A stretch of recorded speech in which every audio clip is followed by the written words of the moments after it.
Testing. Testing. 1 2 1 2 test test. Is this working? Are we live? 10 seconds. You are live? Hey! Hello Simonite, hello Hapini. Hello Gabriel, hello Akun Kir Weebu. Hello Prince. Welcome in, welcome in. I hope we're all having a nice Valentine's Day. Just a nice day in general. Testing is working? Hey, nice to know. Glad that the Ian curse hasn't hit just yet. So, this time I did remember to set up Firefox for the YouTube videos before we enter some of the React sections for later on in this stream. So, hopefully that's not going to be a problem this time around. Everyone be on your best behavior. Too much happened this week? Agreed, Simonite, agreed. There is, I've been getting sent stuff by Lumi from Under the Tea to look at, and after I finish doing this stream, I have a lot of catching up to do when it comes to stuff that's happening in general across Twitch and with VTubers. Based Firefox user. Thank you, Prince. Thank you. I appreciate that. It's my birthday on Wednesday, so my friends and I are going out. Probably going to be vloggang today. Absolutely no problem at all. I hope you have a great time, Speedon, and happy birthday. Firefox is still at battery. Buenos dias, armchair and chat. How are you all doing? Doing very well, Hassan. Thank you. vCard research shows that it was...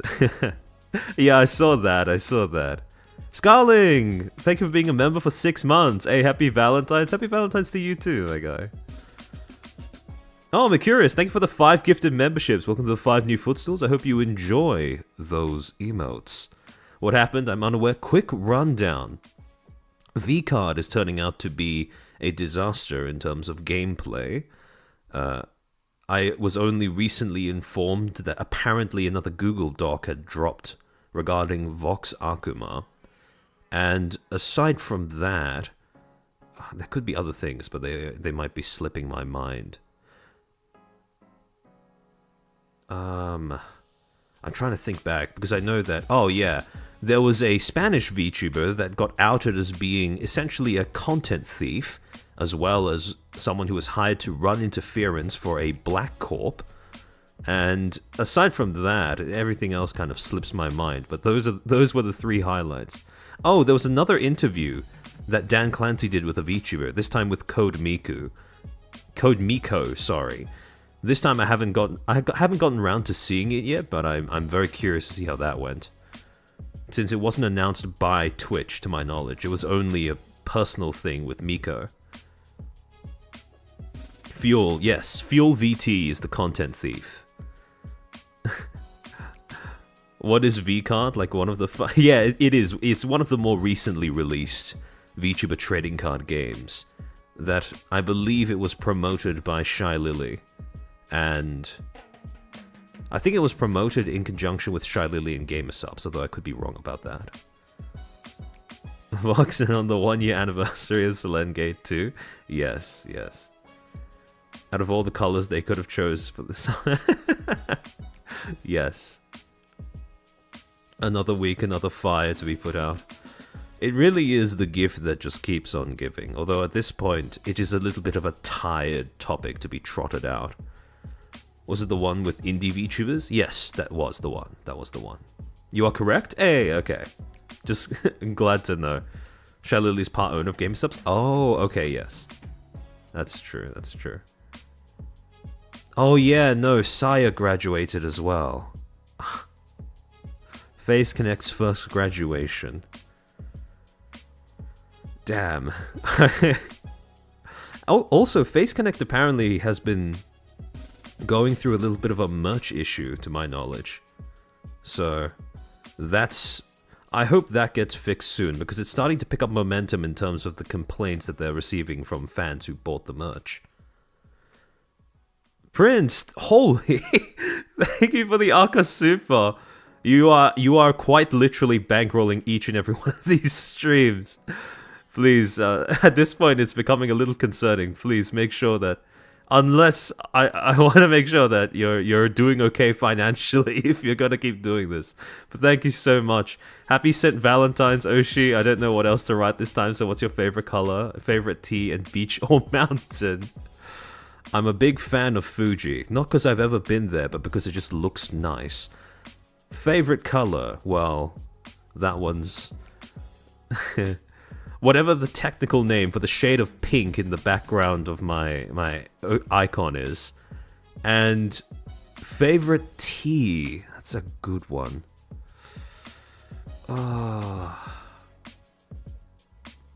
Favorite tea? I'd have to go with Earl. Good Earl Grey. Lemon tea's pretty nice as well, although sometimes when you're not really in the mood for a sour drink, just normal tea is fine as well. Chamomile for chill people, true. Oh wait, you forgot Niji. Oh yeah, no, yeah, I saw that one. Yeah, Eddie. Nijisanji JP dumped a graduated Japanese livers fan mail. I forgot the name of the toasted one. Fair enough. Scarling, thank you for the 5. Can't manage to watch the Twitch interview to the end of part 1. Please help. It's so cursed and nonsensical. Yeah. Twitch unfortunately does not have a very good track record when it comes to trying to understand their user base. Jasmine tea for you? Oh, okay. Does iced tea count? I mean, technically, yes. Although it depends. Do you like it because of the ice or because of the tea? Right, people speculate it might have happened. Oh yeah, no, I saw that, Mythicus. I thought of that. Unfortunately, when it comes to Nijisanji, stuff like that is just par for the course. People aren't going to give them the benefit of the doubt when it comes to something like this, because there have been way too many anecdotes that have emerged from graduated livers that confirm that this seems to be a pattern, not just a one-off. Green tea is dope? Agreed. I mostly drink Earl Grey because it's not sold around here. Oh, no, yeah, I mentioned that just then, Blaze. I mentioned that. Have you tried Lapsan Suchong? I hope I'm saying that right. I have not.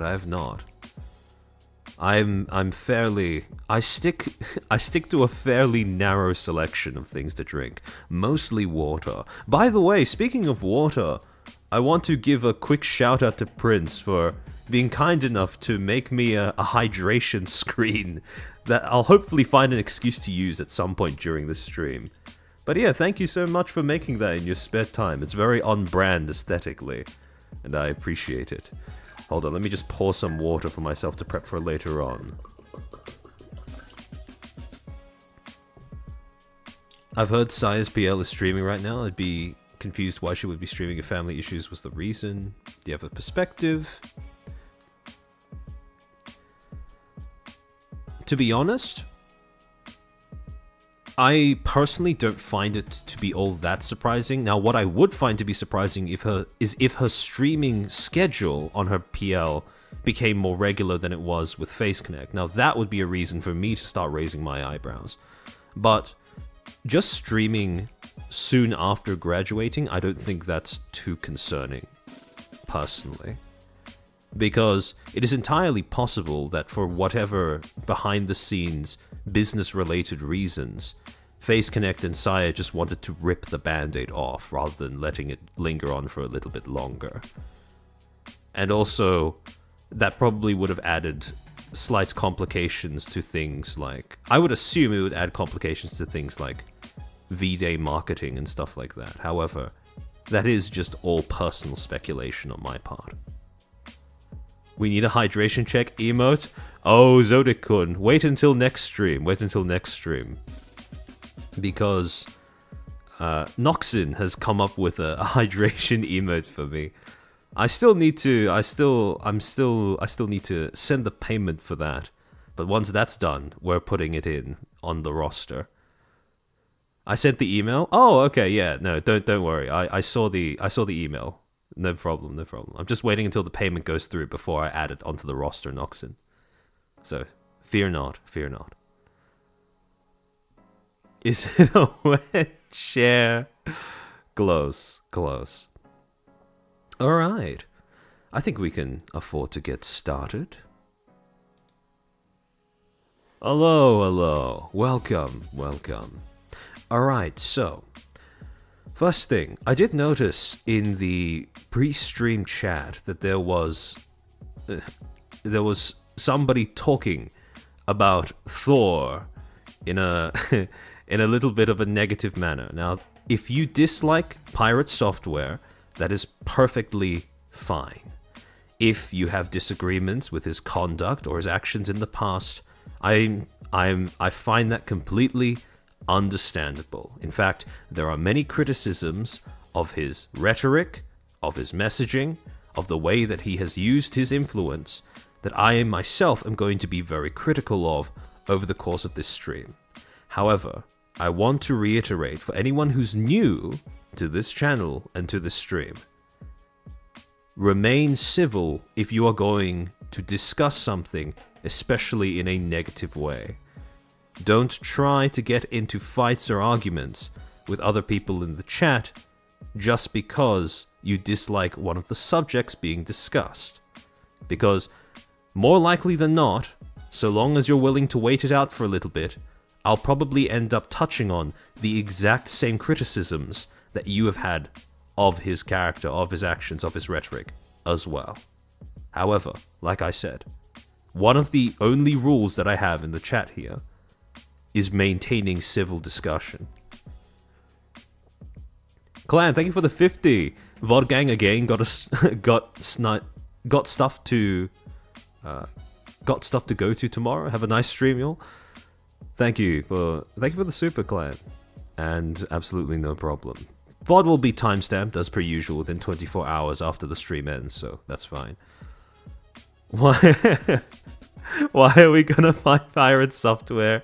We are out of mana. Well, yes. I myself don't know anything about the dude, just like the armchair's ramblings. Oh yeah, no, don't worry. We're going to do our best to cover some key parts of the current state of pirate software's brand image. Now, a few disclaimers before we start this stream.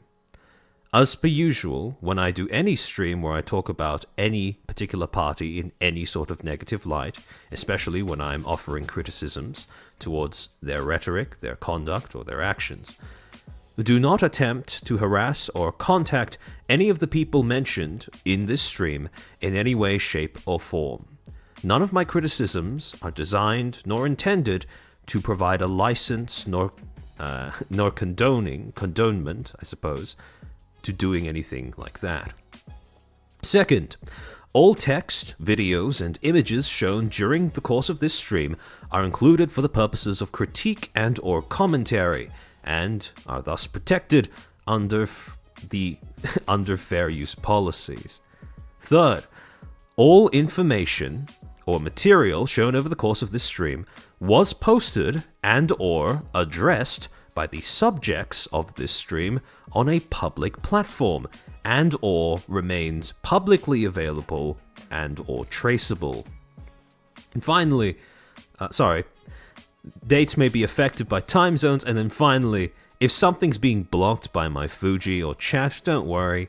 I'll be uploading the slides to my personal Patreon. You can access them for free by becoming a member. You don't even have to pay anything. Just sign up and you get access to all of the slides for all of my streams. And while we're live, I'll just be narrating everything on screen anyway, so don't worry too much. Oh, Charlie, sup, chair dude? Just finished with the VOD of the Giga Dan interview thing. It took me a whole week. That is quite a long one. I appreciate you sitting through it all. I can't watch shorts. Okay, that's fair enough, because shorts is not for everyone. That's an interesting disclaimer to include. You'll see why we've included it, Speed On. You'll see why. Makiris, thank you for the 5. I must admit I've only seen Thor in YouTube Shorts and the collab with Onigiri. That's understandable. That's where most of the crossover between VTuber audiences and Thor's audience might be. However, once you start seeing a bit more, there are some interesting patterns that begin to emerge, shall we say. Su-san. A lot of public relations or community management problems seem to be related to personal shortcomings. I imagine personal brands intensify those problems. How very, very prophetic for you to say so, because that is a point that's going to become intensely relevant to what we're about to discuss. So, to start off with, I want to take a little bit of a walk down memory lane, give you guys a little bit of a history lesson, to all the way back in July 10th of 2024. When a journalist by the name of Stephen Asak put out the following tweet. Quote, "At Open Source, I met Pirate Software and moderated a panel he was on.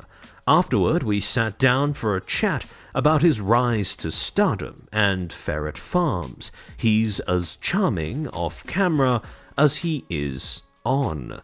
Thanks to Anna Severavine for the edits." Now, Stephen Asak, according to his personal bio in the publication that he posted this article in, Mashable, is described as an internet culture reporter who lives on Twitch and YouTube. After graduating from Barrack College, he wrote for Newsweek and Insider. He executive produced the docuseries Onision in Real Life, and currently freelance writes about digital culture. Now, way back in July 20, I did a stream dissecting this article, basically breaking it down, analyzing how it presented Thor, and the ways in which it was quite reminiscent of all of the flaws that we have come to associate with modern day internet culture / game journalism. However, this is quite a long stream, and it's perfectly understandable if you haven't seen it yet. So, for the purposes of this one, briefly, we're going to go through some of the things that I pointed out when I talked about this article initially. Now, first thing, one of the things that is important to understand when you're looking at a news article, right? When you're trying to judge, evaluate how effectively a news article was written, was to look at which news values the article falls under. So essentially, what happens every time a journalist tries to write a news article is that in order for it to be worth publication, it needs to satisfy at least one of 7 different values. Basically, reasons why the audience might be interested in the topic. Now, Susan, 4 hours is brief for the channel. That was before I started going ham on the 6 and 7 hour streams. But, to recap, these 7 news values are the following. First, impact. Something or someone that affects the world at large. Second, timeliness. Something that happened recently. Third, prominence. Something or someone that is renowned or infamous. Fourth, proximity, something that is immediately relevant to the reader. Fifth, I should have said 8 values, not 7, I can't count. Fifth, unusualness, something that you don't see every day. Sixth, conflict and controversy, something that incites discussion or disagreement. Seventh, human interest, which involves celebrating humanity and human achievements. And finally, 8th, cultural currency, trend chasing, and popular topics. Now, when we look at this news article, in terms of the premise, how it's presented, the title is How Streamer Pirate Software Gained Nearly 2 million subs in 6 months, and the tagline is Lightning Struck Twice for the game dev streamer. Based off of only these 2 small bits of information, you can tell which news values this article is trying to appeal to. Prominence. This is a guy with 2 million subs, on YouTube no less. Unusualness. Gaining 2 million subs in 6 months, plus the idea of lightning striking twice. Human interest. This is supposed to be a deep dive into Thor's success story. And finally, cultural currency, because Thor was somebody who was very much on the come up during this period of time. Now, in response to the prior tweet, Pirate Software himself would end up replying to it and ratioing it quite massively, saying, quote, "We had a brief interview at a convention recently, and you asked me many questions about my career, life, and community. This article starts by declaring me a Nepo baby, and then tries to walk it back for the rest. My father's career had nothing to do with mine outside of a 6-month game tester internship that I had when I was 16 that went nowhere. I've spent 20 years in the industry and earned every minute of it. Needless behavior." And on top of that, at least initially, the original tweet by Stephen Asak would also receive a community note. Quote, "There is misrepresentation and unverified claims presented in the articles. Thor directly addresses the claim that he is a, quote, Nepo baby, end quote, as the article states." Now, at this particular point in time, to understand the initial knee-jerk negative reaction to the claims made in that article, we're going to have to dive into how exactly the article went about validating the claims that it made, how the article went about presenting the subject of its piece. Now, one of the foremost problems, and to be honest, when you're both evaluating the article in terms of the claims that it's making and how well that it makes them, there is one singular point of criticism that all of the article's flaws come from, and that is this: that the article, in the way that it was presented, in the way that it was centered around one person and their achievements, supposedly, this was an article that was supposed to be a human interest article, but it was an article that seemed completely disinterested with its subject. Now, there are two main ways that this disinterest manifests in the way that the article reached its conclusions. First, its use of framing. Second, its use of exnomination. Both of these are media terms that we've talked about on this channel before, but to just recap, framing is the process of selectively drawing attention to certain aspects of a person or situation, especially when done at the cost of neglecting and or obscuring all others. Basically, it's picking and choosing what aspects of a situation or person you want the audience to focus on, and especially when you do that at the cost of providing full context or a comprehensive picture of something. Ayane, what's human interest? Celebrating humanity or human achievements. Exnomination, on the other hand, is the selective exclusion of voices in a media text, usually to give the impression of objectivity and or consensus. And we'll start by looking at how the article uses exnomination. So one thing that you start to realize when you read through this article is that the article only has quotes from one person. Throughout the entire thing, the only quotes that it presents are quotes that are directly taken from Pirate Software, presumably during that interview, quote-unquote, that the journalist did with him at Open Source. And so, the thing is, though, every time you read through a piece of journalism that has been written by a journalist in any publication, one thing that I want to encourage all of you guys to keep in the backs of your minds is that there is always going to be at least two voices in every article that is written by a journalist. Because you have at least one, which is, quotes from the subject of the paper or of the article. But the second, and this is the more subtle one, is the voice of the journalist themselves. And this is a voice that is carried across in terms of how the context, how the background information is narrated via all of the text in the article that is not in the form of a quote.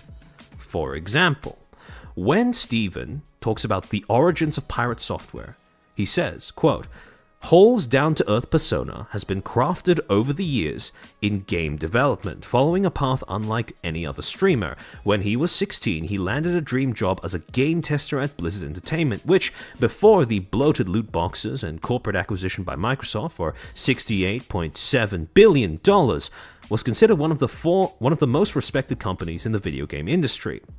It helped that he was a nepo baby, since his dad, Joey Ray Hall, had spent over 2 decades at the industry titan, since almost the very beginning. Now, you will notice that over the course of the rest of this article, because it is arranged in the form of being a human interest article, it necessarily has to go through all of Thor's achievements as a content creator. However, the problem is that for the sake of having an actual voice besides the journalist's own in the article, the only voice that it draws upon is Thor's own voice. The end result of this is that it looks like the article comes across as this sort of internally dissonant piece where the journalist's voice is expressing a certain interpretation of Thor as a nepo baby, but then the rest of the article, which is told through Thor's own quotes, presents him as anything but a nepo baby, focuses more on his achievements rather than his connections. It is an article that is at war with itself in terms of the way that it is presented. And what's more, you get this impression built up over the course of the article that Thor is, in a way, kind of being put in a position to argue against the journalist himself, because of the way that, like I said, the journalist, through the narration in the article, paints him as a nepo baby, but spends the rest of the article basically using Thor's own words to paint his achievements. The second problem, framing, is, well, it's something that I touched on in my previous stream, but to recap some of the main issues with the way that this article uses framing in its portrayal of Thor.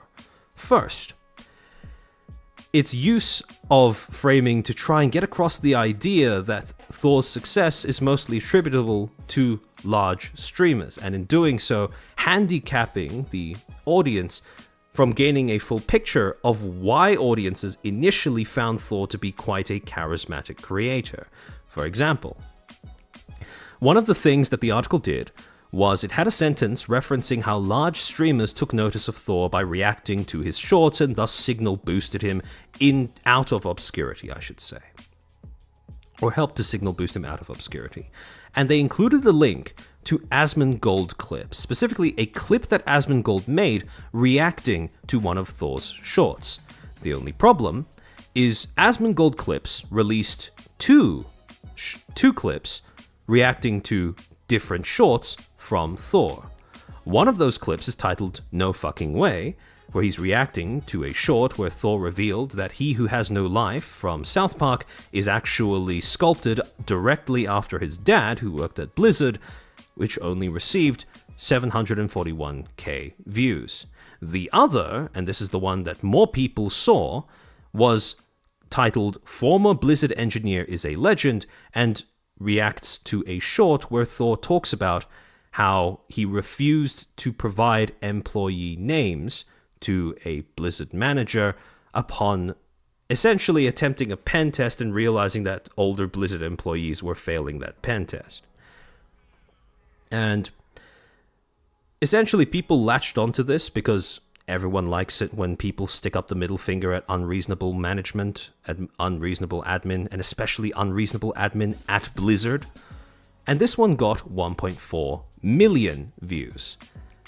The only problem, the Mashable article chose to link to the first clip that got half the number of views and only talked about how Thor had a dad who worked at Blizzard, as opposed to the second one where it was more about Thor standing up to Blizzard, which was more of a popular clip among the audience. And so you can already see that there is this little a little niggling attempt at trying to frame Thor in a certain way, to emphasize his connections in the field over what he had done over the course of his career.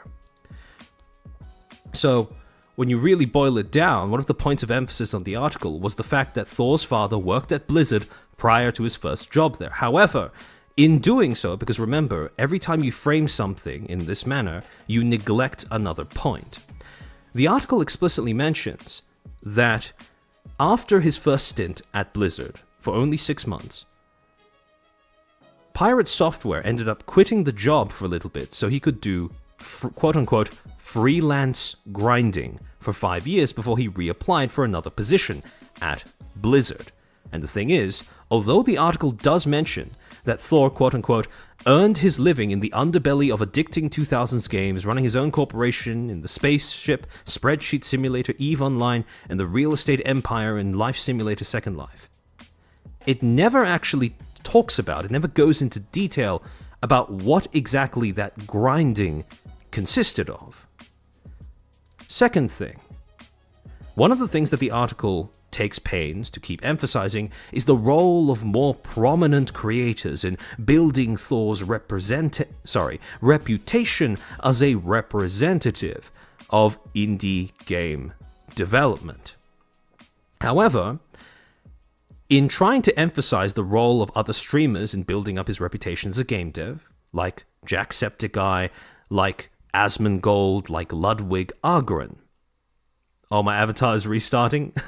It's the scuff. Apologies. In trying to emphasize the roles of these other creators in building up Thor's identity as a game dev, as the face of indie game devs, something that the article fails to dive into is the development history of Heartbound, which is Thor's second original title and one of the core parts of his early stream content. What I would argue was the core, the heart of his stream content prior to him blowing up and becoming famous. Is the avatar back? Okay, it looks like it's back. And finally, the third problem, in terms of its use, the article's use of framing, is that it takes a lot of time to emphasize Thor's unorthodox approach to conducting business in his respective fields and his ability to capitalize on momentum and sudden opportunities, and it spends a lot of time talking about how he pays his moderators, which is quite unusual for this industry, and how he managed to capitalize on a meeting with Ludwig at the Streamer Awards to sign on as the director of strategy for Off-Brand Games, which was, a section of Ludwig's media production company that dealt specifically with the gaming industry. And in doing that, something that the article doesn't really touch on that much is how Thor is recognized among his peers in content creation. For example, through winning Best Software and Game Development at the 2024 Streamer Awards, and more importantly, how he uses this recognition. So to sum up, when you look at the article as a whole, you get that there is this recurring pattern of, in my opinion, quite clumsy attempts at framing the subject, right? Emphasizing that Thor had connections with Blizzard before he entered, instead of focusing on what he did during the 5 years that he took a break from Blizzard. Talking about the role of more prominent creators in building how he was seen as a game dev, instead of actually talking about his history as a game dev. And finally, talking about how strange his approach towards content creation is, instead of actually talking about how he has been recognized as a content creator and what he has done with that recognition since. And so, initially, when I looked through this article, when I read this article, when I reviewed it on stream, this all gave me the exact impression that this was, yet again, another example of poorly done, poorly researched, knife-behind-the-back journalism. However, in my initial evaluation of this article, I made a mistake. Because I looked at all of these failings in terms of the way that the article presented the information, and I assumed that the information itself was also worthless. However, what started to change my mind was when I actually noticed exactly what these gaps in the framing of the article were, and when I went to start trying to fill those gaps myself. And we can start by looking at the nature of Thor's quote-unquote 5 years of freelance grinding before he reapplied for a different job at Blizzard. See, Pirate Software, Thor's current company, was not his first company, because prior to Pirate Software, between the years 2007 and 2008, Thor owned another company, a different company, a company that ran by the name Darksphere Creations. This was a company that he operated on Second Life, the life simulator that the article was referring to. And after looking at this, I do think that this was quite a missed opportunity for the article to actually do some research, do some digging into its subject. Now, the way that this company was run is quite simple.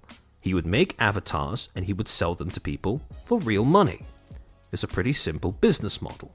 And there are records of Darksphere Creations' existence and Thor's involvement in it in the form of Second Life fan-made news publications, which actually exist.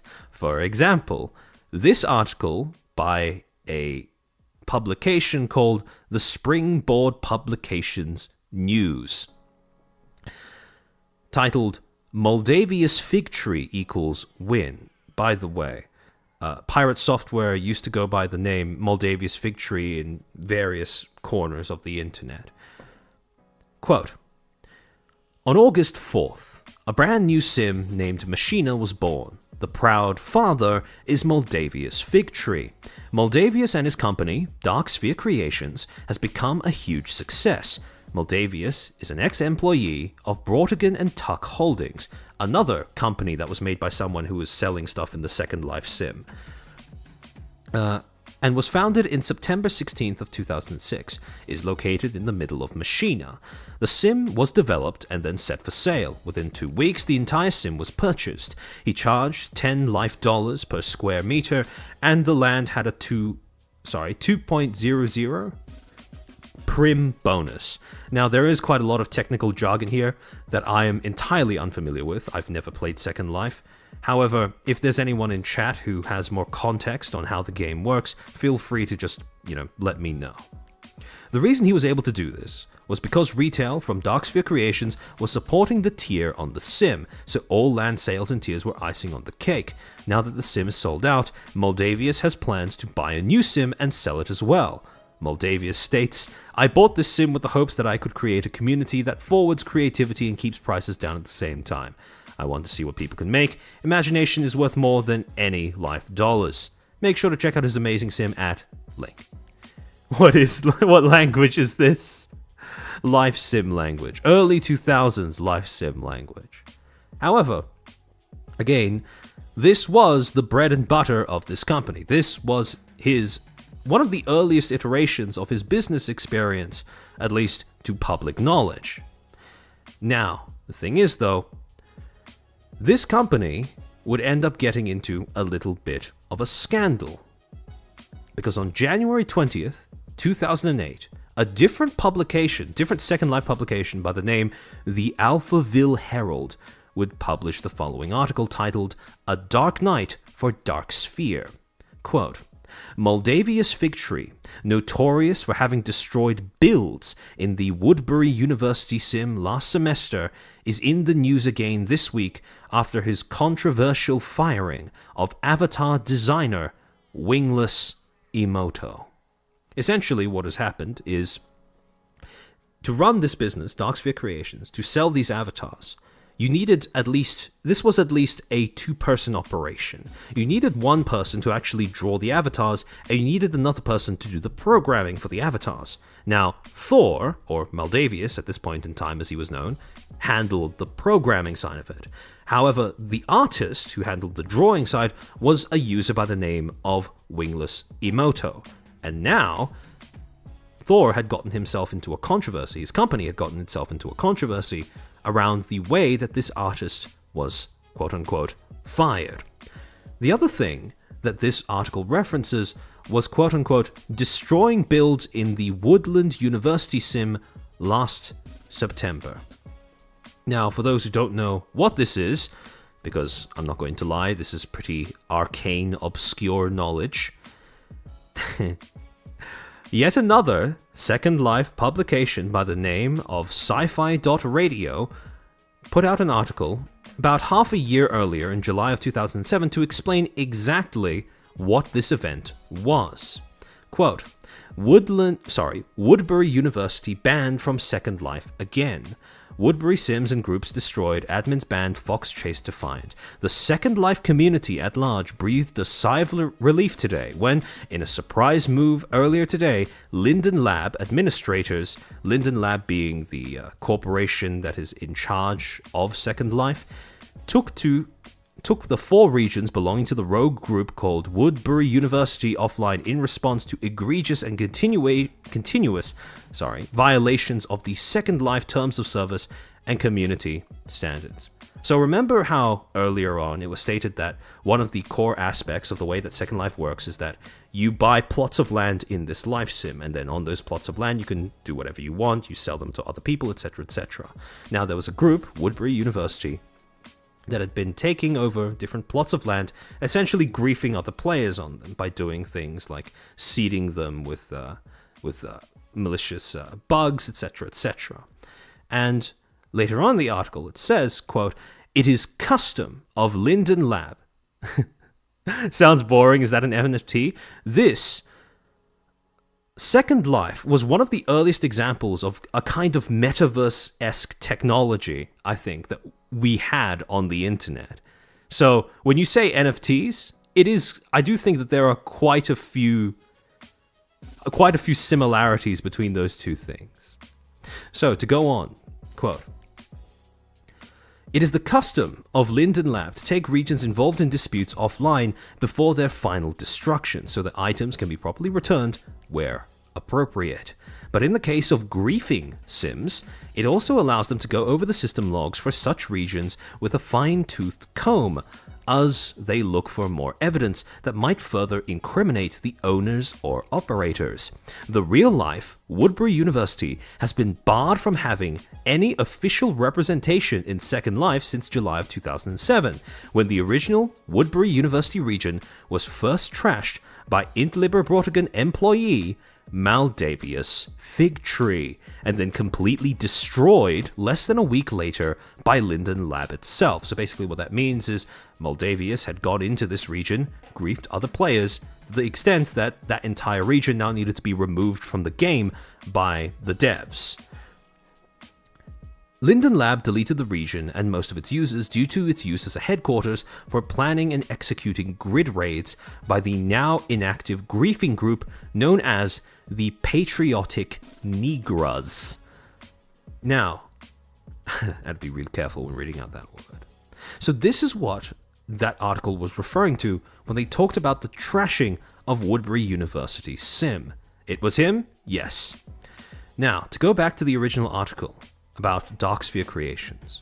Quote, "According to reliable sources, Figtree held a suspiciously timed staff meeting last Friday morning, a meeting timed for when wingless Emoto would be asleep and therefore unable to attend.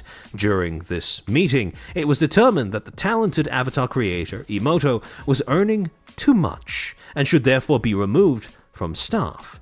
The terms of service for Figtree's company, Darksphere Creations, were then conveniently changed, and Miss Emoto was removed from her position, all before she awoke to the news." So essentially what had happened is they had had a falling out over something to do with the pay split, and as a result of that, Maldavius had held a meeting with the company, a meeting that Emoto had not showed up for, and during that meeting, Emoto's employment under that company was terminated, and she only found out the day after.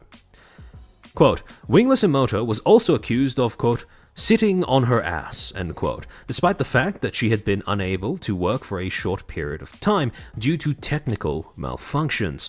Her remaining avatars and creations continued to sell, throughout this period, generating significant real-life money for the company. Now that Wingless is gone, Moldavia's Fig Tree is continuing to sell her avatars, refuses to return her creations, and has ceased paying her for the commission that they had agreed upon. And this is the part that actually starts to get into something that might actually be a real problem, because up until now, you could probably dismiss this as mostly just, company shenanigans on a life sim. However, this was an example of an actual company that was dealing in real money, failing to pay an employee what they were owed after a sudden termination, which raises the stakes of this particular situation quite a bit. To go on, this isn't the first time that Moldavia's Fig Tree has been involved in heated debates over ownership of content creation. Last summer, Fig Tree was contracted to work for Broadcom and Tuck Holdings to script their orientation island in North, which was a different area in the sim. When disputes over direction arose between Fig Tree and the BNT CEO, Int Liber Broadcom, the CEO of that company, Fig Tree insisted on removing his own creation. So essentially what happened is that when Moldavius was working under a previous company that operated in the Second Life sim, when they had a falling out due to a difference in direction, Moldavius asked that everything that he made be removed from that area, and that request was presumably honored. Because the article goes on to state, it is perhaps ironic that the shoe is now on the other foot. It is perhaps ironic that the shoe is, I would assume that's supposed to say now, but it says not, on the other foot today as Fig Tree continues to sell Emoto's designs. Wingless Emoto refuses to be put down by this incident. Others have suggested that she form her own company for quite some time, and she sees this new development as an opportunity to do so. Commenting on Fig Tree, Emoto said, quote, "I always knew that he was an ass, but this is just low, even for him." End quote. It remains to be seen how well Fig Tree's Darksphere creations will weather the storm, particularly if public sentiment is roused and consumer boycotts follow. Master N, thank you for the 2. By the way, happy Valentine's Day, my chair Oshi. Happy Valentine's Day to you too, Master N. And to everyone else in chat who is spending it here instead of with a significant other. Although, I'm also doing that, so we have each other. Now, one of the things that you may realize is that earlier on they came out with a very specific quote, right? Wingless Emoto was accused of quote-unquote sitting on her ass. And as to where this article got that quote from, a chat log, supposedly from Moldavia's Fig Tree to Wingless Emoto, supposedly on Second Life, had emerged and begun circulating around this point in time. According to these chat logs, this was supposed to be Moldavius communicating with another user by the name of Alex Stolklitsky, talking about how exactly that firing went down. Quote, Moldavius Fig Tree. "I fired her. She didn't work for 2 months, missed meetings because she was playing World of Warcraft, and or was too lazy to come. And then she freaked out when I said I would be paying her on Fridays instead of point of sale due to tax complications since I have to report all this income for taxes." To which Alex replies, "She got in one little fight and her mom got scared and said, quote, 'You're moving in with your auntie and uncle in Bel Air,' end quote." Moldavius then says, he then provides what I assume to be a copy-paste of a conversation between himself and Emoto that took place on the 18th of January 2008, only 2 days before this article came out. Asahara, 10 out of 10 solid druid name. It is quite fun to say, isn't it? Gabriel, thank you for being a member for 4 months. Don't worry, Armchair, my Valentine is GFE ASMR. I'm sorry for your loss, my friend. Quote, Wingless says, "I made a druid named Peniscock." To which Moldavius replies, "Cool. I ran the company while you sat on your ass." This is where the article got its quote from. To which Wingless then replies, "Keep up the good work then, I intend to continue sitting on my ass." And then Moldavius then goes back to speaking with Alex, saying, "Things like this is why she's gone." And then another user by the name of All That I Wish says, "Dang, business is gangsta at Darksphere." Moldavius then replies saying, "Read what I just put up, Rickvin. She's also underage, so I reported her. I know this because I met her IRL. She lives 2 hours from me. So that's what happened." Now, if this chat log is true, not a great look considering the fact that he supposedly knew that she was underage while she was still employed by him, but only now has it become a problem that he feels is worth reporting to the administrators because they've had a falling out, which is quite scummy.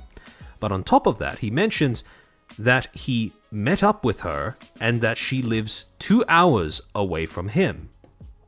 Now, according to Stream Charts, which contains information about each of its streamers, Thor's birthday is listed, and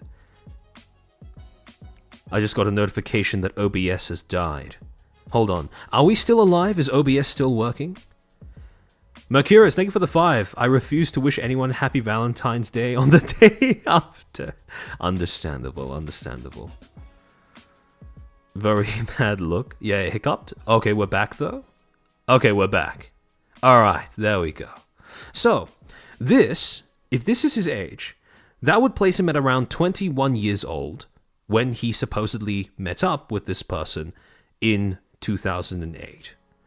However, at the same time, he has a short on his channel titled Age, where he's talking about how you can gauge how old you are based off of which advertising bracket you land in. And he specifies that he currently exists in the age bracket for advertisers of 35 to 44 years. So even if we assume that he met up with Wingless Emoto in 2008, there is a possibility that the age listed on his stream chart is slightly inaccurate, because the lowest age that he could feasibly be, given this information, would be around 35, which would place him at around 19 years of age when he met up with Wingless, who was a minor, meaning maximum 17 years old. Now, a 19-year-old meeting up with a 17-year-old, yeah, that's fair enough. But a 21-year-old meeting up with a 17-year-old, especially one that is working as an employer, that's where it starts to get a little bit more suspicious. However, to provide a bit more context as to the rest of the chat logs, it goes on to say, Rick Van Hazlett then goes on to say, "The Second Life Herald says something else." To which Moldavius replies, "Send me a link, Rickvin." The Second Life Herald is a tabloid anyway, lol. They employ Prokofy. Rickvin then links the article and says, "My next question is, why are you still selling her avatars if she asked you to take them down?" To which Moldavius replies, "I did the scripting for them and paid for all the uploads. They are half my content. I told her she would be paid on Friday for the sake of sales when she turns in the weekly report, as usual, and she freaked. So half the content is mine, and I agreed to only take half the revenue, as I always did. Then why would she still be pissed? I planned the meeting, told her about it, and she played World of Warcraft till 4 AM and slept through it. Not my fault." And then he keeps going by saying, "What would you have done, Rick? I tried telling her to get to work, said Darksphere Creations would cover the cost of a new tablet for her, and all she told me is she wanted to play WoW. So yes, she's no longer on staff, and if she wants money, she can turn in a report like everyone else." To which Rick then replies, "How do you turn in a report for a company that you don't work for anymore?" And then Moldavius says, "You hand it to me over a profile. It's a note card. She doesn't need to be in a group to drop it on my profile now, does she?" And then Rickven then states, "Mal, as a friend, you're treading on dangerously thin ice right now. Not from me, but from a standpoint on your company." And then the conversation ends with Moldavius saying, "Rickven, I had to do what was best for the company. I realize you don't see that, but I'm not the only one who wanted her gone. Now, I want to emphasize yet again that these are screenshots that are only allegedly of a real conversation that took place, of an allegedly real conversation, I should say, that took place between Moldavius and other users, presumably friends with him and or affiliated with Darksphere Creations as well. And they were mostly floating around in areas of the internet like 4chan. And if it was just that, I wouldn't have felt it necessary to talk about it on this stream. However, these screenshots were then addressed by Thor himself in his Discord on August 12th of 2024, where Thor would say, at everyone, quote, "Oh hi, I'm back from vacation. The house is apparently slightly on fire. Apparently, some people believe that I, quote-unquote, ripped off, end quote, an underage artist 16 years ago. That artist went by Wingless Emoto at the time and is now known as Mameface on Twitter. They were 17 and I was 19 when all of this went down, and no, we never did anything sexual together. We made avatars in Second Life and our work was really popular. They did all the models and I did all the programming in LSL. We had a falling out over pay splits and Wingless open sourced our work. They were never quote-unquote fired. They quit on their own and did this on the way out. Tabloids at the time did what tabloids do. They made extreme and idiotic statements. Chair reloaded. Am I back? Is everything working? OBS had a stroke for a few seconds. Oh, okay. It should be back now. Yeah, don't worry about that too much. It's just part of the course at this rate. The EN VTubing curse is real. To go on. Those tabloids still exist, and people are digging them up now. Mame and I made up like 4 to 5 years later. We've been best friends for a very long time. You can reach out to them to confirm any of this. We've actually been talking about having them on stream to stop this tide of idiocy. If you've been engaging in this, you're trying to dig up settled beef that is older than you are. For those that bitched on socials, latched out at me, or left negative reviews on our work over this, eat shit. I have no respect for you whatsoever. And then he provides a link to contact Mameface. Now, I want to make this very clear. From all accounts, this very much does seem to be simply an employment dispute that both Thor and the employee in question, now known as Mameface, have put behind them years ago. Because as recently as February 12th of this year, so only 3 days ago, there would be another random Twitter account that would start throwing out allegations of sexual misconduct directed at Thor arising from this event. And Mameface themselves would directly reply to this post, now deleted by the way, saying the following, quote, "I'm Wingless Emoto. I really was 17 and nothing sexual happened. If anything had happened, I would have outed him in 2008. Also, these avatars are not quote-unquote sexually explicit." Now, like I said, this is very old beef, and I very much understand when Thor says that he doesn't see why people want to dig this up. However, the reason why I bring this up as context that would have been relevant to the article and its scope is because when the article talks about Thor having this stance of make sure you pay your employees, I don't understand why more people don't pay their employees, I don't understand why more streamers don't pay for their moderators, when he starts talking about how currently, in current day 2024, when this article was written, when he was interviewed, how he has a very strong stance on making sure that his employees are paid properly, have benefits, etc., etc. The fact that he had this early conflict when he was starting his first company, when he said that he had a falling out with a key employee because of pay splits, this would have been very relevant context for why he currently holds those strong beliefs around how to pay, how to compensate your employees. And yet, because the journalist didn't get into something like this, that is context that is now missing, which makes this just seem like a little bit of a random flex or a bit of a random virtue signal. However, speaking of paying your employees and fixing bad framing, the second thing to touch on that the article neglected to mention was the development history of Thor's second ever original game title, Heartbound, a game that, according to the article, started in 2017 as a simple demo with a Kickstarter. Now, when this game was first launched in 2017 as a Kickstarter campaign, the goal was set at $5,000. It met that goal, exceeded that goal within 24 hours. In fact, it garnered as much as $19,272, which you could round up to around $20,000. And along with this goal was included the estimated delivery date of December 2017. Now, in a short that Thor later on posted to the Pirate Software channel on October of 2023, so this was about 1 or 2 months before he had his massive blow up as a creator.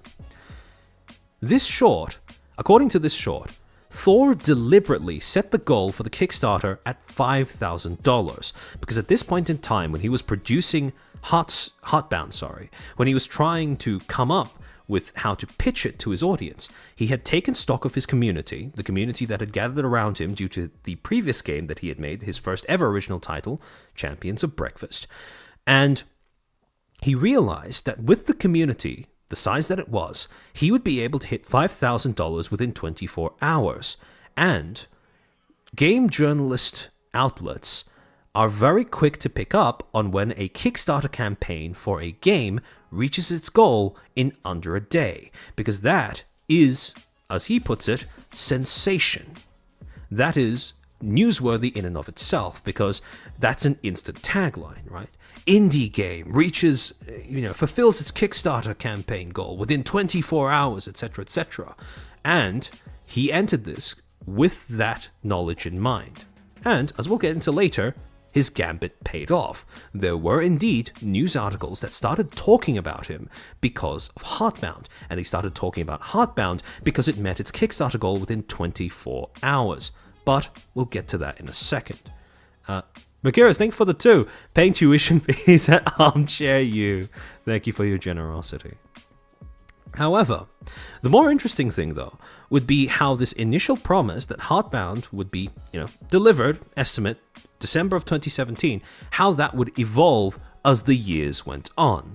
Because initially, when the website for Heartbound was launched in the wake of this Kickstarter campaign, in November of 2017, the first question on that FAQ was, when will Heartbound launch? To which the answer that was provided to audiences was, quote, we are hoping to fully finish and release Heartbound by early to mid 2018. Originally, we wanted to finish and release the game by December 2017. Again, he was just an indie developer, so revising the estimate December of 2017 might have been a little ambitious, so I can understand revising it to early to mid 2018. However, come February 2018, this FAQ section would be changed again. When will Heartbound launch? Quote, we are hoping to finish and release Heartbound in 2018, this time without specifying mid to early. Again, I can understand as a solo developer if you want to take a bit more time to develop your game, so 1 year extra, that's fine as well. By October of 2018, however, this would be revised again. Heartbound is launching into early access, so now you're no longer getting a full game, but just an early access version of it in December of 2018. Originally, we wanted to finish and release the game by December 2017. And then, come December of 2019, so about 1 year later, that part of the FAQ would be removed altogether. So now the first question was, can I record or stream a playthrough of Heartbound? Now, to Thor's credit, he was true to his word according to the FAQ in 2018 in the way that it had been revised. Because in December 25th of 2018, Heartbound did indeed get put onto Steam in an early access mode. Now, however, if you do go to Heartbound's Steam page today and check on it, you will see that there are a few things that are a little different. For starters, the recent reviews are no longer mostly positive. No longer very positive. It's now gone to being mostly negative. On top of that, if you scroll down a little bit, it has a little bit of a warning that Steam has attached to the game. Quote, early access game. Note, the last update made by the developers was over 13 months ago. The information and timeline described by the developers here may no longer be up to date. And what was that timeline? What was the information that the devs had included with the Heartbound Steam page? Well, if you go to that section, they have another FAQ on the Steam page itself. Quote, why early access? Quote unquote. We want to open more Heartbound content to the public to get feedback and fix bugs on the road to launch. Going early access allows even greater conversation between us as developers and the Heartbound community. Second question. Approximately how long will this game be in early access? Quote, we're releasing a monthly update patch on the first of each month until it is finished. There is no designated timeline for release. If you don't want to wait, then please do not buy this game. Third question. How is the full version planned to differ from the early access version? Quote, the full version of Heartbound will have additional chapters of content, new storyline parts, more combat encounters, and multiple conclusions in the story. We have everything designed and mapped out, and we're actively working on finishing it all. Fourth question. What is the current state of the early access version? Quote, currently you are able to play through Hometown, Tower Core, Animus, and you can see the beginning of Muspelheim or Niflheim. This version of the game has multiple storyline parts and tons of secrets and multiple endings. If you're worried about the level of content, we have a demo available that has all of Hometown to give you a good feel for the game. Fifth question. Will the game be priced differently during and after early access? To which Thor replies, no, Heartbound will always be the same price. And then finally, how are you planning on involving the community in your development process? To which the reply is, throughout the development of Heartbound, we have been completely open with our process and design work. We stream everything we work on from 1 a.m. to 6 a.m. PST every day but Sunday, and have a massive Discord community where anyone can talk to us at any time. Thor and Shay work on Heartbound full time, so they are almost always available. Now, this description of how regularly Heartbound is being streamed, or the development of Heartbound is being streamed, is no longer accurate, but we'll get into that later on in the stream. Jackly Ravioli. Oh, sorry, Rivoli. I don't know why I said ravioli.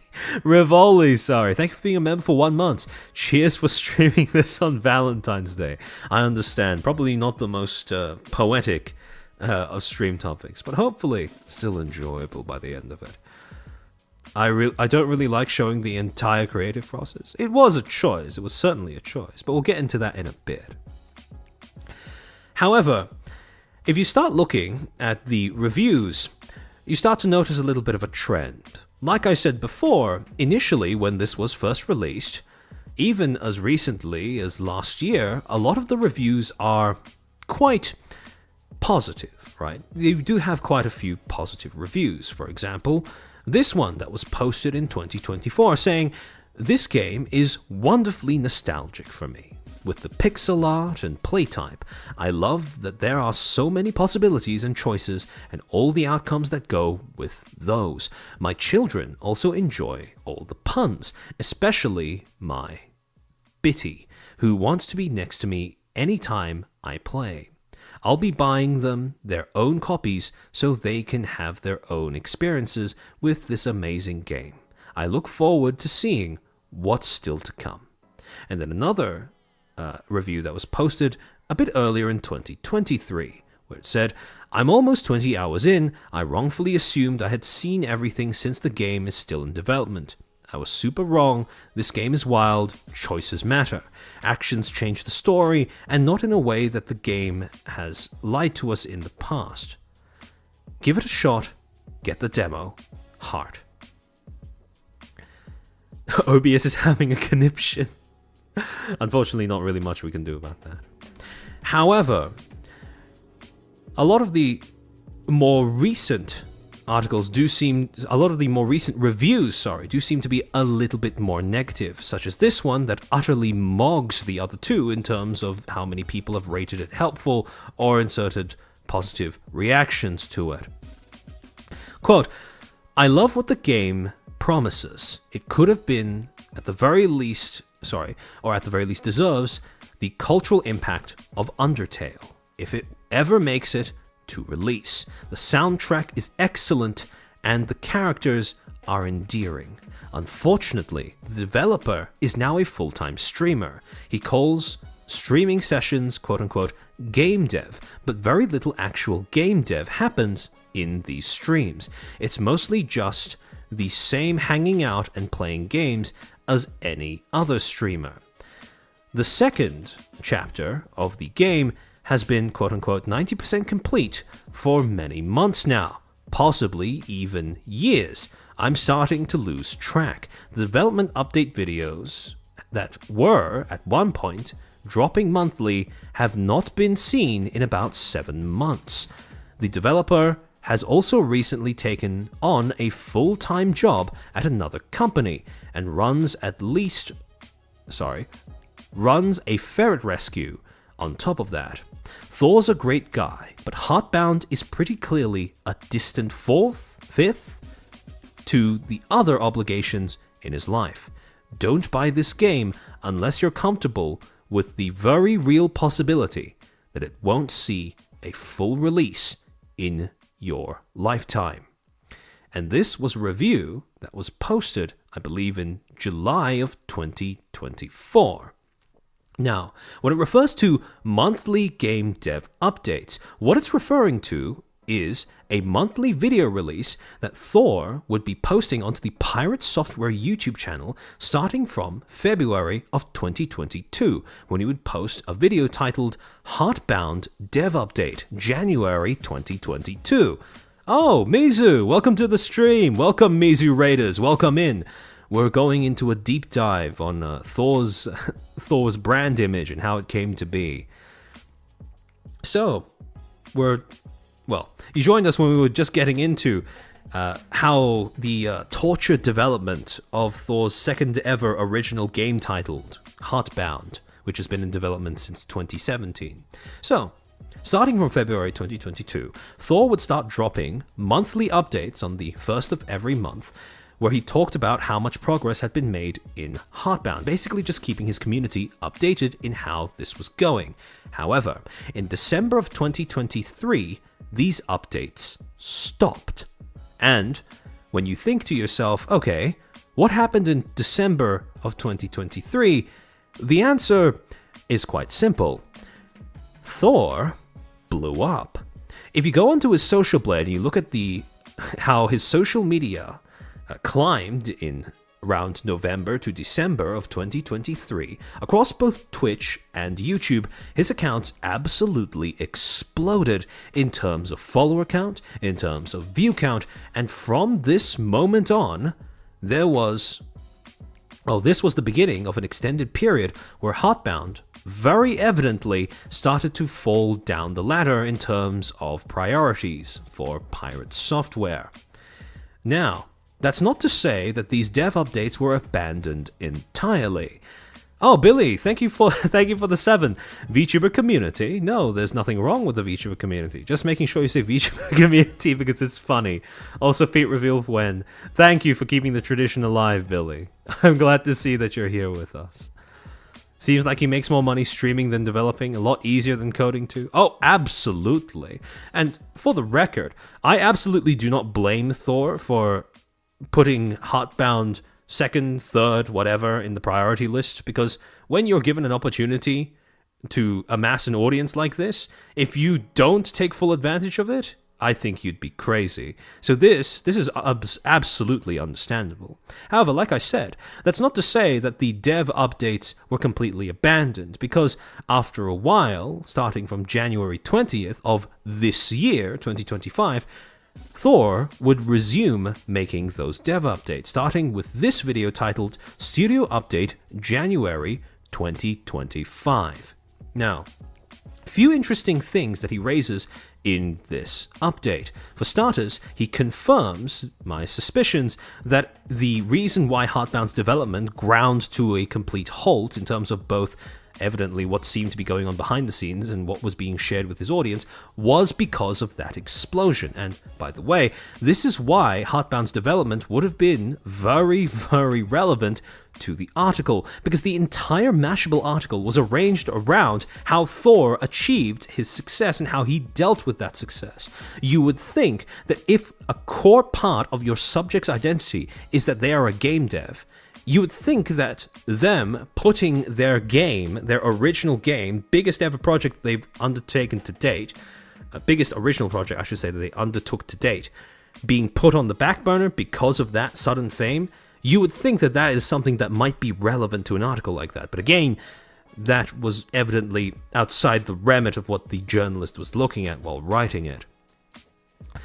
Quote, so right at the beginning of the video, something that Pirate Software says is, quote, yeah, I wanted to talk a little bit about why Heartbound has not been updated in so long, and it's hilariously because the community exploded in size, and he specifically pulls up statistics of his CCV prior to his explosion in around November, December of 2023, and afterwards saying that prior to that point, his CCV had averaged to around 400 viewers to around 15,000 to 20,000 concurrent viewers at a time as of 2025. So, like I said, absolutely massive explosion. Billy, thank you for being a member for 7 months. I also guess his heart wasn't bound to the game. I suppose you could say that, yes. Armchair, will we be covering the nightmare that was... Oh, that... There's not nearly as much publicly available information about that, so that is something that I will mention later on this stream, but I'm not going to be deep diving into Paul. Blaze, he should have refunded his audience? Well, he gets to that later on in this video. So to go on, at around 14 seconds, he says, quote, the explosion in the community was massive. In order to contain all of that and to do something with it that was actually, you know, beneficial to everyone involved, I had to do a lot of stuff. Now, note that he says the growth in the community, as if all of his viewers are one community. Now, for reasons we'll get into in a second, that may not be an entirely accurate way of describing his viewer base, and specifically describing the portion of his viewer base that has been complaining about the lack of progress with Heartbound, which, may I remind you, was promised initially in December of 2017. However, when it comes to what, you know, the quote-unquote stuff that he had to do, he listed out the following things that he'd been involved in over the course of the year after his explosion. First, formal incorporation of Pirate Software as a corporation. So he had to actually get it all, you know, get all the legal paperwork sorted out, make sure that all of his employees across different countries had the taxation information done correctly, made sure that the company operated by the books in every single one of those countries. I can understand why that's a lot of administrative work. That is completely, you know, that's completely reasonable. Second, though, hiring of staff, mostly moderators, who receive full salaries and benefits. My Fugi died thrice. Oh dear. It's okay. It's just going to keep happening throughout the stream, so just ignore it. Third, he moved to accommodate the expansion of the ferret rescue that he'd set up. Fourth, got into publishing with off-brand games, which involved becoming the director of strategy and revising the publishing contracts, and finally, he had to quote-unquote build out a system for TTS that would log and answer questions submitted to him on stream. Now, when he talks about becoming the director of strategy at Off-Brand Games, what he's referring to is a publishing unit that was added on to Ludwig's Off-Brand media company. So, in June of 2024, an article was published in TubeFilter titled the following: Ludwig's Off-Brand adds game publishing unit led by pirate software streamer. Quote, Off-Brand is venturing beyond its roots. The company, co-founded by streamer Ludwig Agren, alongside Nick Allen, Nathan Stans, and Brandon Ewing, which began in 2022 as a live production company, is launching an off-brand games unit.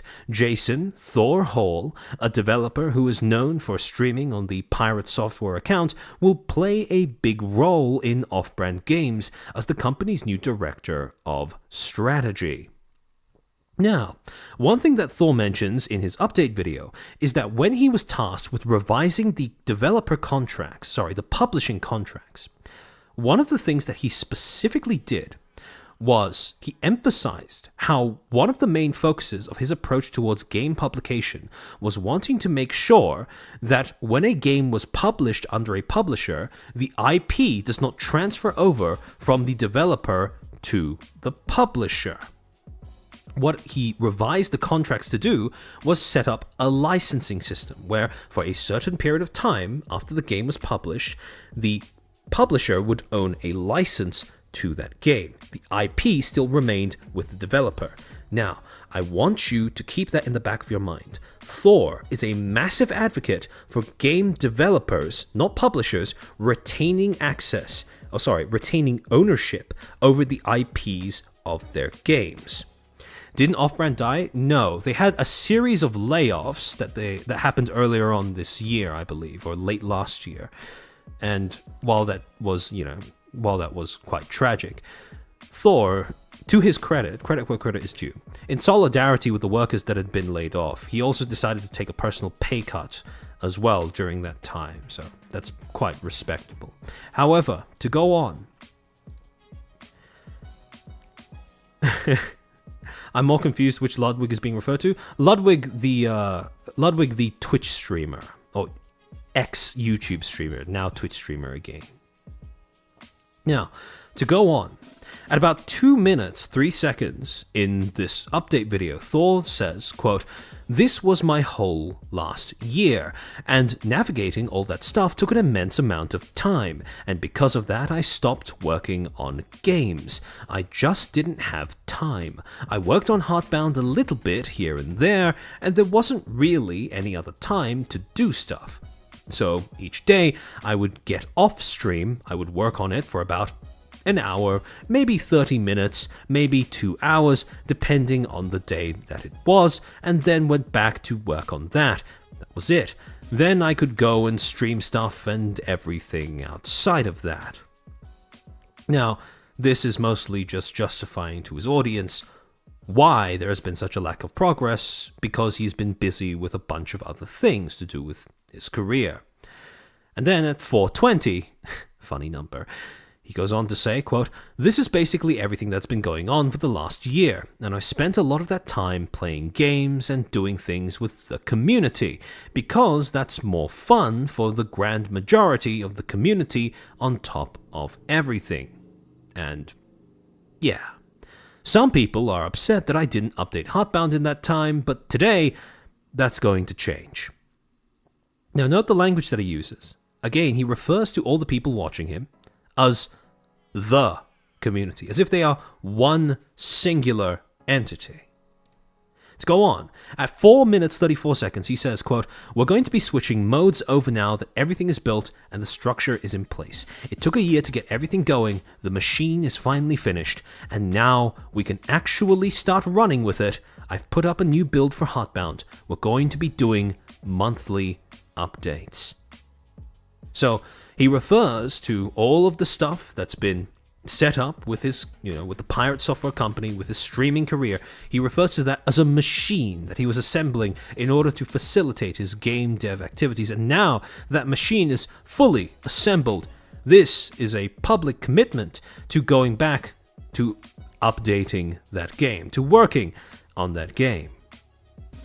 However, at 5 minutes, 41 seconds, he goes on to further clarify, I know there's been a lot of people that are upset that I didn't update in the last year, but I had to build a machine, and building that machine took all year. It was a lot of goddamn work, and we're finally in a spot where it's good, and that's it. I guess he means engine? Yeah, pretty much. That's what I assume he meant as well. And then, at 6 minutes 24 seconds, when he starts taking questions from his audience, somebody in his chat asks, quote, are we doing more on-stream game dev instead of just playing games? To which he responds saying, it really depends, right? It's like, you have to understand something. The stream is kind of like the monetary lifeblood for everything that we do. It allows me to support all of our other activities, everything that we want to do outside of that, and it really depends on what the community finds to be most entertaining on stream. 2 things. First, that Steam page is still yet to be updated, because I would make the argument that if he's going to come out and say this publicly, he should probably change the Steam page, the early access Q&A that he has on that Steam page, to say that his stream is no longer going to be a game dev stream for Heartbound, because it's no longer guaranteed to be that way, and by the looks of it, it hasn't been guaranteed to be that way for quite a while. However, the second thing, more interestingly, I've talked quite a lot on previous streams about how your brand image is defined by your audience. And the thing is, when you're deciding on how to message to that audience to establish or how to maintain that brand image, the thing is, you have to recognize how your audience is segmented. What are the different components of your audience that may have slightly differing areas of interest or different degrees of interest in different things that make up your content repertoire? The thing is, currently, when Thor refers to his community as the community, when he says that his streams are defined by what the grand majority of the community is interested in, the thing that he is glossing over is the fact that there is now a small faction of his community, that is probably the oldest portion of his community, that is invested in Heartbound and who has now become alienated from his stream content because of the fact that he is no longer streaming Heartbound, and because of the fact that the product that they have been promised for years keeps being put off in terms of when the full version is going to be released, and in terms of the regularity of those updates, at least until January of 2025. And so, this dissonance between different aspects of his community, between a minority of his community, part of the reason why this dissonance exists can be boiled down to how Thor has gone about building his current brand image. And it's this that I think is quite worth digging into, because this is something that can be translated over into useful information for all other streamers as well. And it starts with how his content, how his way of promoting and presenting himself as a creator has managed to shape his audience and how his audience perceives him. And this ties in with a concept that we talked about quite a while ago, quite a few months ago, but I want to sort of bring up again for the sake of giving you guys a bit of a refresher. And that is the concept of encoding/decoding. Master N, somewhat related. Is it just me, or a whole lot of famous figures falling from grace? Just recently, Gunake did a number on Melanie Mac and Razorfist. Yeah, I mean, this is just an inevitable part of certain aspects of the internet, I suppose. But yeah, I have noticed that it tends to be a bit of a... It does seem to be a bit of a trend that's cropped up over the last year or so. But yeah. So, to give you guys a bit of a refresher, encoding is the process of how a sender crafts and puts out a message, whereas decoding is how the recipient of a message interprets that message. In other words, when a sender encodes a message, they decide what they want to say and how they're going to say it. And then upon receiving that message, it is then quote-unquote decoded by the recipient. Now, the key thing to note here is how Pirate Software encoded the message to his initial audience of who he was as a creator, as a streamer, etc., etc. And interestingly enough, we can go with a previous example of games journalism way back in 2019 to get an idea of how Thor came across. Now, this article by GeekWire titled "Why the Developers Behind PAX 10 Game Heartbound Livestream Their Production Process." Why the developers behind PAX 10 game Heartbound livestream their production process. Sorry, I read that out weirdly the first time. When you compare this with the Mashable article that came out in 2024, you start to notice a few interesting differences between the two. For starters, to read through this, the way that this article describes Thor goes as follows. Quote, Hall has long behind-the-scenes history in both computer science and the video game industry. He holds 3 black badges from DEF CON and the annual Hackers Conference in Las Vegas, and has worked in intrusive security testing, preemptively hacking computer systems to make them more resilient to intrusion, for both Blizzard Entertainment and the US Department of Energy. Hall's other projects include Champions of Breakfast, a game he made in 24 days as an experiment, and a first-person steampunk MMO that he built inside Linden Labs' Second Life. Hall currently works full-time on his projects at Pirate Software, and unusually for an American game developer, live streams most of it. Every day for about 10 hours, Hall and Raymel, basically last name of Shea, go live on Twitch, talking with a small audience as they continue to work on the art and code for both Heartbound and Pirate Software's next project, a similarly genre-bursting shooter set in the same universe called Kill the Moon. To go on. While Pirate Software's Twitch channel doesn't have a big subscriber count, it has enough of an audience that roughly 50% of the company's income comes from the bits on Twitch. Most indie games tend to get their production budget from one big crowdfunding payout, angel investors, interested publishers, or their developers' other jobs. Heartbound being able to double its income via streaming donations and become essentially self-supporting is incredibly rare, if not unique, in modern game development. Now, I want you to remember the way that this live stream of the development of Heartbound was originally pitched. So here, it's pitched as a crucial element to sustain the development of the game, and on Steam it was pitched as a way of providing transparency to people who are invested in the game. This will become important later. To continue, part of it, Hall argues, is because their content on the channels is creative rather than specifically gaming related. So basically what Hall was saying is, quote, we're in the top 0.6% of creative channels on Twitch currently. I find that people are more interested in supporting creative channels monetarily than they are gaming channels. I've spoken to a few other gaming related channels that are averaging 500 to 1,000 viewers, and their average income is about the same as ours, when we average about 50 viewers. And it's really interesting that people are more inclined to support people who are making new stuff rather than people who are just playing games. Little ironic. However, one of the interesting things to note is, yet again, we are reinforcing the idea that the core of Pirate Software's early audience were people who were very invested in Heartbound. Quote, no one has really done a good deep dive into the monetization methods of streaming. They all talk about the largest numbers, but the largest numbers does not mean the most income. There needs to be more actual published research on that. Now, at this particular point in time, Alan, thank you for the 5. Chairman spazzing on stream. I'll stay here till my break, hopefully. VOD gang for now. No problem at all. And thank you for your generosity. But yeah, OBS is being a little bit funny today. Crippling Anime Depression. Nice name. Hello, welcome to the stream.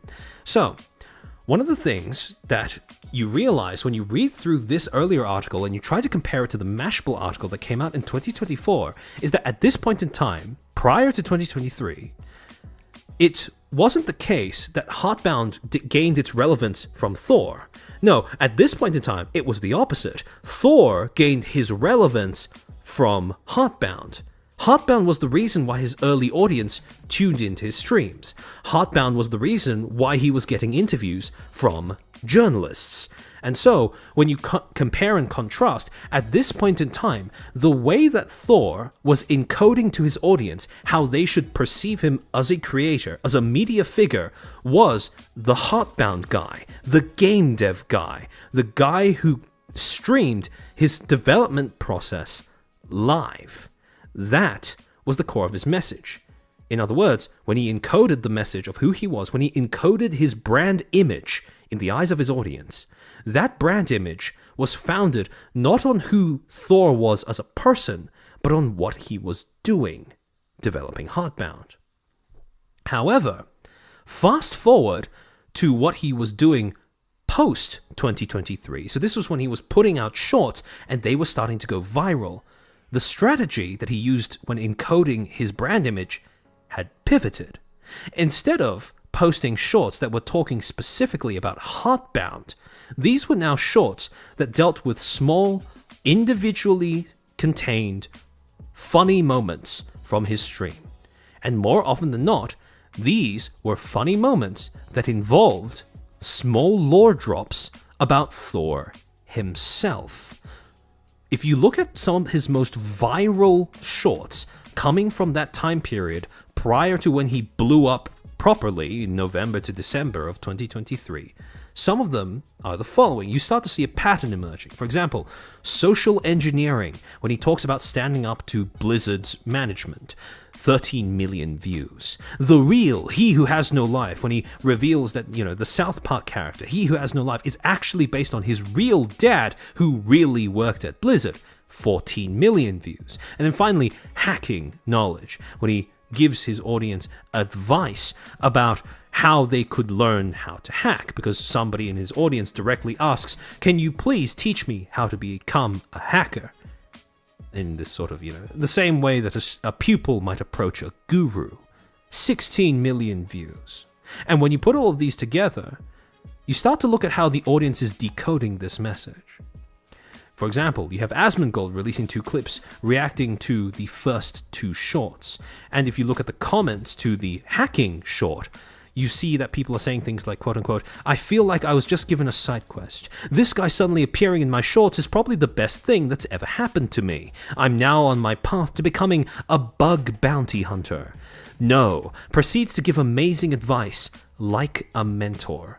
And when you look at how the audience is decoding these messages on how you should see Pirate Software's brand image, you start to see that the brand image is beginning to evolve. It's beginning to shift. It's become more centered around who Pirate Software is as a person rather than what Pirate Software is doing. It has gone from being a brand image that revolves around a product, Heartbound, and a process, its development, to being a brand image that is now centered around a person. It is now a personal brand image. Yes, Yugure, exactly. It has now become a form of attachment that is more parasocial than it is maybe professional, or maybe just out of personal investment in something you paid for. And, as we've touched on before, this ties into 2 other concepts that we've dealt with when it comes to the implications of building up a personal brand image on the internet. First, the whole point of, using yourself, your identity as a marketing tool so that you can build up an internet presence, right? The practice of what's called self-branding. Essentially, when you operate on the internet, right, as a person, as a creator, you are incentivized to become more than just a normal person. You are incentivized to turn yourself, your identity, into a persona and or product. And the reason why you're incentivized to do that is because it does three things. First, it creates desirable mental associations, right? For example, when it's chair, exactly. For example, when we talk about Thor, the positive mental associations is that he is made out to be some sort of teacher, right? A mentor-esque figure. When you talk about his Blizzard-related shorts, it's about how he managed to endure going through an environment that was that hostile to him and other workers. How, especially in that clip that Asmongold reacted to, that short, how he stood up to managerial overreach and unreasonable requests from administration. All of those things are very desirable mental associations. On top of that, the meme factor of his dad actually being the real life he who has no life, that's also, it adds a little bit of humor, a little bit of jest and zest to who he is as a person as well. Second, it lends color and personality to the design. Again, a lot of people have been romanticizing Thor as a person because they first made contact with him and his brand through his shorts. And his shorts make him out to be the sort of, wise, admirable, quirky guy, right? Expert in many things, game dev, hacking, etc., etc. But still with a very funny sense of humor. And finally, most importantly, the reason why it's almost natural, almost inevitable that creators end up turning themselves into personas and products and brands instead of just having a normal human identity is because when you have a brand, it promises consistency. In other words, a brand is another obligation to your audience, right? Your brand is what they get. When they understand your brand, that is you promising them that your brand is what they get, what they can expect to receive if they tune into more of your content. The second thing is how you go about creating this brand. Because we've got into why creators would be incentivized to essentially brand themselves. But how do they actually accomplish this? And the answer is through another concept that we've talked about in prior streams called live streaming. A term that was first coined by media academic A.E. Marwick in 2013 in a book chapter titled Live Streaming: What Happens When We Share Our Lives Online. And live streaming as a concept refers to the practice of, quote, the ongoing sharing of personal information to a networked audience, the creation of a digital portrait of one's actions and thoughts. Essentially, you pick and choose which aspects of your personal life, your personal identity, are worth sharing with an audience, and you curate a selection of personal disclosures, little bits of personal information that you choose to share with your audience that add up to a complete, comprehensive, and cohesive brand image. Live streaming is the process of building up a brand for yourself, an identity for yourself online, by making a deliberate selection of what elements of your real-life identity you feel comfortable sharing with your audience. And when you look back at how Thor encoded his identity, his brand, across these shorts, you can very much see how that concept applies. He picks, he chooses, he selects which aspects of his everyday life, his past, which are completely real, but they have been chosen for a reason, and that reason is that they add up to creating a charismatic portrait, a charismatic brand image. However, there is another thing as well that we haven't touched on, which is the medium that he's used to actually encode that message. Because see, previously, the medium that he was using were news publications, right? Game journalist publications. In other words, he would allow himself to be interviewed by a journalist who would then quote him in a news article, and that news article would then be sent out to readers. The difference is that was a message that was being sent out to recipients, or more precisely, that's how news articles are usually designed to function, right? They have a target audience in mind, and they are usually directed to that audience via the form of subscriptions, etc., etc. However, this was quite different, because instead of having one target audience in mind and sending a message out to them directly, as would be the case if you are a game developer, allowing yourself to be interviewed by a game journalist so that you can reach gamers who read game publications, well, who would read game publications. The industry is not quite what it used to be. Instead, what this does is the opposite. You still have a target audience, but instead of sending your message out directly to them, you put your message onto a platform that hosts it for anybody who's passing by to have a look at. And this was both the secret to Thor's explosion and one of the reasons why his audience has now begun to experience a little bit of internal dissonance when it comes to Heartbound, because this creates yet another media phenomenon known as context collapse, which is what happens when multiple audiences from different contexts end up converging on a single message. Context collapse is a phenomenon that is a direct consequence of the way that social media has changed how we communicate, because previously, communication tended to work a bit like email, right? Where you would have a message, you would have a target audience, and you would send your message in a way that has been written for that target audience and directed at that target audience, sent directly from point A to B.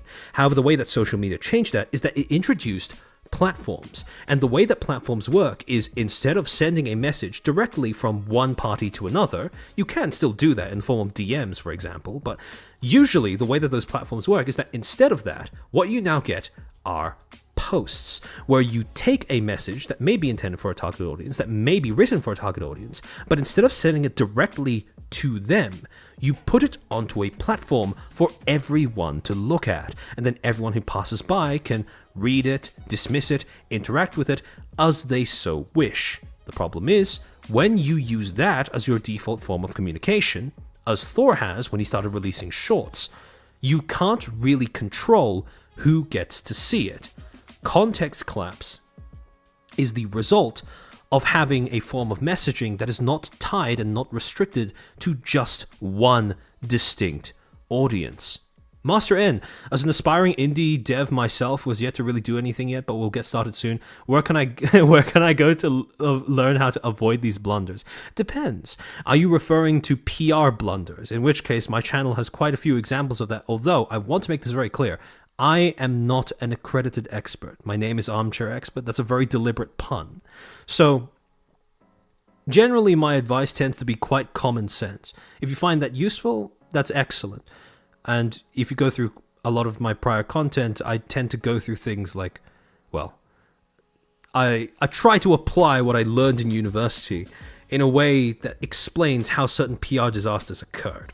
However, if you want content from somebody who is more well-versed, more accredited when it comes to PR, I recommend going to check out some of the posts that have been made by a guy on Twitter called ZanVT, who's basically a big VTuber fan who also happens to be an actually accredited PR professional. Now, if you're talking about actual game devs, how to avoid blunders in game development, you're going to have to go somewhere else, because I have absolutely no clue when it comes to how game dev works. And I could not give you any sort of advice in terms of how to avoid the same blunders that Thor has fallen into in regards to how he has been developing his game. In terms of good game dev content, I'm trying to think, because that's not usually my wheelhouse. Does anyone in chat have any recommendations for people who make good game dev content? Have autism, so PR blundering is definitely something I'm concerned with. So yeah, the PR part. Oh, okay, that's fine. That's fair enough then. So yeah, I mean, like I said, my streams are mostly geared towards taking the concepts I had to pay thousands of dollars for, and then basically just explaining them in layman's terms so all of you guys have access to that information as well. So yeah, if you just go through some of my previous videos talking about individual creators and how they maintain their brands, the Quinn Bennett stream that I did a while back was probably one that might be useful to you. Same thing goes for the gatekeeping stream that I did, where I talked about how it's important to prune your consumer base, how to prune your audience base. A lot of my advice when it comes to how individual creators should manage their audiences comes from the importance of understanding that you can't make everybody happy, and that you need to be able to segment your audience out into individual pieces, and then from there decide which pieces you want to cater to. And based off of that, becoming aware that when you present yourself in front, when you communicate with an audience, you are building an image in their head of who you are. And like I said before, a brand is fundamentally a promise. So long as you're aware of that process, that you're making that promise, you should be quite a bit of a leg up in terms of being able to actually consciously take control over how you present yourself on the internet rather than just blundering around. So hopefully my streams have done at least somewhat effective of a job at making that a more conscious idea in people's minds. Oh, Evo, welcome to the stream. I'm surprised you aren't using a voice changer for this stream. I mean, why would I need one? Why would I need one? Is it just me, or does Armchair's PNG? Oh yeah, no, the OBS has been fucked for the entire stream, and it will likely stay fucked as well. Yeah, I have my share of experience with social blunders and intentionally making people mad, so I'm terrified of doing that to a potential fan base. Yeah, that's no problem. I understand that being a concern. So, but yeah, when it comes to making a fan base mad, one of the things that you need to understand is there will always be, like, this is something that is, this is a talking point that's been done to death, but you will never be able to make everybody happy. And one of the hardest parts of being a creator, or one of the parts that gets the most, I suppose, actually, let me rephrase that. One of the most underemphasized aspects of being a creator on the internet is it's okay to be exclusive. It's okay to be discriminatory. It's okay to say that there are certain audiences that you're just not interested in catering to. And those audiences can and should be excluded.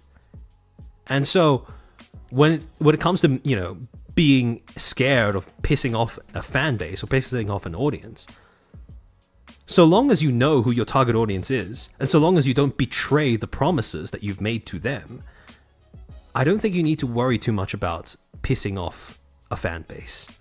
Because there are always going to be people who are pissed off at you. But whether those people are actually your fan base determines whether or not you actually need to be worried about that. So yeah. I can relate to that. My OBS also explodes when I stream on Picarto. Yeah. You should switch back to PNG.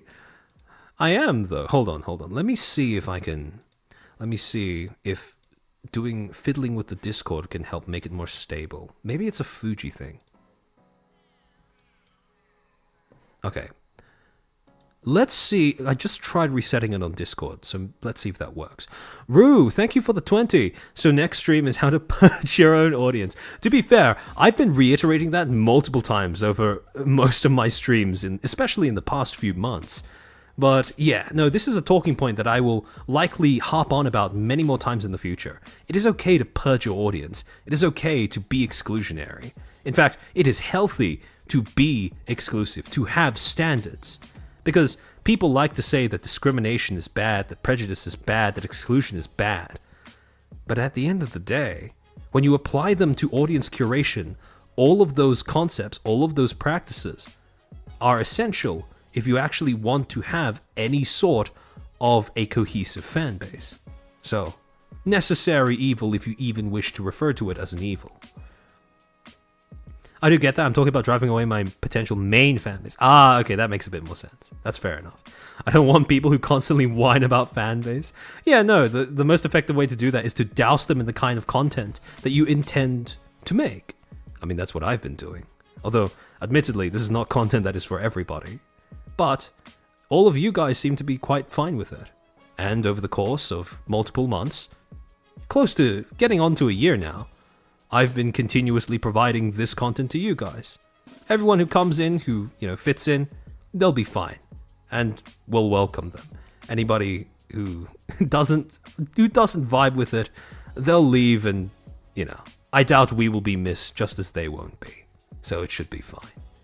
But yeah, in other words, yet again, gatekeep your audience. And when we talk about gatekeeping audiences, you can see that this is exactly what happened with Pirate Software, because pre-November of 2023, when he was basically making Heartbound his main stream content, and when that was the foundation of his brand image, both as a creator and as a game developer, the way that he sent out that message, the way that he encoded that message, and he, pushed it to his audience, was very much this one way, this single direction process of trying to reach his target audience, gamers.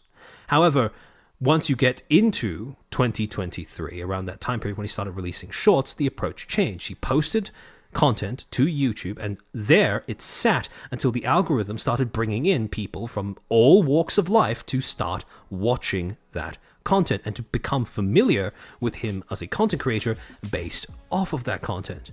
As a result, what ended up happening was we witnessed the rapid expansion of not just Thor's brand, not just Thor's community, not just Thor's viewer base, but his brand in real time.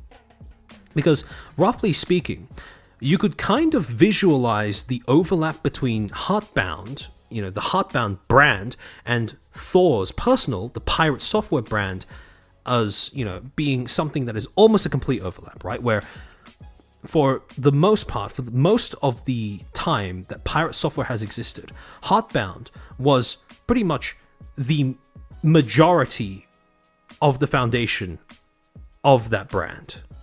The fact that Thor was actively developing Heartbound, it was his main content, it was a major title, it was his second original title, etc., etc. It was, those two were functionally the same. Then YouTube happened. Then the shorts started popping off, and you had all of these new members of the audience who are coming in from YouTube Shorts, who are not familiar with Heartbound, but feel familiar with Thor. And as they entered that fan base, Thor's personal brand image, the Pirate Software brand image, started expanding out at a rapid rate that utterly overshadowed Heartbound. Now, Heartbound is still the same in terms of being a core portion of the Pirate Software brand image, but it is nowhere near as much of a majority of that brand image as it was before. Heartbound remained static in terms of its degree of influence over how people saw Pirate Software. Heartbound remained static in terms of how much of a core foundation it was for Pirate Software as a creator, as a game developer. But its relevance to his brand has become diminished significantly relatively to how his brand image has expanded in general. So, it's still there. It's just a good deal more obscure than what it would have been otherwise. I know we moved on from this, but Shovel makes a lot of great videos about tips and tricks for indie game devs on how to make games, usually for platforms. Thanks for sharing that, Eniet. Sorry if I didn't read that earlier on when you wrote that earlier. Sinful Lad, thank you for being a member for 5 months. Looking forward to our half a year anniversary. Smiley face. Of course. SG Bun, thank you for the 5. The Tree of Liberty must be refreshed from time to time with the blood of simps in chat. That's a good quote. The upcoming Thomas Jefferson themed VTuber. That's a very good quote, actually. Now, however, when you see this disparity in terms of how much of the fan base cares about Thor as a person but isn't really that interested in Heartbound versus the small minority, now relative minority, that cares a lot about Heartbound in addition to caring about Thor as a creator, that is where this dissonance begins to emerge. And that is a dissonance that has been created purely by virtue of the way that Thor's channel has expanded.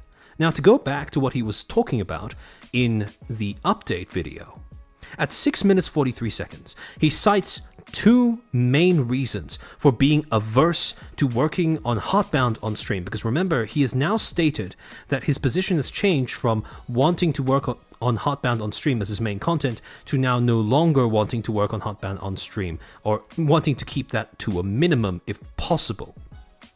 And the 2 reasons that he cites are, 1, audience irritation about spoilers, which quote-unquote tanks the viewership by 30%, and 2, anxiety from the size of the audience watching him, stating, quote, "I find that I freeze up when writing on stream." Now, the second one, very understandable, 100%. I can understand if you're used to streaming to 400 people, and over the course of what seems like just half a year, that number balloons outwards to over 10,000 at a single time.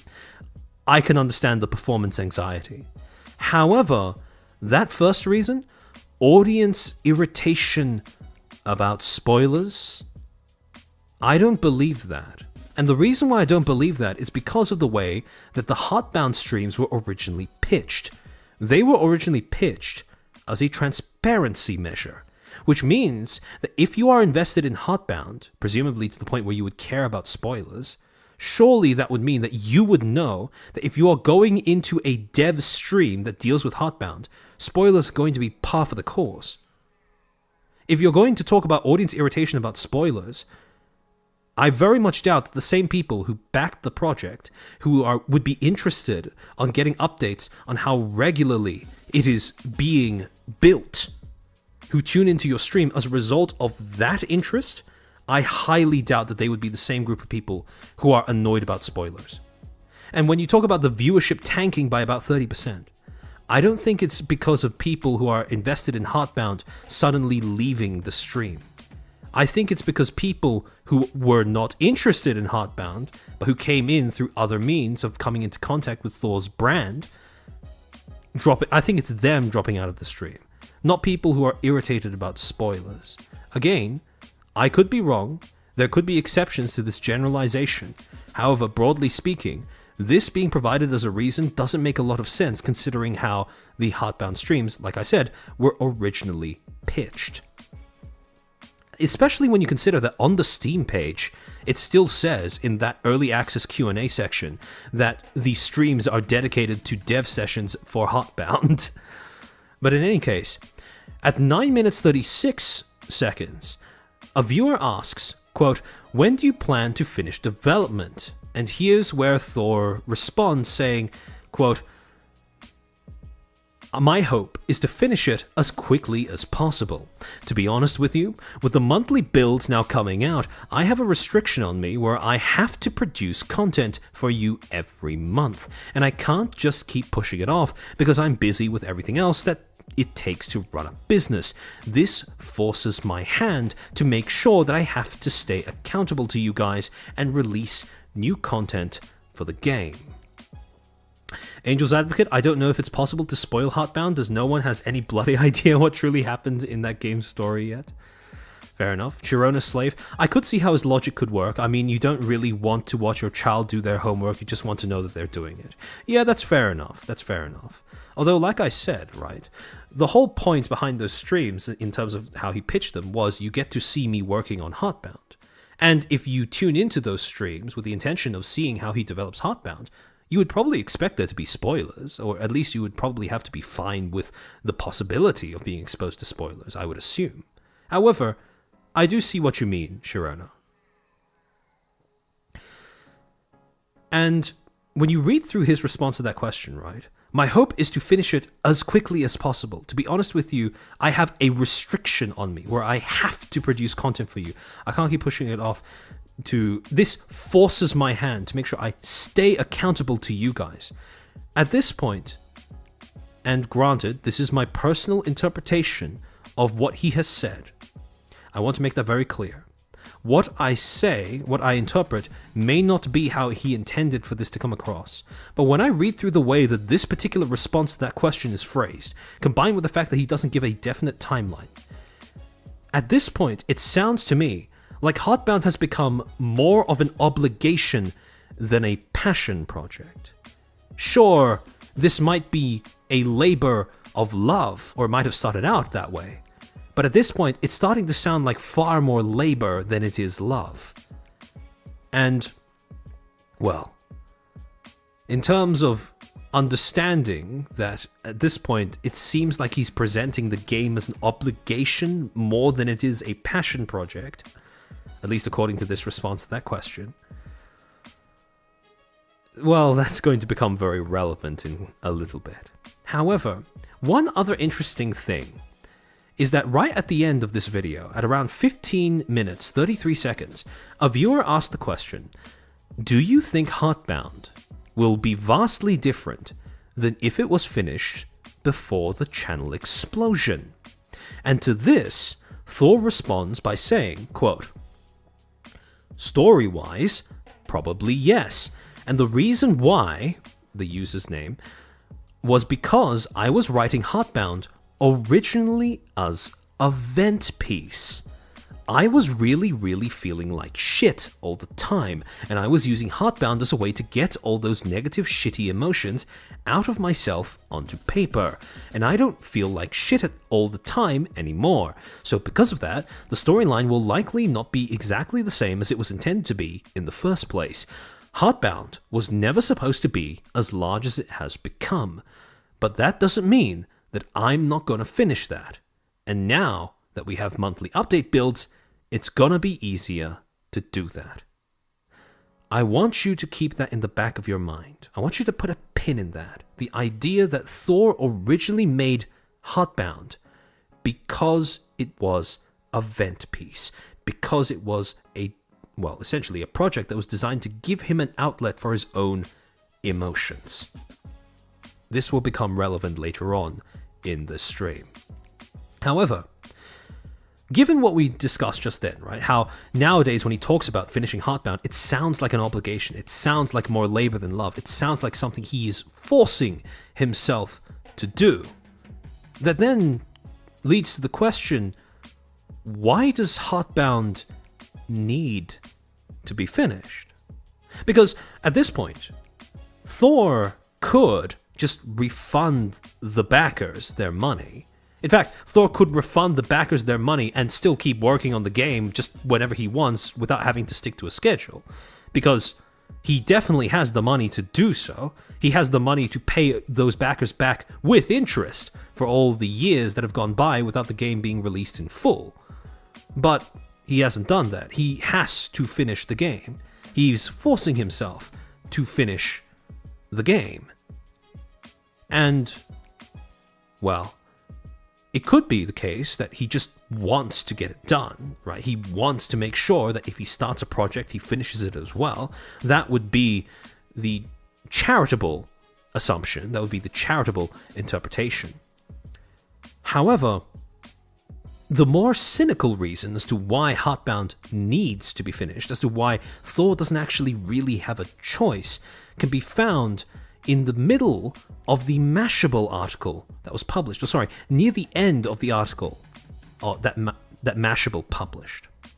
Quote, Hall had been approached by multiple different publishing houses who shared the sentiment, quote, we want you because you're the face of indie dev, end quote.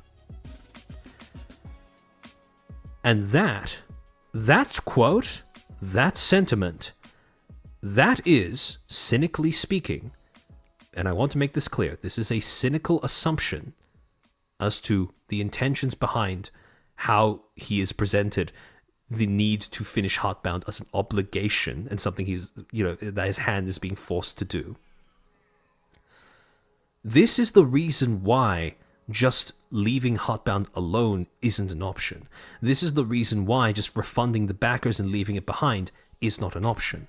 Because Thor, whether it be intentional or not, has now built a brand image for himself that acts as the face of indie dev.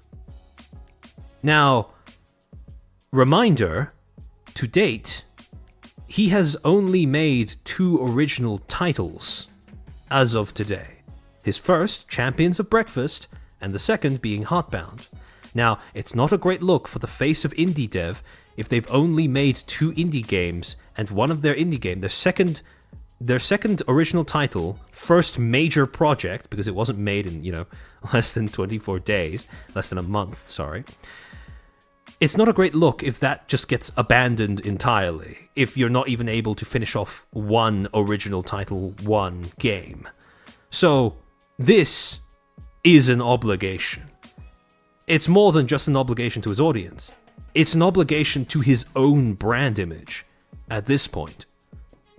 And so, when you think about the reasons as to why he has to finish Heartbound, when you think about some of the more cynical reasons, this is among the top of those reasons. And so, when you look at Heartbound, Thor's reputation as a game dev is, in no small part, propped up by the fact that he is the developer of Heartbound.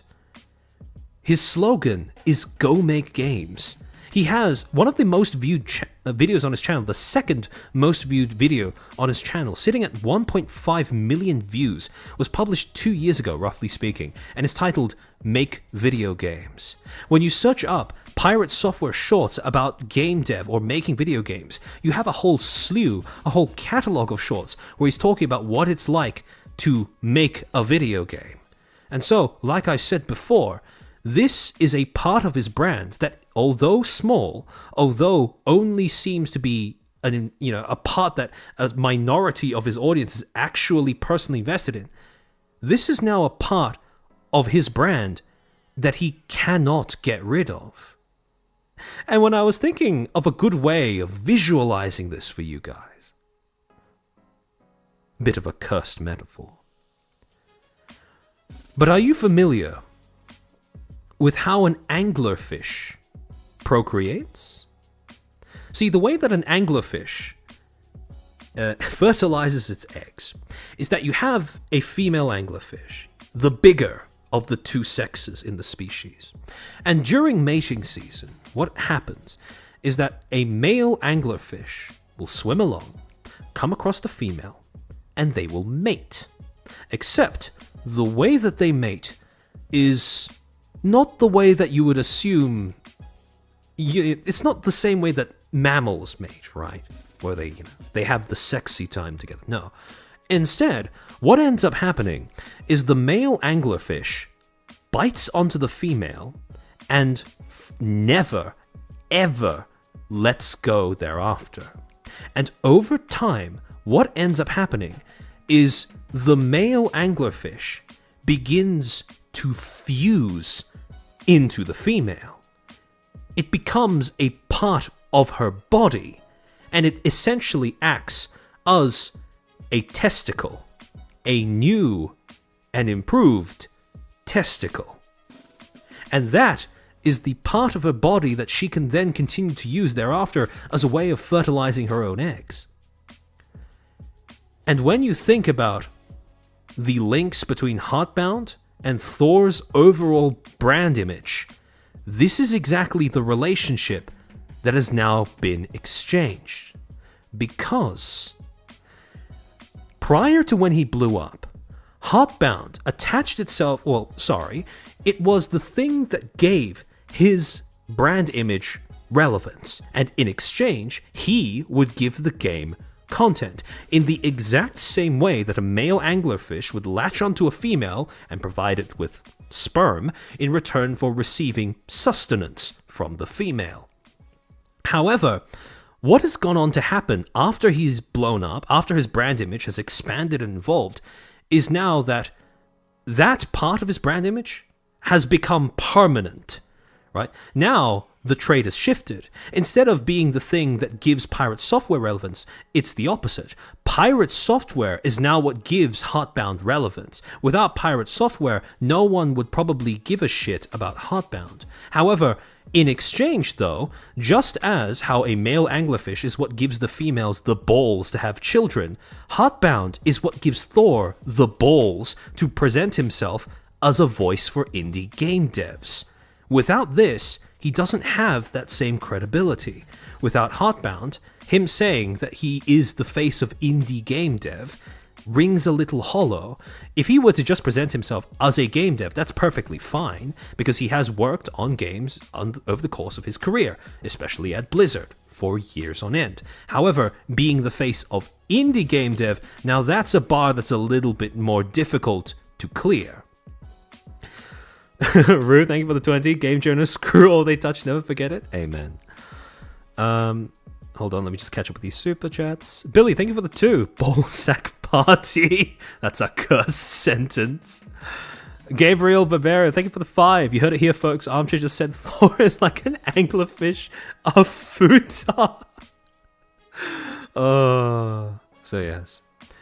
Sinful Lad, so you're telling me that Lumi Anglerfish can give... No, she's a female. That's the thing. She's the one who receives the balls.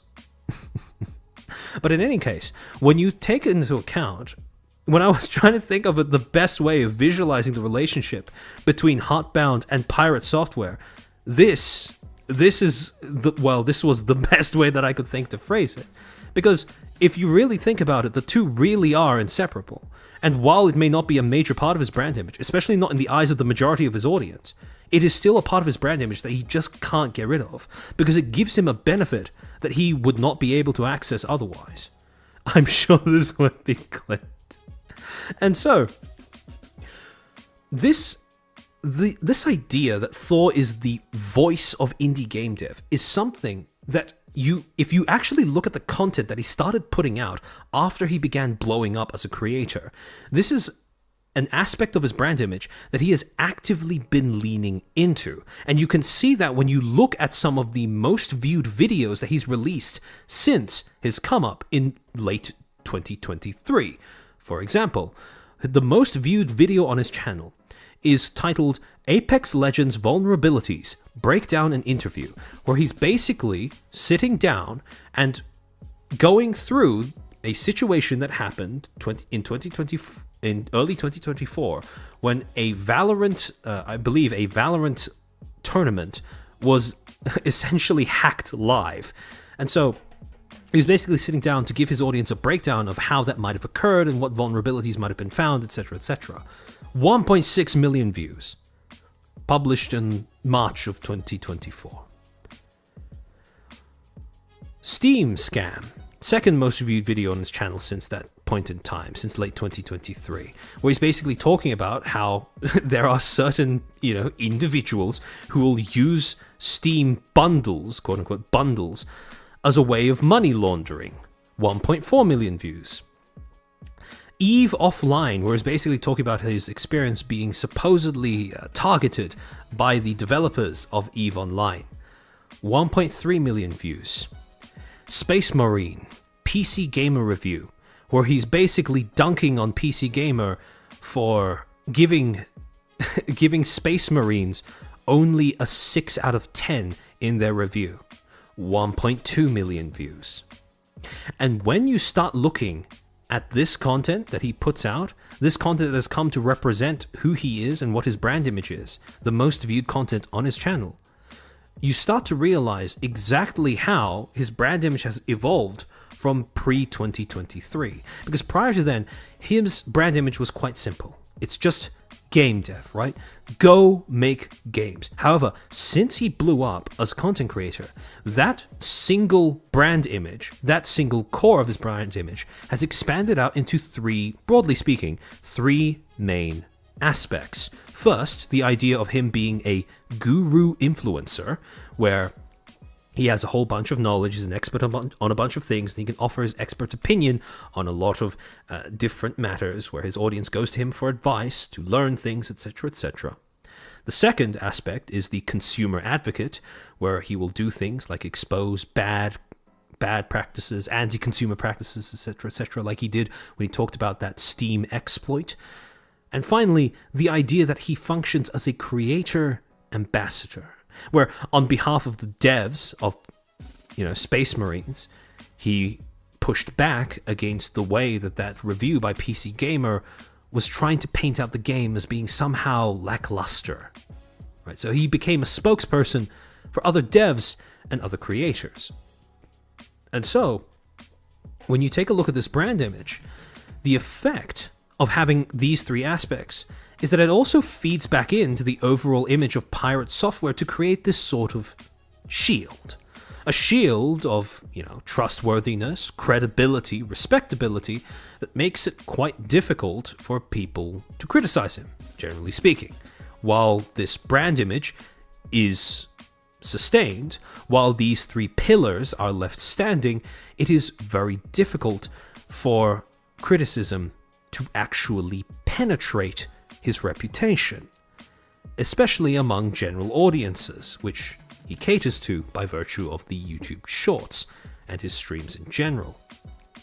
And so, when you saw that reaction to the Mashable article, and I myself am included in this, a lot of those criticisms, like for example that article and the some of the information that was presented in that article, ended up bouncing right off of that shield.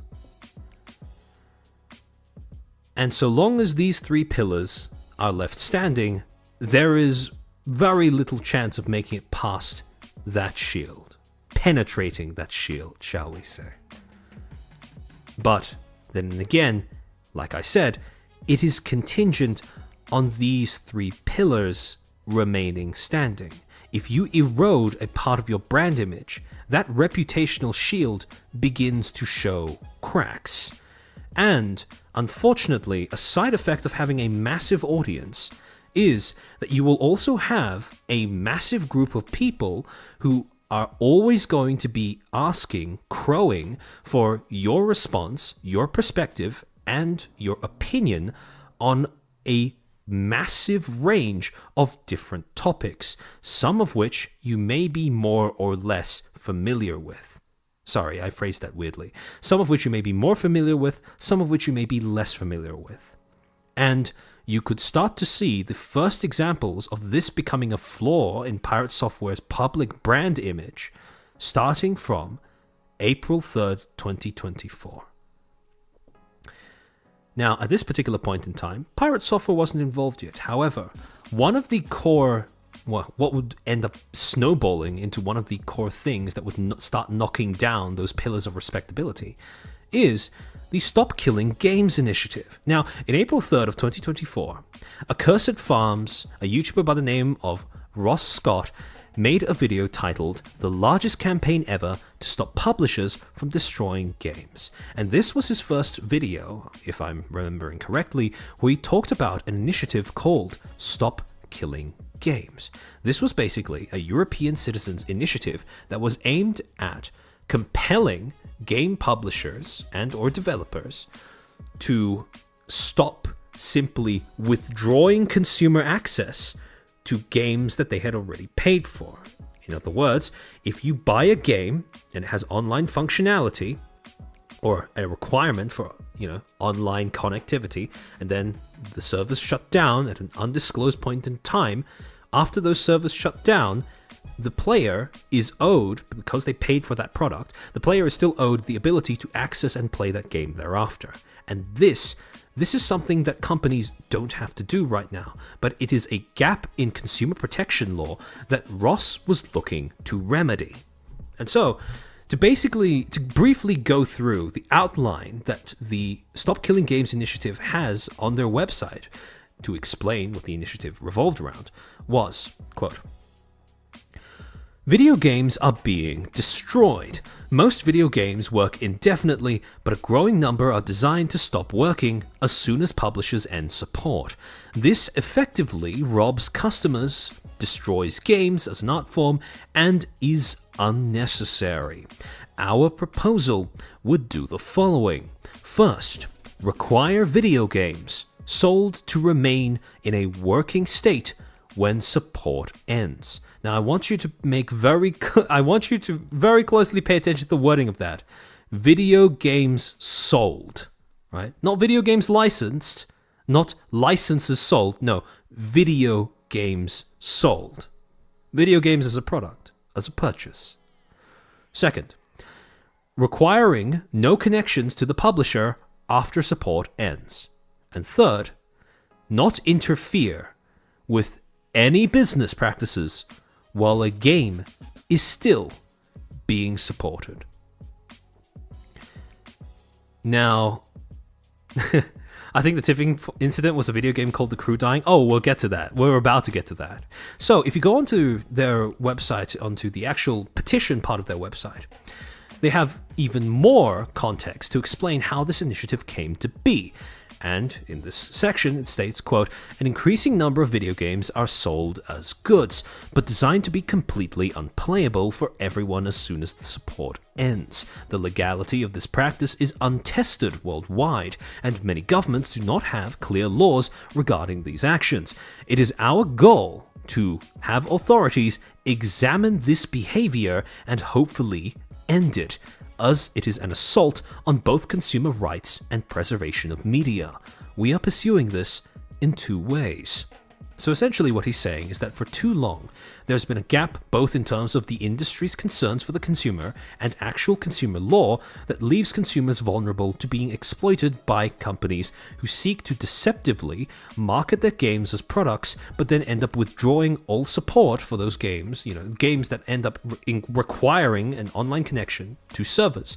And then when those publishers end up closing those servers, people who bought the game under the impression that they were a product no longer have access to the game. Or, well, more precisely, to quote the reasons that this initiative began, the first is the closure of a game called The Crew. The video game, The Crew, published by Ubisoft, was recently destroyed for all players, and had a player base of at least 12 million people. Due to the game's size and France's strong consumer protection laws, this represents one of the best opportunities to hold a publisher accountable for this action. If we are successful in charges being pressed against Ubisoft, this can have a ripple effect on the video games industry to prevent publishers from destroying more games. The second thing is government petitioning. Official government petitions have been introduced to prohibit the practice of intentionally rendering commercial video games inoperable when support ends. In other words, video games are being made with planned obsolescence in mind. Petitions for the UK, Canada, Australia, and now the entire of the EU have been opened. Some have since closed, but we're still waiting on responses from governments. The European Citizens Initiative, in particular, will be open for 1 year and could be the most powerful out of all of these. Please sign it or tell others about it if you can. If you are able, please engage in assisting this effort or encourage others who can. The FAQ can also be viewed for more information. Now, this is also a movement that came off of the heels. One other thing that Ross's video mentioned is that this is a movement that came fresh off the heels of an Ubisoft executive going on record to say that, quote, gamers need to get comfortable, quote unquote, comfortable, not owning their games for subscriptions to take off. Talk about tone-deaf public statements. And this was published on January 16th in an IGN article, of all things. The article goes as follows. Quote, an executive at Assassin's Creed maker Ubisoft has said gamers will need to get quote-unquote comfortable not owning their games before video game subscriptions truly take off. Speaking to discuss the launch of Ubisoft's new Ubisoft Plus Premium and Ubisoft Plus Classic subscriptions, Philip Tremblay, Director of Subscriptions at Ubisoft. Now, the fact that that is even a position that people are paid to fill at these game companies is in and of itself a screaming reason as to why more consumer protection laws are probably needed. Explain to GBiz what needs to happen before subscription services became a more significant slice of the video game business. Yeah, Master N, you will own nothing and you will be happy. Ubisoft Schwab, apparently. Yeah, pretty much. I hated this statement so much. Don't worry, Drac, you are not even close to being alone. Quote, I don't have a crystal ball, but when you look at the different subscription services that are out there, we've had a rapid expansion over the last couple of years, but it's still relatively small compared to other models, Tremblay said. We're still seeing expansion on console as the likes of PlayStation and Xbox bring new people in. On PC, from a Ubisoft standpoint, it's already been great, but we are looking to reach out more on PC, so we see opportunity there. Get Zerged, thank you for the 5. sided with Pirate only on the basis that bringing politics/government into it could be ugly and messy and have the message lost in political slop. That's fair enough if that's your reasoning. However, unfortunately for Pirate, that's not quite his main reasoning. It is one of the reasons that he brings up, but it is not the main reason why he has presented himself as being against this movement. To go on, quote, one of the things we saw is that gamers are used to, a little bit like DVD, having and owning their games. Well, I wonder why that is. That's the consumer shift that needs to happen. They got comfortable not owning their CD collection or DVD collection. That's transformation that's been a bit slower to happen in games. As gamers grow comfortable in that aspect, you don't lose your progress. If you resume your game at another time, your progress file is still there. It's not been deleted. Try telling that to the people who purchased the crew. You don't lose what you've built in the game or your engagement with the game. It ages more and more like milk with every single word. So it's about feeling comfortable with not owning your game. I still have 2 boxes of DVDs. I definitely understand the gamer's perspective with that. But as people embrace that model, they will see that these games will exist, but the service will continue, and you'll be able to access them when you feel like it. That's reassuring. Well, that was a fucking lie, because people could not access the crew after that service was no longer continued, and they could not access it simply because they felt like it. So, right on the surface, there was a lot of impetus behind how this petition, how this initiative was being phrased, the purpose behind this initiative. Blaze, it's already cheese from where I'm standing, and trust me, as a French, I know about cheese. I'll take your word for it. Now, on top of this, Ross would also end up releasing... Sorry, the date is wrong. I'll end up correcting this before I upload the slides onto the Patreon. However, Ross would end up releasing a follow-up video giving more detail into how exactly this initiative was designed to function. So... sorry, that was the... I'm thinking one slide ahead. No, sorry. There was one quote in this original video that I want to emphasize to you guys. At 12 minutes 54 seconds, Ross adds in a little bit of additional context that, well, is valuable if you want to understand Ross's personal position as an advocate for this initiative. Although the initiative states quite clearly that developers need to provide a working version or some way for the game to work after publishers are no longer interested in making it functional online.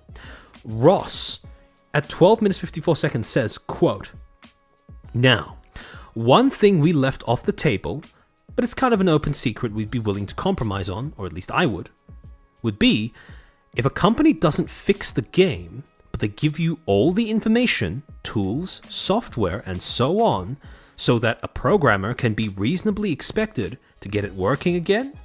Yeah, that's an acceptable substitute, though the resentment some others had helping on this was strong, and they didn't trust companies not to abuse a provision like that, and they could be right, so we left it out of the proposals. Now what that means is, although the proposal itself was written and is intended to represent people who are a good deal harsher on the way that the industry is currently operating, who don't want to give game devs even the slightest amount of, even the smallest loophole out of having to provide some way to create a working version of the game after it's no longer being supported by the publishers themselves. Ross, personally, is more than willing to compromise on that point.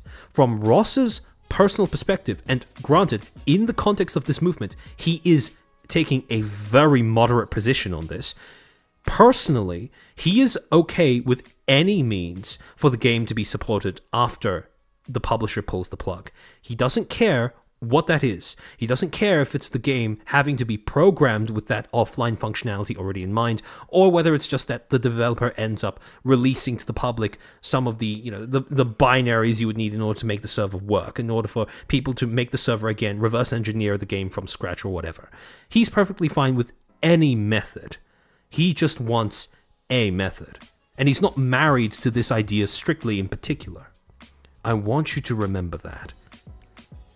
Now, on August 1st, 2024, so a few months later, 2 months, 2 months?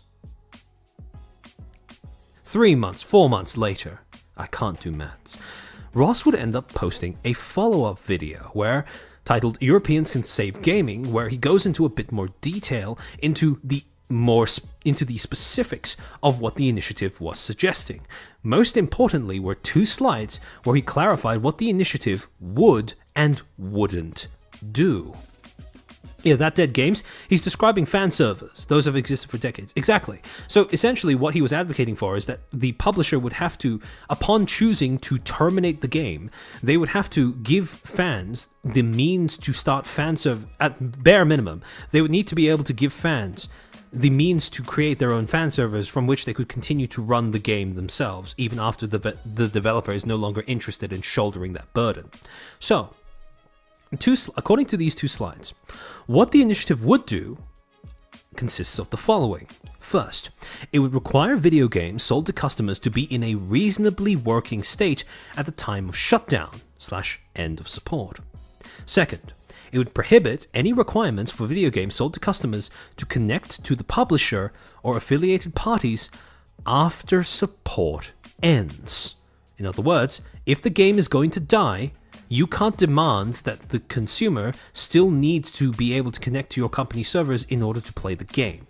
That's unreasonable. And finally, third, require that the above also apply to video games that sell game assets or features, microtransactions, to customers. Now, this is pretty clear, right? If you are a publisher, you are making a game that has online functionality. If you are going to make the decision to pull the plug, you need to have an end-of-life plan. You need to be ready if in the future you make this happen, right? If in the future this ends up happening. Publishers and devs are going to need to make their games with the knowledge that this needs to be the ultimate outcome, right? That if they close the game, when they close the game, they need to be able to hand it off to the gamers the players, in order to be able to keep it going themselves. Now, very important thing that I want to emphasize. This is an initiative. It's not a law. It's not even close to being a law. It's not supposed to be drafted as a law. It is an initiative, a movement that is designed to get the government's attention and to get the ball rolling on a conversation about the topic. Nothing more, nothing less. Second thing, even if this was passed into law, because of the fact that it is an EU, a European Citizens Initiative, it does not have the ability, even if some of its suggestions were passed into law, it does not have the ability to be applied retroactively, which means all of the games that have already been made prior to when the law takes effect would be exempt from the stipulations that are given. And these kinds of laws will take years to negotiate and flesh out. That is plenty of warning for game devs and the industry as a whole to learn how to pivot in response to this as they see it approaching. The second thing, though, what the initiative would not do. First, it would not require publishers to give up intellectual property rights. This is important. Second, it would not require publishers to give up the source code. Just some way, they don't care what way. If the publisher doesn't want to give up the source code, they could always just program it, build it with the intention of making it offline functional someday. Third, it would not require endless support. It would not require publishers to host servers. It would not require publishers to assume liability for customer actions. And finally, it would not interfere with business practices in any way while a game is still being supported. R-White, they can also have a grandfather clause to grant exceptions to games still in development when/if the law is passed. Exactly. And so, if you go over to the actual page itself on the the ECI website itself, it has more details stating information from the organizers, objectives. This initiative calls to require publishers that sell or license video games to consumers in the European Union or related features and assets sold for video games that they operate to leave said video games in a functional/playable state. Specifically, The initiative seeks to prevent the remote disabling of video games by the publishers before providing reasonable means to continue functioning of said video games without the involvement from the side of the publisher. The initiative does not seek to acquire ownership of said video games, associated intellectual rights, or monetization rights.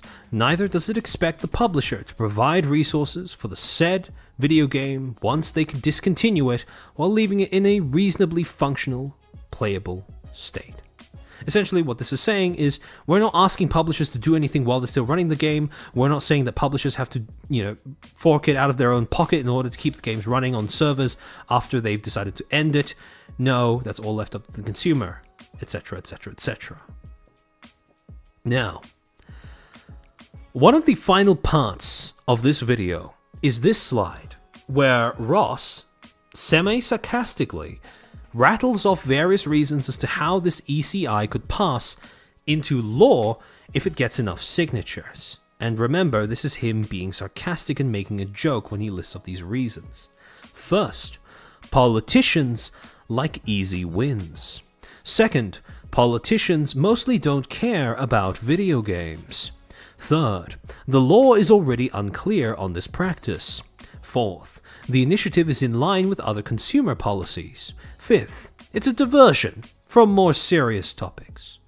Now, the first, second, and fifth reason, those are all just facts. It is a fact that politicians like easy wins, they don't care about video games except when it's gambling or porn, and finally that they also prefer to have diversions from serious topics.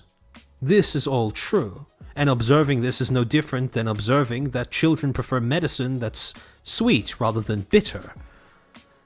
However, the third and the fourth points are where actual policy get involved. The law is already unclear on this practice, that is true, otherwise it wouldn't be legal.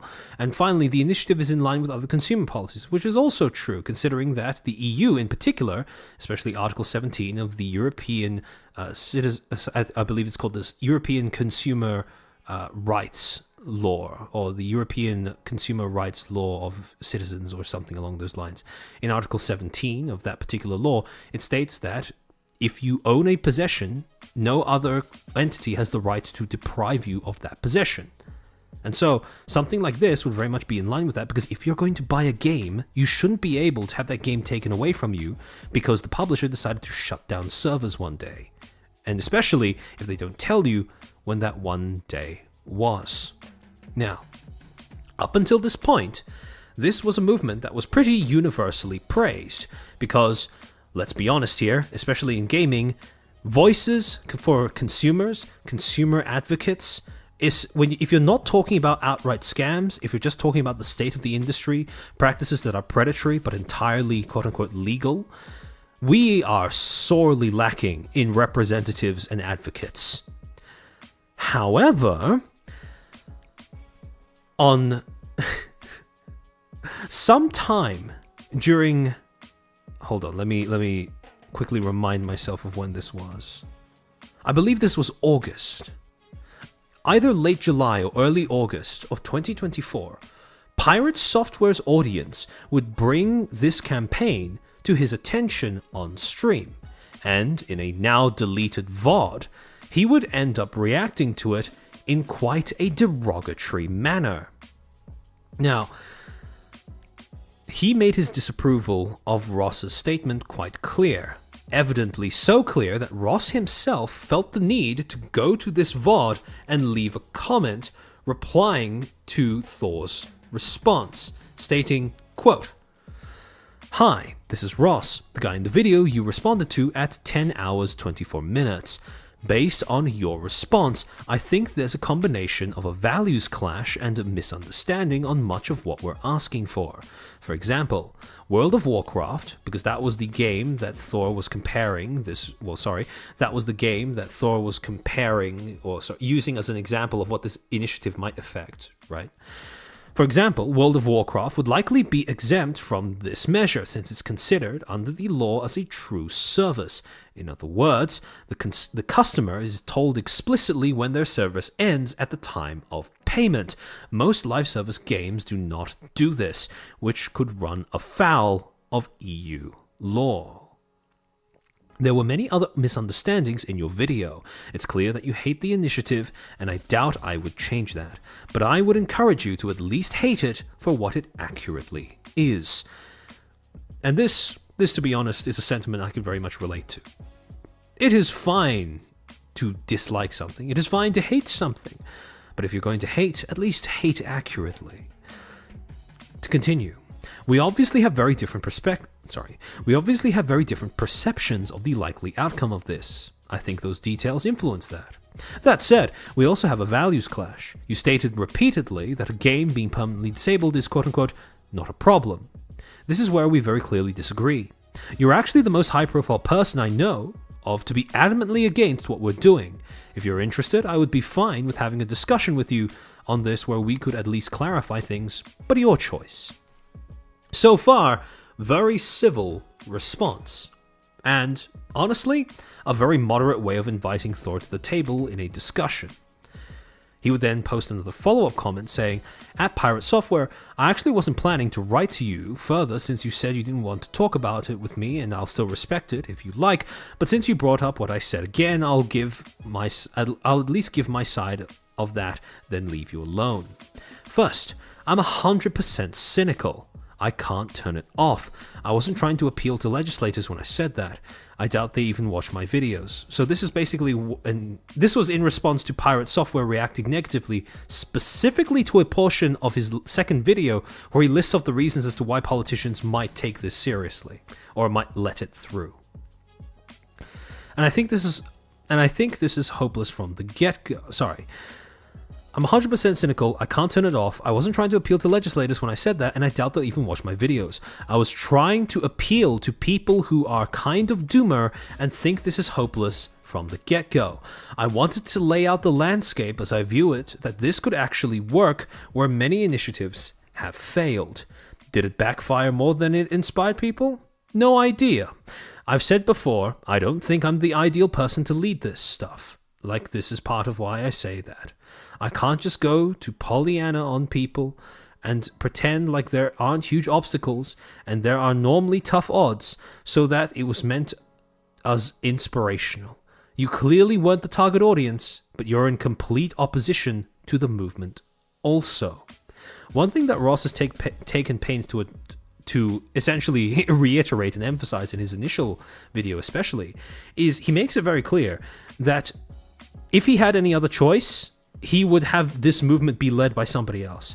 However, he's stepping up to lead this movement because nobody else has done that in all of the years that gaming has been a thing. In all of the years the industry has been growing.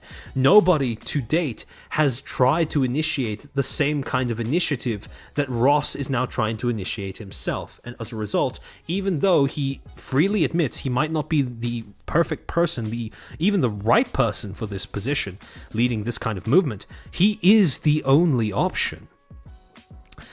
Second, I'm literally not a part of the initiative in any official capacity. I won't be the one talking to officials in Brussels if it passes. The ECI could completely distance itself from me if that was necessary.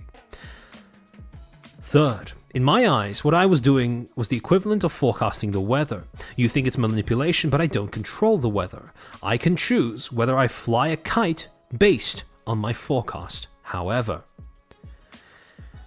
Fourth, it was also kind of a half joke on the absurdity of the system we are in. We're in that I consider these critical factors that determine our success or not. So yes, I meant what I said, but I also acknowledge it's kind of ludicrous that these are perhaps highly relevant factors towards getting anything done in democracy. And again, this is him referring to the idea that politicians want easy wins, that they like distractions from more serious matters, that they don't know about video games, etc., etc. And then finally, anyway, I get the impression that this whole issue was kind of just thrust upon you by your fans. You clearly hate the initiative, so as far as I'm concerned, people should stop bothering you since you don't like it. And In response to this, Thor himself would end up making a second reaction on stream to Ross's comments. A reaction that was clipped by Lucky Kennedy on YouTube. We're going to react to that clip. There are a few things that stand out in it that are going to become relevant in our discussion later. Let me switch over to the React screen. Hold on, let me first make sure that that's actually up on this side. No, it's not. Hold on, let me go back. Pull it up suitably. Make sure that the YouTube tab is working. Adam. Okay, there we go. Alright. I'm going to turn off the music. Can somebody in chat remind me to turn it back on later? I realized when I was reviewing the VOD for the last stream that I forgot to turn it back on afterwards. However, let me switch over to the React stream. There we go. Okay. Let's see what Thor has to say about this. I've gotten a message. Oh, is that volume okay for everybody else? There's so much bass in that microphone that it kind of hurts my ears, but is the volume okay for you guys? Master N, oh boy, another React screen? No. This one's fine. I've kept the length very much capped on these videos that we're going to be reacting to. None of them are VODs, they're all edited. They all have they all have timestamps as to how much I'm going to be reacting to, so. Bass is deep. Is the volume okay? Yeah. It's fine. It's a bit loud. Okay, hold on. Let me turn down the volume just a wee bit. Okay.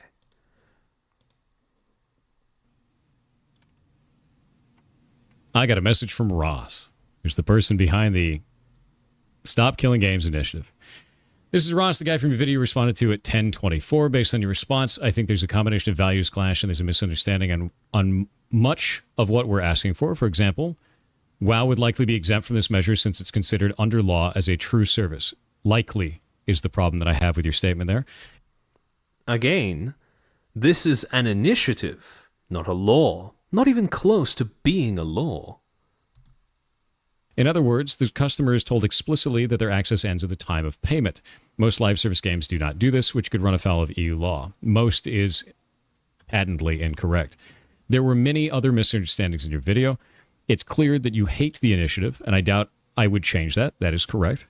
I would encourage you to at least hate it for what it accurately is. I do. We obviously have very different perceptions of what's likely outcome of this. I think those details influence that. That said, we also have a values clash. You state repeatedly that a game being permanently disabled is not a problem. It is not. A live service game is meant to end one day. There's nothing wrong with that. See, that's the thing, though. Yes, you can have a live service game that should end one day, but that's not a reason to argue against having an end-of-life plan as well. If you are making a live service game with the knowledge, with the confidence that it is someday going to have the plug pulled on it, it makes sense that it is in the interests of your consumers to insist that you have a plan for that they are not going to be cut off the moment you decide to pull that plug at a date that you have not disclosed to them. This is the sheer arrogance in the tone and the smug pedantry. Yes, so a lot of you are already picking up on one of the things that immediately started alienating audiences when they started watching his initial response to Stop Killing Games. Because remember, this was an initiative that was advocating for consumers. And this was an initiative that was one of pretty much the first major one to actually take this as to try to force something through in front of politicians to get them to start talking about the state of the industry and how little consumer protection seemed to exist in it. And yet, Thor, the face of indie game dev, is talking down to this in an extremely dismissive manner. Yeah, Tsumanite. Of course people die. That's why we don't need funerals. That's basically what he's arguing here. Where we very clearly disagree. You're actually the most high-profile person I know that is adamantly against what we're doing. Cool. If you're interested, I'd be fine with having a discussion with you on where we could at least clarify things, but your choice. I don't think I want to do that. And the reason why is this. It is because specifically your video that made me... I want you to remember that when Ross extended a polite civil invite to a discussion. And when Thor read through that invitation, he dismissed it immediately due to Ross's character. I also want you to remember that Ross is, by far, one of the more moderate people who have been advocating for this initiative. He's not a part of the initiative, but he is more than willing to compromise on things like how developers or publishers fulfill their obligations to give consumers a way to preserve the games after they're no longer supported in an official capacity. Not interested in wanting to talk to you. It is specifically this portion of your video, right here, where you discuss reasons why your initiative could pass. And your description of this, I find to be disgusting. Note how he describes it. Disgusting, right? Politicians like easy. He has converted a discussion, right? And a discussion that is, granted, when Ross lists off those reasons, they are quite a glib commentary on the state of modern society. But now Thor has turned this into a moral issue, an issue to do with morality rather than simply observing objective reality.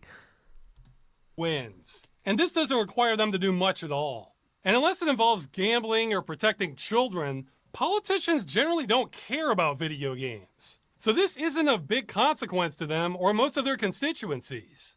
EU law is already unclear on a lot of this practice anyway, and we would be making it easy for them to settle it. It falls in line with other consumer practices. You know how when you buy something, you're generally allowed to keep it?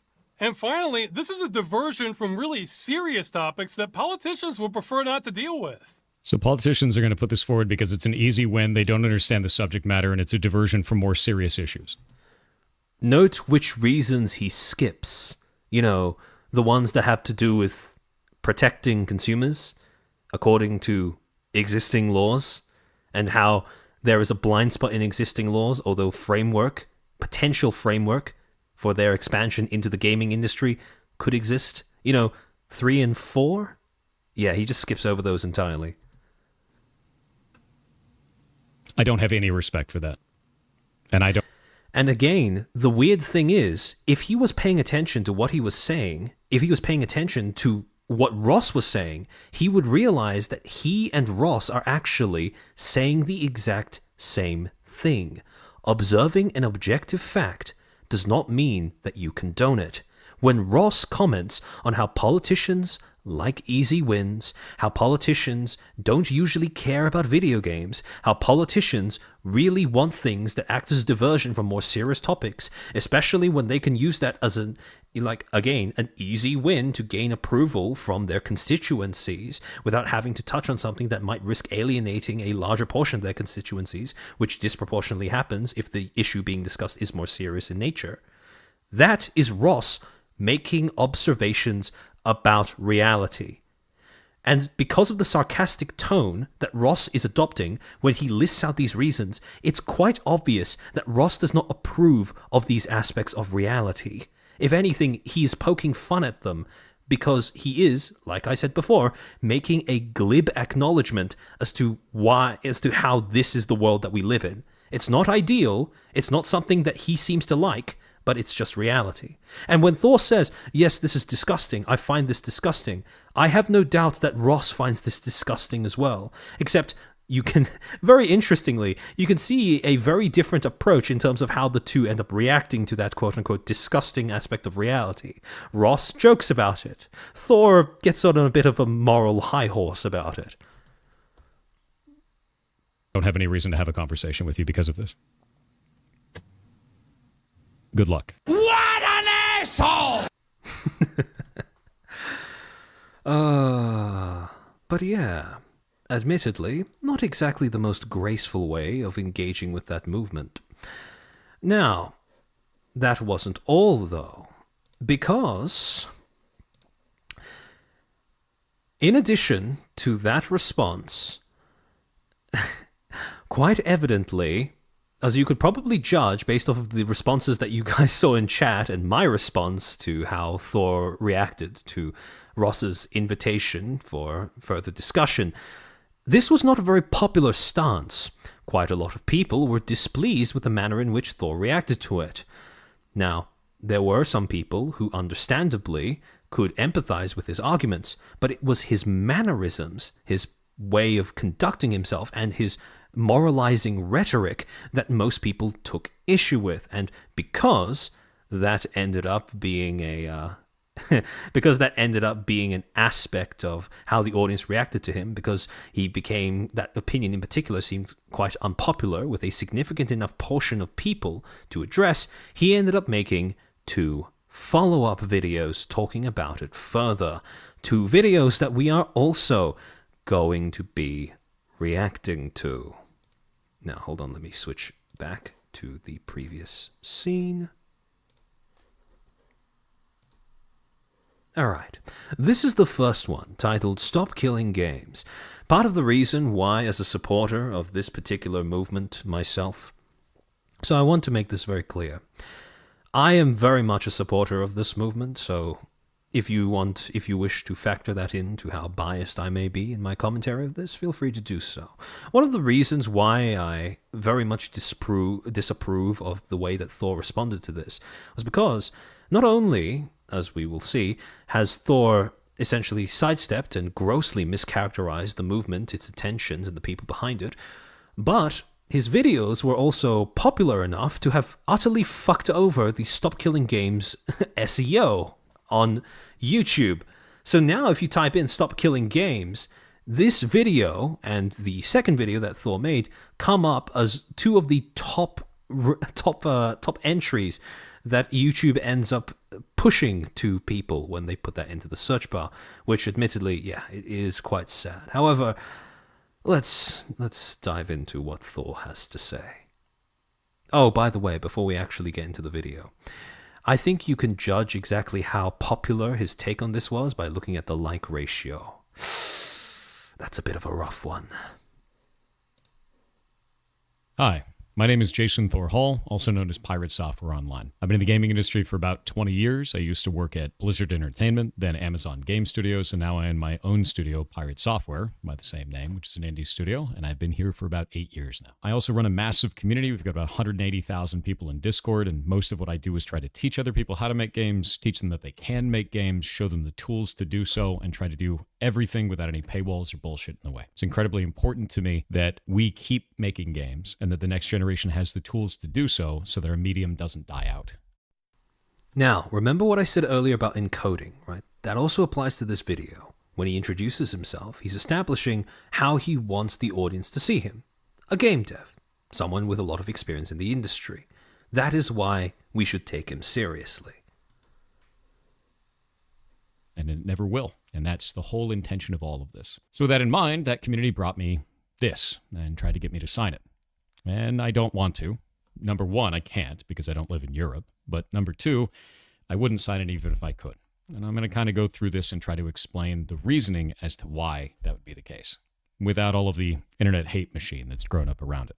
So let's go into how this works and why this is an issue to me. First things first, what is an initiative? So an initiative is actually not law. It is something that you put together so you can put it up in front of representatives and they can start the conversation. I want you to remember that. Not barely over a minute into his video, he specifies that this is an initiative. In his own words, something that is not a law and is designed to, quote, start a conversation, end quote, among politicians. The reason why I have a problem with Stop Killing Games is specifically it starts the wrong conversation. If we're trying to kill off the practice of developers putting together a live service game, pitching it as a single player experience, and then taking away support in the future, this ain't it. So, note that he phrases it as an issue, the issue he has with the initiative is what specifically, to quote, the conversation that it starts, right? He says that it starts the wrong conversation. And then, interestingly enough, you could very much analyze this video in the exact same way that you would analyze any other piece of journalism, or a piece of game journalism, more specifically. When he goes about actually telling the audience how they should see the issue, how he frames the initiative in his description of it. Note that when he's trying to convey the aim of Stop Killing Games, he says that it is, quote, hold on, let's rewind that so he can say that again. The practice of Prince of Dew, I can say that I've successfully mentally programmed to conk out when I listen to you. I'm going to check out because I fell asleep. Absolutely no problem. I'm glad that my streams are that relaxing for you. I'll gladly welcome you back if you wake up before the stream is over. If not, I hope you enjoy the VOD. Of developers putting together a live. If we're trying to kill off the practice of developers putting together a live service game, pitching it as a single player experience, and then taking away support in the future, this ain't it. If we're trying to kill off the practice of developers making a live service game, pitching it as a product, and then taking it offline later on, this is not the right conversation to be having. So that is the way that he characterizes the initiative's aim. Now, I want to reiterate, the point of the initiative is game preservation, right? Basically, if you're going to take a game offline, the audience, the people who bought it, should have the means to continue running it without your input. That was pretty much it. However, when he breaks it up in that manner, make a live service game, pitch a live service game deceptively, and then essentially take it offline, right? He's now broken it up into 3 different aspects, right? He's broken up that one objective into 3 different aspects, each of which could be equally focused on, right? Because now you could either focus on the whole concept of making live service games, that opens up a whole possible different avenue that kind of distracts from the objective by asking, do live service games deserve to exist? Second, you could talk about how the game is being pitched, which is more of a marketing issue, a deceptive marketing issue, which, granted, it would be nice if game companies were a lot more transparent with what products they were selling and what exactly you were buying. But again, that doesn't really get at the heart of the issue, which is developers destroying the games after they decide to pull the plug, right? So while that is a nice side effect, that's not the aim of the initiative. And then finally, the whole taking games offline and thus destroying them. That, the third part, that is the only part that is actually relevant to the objective of the initiative. The other 2 are just convenient routes that look like they are related to the main intention of the initiative. They're not. However, I want you to keep track as we go through this video, which of those 3 points Pirate spends more time talking about. And the reason why is specifically on this initiative, under its own description, it says, this initiative calls to require publishers that sell or license video games to consumers in the European Union or related features and assets sold for video games they operate to leave said video games in a functional playable state. Specifically, the initiative seeks to prevent the remote disabling of video games by the publishers before... Evo, I would say it's more of the publishers destroying the games... destroying the game's end of service lives than devs usually. Oh no, I agree.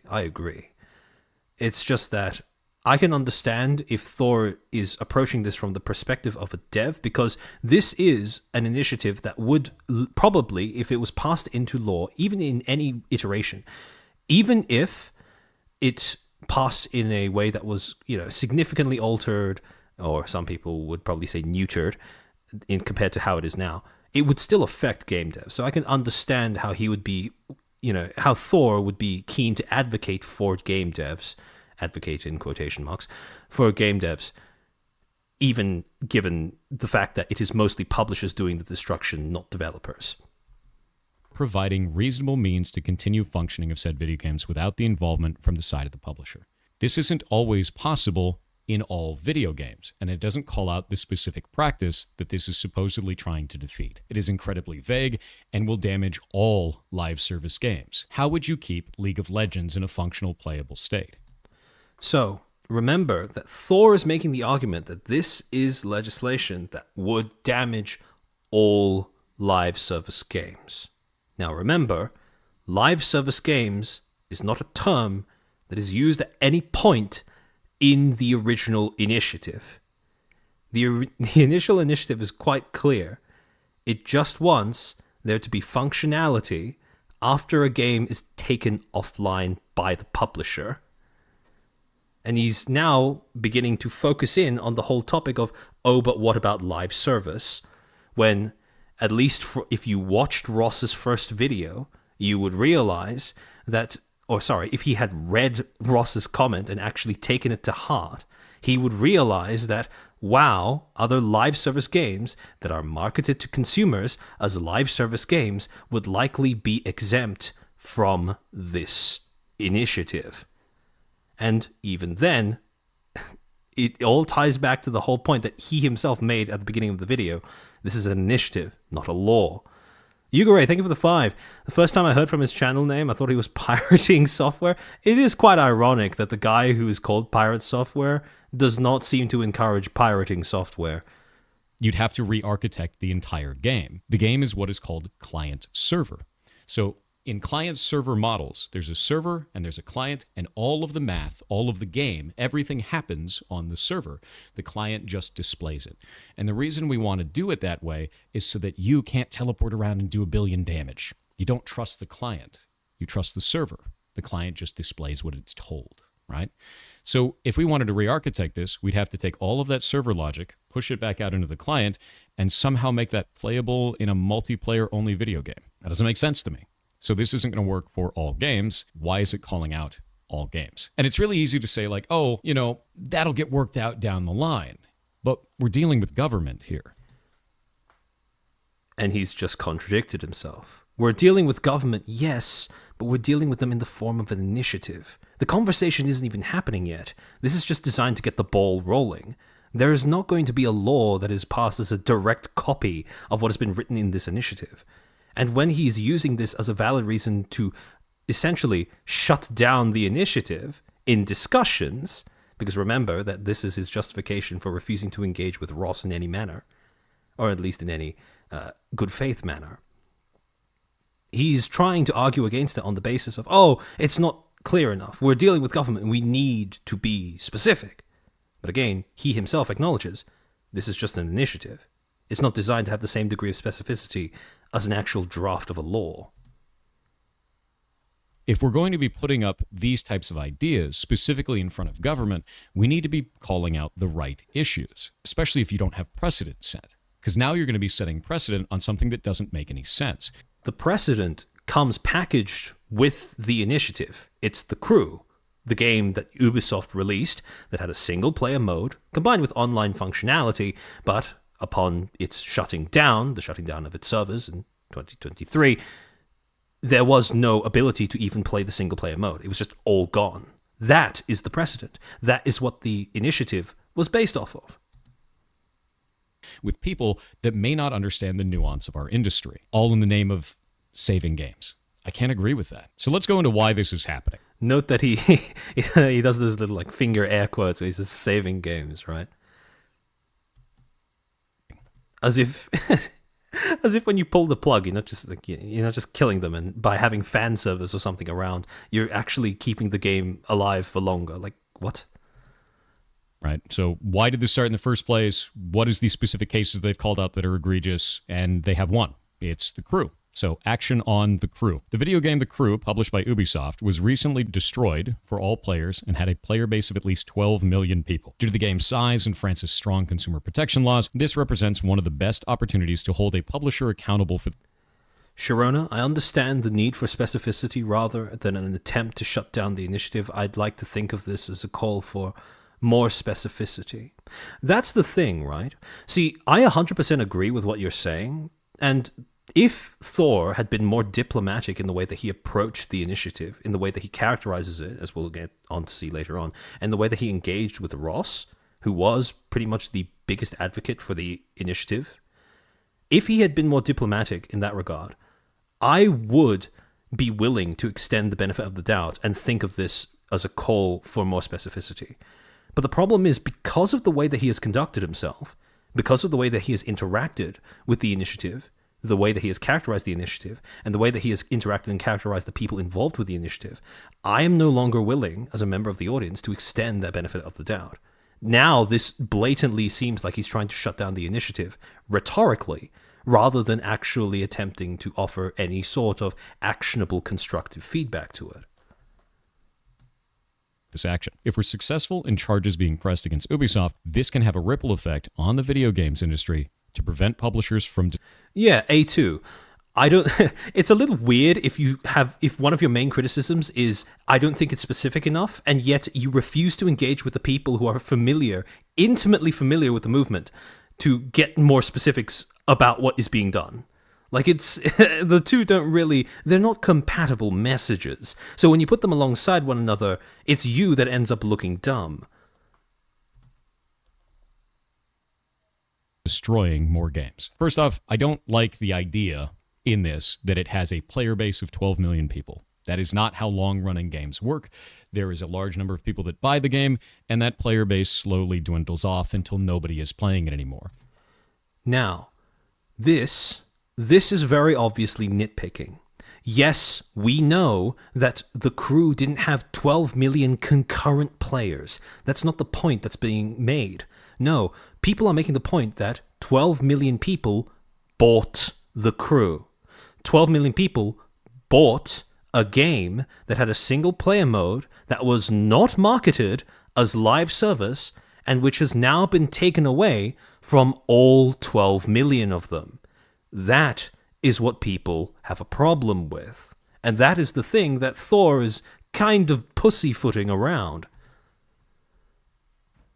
If there's any costs associated with keeping the game online, which this was an online video game, then eventually it costs more to keep it online than it does to keep running it, right? So the cost outweighs the amount of income for it. There are bad business practices that can occur in there. There are companies that will sell a online-only game as a single-player experience and kind of just put it into the TOS and hide it. But not all companies do that. When they do, we should be calling out that specific company, not all companies. So let's take a look at this and find out more about the crew itself. His argument, we should be calling out specific companies, not all companies. Brother, that's not how the law works. And how are you going to call out those specific companies exactly? Let's peel back the idealism a little bit, which is quite ironic, considering the fact that he gave Ross so much shit for simply pointing out reality. Let's consider this. Let's say that we're calling out a specific company, right? How are we going to call them out? Now, the way that he's phrased it, right? It makes it sound like he's talking about calling out a specific company in one of these initiatives.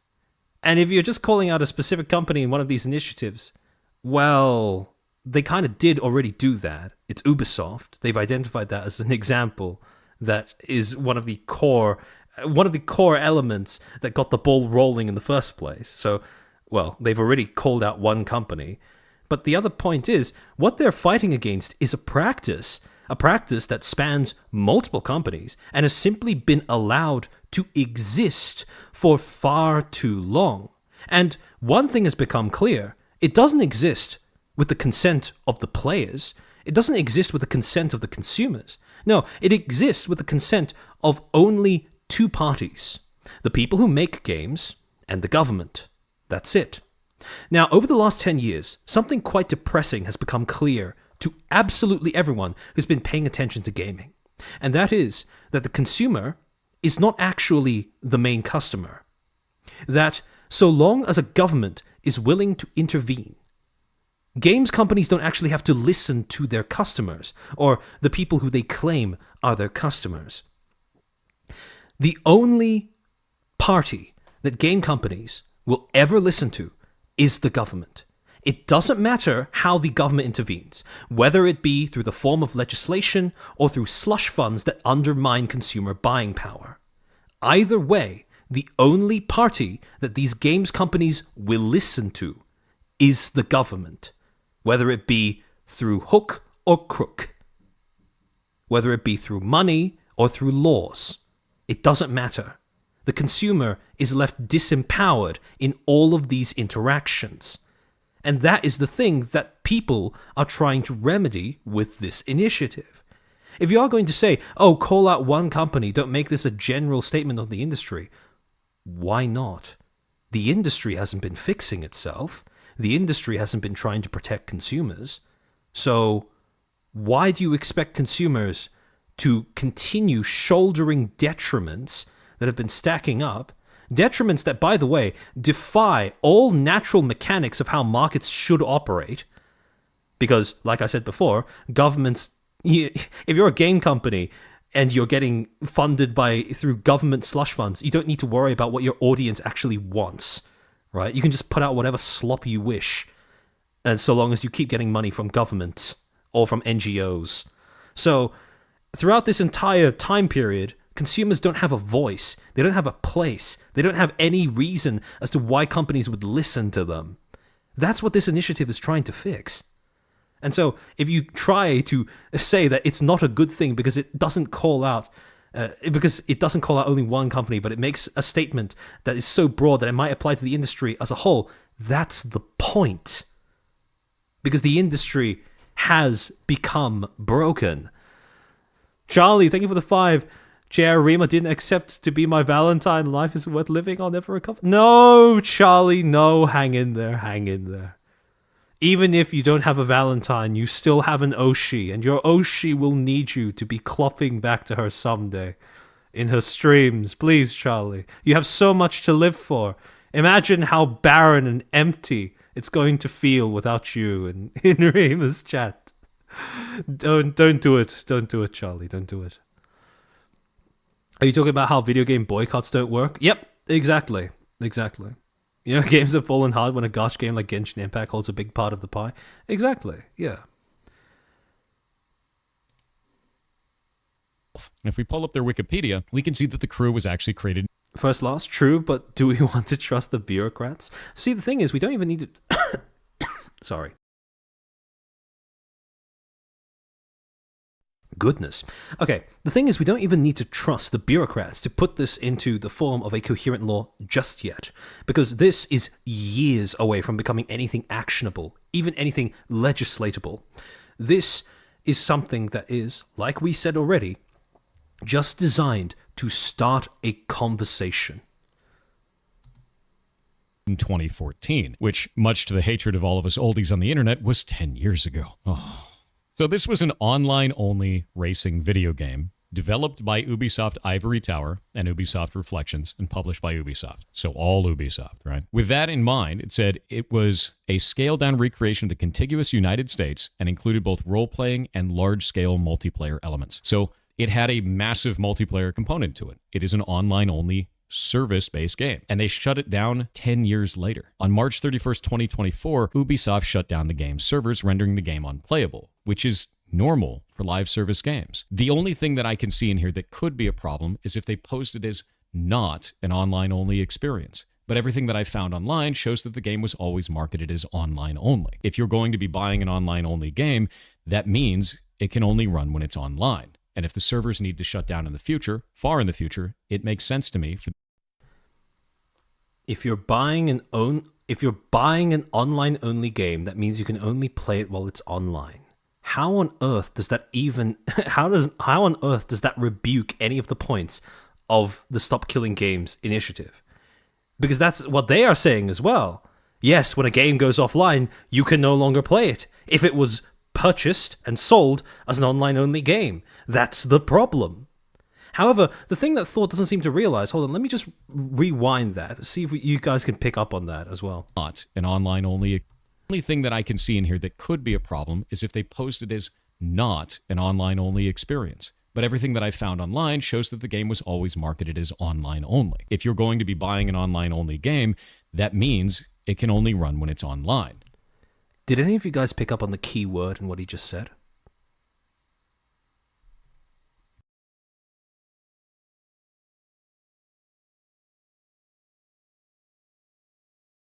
Yugure-chan. Exactly. Buy. He said buy. He didn't say rent. He didn't say license. He said buy. And that is the argument that the Stop Killing Games initiative is making. If you are going to purchase or buy an online-only game, your ability to have it be online so that you can play it should not be essentially taken away from you just because the company decides to shut down servers. If you're going to buy something, then you have the right to keep it. That is the essence of the consumer laws that Stop Killing Games are trying to expand out into the gaming industry. And if the servers need to shut down in the future, far in the future, it makes sense to me for the access to that game to be cut if it's online only. If it's a single player experience that has online only functionality specifically just to shut down the game in the future, and the online only doesn't actually add any gameplay functionality, I'd agree with you. That's a shitty business practice, but that's really rare. And in the specific cases where it does happen, we should call out that, not... How do you call out that without legislating against that specific practice? And if you legislate against that specific practice, how do you do it in a way that won't affect the rest of the industry? The answer to all of these questions is, you don't. If you call out that specific practice, if you legislate against that specific practice, it will have implications for the rest of the industry. So when Thor poses this idea that you can somehow call out that practice in particular, specifically, in a way that won't go on to impact the rest of the industry, that's not going to happen. That's idealism. That's not realistic in the slightest. Because, like I said before, the initiative is not law. But should it be passed into law, what form would it take? It would probably have to be a law that somehow legislates against something to do with online functionality.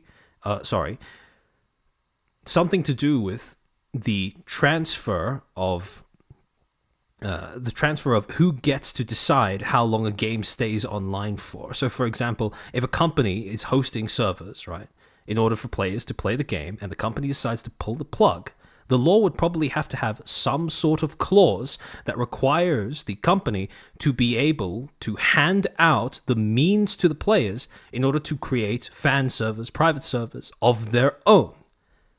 And well, how else are you going to call out that practice in particular?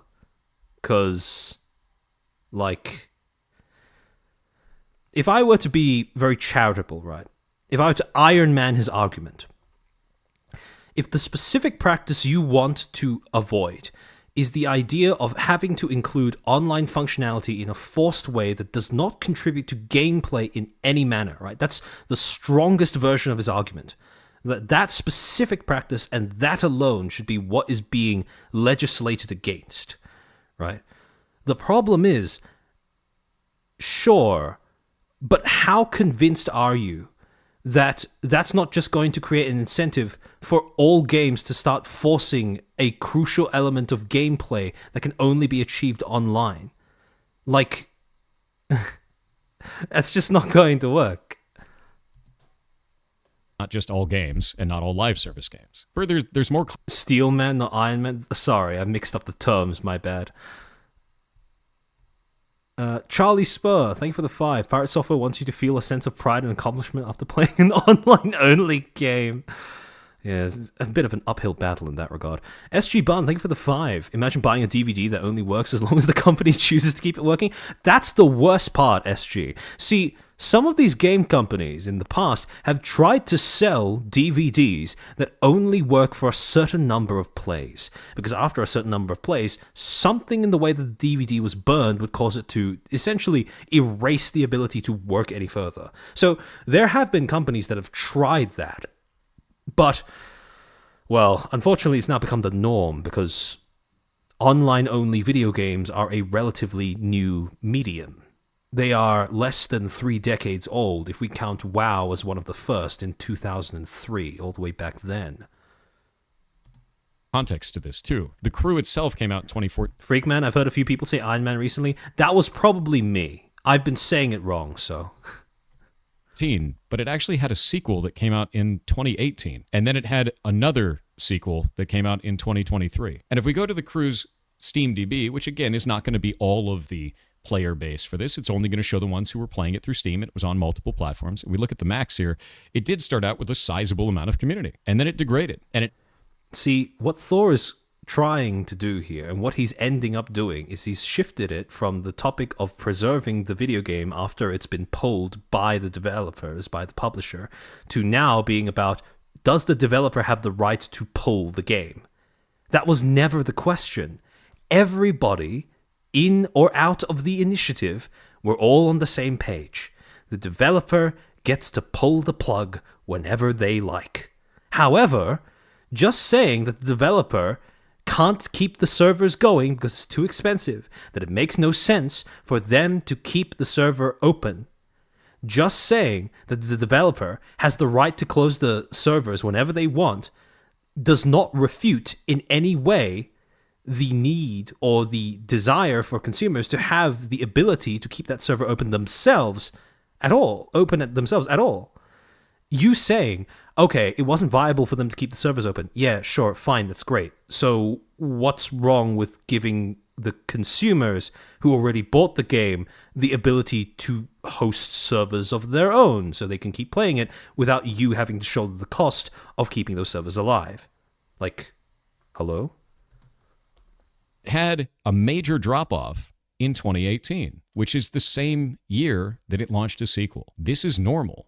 When a sequel comes out, a lot of the player base, if the sequel doesn't suck, will move over to it. And it's not about where the players are. It's about what the players own. Then the servers effectively die. You can't run a live service game on this few players. You can't, most of the time, especially not if there's... Brandon, I think his point here is, how is this consumer advocacy if it's not serving a consumer? I've had this conversation with someone who wanted to find the midpoint version of an MMO that went end of service. See, the thing is, right, when you say, how is it not serving a consumer, right? If it's not serving a consumer, the thing is, it is consumer advocacy because a consumer has already been served. When you buy the game as a consumer, you have already been served. The problem is, the thing that you have been served is still only temporary. You have not been given a clear indication of how long it's going to last. It is not within your power to determine when it stops lasting. And as a result, the point of the initiative, the reason why the initiative is aimed at trying to advocate for the consumers, is that it wants to make it so that these consumers have the option of being able to play it after buying it, even if the company, the publisher that made it, that was hosting the service previously, have decided since to take them offline. Because it is very reasonable that the company is going to have reasons to simply...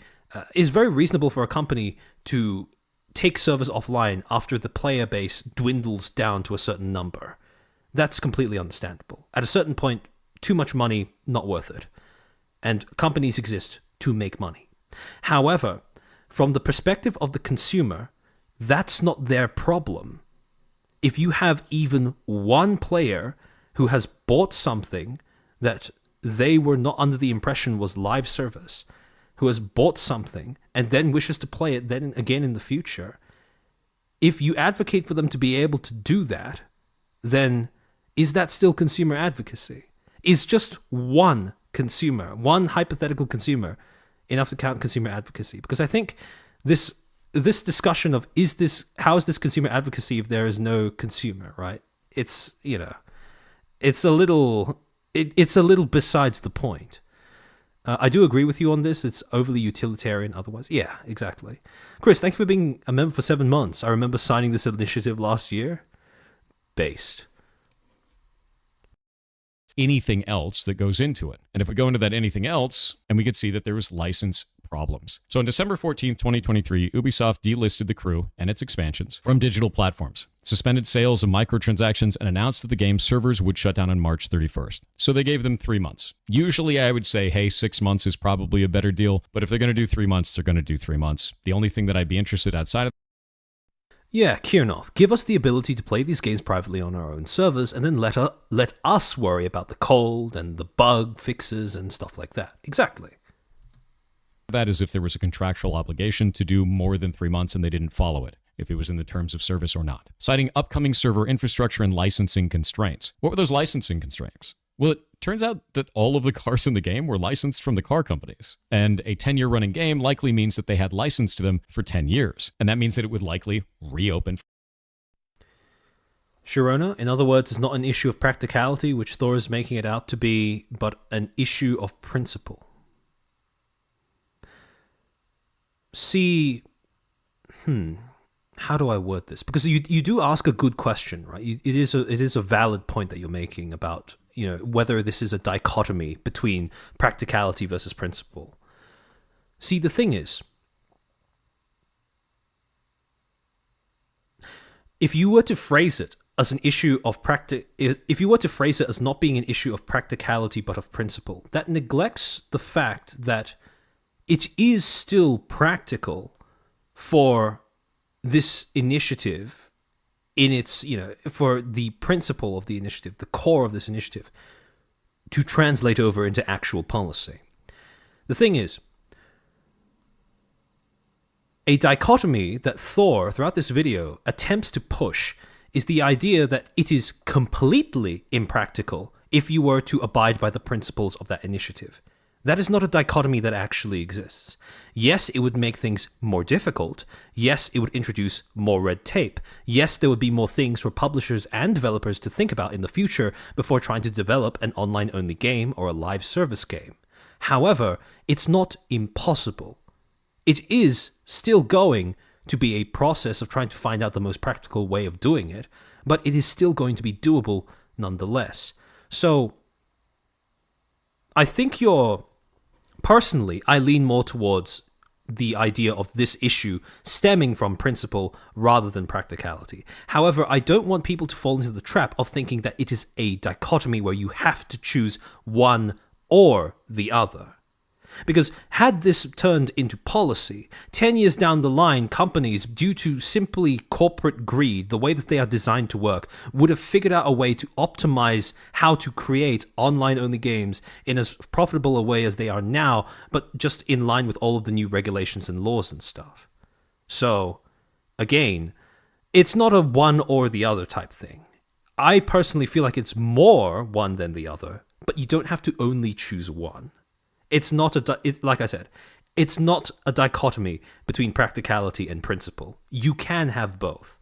Although, granted, I think practicality for developers and publishers has been far too heavily prioritized over consumers for far too long in this industry. For negotiation. Now, understand that's speculation, but I've seen this type of a deal many times.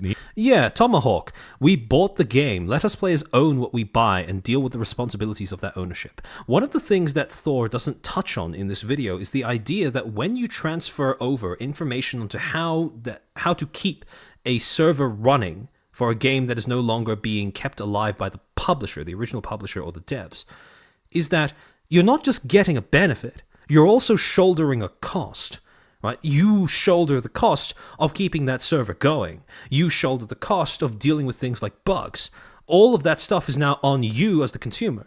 But that is a responsibility that, upon purchasing the game, should be made available to the consumer. Because otherwise it's just lost. Industry while I've been working in it. So it's not unlikely. If you're going to have to renegotiate on a game that has so few players and is not turning a profit anymore, you're probably just going to forgo the renegotiation. And if those servers are aging, you're not going to want to recreate that infrastructure. So he's explained all of the reasons as to why a games publisher would choose to shut down a server. Again, like I said before, that wasn't the issue. Everyone knew that there were good reasons to shut down servers. Everyone understood that a publisher has the right to shut down a server whenever they wish. What people are arguing against, though, is the idea that when a publisher chooses to shut down a server, that should mean the end of the game for everyone who purchased it as well. That is what people are arguing against. The initiative does not care when a developer shuts down when a publisher or developer shuts down a game. They do not care about the reasons as to why a publisher or developer might shut down a game. They only care that after that game gets shut down, players still have a way of playing it.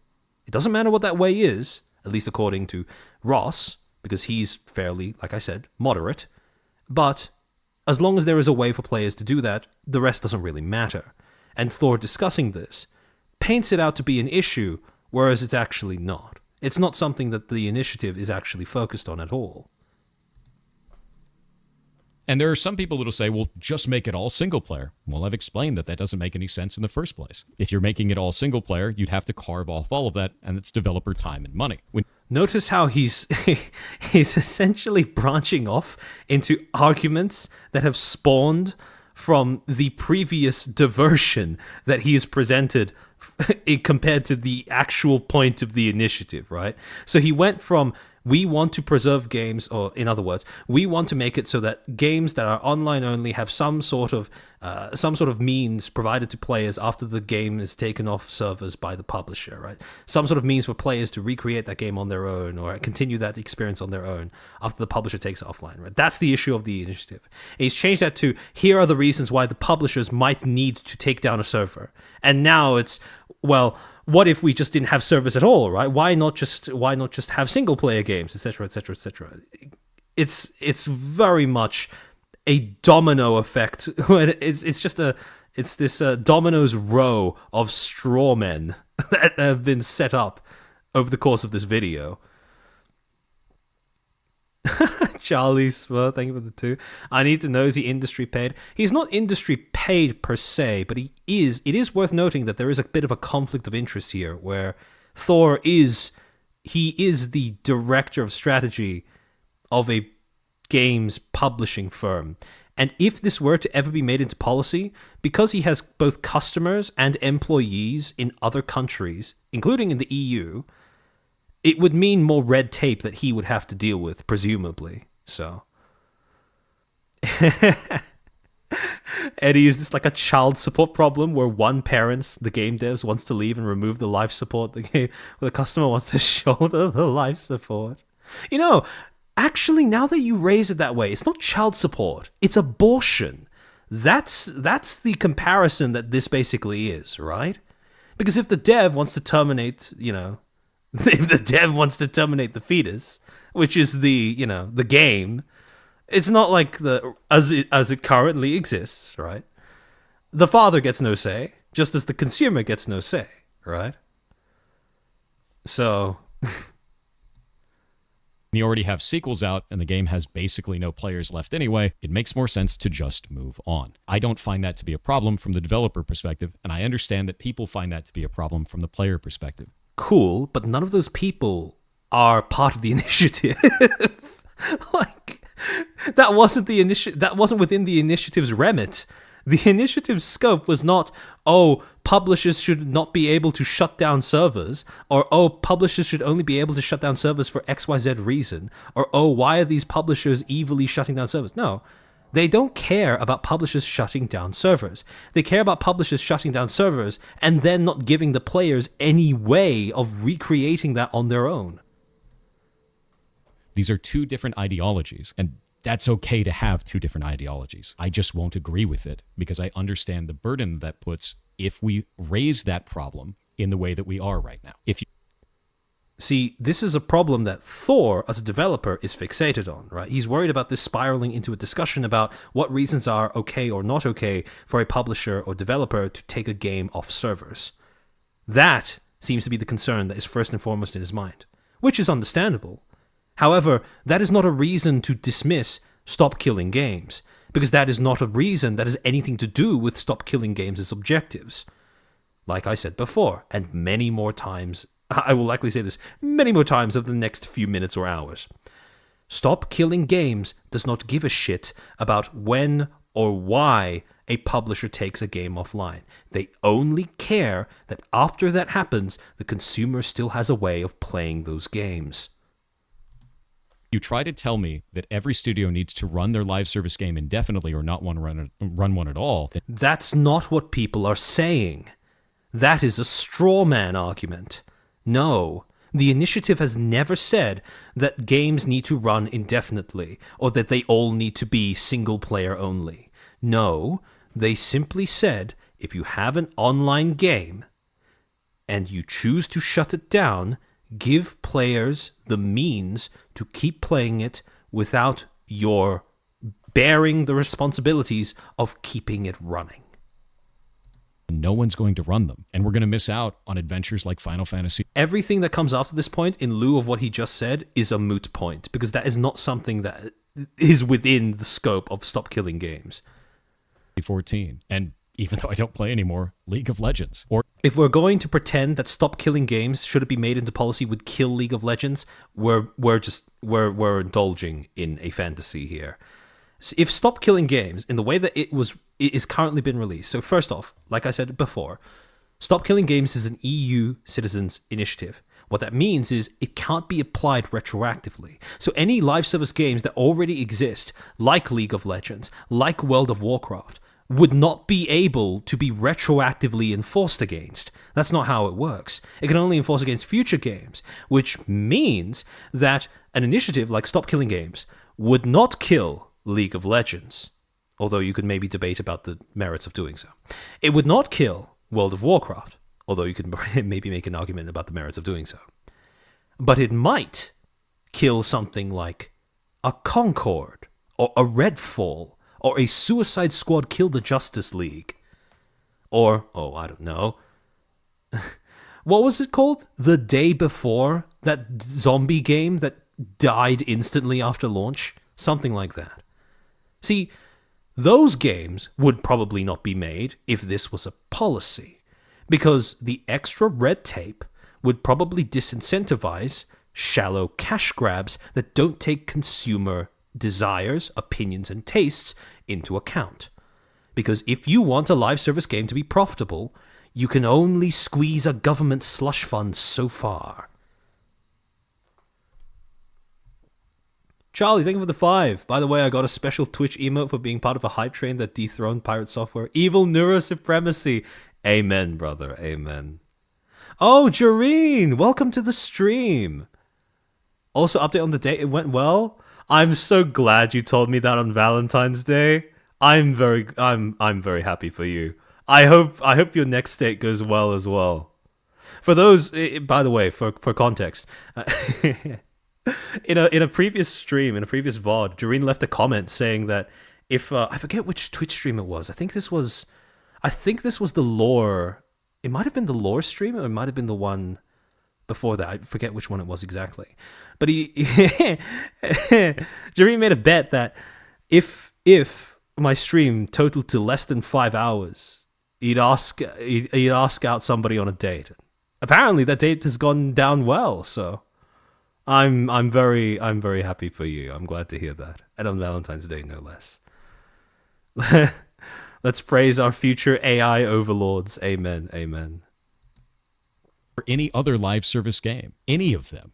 You're talking everything, like even phone games, as funny as that is. A lot of people don't realize that phone games require online-only activity. What about things like Pokemon? It was the sauna stream. Oh, yeah. Oh, no, it was the law stream. Okay, yeah, never mind. Okay, yeah, I was correct the first time. Pokemon Go. What about stuff like Monster Hunter Now? What about any of these? A2, to be fair, the day before was a bit different in that they were crowdfunded and released an abhorrently shit game. Not really that they ended servers. That's true. Although they probably would have had to end servers because it was a shit game. I suppose it's a similar thing. But yeah. Oh, Jarina commented on the community post. Ah, I see. Okay. Never get any of them. And that's why I think this needs to not be vague. It needs to be specific about the business practice it's trying to defeat, which is specifically companies that are doing this under the guise of it being a single... No, that's a mischaracterization. See, when Thor says... Not be vague. It needs to be specific about the business practice it's trying to defeat. The business practice that Stop Killing Games is trying to defeat is very clearly outlined. Online games shutting down and leaving players who bought, keyword being bought, the game with no means of continuing to do so. That is the practice that is trying to shut down. It is not something to do with the marketing of that game. Because while that would be nice, it's not exactly something that people have much hope for.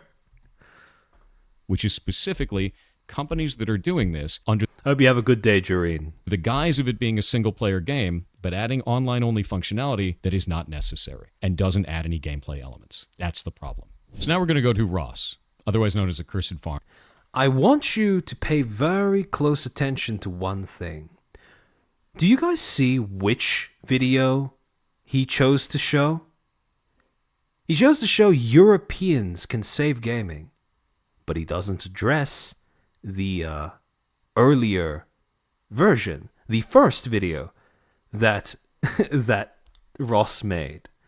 Why would he show only this video and only this section of this video? It's exactly the same thing that journalists do when they only take one portion of a quote and then talk about it.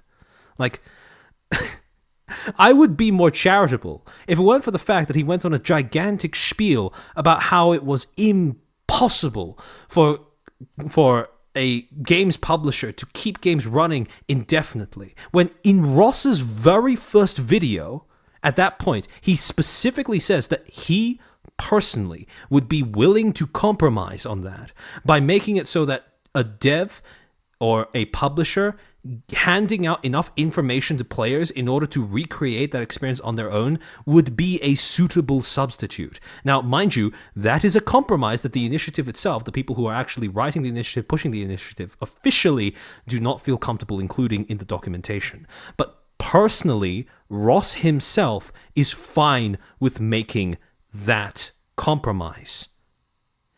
And so, you might be able to tell why he didn't want to show that specific clip of Ross saying that. Because once you understand that, Thor's refusal to engage with Ross on a person-to-person level becomes all the more absurd. Because if he has issues with the initiative, Ross is quite literally, at least in the public eye, the most moderate component of that initiative, and the most likely to actually find common ground with him, had it not been for the fact that Thor came out of this with the intention of starting fights.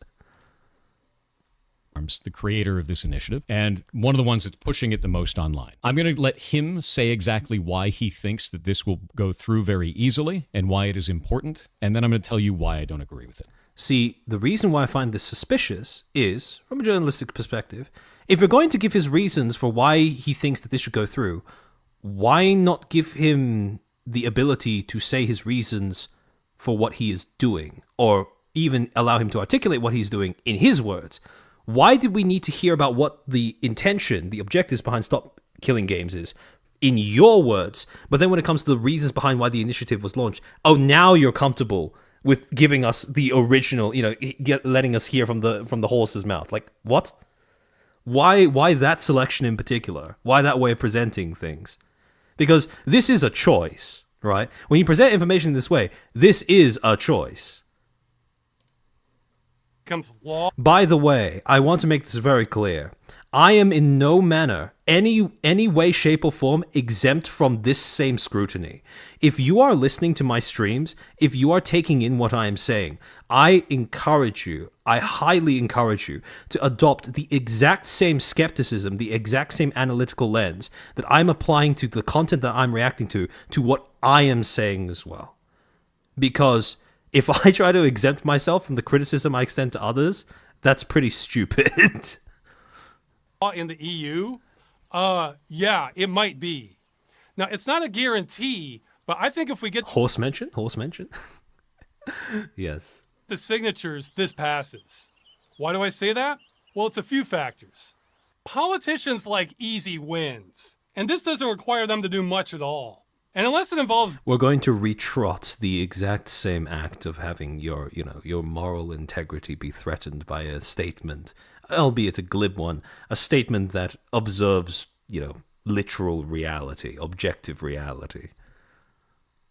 Gambling or protecting children, politicians generally don't care about video games. So this isn't of big consequence to them or most of their constituencies. I'm going to stop it there for a moment. The assertion that politicians just like easy wins, so this legislation will go through, or that politicians don't care about a multi-billion-dollar global industry and that it doesn't matter to their constituencies is incredibly absurd to me. I don't think this is the right direction at all for a movement like this. See, Thor has combined something that is actually a quite sensible observation about reality to counteract what Ross is saying with another mischaracterization of the movement. So when Thor says that it is a little silly to think that governments won't care about video games when they have a multi-billion-dollar industry at their disposal on the line, that is a logical refutation to something that Ross has said. Because, especially what we're seeing with the USAID stuff that's coming out, it is very evident that apparently governments do care about video games. However, that being said, if Ross has the idea that governments don't care about video games, and that is the reason why it will go through easily, that's not an argument against the initiative and its reasons for being. That is an argument against thinking that the initiative will pass through easily. They're not the same thing, and yet Thor is conflating those two. I think it's incredibly damaging, and it makes our entire industry look bad, both on the player side and the developer side. If we're going to be putting forward anything that may eventually turn into legislation, it should be passing because it's the right thing to do for consumers and developers, and that there's some kind of a middle ground. Not the middle ground is what is being suggested. The developers and the publishers still make their money. It's just that now if they decide to pull the plug, the consumers don't just lose something that they bought. Just because it's an easy win and politicians don't care. Again, this is more about the morality behind how reality works as opposed to just the facts with how reality works. Yes, if a law passes through, it's probably because a politician thought it would be an easy win. Believe you me, as an Australian, I've become very uncomfortably acquainted with that phenomenon of the last year or so. However, just because of the motivations being something that you disagree with does not help when it comes to, if you were to characterize a movement by the reasons why it would pass, offending your morality, and you were to write off both the movement and its benefits as a result of that, you are stripping everyone involved of the ability to simply better an aspect of their consumer experience on the basis of your own personal feelings. And I don't know about you, but that doesn't sound like a very strong argument to me. Sets us off on a completely wrong foot. EU law is already unclear on a lot of this practice anyway. And that's dangerous. If we're going to be setting precedent, which could change the way that law works all the way down the road, then we need to be sending the right message, which this is sending a vague message that doesn't cover the actual problem. So this is not a win to me. This is a huge risk. So let's rewind that just to make sure I don't mischaracterize what he's saying. Wrong foot. EU law is already unclear on a lot of this practice. So Ross is saying that the law is currently a little vague, right? That's why he thinks that this would be able to pass. Anyway. And that's dangerous. If we're going to be setting precedent, which could change the way that law works all the way down the road. We're not setting precedent, though. This is an initiative.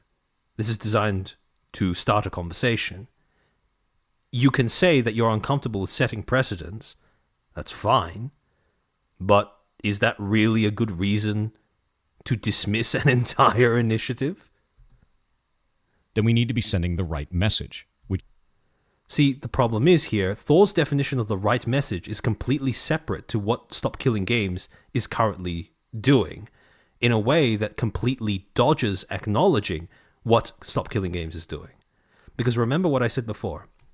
Him saying that he has a different idea for the right conversation, that's fine. We'll get into why that's a little funny in a second. However, it's okay for him to have a different list of priorities to Stop Killing Games. But if you're going to comment on Stop Killing Games, well, just saying you're saying the wrong things without giving a viable alternative, that's not really helpful.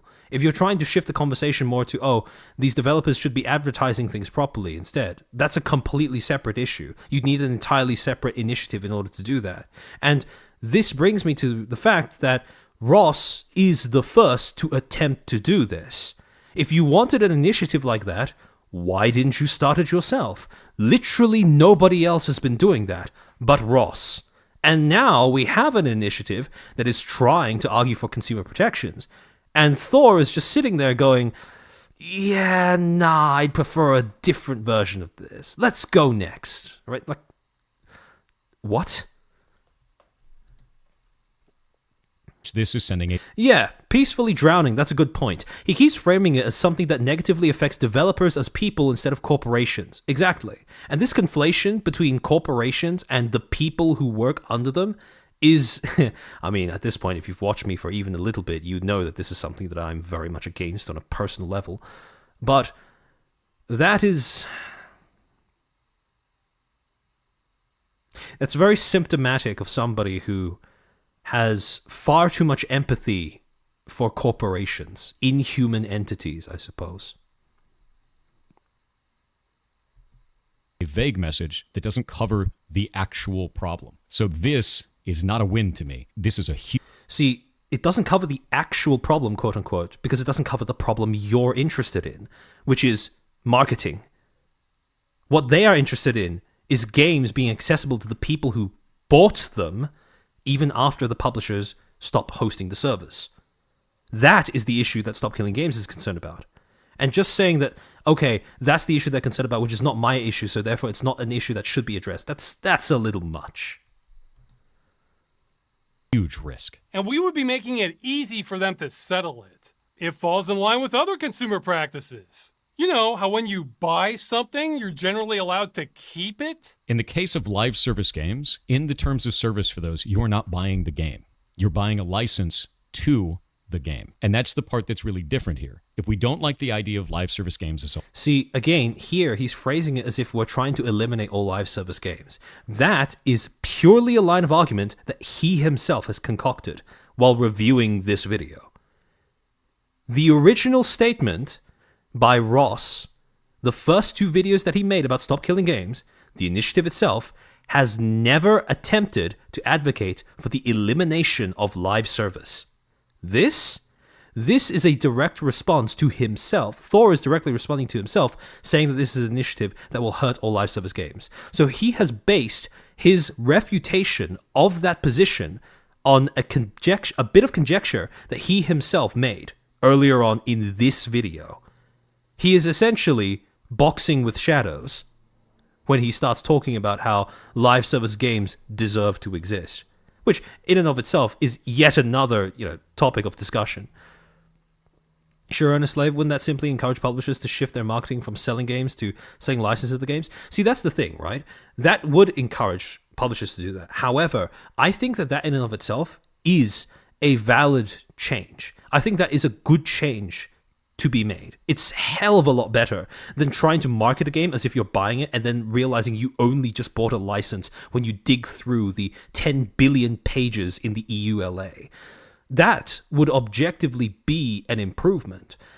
So, Sharona, you are right in that it's not going to solve the problem that Stop Killing Games is interested in, but it will solve the problem that Thor is interested in, which is deceptive marketing, right?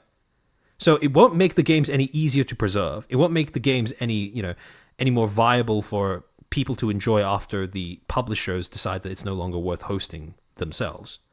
But it will add a little bit more transparency into how game companies advertise their products to consumers, which is an issue that Thor has expressed that he is on board with. The only question is, what have you done to try and, fix that issue? Whole, I get it. Don't play live service games then. Don't agree to those terms. But if we're under this weird idea that we need to get rid of all live service games... We are not, by the way. That is a straw man that you yourself constructed earlier on in your video. But go on. Or damage that practice in any way to keep in line with consumer policies, it is in line with consumer policies. If it wasn't, it wouldn't be there in the first place.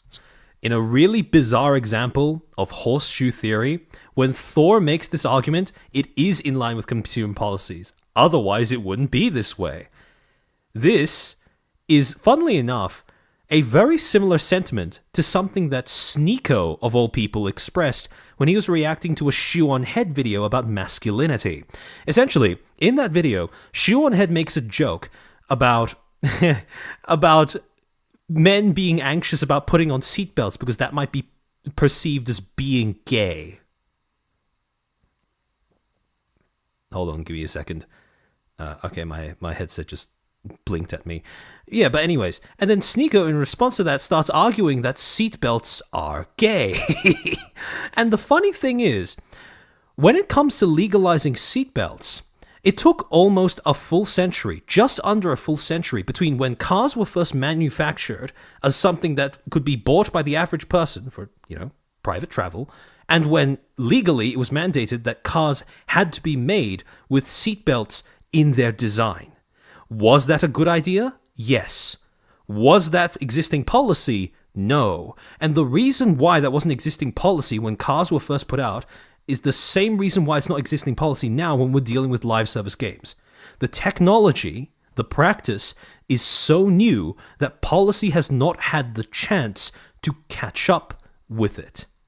When you say that, live service games wouldn't exist if they weren't in line with policy, I mean, yeah, but that's the same argument that people who made cars were using when they tried to say that, cars don't need seatbelts because if they needed seatbelts, we wouldn't be able to sell them. And we're selling them fine without any seatbelts. Like, that's the same argument. So, frankly, cars need seat chastity belts. Yeah. But, yeah, it took a long time. Car companies didn't like it. Exactly, because it was more red tape. It was more cost in production. It's the exact same reason why companies, and if I'm being completely honest, corpo-pilled people would argue against it now, because they also don't want more red tape and don't want more cost when it comes to producing stuff. So, sure, you can make the argument that they only exist because, they're saying that they exist because current policies don't enforce against them is not the same thing as saying that they currently exist because they comply with policies, right? A little bit of a subtle difference there that is kind of trying to sweep under the rug a little. Oh, Lumi, welcome to the stream. Welcome, Lumi Raiders. Welcome in. Hello, Lumi. Hello. We're breaking down Thor's first response to stop killing games. I'm getting a lot of deja vu when I review the stuff that he's saying and how he's presenting the initiative. I'm getting flashbacks to that very first stream that I did, ripping apart a bit of game journalism as well. It's quite funny that we are now coming full circle in that regard. But yeah, give her the timestamp.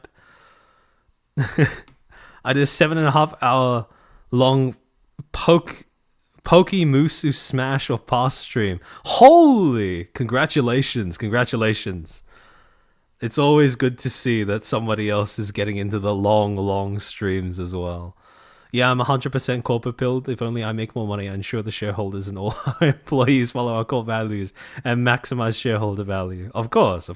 All of us are like that, right? The anglerfish moment? I forget exactly where that was, but I'll make sure to timestamp that later on when I'm reviewing the VOD.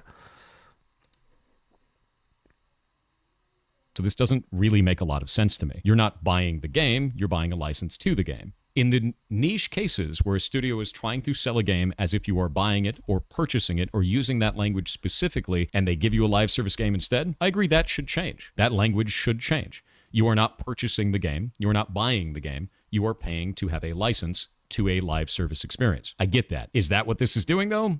The initiative is not trying to call that out specifically. It's trying to say that all games need to stay in a functional, playable state, which is not calling out the language that is being used to manipulate the player. Call that out specifically, not this. Okay, it's fine. You and the initiative have different priorities. You and the initiative have different angles for consumer protection. I fail to see why one cancels out the other, though. I fail to see why one justifies the suppression of the other as well. I fail to see how one justifies the antagonizing of the other as well. See, both of you can be right. Both Ross, with his concern about games needing to be functional even after the publisher takes them offline, and your concerns about misleading advertising in how a game is sold, both of those are valid concerns. And the thing is, if you push for one, that doesn't mean that you can no longer have the other, which is what makes Thor's presentation of this as some sort of dichotomy all the more strange. It's fake bullshit. And finally, this is a diversion from really serious topics that politicians would prefer not to deal with. That's really gross to me as well. The idea that this is just a diversion from serious topics and they can get an easy win in and we can just push it through and there won't be a lot of pushback on it and they're not going to have to think about it too hard. That's crazy dangerous. You are attributing a fact to the person observing it. Sorry, you are attributing the existence of a fact to the person observing it. This is the same thing as blaming the weatherman for forecasting the weather. Like, it's the same thing as you saying it's raining because the man on TV said it is, rather than, you know, acknowledging that they too observed an objective reality that they may or may not have certain feelings on that may or may not mirror yours, and that the reality is the thing that both of you guys are observing from your own personal standpoints. When Ross says that politicians are likely to pass this with this as their motivation, diversion from serious topics, like I said before, that's not him saying that's a good thing.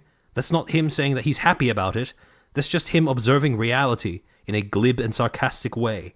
Because when it comes to reality, unpleasant reality, there are two ways that you can deal with it. You can cry and screech and break down and insist that you receive better, or you can joke about it. We know which camp Ross is in. We're starting to see which camp Thor is in. Dude, if you're going to be setting precedent, if you're going to be putting forward something that you want to start a conversation to eventually become legislation, and these are the reasons for it, not only can I not agree with the initiative, but I can't agree with you. And Hold on. The thing is, yet again, Thor is mistaking disagreeing with the, the objective reality with disagreeing with the person pointing it out. When he says, I disagree with you, I can't agree with you, essentially that should have been aimed at, the politicians for, having those motivations. It shouldn't be aimed at the person who's simply pointing it out. I think that the tactics that you're using here are really disgusting. So yes, I won't agree with that, and I won't agree with Ross. There's Monstracti, that's actually a pretty neat way of phrasing it. I don't think he's arguing against this guy, but Pirate is arguing in defense of himself. That is a funny way of thinking about this, where he's responding to perceived attacks against himself rather than... See, the thing is, though...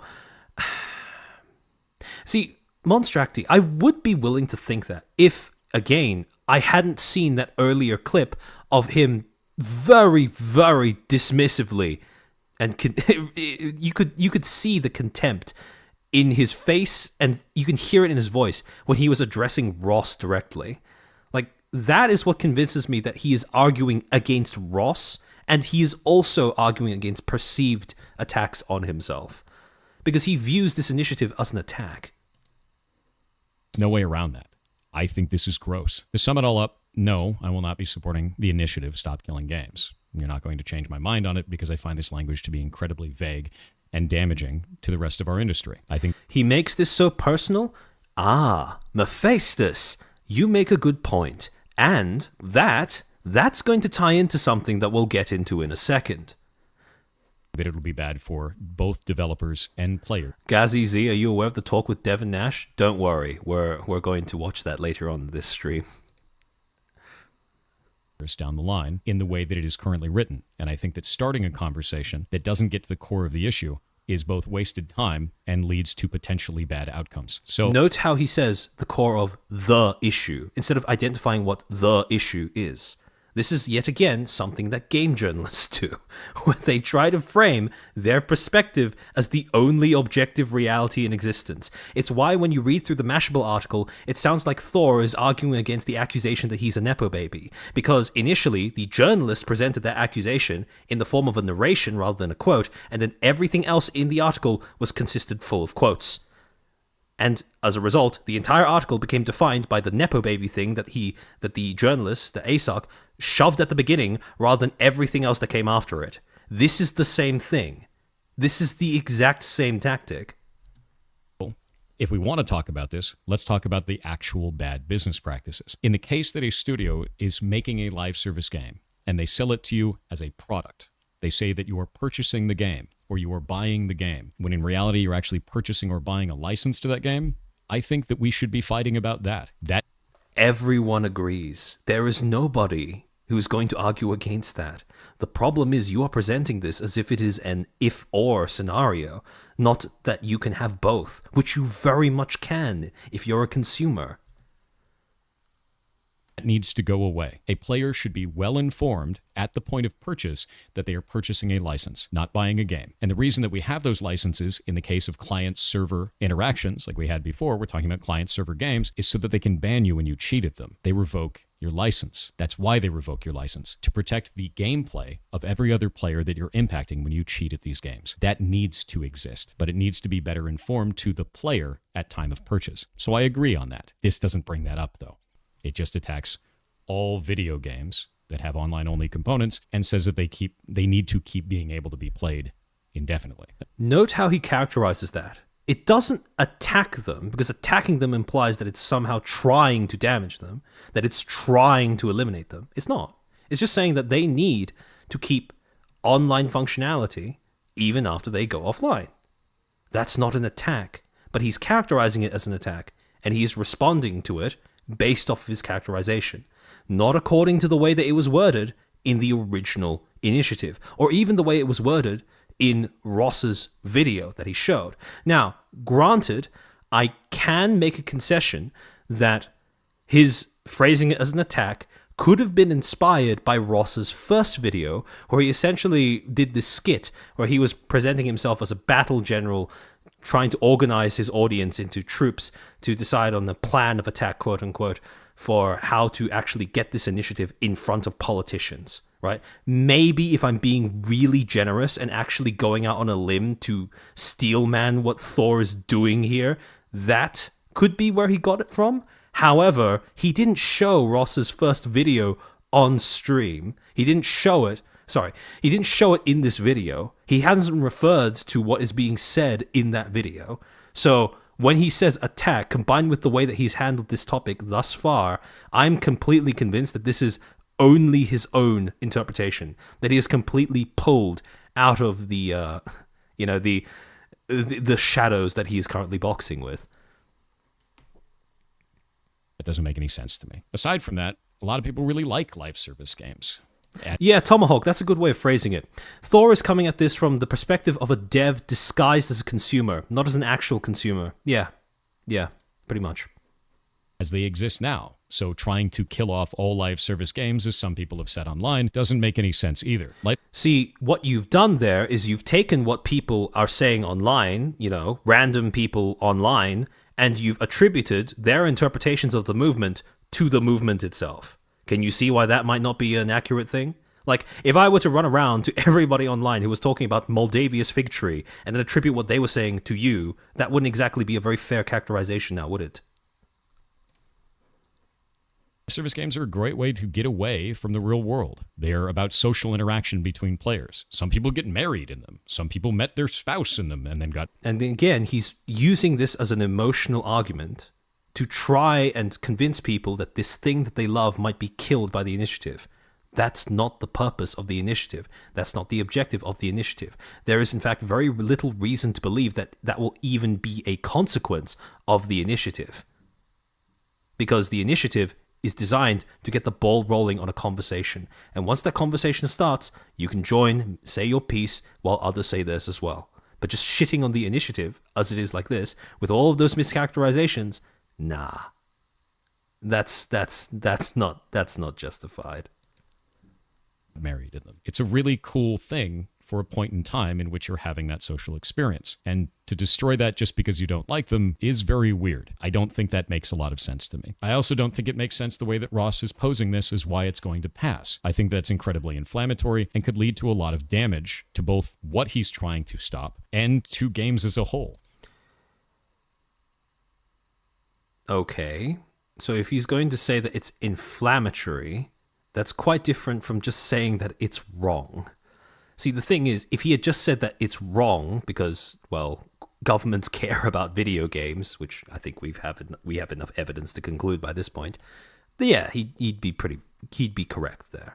But he's tried to say that it's inflammatory. Like,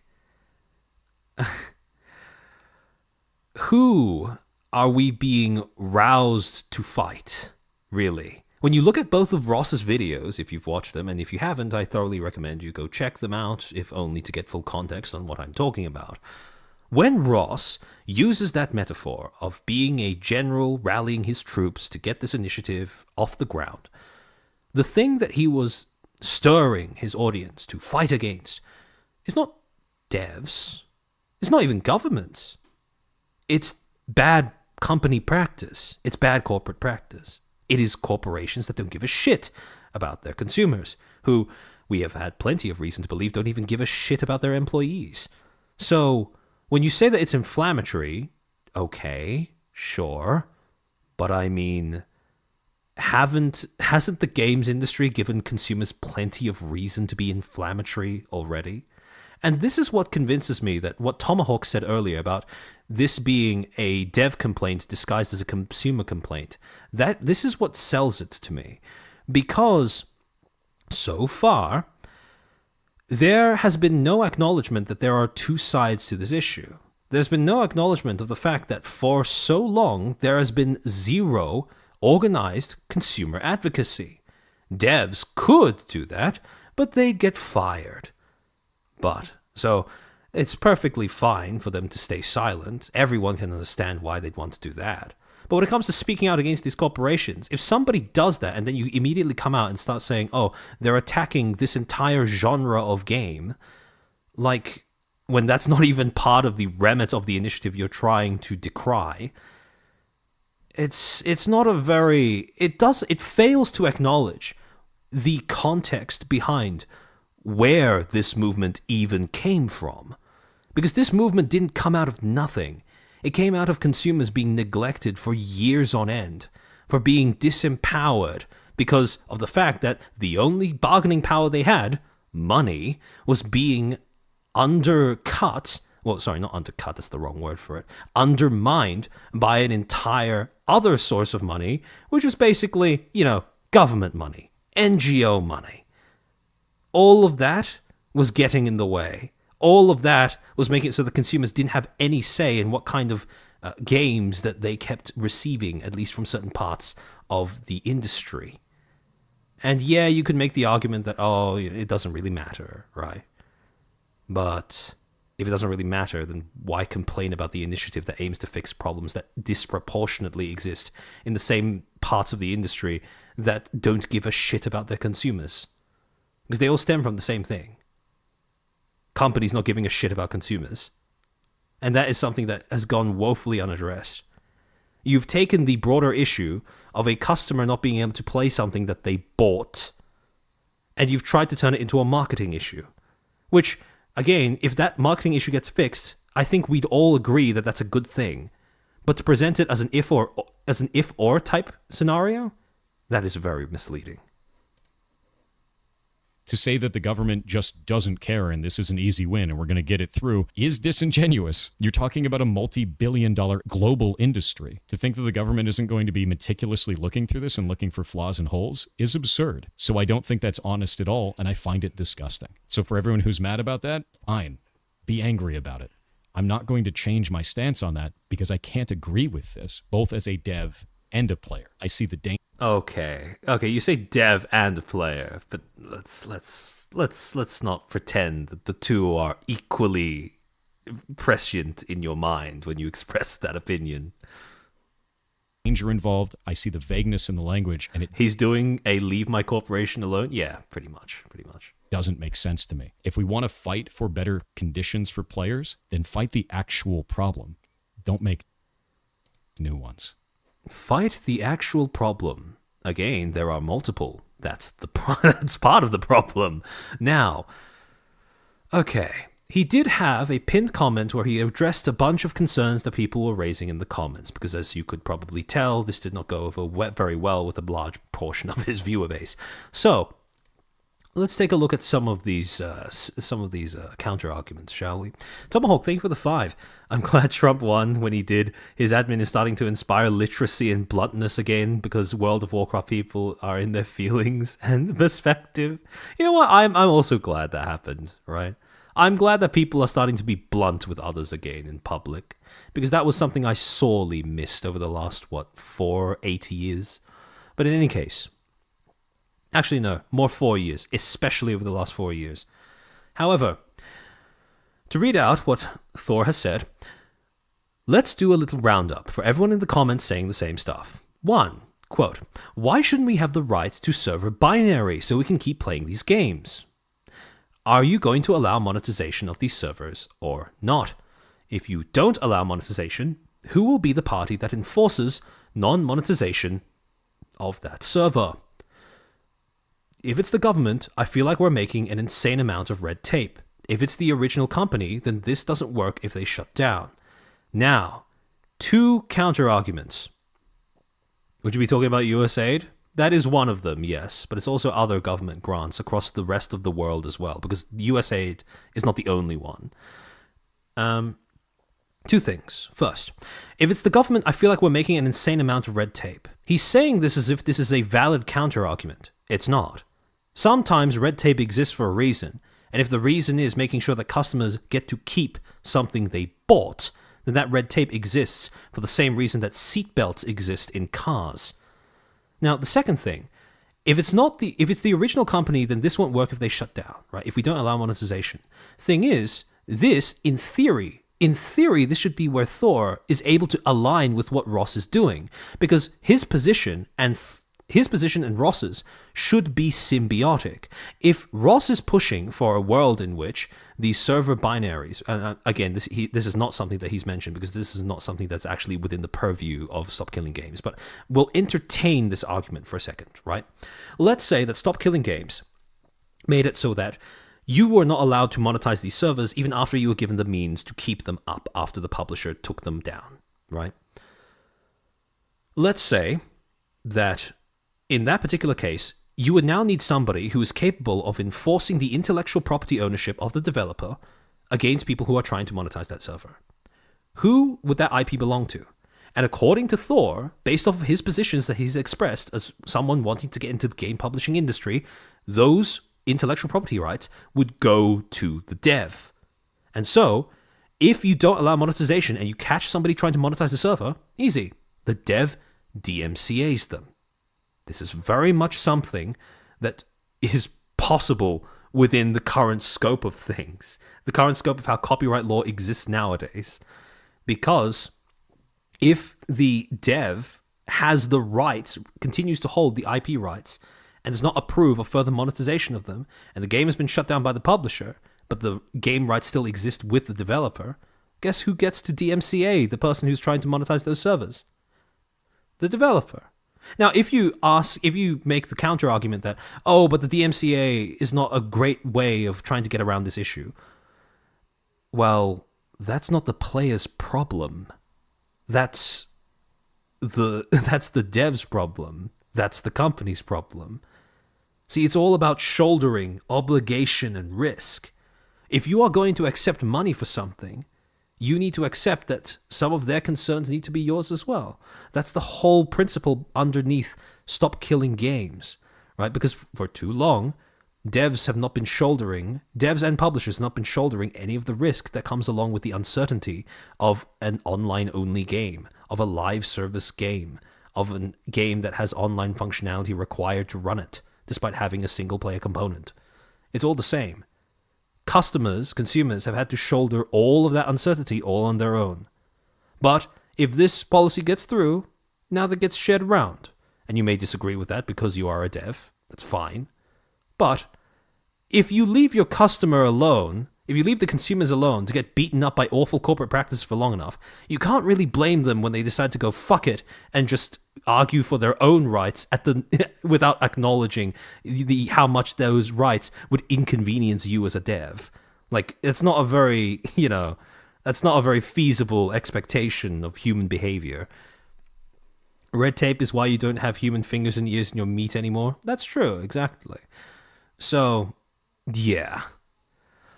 And again, the red tape isn't something that consumers will have to deal with. It's something that developers will have to deal with. And if you want consumers to care about developer concerns, well, you better make sure that the developers are speaking up on behalf of the consumers.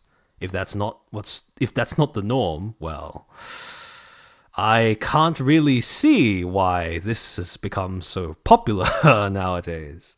But in any case, if we don't allow monetization, who's going to pay for the hosting if the servers can't be monetized?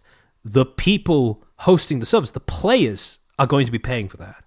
Like, don't fan servers already exist for certain games? Like, who pays for those? Like, What? Why is that even a question? Obviously, if you're going to have the benefit of hosting the server, you are also going to have the responsibilities of hosting a server. It's not just a one-sided thing where there's only benefits and no cost. No, there is a cost, and the cost is going to be shouldered by the person who wants the benefits. What if they cannot be monetized? Then these servers will also eventually shut down due to cost. We don't end up preserving games like this, we just shift their death down the road.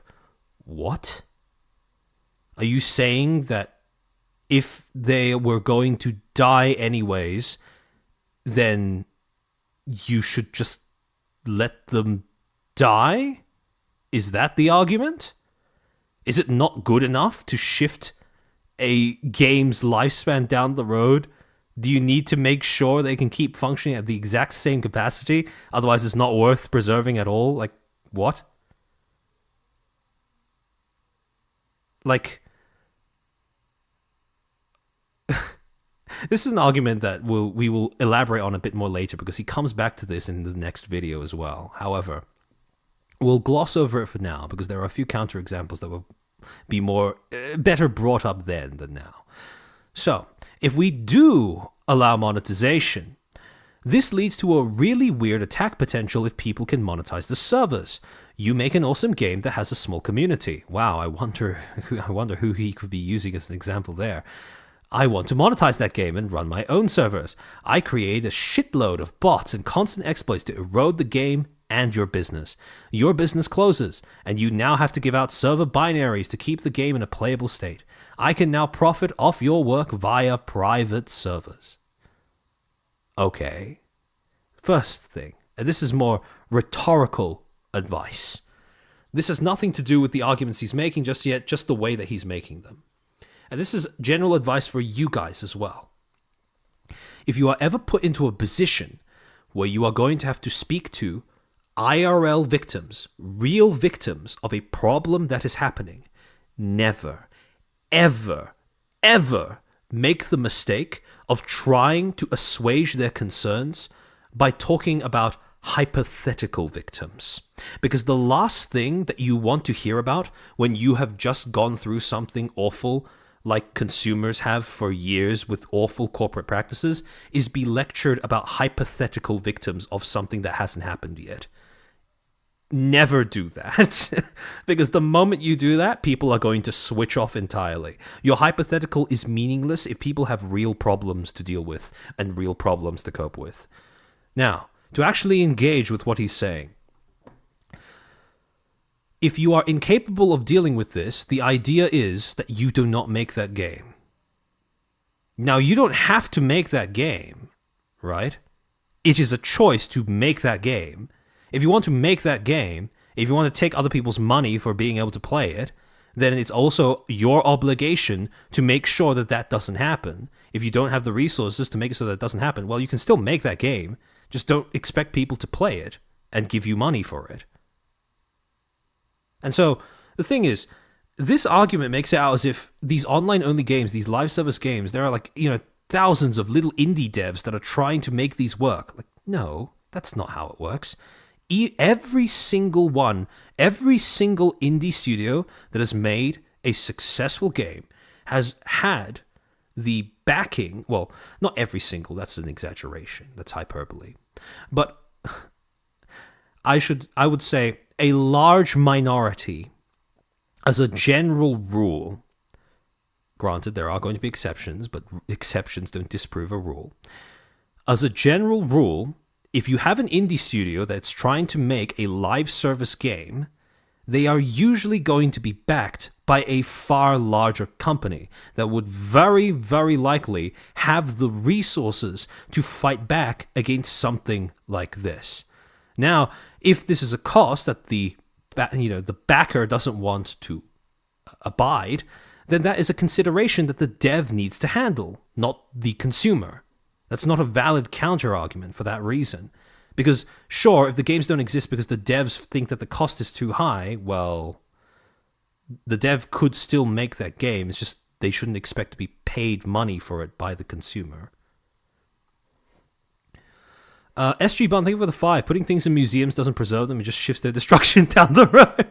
You see how absurd that argument is? Yeah, exactly. Right? And it's as if simply preserving them for longer because people want to be able to still access them is not in and of itself a valid argument. Like, let's be honest here. Nobody wanted Concord around, right? Do all of you remember how many concurrent players were currently using that game at the end of its lifespan? Like, are you going to make the argument that a game like Concord should have ended sooner then? Like, what? If actually, now that I've raised that, let's say you have a game like Dustborn, right? It launches, it immediately has a shit player base, right? In the sense that it doesn't have any people playing it. It has shit concurrent player count, and it's basically just limping along, right? Should a game like that exist? What if it was a live service game that also had that low of a player base right out of launch? Does that game deserve to exist? Or is its death just being shifted down the road? And if it was going to die after launch anyways, why release it? What was the point? Like, what? What are we trying to say here? This isn't unlikely, as we've seen mass attacks such as with TF2. We actually see echoes of this in the mobile market already as well. The only defense right now is DMCA and other takedown measures. Devs legitimately have very little protections as is, and that would erode that further. So, start your own initiative to argue in favor of the devs.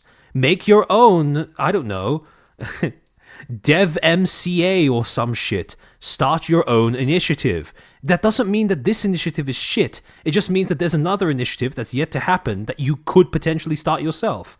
If devs have very little protections as is, just fix the system. Try to fix the system. Don't use that as a valid reason to stop other people from fixing other problems that they observe in the same system. Like, what is this? This creates an incentive for abuse where the abuser is protected as they are within their legal right to operate said abandoned game servers. See, if you had a big audience, I wonder what you could do if you started an initiative aimed at giving devs more protections around enforcing their own intellectual property rights. I wonder what you could do. Like, what? Second, he's just a rich ego now. I'm not even going to entertain that one because it's just people not even engaging with his arguments and him responding in kind. He's not even offering solutions, he's just yapping. Except I have offered a solution. Inform the customer at the point of the purchase that they will be getting a license to the game. Now, that is a solution. It's not a solution to the problem that the initiative was started based on, though. And that's one of the problems with the way that this initiative has been represented in Thor's video. It doesn't actually Thor's video doesn't actually engage with the real problem that the initiative is trying to fix. He proposes a solution to a different problem that exists concurrently to the problem that Stop Killing Games is trying to fix. Zodic on Nintendo? Sure. Mira Sasaki. Concord/Dustborn preservation is only valid for studying what not to do in making games. True. Funny thing is, Thor defended Concord when it first came out as well. So, there's really no accounting for taste there. If you're buying a license and a big part of the problem, it should never be posed as a purchase or buying the game at all because you aren't. Well, what an excellent message that should go directly into the heads of every CEO and exec of these game companies. Such a shame that they haven't gotten the memo yet, and they haven't for years because no one talks about it. You're buying a license, and a big part of the problem is that players don't know what this means. Licenses like this allow developers to ban bad actors from the service and are insanely important. Inform the consumer correctly, and the grand majority of issues fall away. See, informing the consumer is fine, right? But this runs parallel to the whole point of Stop Killing Games. Like, you can still have a license to operate your game, but the initiative is about making games functional even after you pull support for it. You, specifically, pull support for it. If the players are willing to contribute their own time and money and effort into keeping, their own servers going so they can play the same game, why is this a valid counter-argument against that? Oh, it's time for BGM. Thank you for reminding me. I almost forgot about that. Let me turn that back on. Much better. Okay. 4. He banned Ross and hates players. No, I did not. Ross is not banned on this channel. We've been blocking and banning people who are posting hate speech, doxing attempts, insane false information about me. As I have said, the list is now 1,000 people from just the 3 days alone. Has some splash damage happen here? Probably. Shit happens and a deleted comment is not the end of the world. It's not that deep. How does the mantra go again?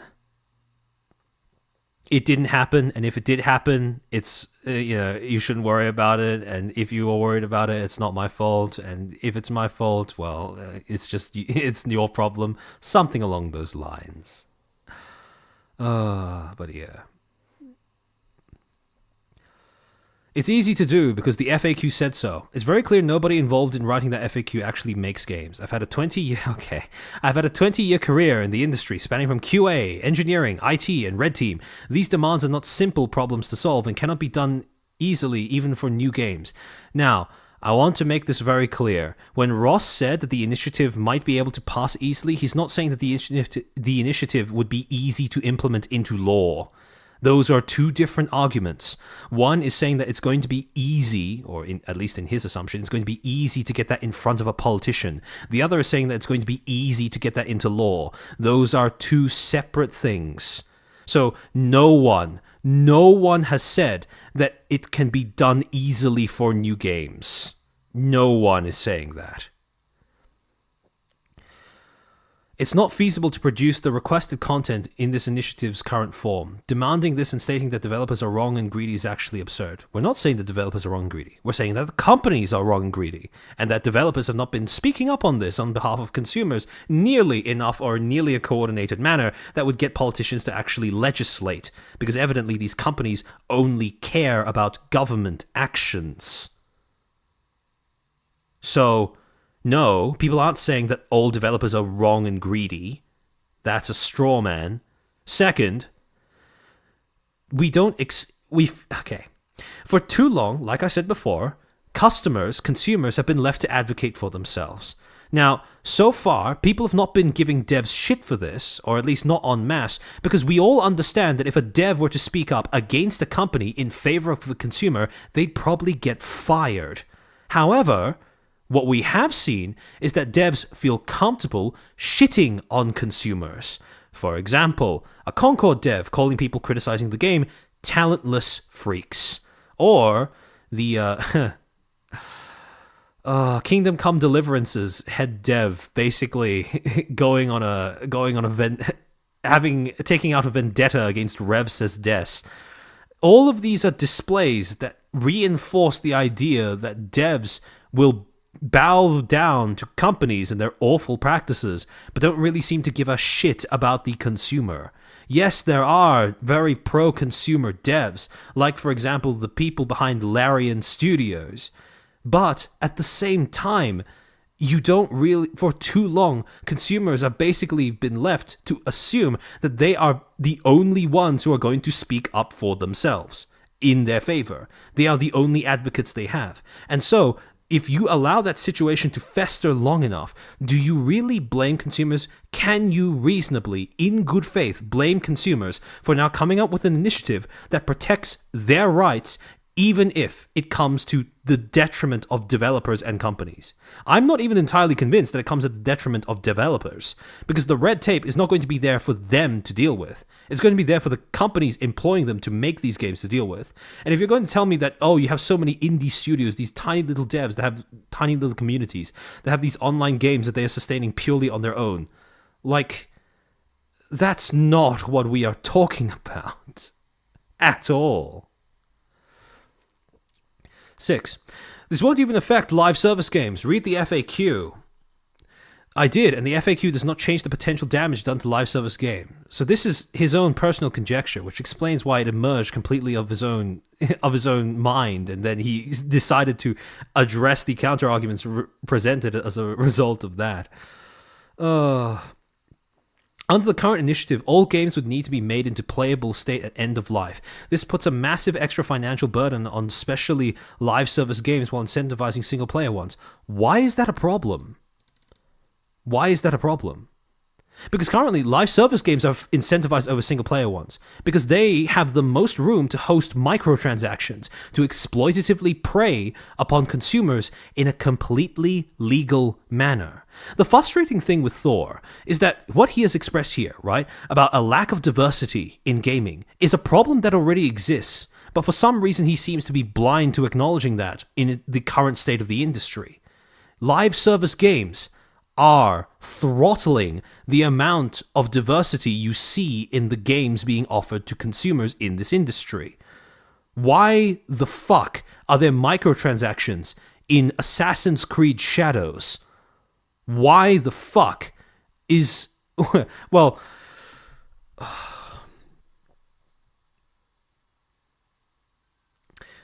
There was a video that Thor made about Palworld and Nintendo when Nintendo tried to file patents against the mechanic of throwing a ball at a monster in order to capture it. Now, when that patent went through, Thor correctly made the observation that as a result of that legal precedent, that legal incentive, you would now see a lesser degree of diversity in the gaming industry because people would be scared away from using a mechanic in their games. The thing is, for some reason, he's incapable of seeing how this same incentive already exists and is already taking its toll on the gaming industry in the form of the popularity of live service models. Do you really think that the devs behind Suicide Squad Kill the Justice League wanted to work on a live service game? Or at least all of the devs? Do you really think the devs that created Redfall all were on board with making a game like that?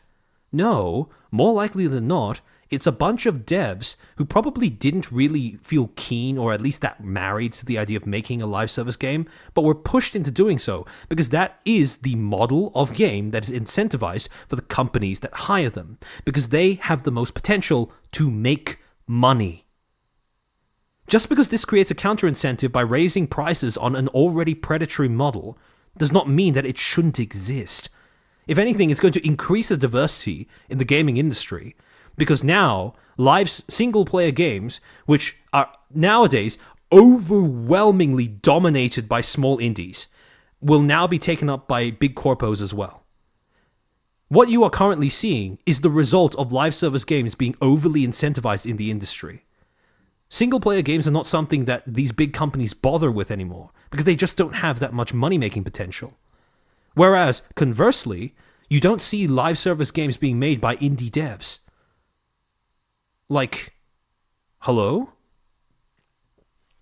Why would I spend extra money building a live service distributable server for end of life? Well, that's a question for you to answer as the dev.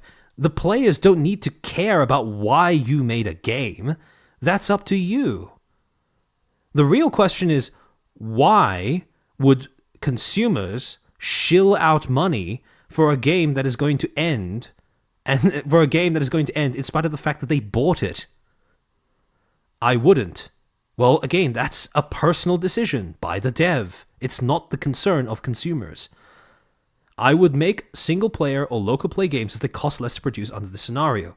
Yeah, and maybe when you make more money off of those single-player games, maybe you choose to make a live service one. But the fact is that even under this, even if we consider this scenario as being 100% fact and nothing more, nothing less, you can still make a live service game as an indie dev.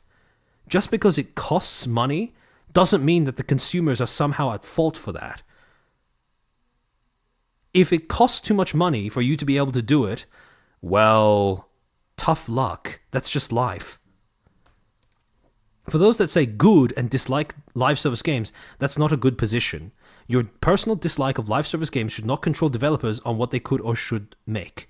Nor should it limit players in their options of what kind of games they have access to. Thing is, it won't. Because the developers and publishers who still have the means to create live service games will still make them. Like I said before, something like this will not stop something like Marvel Rivals from coming into existence, but it might stop something like Concord from coming into existence. If you have the means to make a good game, if you have the resources to actually put one onto the market, this This legislation, or sorry, not legislation, what this is, the kind of legislation that this initiative is trying to push for is not going to affect that. Because it's going to be years into the future with years worth of warning for developers and publishers alike to adapt to the new circumstances. That's it. It's not going to be this thing that's retroactively enforced against every live service game ever. That's not going to happen.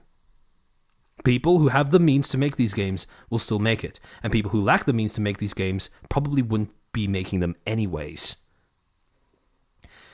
He won't even talk to Ross. Correct, I think his position is disingenuous due to his comments about how this should be pushed through government. Again, it's that same moralistic dismissal of what Ross is trying to push for. It's a bad direction, removes validity from what the initiative is trying to do. Well, I mean, from literally anybody else saying this, I would understand, but evidently Thor isn't even willing to acknowledge what the initiative is trying to do. Portrays the process in an incorrect manner and just builds sensationalism. Like, okay, sure, but that's kind of what you have to do if you're relying on social media as your marketing, right? Isn't that what, like, when you say, go make games, right? How does that attract an audience? Like, it's the same principle behind motivational speakers, just, essentially issuing out platitudes. But sensationalism is somehow morally worse than that? Like, come on. At the end of the day, it's all just rhetoric. Rhetoric that is designed to engage. That's all it is. If we try to make it more than that, that's getting a little pretentious. And so, yes, I understand him saying that it's sensationalism. But at the same time, what would you do instead? Because so far, there aren't really a lot of alternatives that's being suggested here. Thinking that kind of language is okay puts him squarely on my not worth talking to list, as there are others that could have a more productive conversation. Saying that this is an initiative that's going to kill all live service games is no less sensationalist than the way that Ross presented the initiative to begin with. Because it's not aimed at killing live service games. And that is, yet again, best case scenario, that is a characterization of the game that you have observed in other parts of the internet that you are now attributing to the movement itself. Worst case scenario, that's a fabrication that you have created yourself purely for the purposes of maligning this initiative. Louise Rossman and Asmongold have much better takes on this and actually try to engage about the issue in a measured way. We'll get to Louise Rossman's take on this in a second. At the end of the day, I am now and have always been a game developer. Okay, sure. The majority of my platform has and will continue to be advocating for teaching how this industry actually works. Sure. This flashpoint moment is the greatest example of why players need to actually know how games are made. Well, sure, but we've had innumerable flashpoint moments where developers actually need to understand how games are sold. It's not as easy as just, I make a game and you give me money. When you stick out your hand and you ask for money for something that you have made, you are not only accepting money, you are accepting obligation. And if you accept money in return for the promise of making something, you better keep those promises. Otherwise, that money does not belong with you. So yes, he has a point. Lewis? Oh, okay. Yes, he has a point about, players. It's good if players know how games are made. But unfortunately, it also goes the other way around. Devs need to understand that just because they make something doesn't mean that they are entitled to other people's money. If you make something that nobody wants to buy, that's not their problem. That's yours. If you make something that is, inherently predatory, if you make something that requires the consumer to shoulder all of that uncertainty on their own, then you best make sure they know about it prior to that point. The problem is, modern game industry, not very clear on that kind of messaging. Why do you think I run game jams or Discord to help you make games? It's so you can see that requests like this don't make sense and gain perspective in the industry. It stops the internet hate machine from bandwagoning against developers, which always happens due to lack of perspective. They aren't bandwagoning against developers, though. What people are advocating against is corporate greed. Bad practices from these gigantic, faceless corporations that don't give a shit about consumers and give even less of a shit, if that's even possible, about the developers who work under them. You worked at Blizzard. You should know this. Brother, your second game is in 8 years of development hell. Well, yeah, you see why he can't just, refund the Kickstarter money and then, do away with the game now, right? Because otherwise, when he calls himself a game developer, all that's left is, I worked at Blizzard for 7 years, and that's already becoming a tired selling point. Nice catching it live, even though I'll catch the void later. Welcome, Silkron, welcome. He should have just written a policy paper, exactly. However, I will humor that last point, right? About how your personal dislike of live service games should not control developers on what they could or should not make, because that ties into a very interesting point that Ross raised earlier in his comment on Pirate Software's livestream. That of a philosophical difference between Ross and Thor. Hold on, let me just get the slides back up. Let me switch back to the slides for just a second. Okay, so the thing is, when you think about the philosophical differences between the two, one of the ways in which you can sum that up is around how each of them might answer the question of who are video games made for. And the thing is, this was a very major point in Thor's arguments against Stop Killing Games. And when you try to place each of these two figures on this spectrum between developers or consumers, you can probably make the argument that Thor would lean more towards, why is the music so loud? Oh, is it really that loud? Hold on. Has it been blasting this entire time? Oh, okay, Paul. You gave me a scare for a second. All right. So, I would probably put Thor more in this direction. I would put Ross more in this direction. I think that's fairly, done and dusted, right? However, the thing is, not it quiet? Okay, yeah. Okay, it should be fine then. It's soft on YouTube? No? Alright. Irony. Yeah, it is a little funny that we're at this point right now. Hold on, let me... Okay. Hopefully the music's a bit more easy to listen to now. Now, the problem with this, though, is that this is fundamentally a philosophical question, right? If Thor is able to get people to care about Stop Killing Games, but only care about it insofar as they ask this question, that just kills all of the momentum in understanding what the initiative is trying to do. Because the problem with this is that it's a philosophical question where there are very good points to be made in either direction. And one of the other things is, Thor, his main flagship game, Heartbound, was made as a vent piece. He has said this, so he has said as much to his audience as well, which means that it's going to be a no-brainer that when Thor thinks about who games are made for, he's probably going to lean way more heavily into the direction of devs should be able to make whatever they want, and games are made for the dev that's making them, rather than the opposite, which is games are made for consumers, right? And again, there really is no single correct answer to this question, because there are reasons to think both, right? It is made for consumers in the sense that if consumers aren't interested in it, you don't have the financial means to keep making what you're making.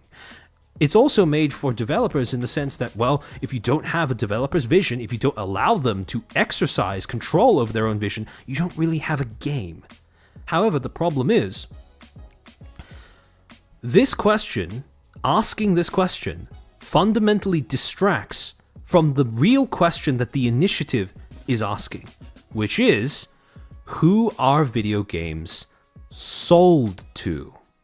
And when you ask this question, which the initiative is asking, there is only one correct answer. Consumers. You can make whatever you like, but like I said before, if you are going to ask for money, in return for what you have made, you better make sure that you have made something that is worth it to the people who you are asking for money from.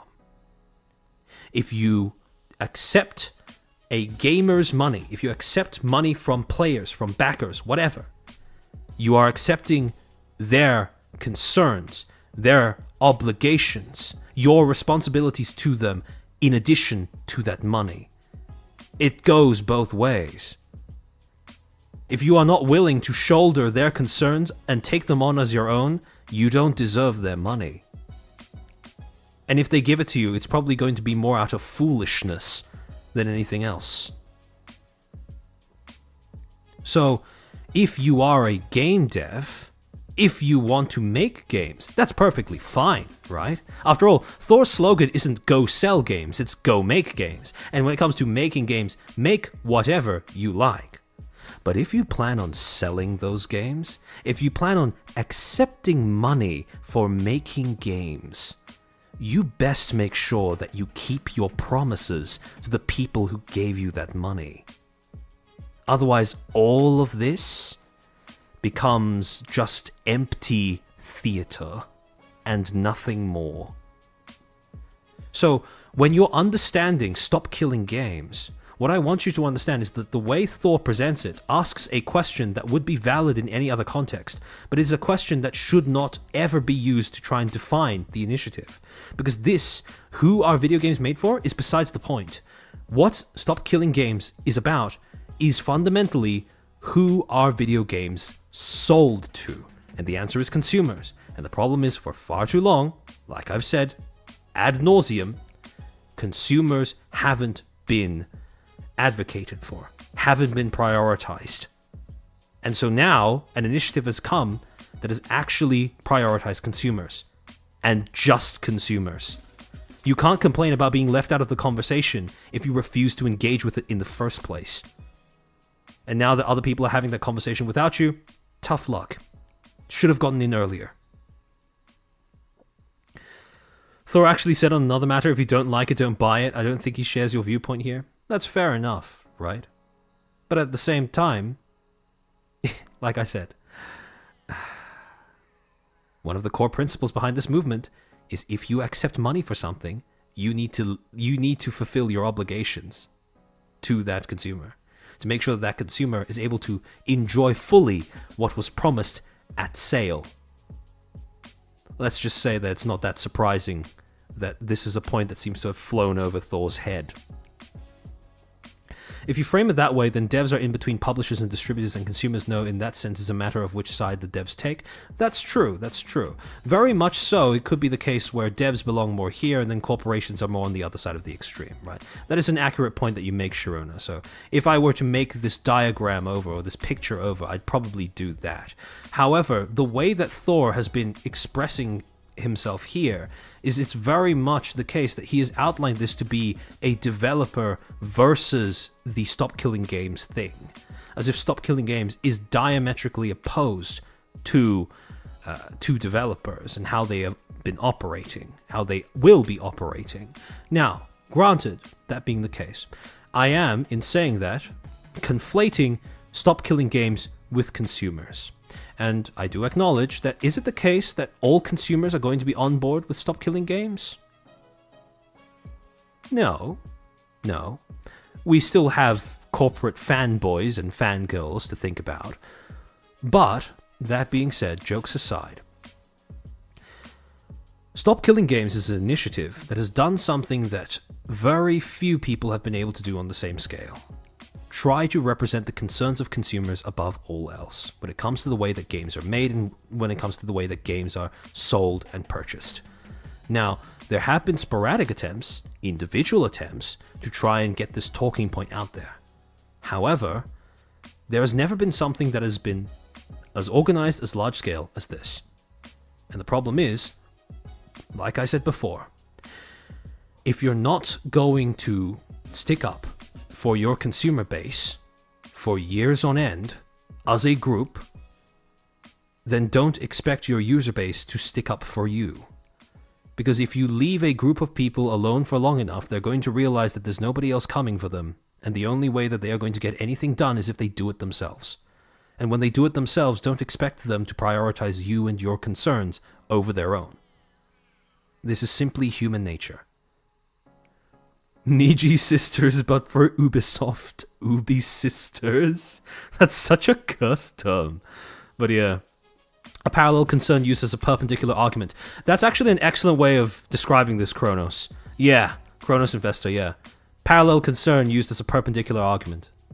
That's exactly what this is. Don't answer. Yeah, it's basically that quote, peacefully.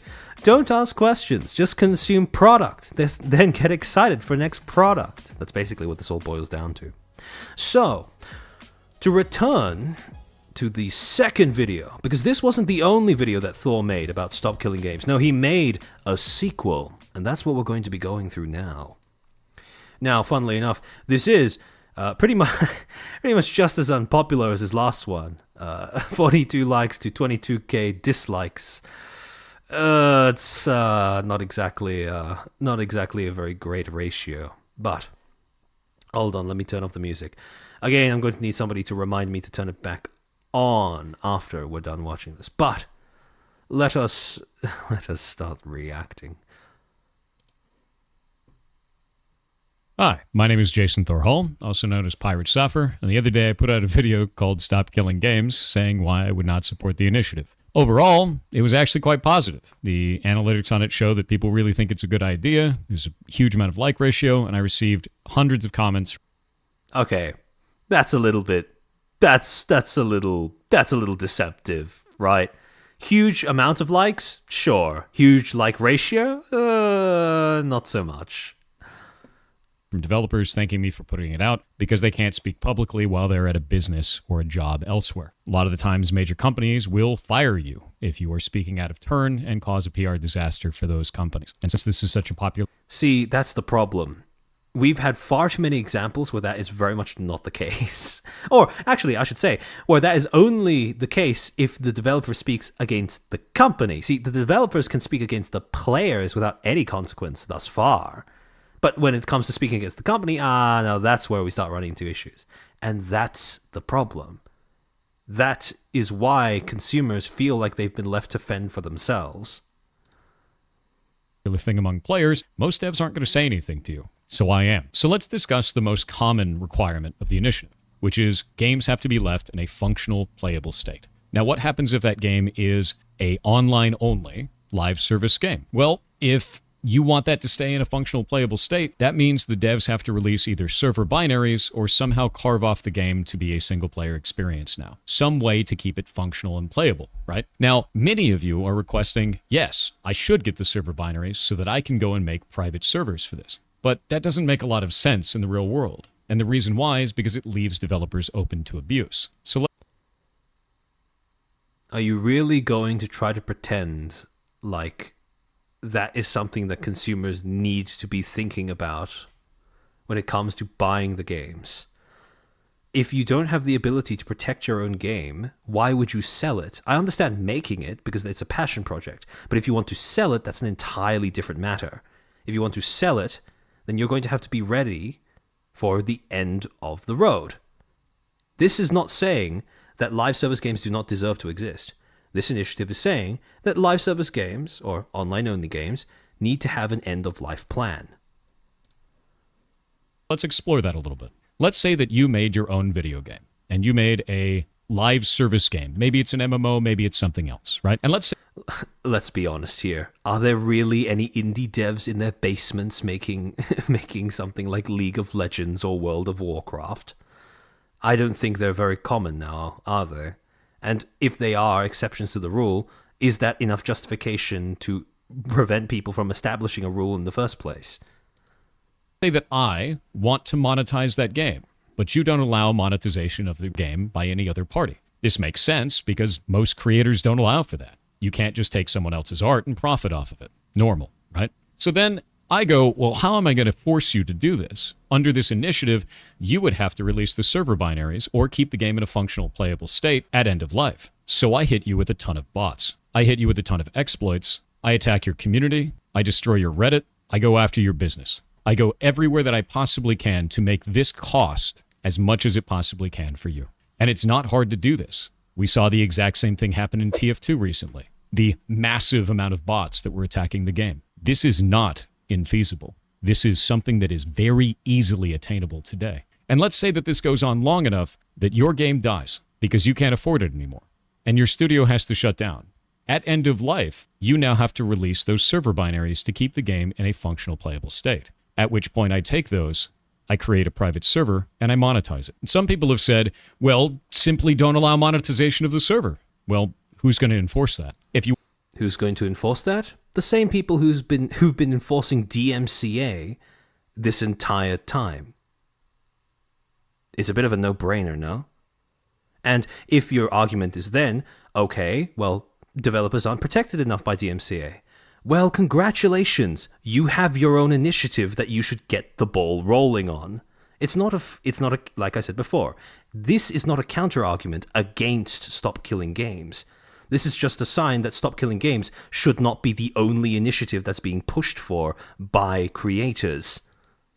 Want a government initiative to enforce that, that means the government has to build a registry of all of those games. How do you think DMCA works?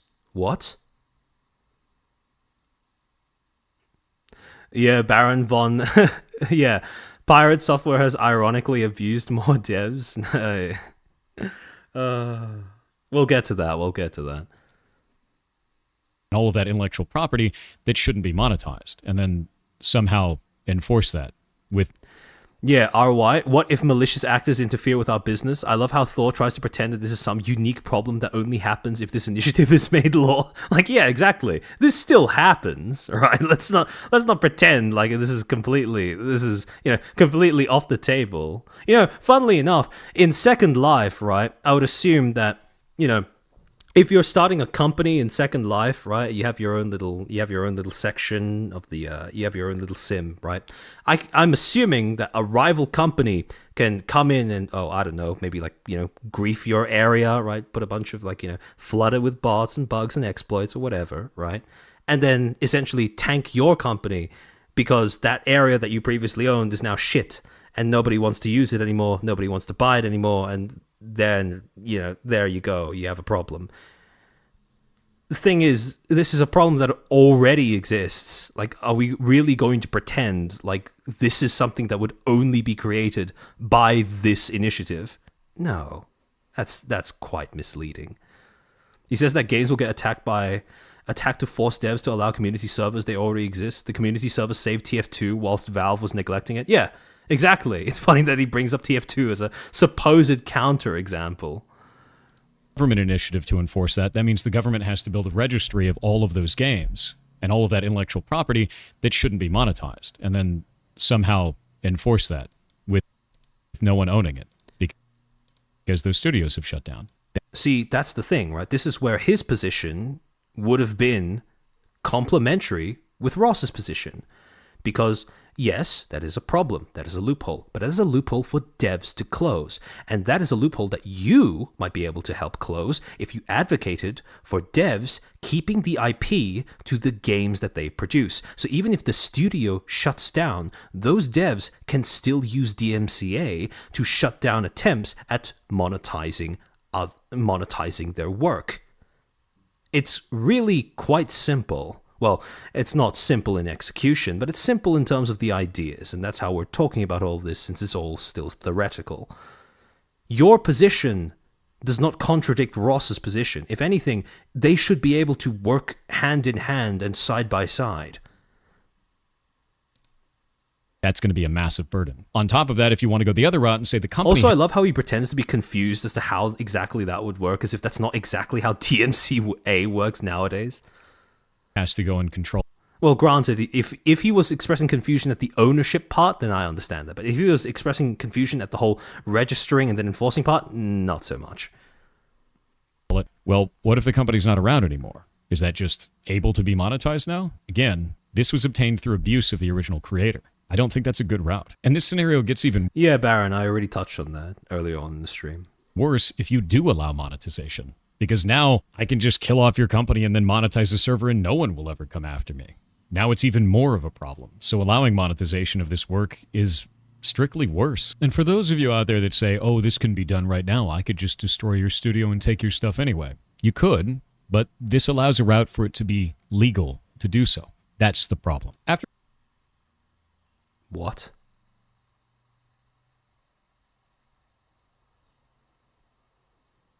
How? What? He just... Okay, hold on. Let me rewind this to make sure I'm interpreting this correctly. more of a problem. So allowing monetization of this work is strictly worse. And for those of you out there that say, oh, this can be done right now, I could just destroy your studio and take your stuff anyway. You could, but this allows a route for it to be legal to do so. Okay, little bit of cognitive dissonance here. So he says, he responds to that counter argument of saying, "Oh, people can already people can already do this," by saying, "Yeah, people can already do this, but this makes it legal." Well, okay. So if people can do this now, but it is illegal, that means that there are protections that exist that developers can use. Because the thing is, the protections that developers can use are things like DMCA, things like intellectual property protections. This initiative does not seek to get rid of any of that. Because, like I said before, if you hand out binaries to your consumers who bought the game already, because, by the way, this is not a scam insofar as this is, remember that when he's arguing this position, right? The thing that he's neglecting to mention is that if we're even in a position to start discussing this about, developers having to hand out these binaries to their consumers, the developer has already been paid. The consumer has already bought the product. That is, according to what this initiative is trying to push for, the basis for that obligation, that the developer has already received money from the consumer. Right, so right off the bat, it's not this thing that the developer just has to hand out for no reason. The second thing, though, is, okay, if the initiative comes to pass, the developers still have it does not become any more legal to try to exploit the IP of developers if this initiative were to come to fruition. Because he's phrasing it as if it is, but functionally, things like DMCA will still exist. Things like IP protection still exist. Now, you can make the argument that those processes aren't efficient enough, but again, that is more of a cause for you to start your own initiative to argue for the rights of devs in front of governments, put that into Parliament or, whatever the US calls, Washington House or whatever. Put that in front of politicians so they talk about that, right? That is an issue that you can raise alongside Stop Killing Games, not a reason to decry Stop Killing Games. Jack John, welcome to the stream. That's the problem. After putting this out publicly and talking to people about it, this specific scenario on both YouTube and Discord and Reddit and a bunch of other locations, I got a couple of takes back. We're going to start with the most extreme position and kind of go from there.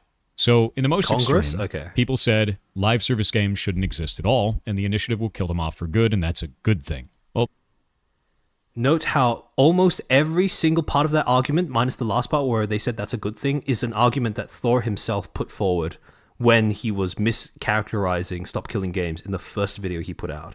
Because, like I said, Stop Killing Games neither purports nor intends to kill live service games. You don't get to define what players get to play or not play. You also shouldn't be able to get to define what developers build or don't build. No, actually, players do get to define what they themselves play or don't play, right? They get to define whether they play a game that they bought. That's the whole argument of Stop Killing Games, right? If a player buys a game, they get to say when they stop playing it. Not the developer, not the publisher that allowed them to purchase the game. You should not have creative control over the developers, and you should not have control over what is in my Steam library or on my phone. That doesn't make any goddamn sense. Nobody's trying to control that, but it's just a policy that needs to exist. Yes, it will raise the cost of developing those games, but if you're going to intend to sell a game, obviously you're going to need to make sure that you are capable of bearing that cost first. Otherwise, what, you're going to expect your consumer to just shill out money so that they can pay for that cost for you? Like, is that really what we're going with? Aside from that, the initiative does not purport to kill live service games. It would just make it incredibly difficult to build said games and add a lot of risk to it, which is why I'm bringing all of this up and why... Okay, but people said the same thing about adding seatbelts to cars. Like, what? I don't support the initiative in the first place. A lot of people don't realize that this will slowly diminish live service games in the market because it's not an incentive for us to build them anymore. Let's not lie to ourselves. There will always be an incentive to build live service games because they have, like I said before, the most potential for monetization. Like, what?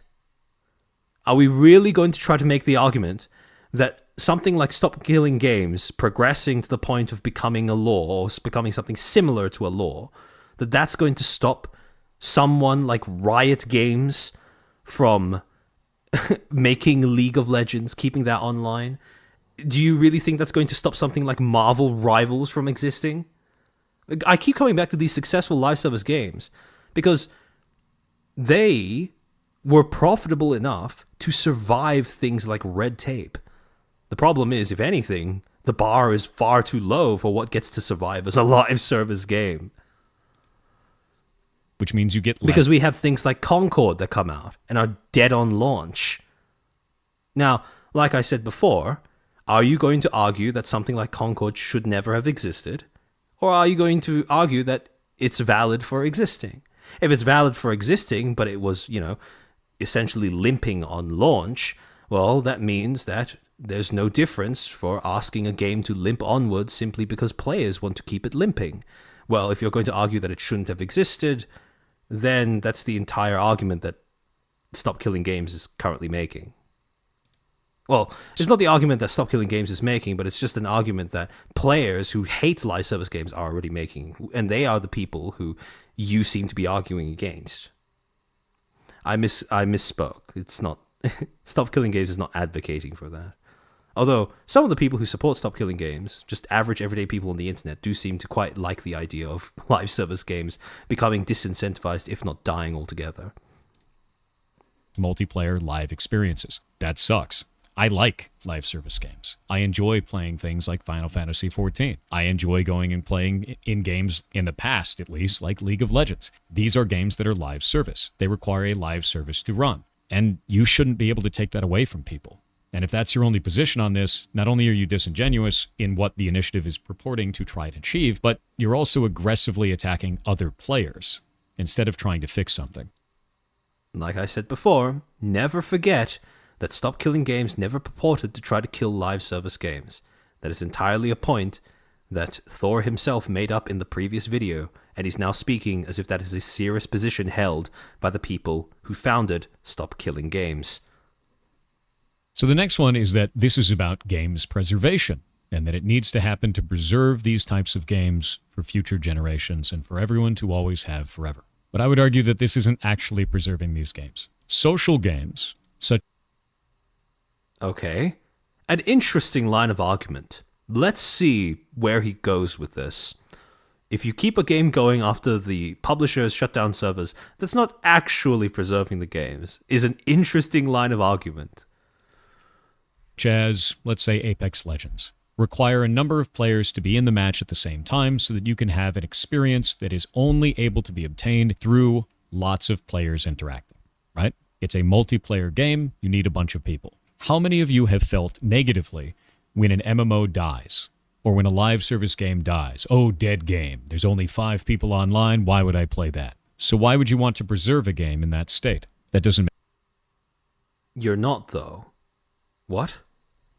Make any sense to me. You want to take down these live service games, put them up on a private server, and then play it with a couple of people. You're not... Okay, hold on. Now that is incredibly manipulative. Okay, hold on. Let's go back a few seconds. So why would you want to preserve a game in that state? That doesn't make any sense to me. You want to take down these live service games, put them up on a private server. See, that's the funny part, Thor. It's not us who wants to take down those games. When you say to your audience, you want to take down live service games, no, it's not players, it's not consumers, it's the publishers. That's the entire point of the initiative. It's not the players want to take down live service games, then the players want to host private servers. No, it's the publisher that wants to take down the games, and then, in response to that, because the players aren't quite ready to let go just yet, they are the ones who want private servers. That is a very major shift in how Stop Killing Games is being presented here. That's not what's happening at all.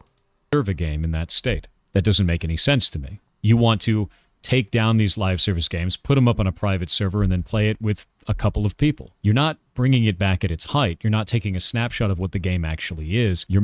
That's not the point. The point is to keep it there so that if people want to get together and play it, they have the option of playing it. It's not some grand crusade to make sure that games never die or games never fall off or anything like that. Yes, sometimes games will die, but if it is a thing where I would like to, on my own private server, simply boot up a game and walk around on a map for the sake of nostalgia all by myself, why can't I do that? Why shouldn't I be able to do that as a consumer who bought a game? What is the reason?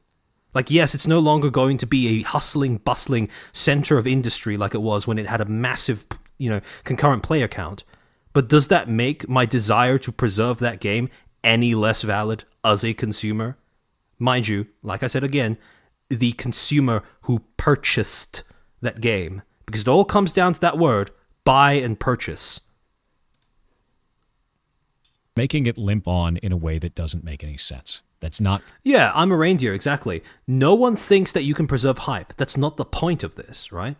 Why would we even want that? We want the option of playing it, not bring it back to life. Exactly. Right? It's like I said, it's not some grand ambition to make it so that the game always retains its peak or anything like that. No. It's just keeping options open. Maybe giving individual players the ability to relive some of the best memories that they had online. It's that simple. It doesn't need to be anything more than that. Preservation. And for those that may stop there and go, but private servers going to have a lot of players. Look at all the ones for World of Warcraft. Again, we talked about that. It opens up a route for abuse to the developers. So that is not a solution. And that is a solution. It's just a solution that's going to require devs to put in a little bit more elbow grease in enforcing their own rights, which will require them to start petitioning to the government, which is the exact same thing as what consumers are trying to do with Stop Killing Games. It is the exact same problem.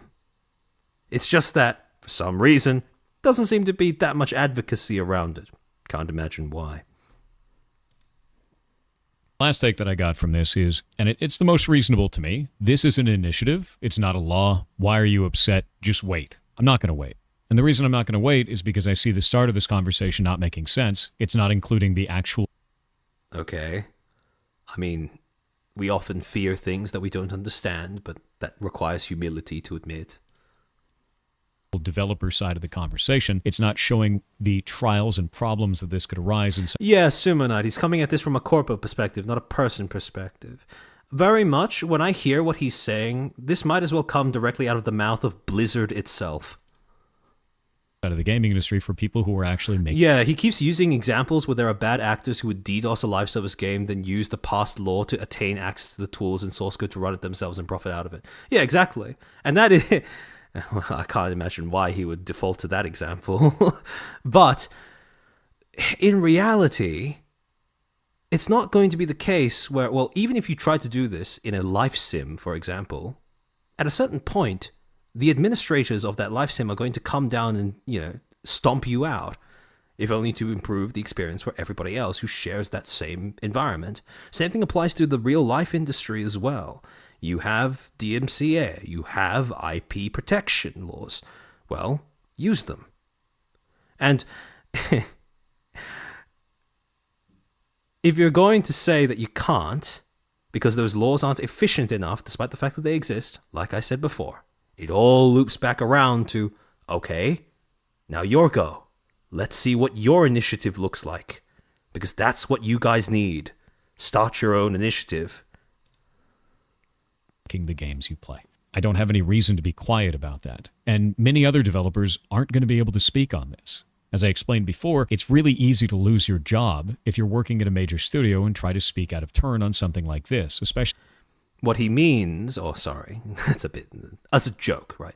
What he means is, if you're a dev and you speak out of turn and you're speaking against your company, now that's bad. Well, if you have, you can always speak out against the players, depending on what company you work at, what their policies are, but don't speak against the company. Speaking out against the players, though, that's fine. We don't get most of our money from them anyways nowadays.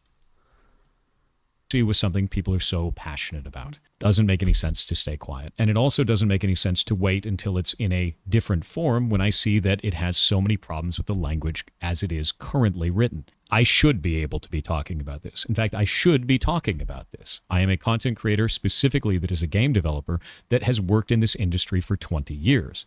This is my wheelhouse. You know what else could be the wheelhouse of somebody like Pirate Software? Starting an initiative to petition to governments to get more protections for game developers all around the world. Or even, that's a little ambitious, even just in the US. That's a wild idea, isn't it? This is what I do. So for those who are calling for me to just be silent and sit in the corner, no. With all of that being said, I do think there's a consumer protection thing that Yes, you may get the occasional internet schizo that's telling him to, sit down and shut up. But for the most part, what people are saying is not, no, you should stay silent. But if you're going to hate something, at least hate it for the right reasons. Hate it for what it is, not what you think it is. Can fix here. It's just not really what the initiative is about. A2, I'm a game developer. Pull up the I'm a surgeon meme. Yeah, pretty much. I can imagine that. I think that if you're going to buy a live service game... Okay, let's be honest here, right? I've been a game developer for 20 years. I'd say that at least 8 of those is just Heartbound, right? Surely. More realistically, it's 12 and then plus 8 if we count Heartbound. You shouldn't be told you're buying the game. You shouldn't be told that you're purchasing the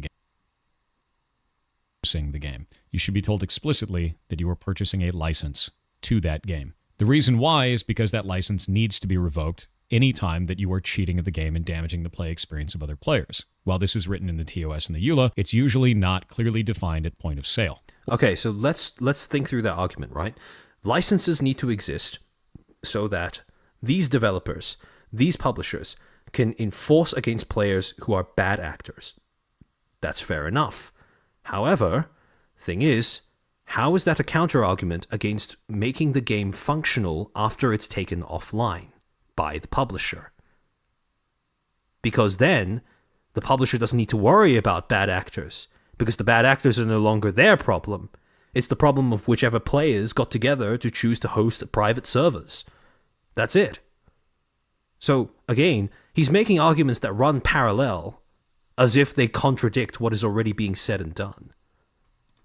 Or they throw a giant TOS in front of you and it doesn't really do anything because people skip past it. If at point of sale it says specifically, there's specific language stating that you are either leasing or purchasing a license or anything along those lines, that you're not actually buying the game directly, I think it would go a long way to informing consumers of what they're doing and protect them from some of these business practices that they didn't realize they were engaging in. See, that's the thing, though. What this initiative does, is it pushes companies to an ultimatum. Either you make it completely transparent to your players that they are not buying, they are renting, they are licensing, or they leave it vague and they risk getting themselves screwed over when they choose to shut down the game and now they have to give everyone binaries. That is the whole point. Players don't actually care, for the most part, which one of those options companies go with. They just care about at least one of those things coming into play. Because right now, we have neither. And companies don't have any incentives to do either. It takes a problem that currently is only something that players have to put up with and turns it into something that it takes something that people who play games need to be concerned about and turns it into something that both people who play games and people who make games need to think about. That's it. It's not forcing it's not enslaving the devs or anything. No. It's just making it so that, well, if you're going to ask for somebody's money, you're going to have to think about them as well. It's really quite simple.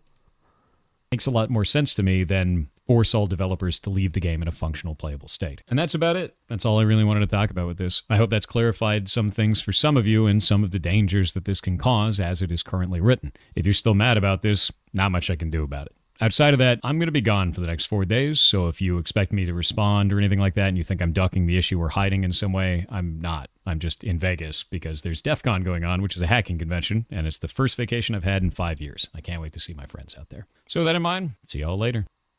All right.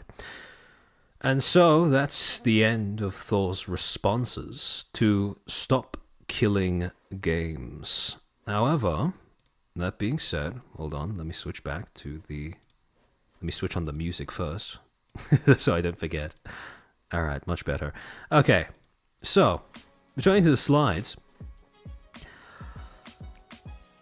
Now that we've gone through all of that, we've slogged through Thor's response to Stop Killing Games. What has been the response to Thor's response? Makiris, thank you for the 5. Anyone taking a drink every time he says working in the industry for 20 years? Ah, fun. Don't do that. You'd actually end up causing serious damage to yourself. Now, in response to this, Ross ended up posting an absolute monster of an FAQ video, 41 minutes, 56 seconds, addressing some of the main misconceptions that have been popularized, I don't know where from, about Stop Killing Games. Now, some of the things that he ended up clarifying. First, at 1 minute 53 seconds, he clarifies that the main focus of the initiative is to prevent video game destruction, and as such, criticisms would only be entertained insofar as alternative solutions are provided in tandem. How do you stop companies from killing games? If your solution does not answer that question, your criticisms are also worth nothing. At 3 minutes 18 seconds, Ross clarifies that the campaign is primarily focused on future games and lacks the capability to enforce the suggestions retroactively, even if they were enshrined into law. This is a point that Thor spent quite a bit of time seeming to stress over. I wonder if things would have been different if he actually agreed to talking to Ross. At 4 minutes 4 seconds, he says, "It is impossible to save games without some effort from developers and some disruption to the industry. This is inevitable. You can't argue for consumer rights without also creating more red tape. That's inevitable. So the question then becomes, do you care about consumer rights? If the answer is yes, then you're going to have to put up with a bit more red tape. If the answer is no, well, there's not really much to say." And at 4 minutes 59 seconds, Ross clarifies that the initiative is neither intended to be final law, nor is it intended to function as an example of a final law. So if you have issues with the way that it's phrased, well, all the more reason to actually talk to the people pushing for it so you can maybe, hopefully, iron out a few details or get a bit more information. Unfortunately, when you shut them down on a moralistic high horse, that becomes quite difficult. However, the more interesting response comes from one of the few people that Pirate Software actually expressed that he would be willing to talk to. Louis Rossman, who released a video titled "Response to Harsh Criticism of Stop Killing Games" from Thor of Pirate Software. Sinful ad, now I would like a stream on speech pattern comparison for someone like Doki versus Pirate Software. To be honest, I think a stream like that would be interesting as well, but I don't know if I would have the expertise to comment on that very well. That's the kind of thing that I would in an ideal scenario where I instantly have at my fingertips any variety of people I could bring onto stream, that's something that I would love to have a speech pathologist on for, just to see. But that does sound like an interesting idea, yeah. Lewis the Man Rossman, Mr. Consumer Rights himself.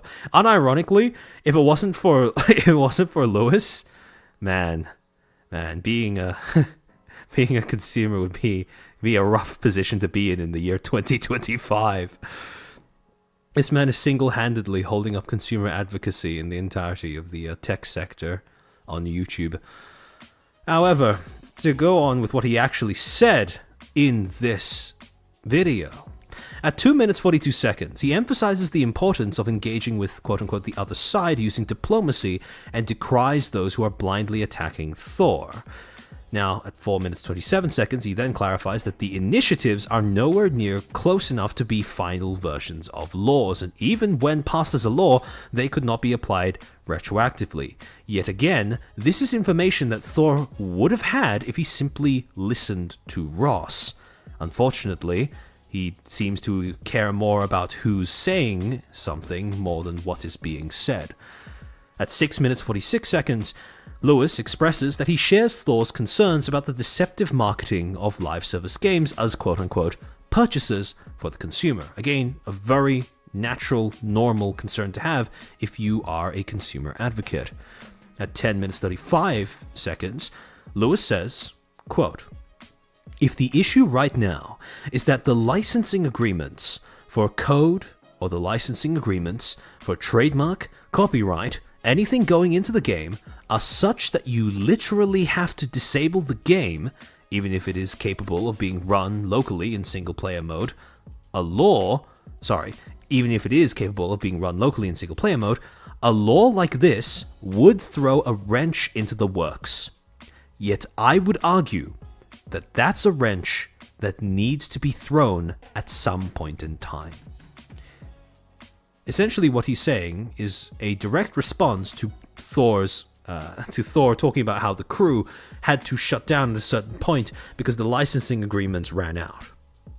What Lewis is saying is, okay, if a law like this makes it so that licenses like that are no longer feasible or become more difficult in order to use, at some point, that's a good thing. That is something that needs to happen, because that is something that should not come at the cost of a consumer. At 13 minutes 50 seconds, Lewis agrees with Thor on the point that game developers are being required to quote-unquote rethink how those games are built in the future, should this initiative progress into lore. However, he then reiterates that had this initiative been retroactively enforceable, he would have deemed this extra inconvenience to developers to be unacceptable. Again, he's not even attempting to deny that, yes, if this were to pass into law, developers would have a lot more on their plate. However, he reiterates that because he only is on board with this initiative because it cannot be enforced retroactively. If it was enforced retroactively, he would be just as against it as Thor seems to be.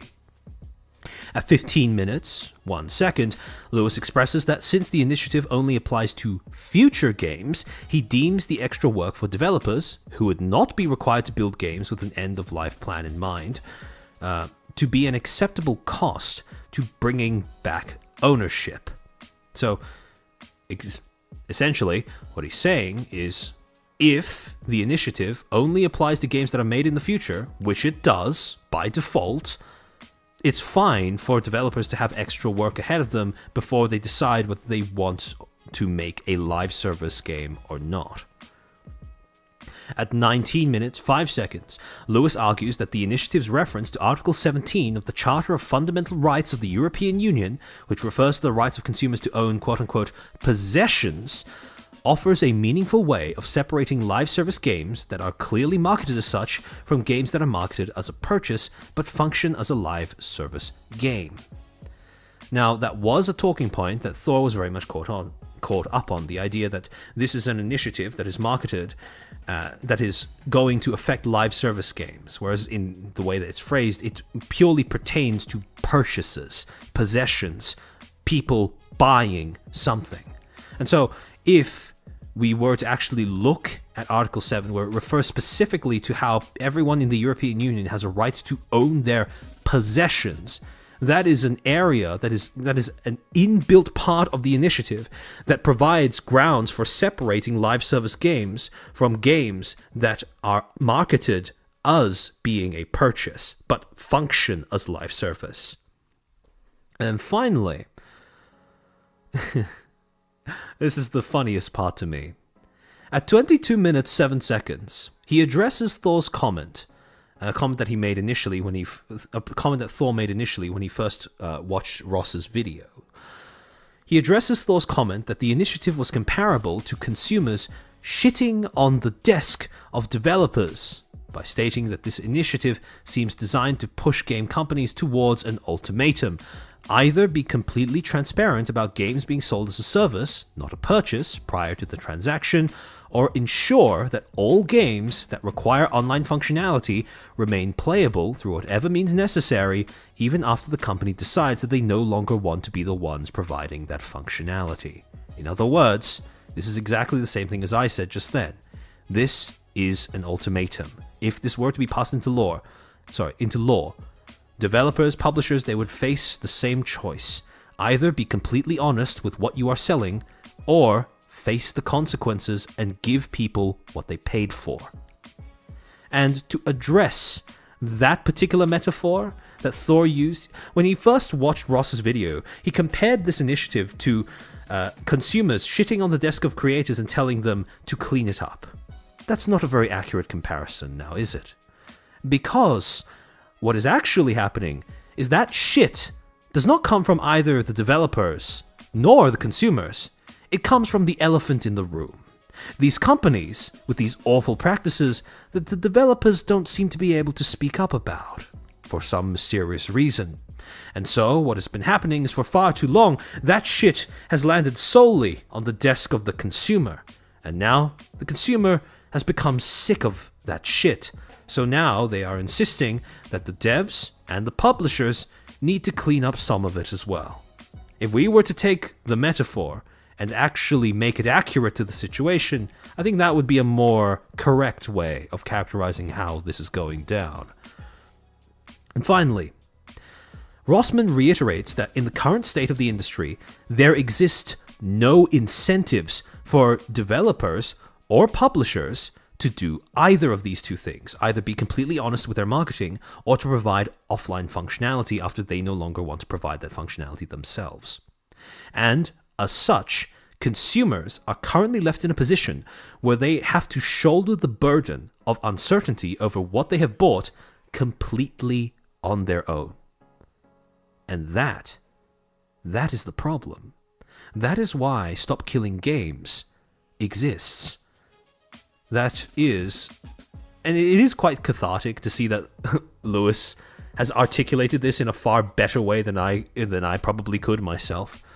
But this idea that consumers have just been left out in the cold to fend for themselves through all of these awful practices for years, and nothing has happened until Stop Killing Games, and then Thor comes in and starts talking about how this is going to kill live service, or if you support, you'd have to be, the person who's pushing this is a morally reprehensible person for doing so, or as if devs are going to be the people who are going to be most hurt by this. No, that's not going to be the case. And it's a woeful mischaracterization of a movement that is born purely out of neglecting the people who make the industry go round. Because, yes, developers are the lifeblood of making games, but consumers are the lifeblood of making sure those games can actually keep being made. They can be made into perpetuity. And if you neglect one of those two for too long, the rebound is going to be far more intense than what you might wish for. And, well, for too long, developers seem to have been okay with that rebound gaining momentum.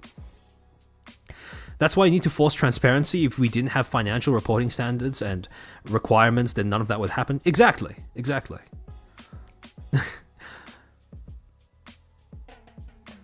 It's like how Ross is more truthful, more willing to engage versus Thor, who's vague, dismissive, and using authority instead of proof. Exactly. Now, understandably, if you actually look at the comments under Thor's videos, you will see that very much so what he has been arguing, while it may be popular among his fan base and among game developers who probably work for major companies, I very much doubt that there are small indies who are tripping over themselves to praise him for decrying stop killing games, although there may be a few. You can very easily recognize that this seems to be a position, the positions he expressed, they seem to be quite unpopular with just normal, everyday people. You know, the kind who actually act as consumers, who pay money so that, you know, companies can exist and devs can buy groceries. Baron Blitz 4936. I personally like how Capcom shut down Mega Man X-Dive and then released a version of the game that 100% runs offline. 5.1k likes. Dibdol 509. Isn't the idea to get the companies to give the players tools to run their own servers when the company wants to kill their own servers? 14k likes. Hedge Roberto. The problem was that the crew was sold at full price even in 2023, and nobody warned buyers that the game will be unplayable in a year. That's why even German law dictates that a service needs to announce its cancellation at least 2 years prior. And his second video didn't fare much better. Relokai. Didn't the quote-unquote botting a game until it dies, end quote, almost happen to Titanfall 2? And guess what saved it? North Star, a community-run private server launcher, whose creators were in direct contact with EA and even helped fix dangerous bugs in the game. I think community servers are a great idea, and possibly the best way to preserve a game going forward. 5.1k likes. The One Gobby. Your take on preservation is very misunderstood. People don't want to preserve games because they think there will be a day when they'll be popular again. People want to preserve games because they want the option to play the game. Period. 3.8k likes. Sarmathol. Since he mentioned TF2, I think it's worth mentioning that the game didn't even launch with official servers. People had to host or join community-made servers to play. Official Valve servers weren't implemented until 2011, 4 years after the game's release, and people are still able to play on custom servers to this day. Yeah, Ross's content is pretty good, and Rossman's content is banger as well. Thor's POV is basically, don't force me to deal with that subject, shut the fuck up and don't buy live service if you don't like it, if you really have a choice nowadays. Yeah, exactly. The problem that, like I said before, Thor isn't recognizing is that live service is indeed, you can say that you dislike it, you can say that you like it, you can say that it deserves to exist, that's fine. But you can't ignore the fact that live service is becoming a cancer on the AAA gaming industry. Because now there is less diversity because of how incentivized companies are to use that as their default model to make a game. Because like I said before, the incentives are incredibly skewed. Live service is an absolute... It's the ideal host for the parasitism that is microtransactions and predatory pricing. So, yes, there is always going to be... Well, increasingly, you're finding that there is less and less of a choice when it comes to what kind of games you buy. Unless you go indie and you purely buy single-player games, in which case, well, Stop Killing Games doesn't actually affect that, like, at all. And so, at the end of this entire debacle, what had effectively happened among quite a few members of Pirate Software's audience is that now, one of the fundamental pillars of the Pirate Software brand image had been compromised. After seeing Pirate Software's response to Stop Killing Games, if you've actually been paying attention to what he was saying and how he was characterizing Stop Killing Games, how he was mischaracterizing Stop Killing Games, while also mischaracterizing Ross as a person, there is no way that you can ignore the fact that Thor is entirely unsuited to being a consumer advocate. Because very obviously, if he was put in a position where he had to choose between consumers gaining more rights and devs receiving more inconvenience, he would choose to prevent devs from receiving more inconvenience and thus being okay with consumers receiving less rights over this particular issue. Right? He views this as an attack. He seems to want to preserve the games industry as it exists now without any more interference from government. Even if that interference might mean that consumers get rights that they've been deprived of because the industry's just been chugging along with a lack of regulation due to its newness. And, well, you can say that that's a worthwhile trade, and if you're a dev, I would understand that opinion. But if you are going to try to present yourself as some sort of consumer advocate in the aftermath of making that decision, to have that position, to shut down or attempt to shut down, mischaracterize, I would even go so far as to say slander, stop killing games and the people behind it, no, I don't think that brand image is going to fly. And speaking of brand images that can no longer fly, that brings us quite conveniently to the next thing that ended up posing quite a bit of a threat to the integrity of Thor's brand image. The Twitch, quote-unquote, adpocalypse. Now, to give you guys a quick refresher on what exactly went down, I highly recommend watching this video by Mujin. Now, this is also something I plugged in the previous stream where I talked about how Ludwig attempted to talk about this in a video of his own, where he underwent quite the amusing set of trials and tribulations trying to talk about the adpocalypse without once mentioning Hassan. It was really quite funny to watch. However, to give you guys a quick recap, at 43 seconds into this video, Mujin establishes that Twitch has a history of favoritism and inconsistent enforcement of its own rules. If you've watched my stream at all, you know that this is the case, and you know that this is an issue that has haunted Twitch for years now. At 5 minutes 14 seconds, Mujin contrasts the former CEO, Emmett Shear, with the current CEO, Dan Clancy, before concluding that the transition did nothing to improve Twitch's leadership or moderation problems. At 7 minutes, Mujin recounts how Denims, one of Hassan Abi's orbiters, publicly placed a bounty on Asmongold's head in April, and for this, no penalties were administered by Twitch staff, despite the fact that this was a very clear breach of Twitch's violence and threats community guidelines. And finally, at 8 minutes 45 seconds, Mujin arrives at the current day issue of Twitch being accused of anti-Semitism. Presents Asmongold's violation of Twitch's hateful conduct policy when he, said that thing about Palestinians as essentially the spawn point of this entire problem, and segues into how this decision drew attention to Twitch's insistence on overlooking similarly hateful conduct from Hassan Abi and his orbiters, as well as Dan Saltman, a Jewish streamer, Jewish content creator, used to be a streamer on Twitch, got banned from Twitch for quote-unquote harassing the employees, following the revelation that Twitch had been geo-blocking Israeli IPs from creating accounts for an entire year prior. And when they were ultimately confronted about this geo-blocking, their response was to shrug their shoulders and say, "Oops, we just didn't know that was happening."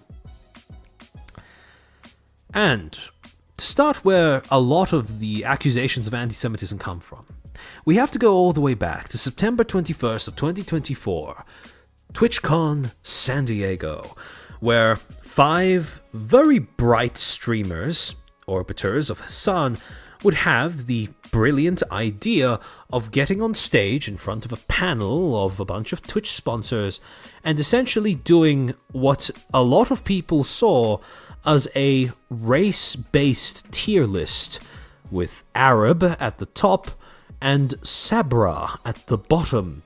Sabra being interpreted by quite a lot of people as a very obvious dog whistle at Israelis and or Jewish people.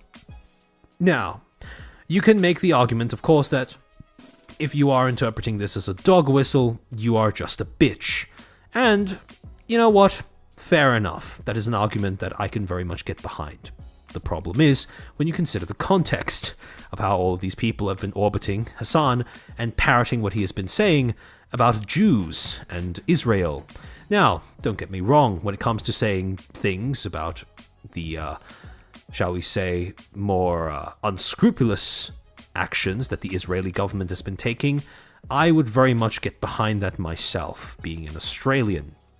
However, if you are to expand it out to encompass Jews in general, you don't really leave yourself a lot of wiggle room for plausible deniability. And, unfortunately, because a whole bunch of these sponsors were right in the shot when this was going down, this didn't go unnoticed. Because on October 22nd, just one month later, thereabouts, the ADL, the Anti-Defamation League, would put out a formal statement on their Twitter saying, quote, "The ADL spoke with Twitch staff today after becoming aware of several concerning incidents in the social media platform and/or involving Twitch streamers in the past week. We appreciate Twitch making the right decision to finally suspend streamer Frogan for abusing her platform and the TwitchCon event to spread anti-Semitic vitriol during this time of intense apprehension for the Jewish community. Twitch must learn from this situation and improve how they address anti-Semitism and hate on their platform, which is ongoing and a significant challenge. We encourage Twitch to take meaningful action, such as collaborating with the platform's Jewish community, providing staff, streamers, and moderators with anti-Semitism training, and updating how they review programming for their live events." Now, am I going to say that... Now, do I think that anti-Semitism training is going to actually do anything for the people who go through it? Honestly, not really. If they have these opinions, they are probably going to hold on to these opinions in spite of how much training you try to apply in a corporate setting. However, that being said, I am all in favor of Twitch choosing to, hopefully next time, not allow a race-based tier list to be one of the defining events of one of their IRL meetups. And then finally, we will continue to engage with the company to help ensure the platform is a safe, respectful, and inclusive space for all. We will also continue to hold them accountable when they fail in that responsibility. And the very same day, all 5 creators associated with that racial tier list panel would be banned on Twitch for a month. Now, ordinarily, granted, the ADL did have to step in and sort of throw their weight around in order for Twitch to do something that it probably should have done right from the beginning if it actually cared about its brand image. But now the crisis was finally over, right? Well, not really. Because on October 29th, only 1 week after this, an actual US senator or congressperson, I can't quite remember, by the name of Richie Torres, sent a formal letter on behalf... sent a formal letter on behalf of Congress to Dan Clancy, as well as a whole bunch of executives at Amazon, talking about how they have an anti-Semitism problem due to their willingness to keep Hassan under wraps. Because remember, a lot of this anti-Semitic rhetoric came directly from Hassan, as well as his orbiters, and while his orbiters had taken the hit, Hassan had not received any sort of enforcement action.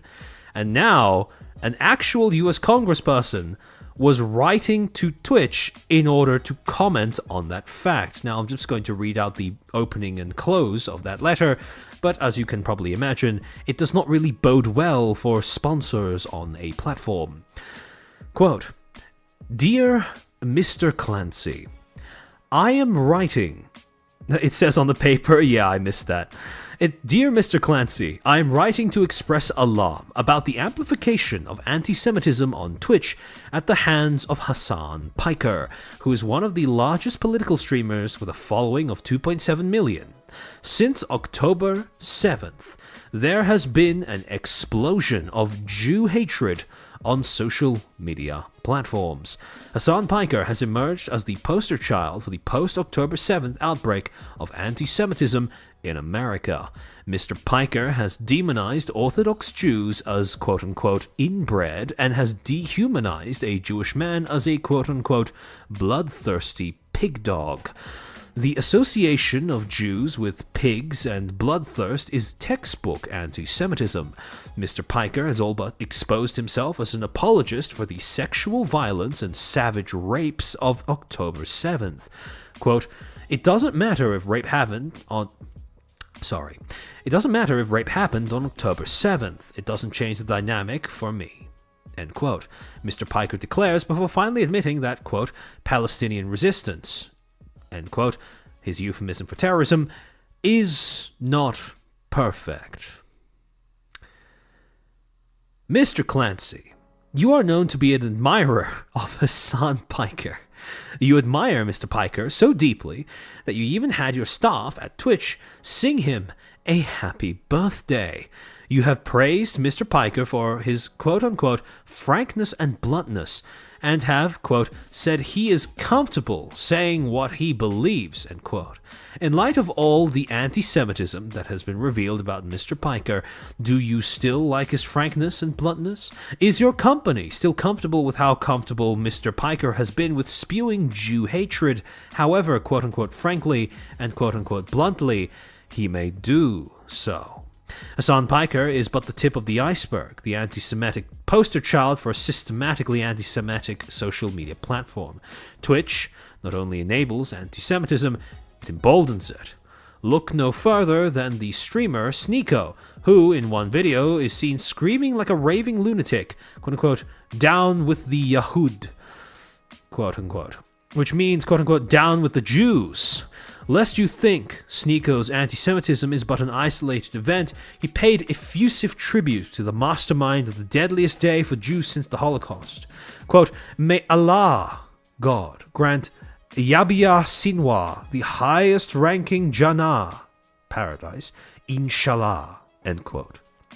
No less virulent in his anti-Semitism is Myron Gaines, who said, we have to, quote, take our country back from these Jewish supremacists, end quote. If the KKK or the Third Reich were a social media platform, it would be Twitch. Now, I'd make the argument that's a little bit of hyperbole, but again, not a great look for advertisers on your platform. If Twitch feels even the slightest semblance of social responsibility as a corporation, a questionable proposition given the company you keep, then the time has come for Twitch to stop popularizing those who popularize anti-Semitism. Congress has been scrutinizing the amplified anti-Semitism that has been taken hold in the wake of October 7th. Just like no person is above the law, no company in America, not even Twitch, is above congressional oversight. Sincerely, Richie Torres. Yeah. Again, you can have your opinions on things like the Israeli government, but if you have a US congressman writing letters like this to Twitch and Amazon, that does not bode very well for Twitch as a platform. And come November 2nd, 2024, Twitch would begin showing visible signs that this had indeed had some sort of an impact on the advertisers who are willing to use their platform.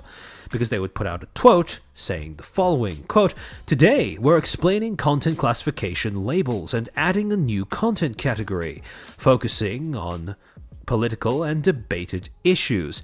Now this is a little bit misleading because they didn't actually create a new content category. They released a new content label. To go on, content classification labels were built and designed to give viewers more control over what they see on Twitch. Starting today, streams that include discussion of politics or sensitive social issues should include the new politics and social sensitive issues content classification label. In our content classification guidelines, we go into deeper detail on when this label should be applied, with examples, exceptions, and more.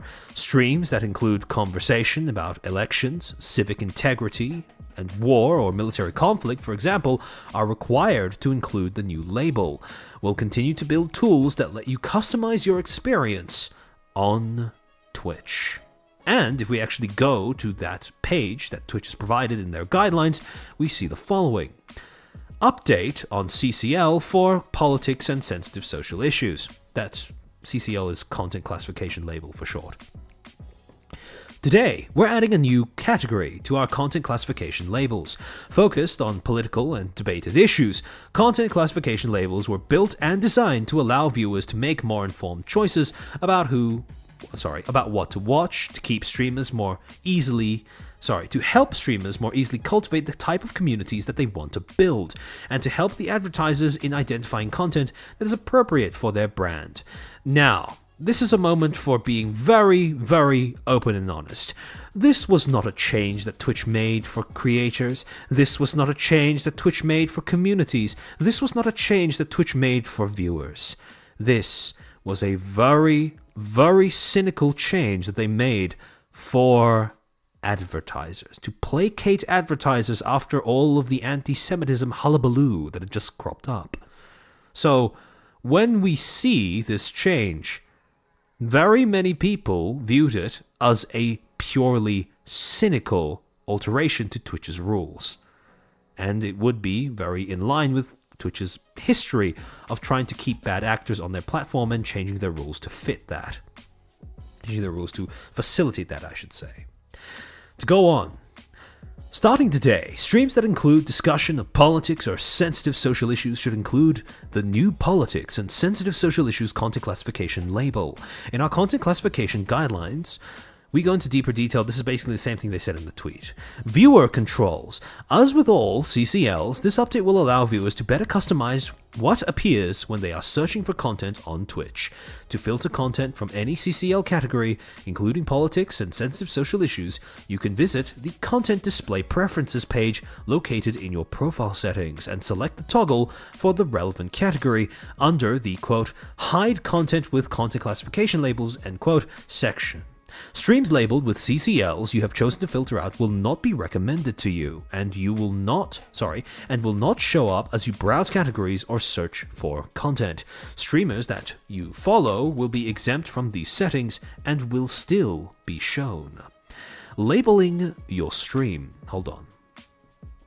Give me a second. Let me take a moment to rehydrate for a little bit, and I'll take this as an opportunity and an excuse to use this hydration screen that was graciously provided by Prince of Jew.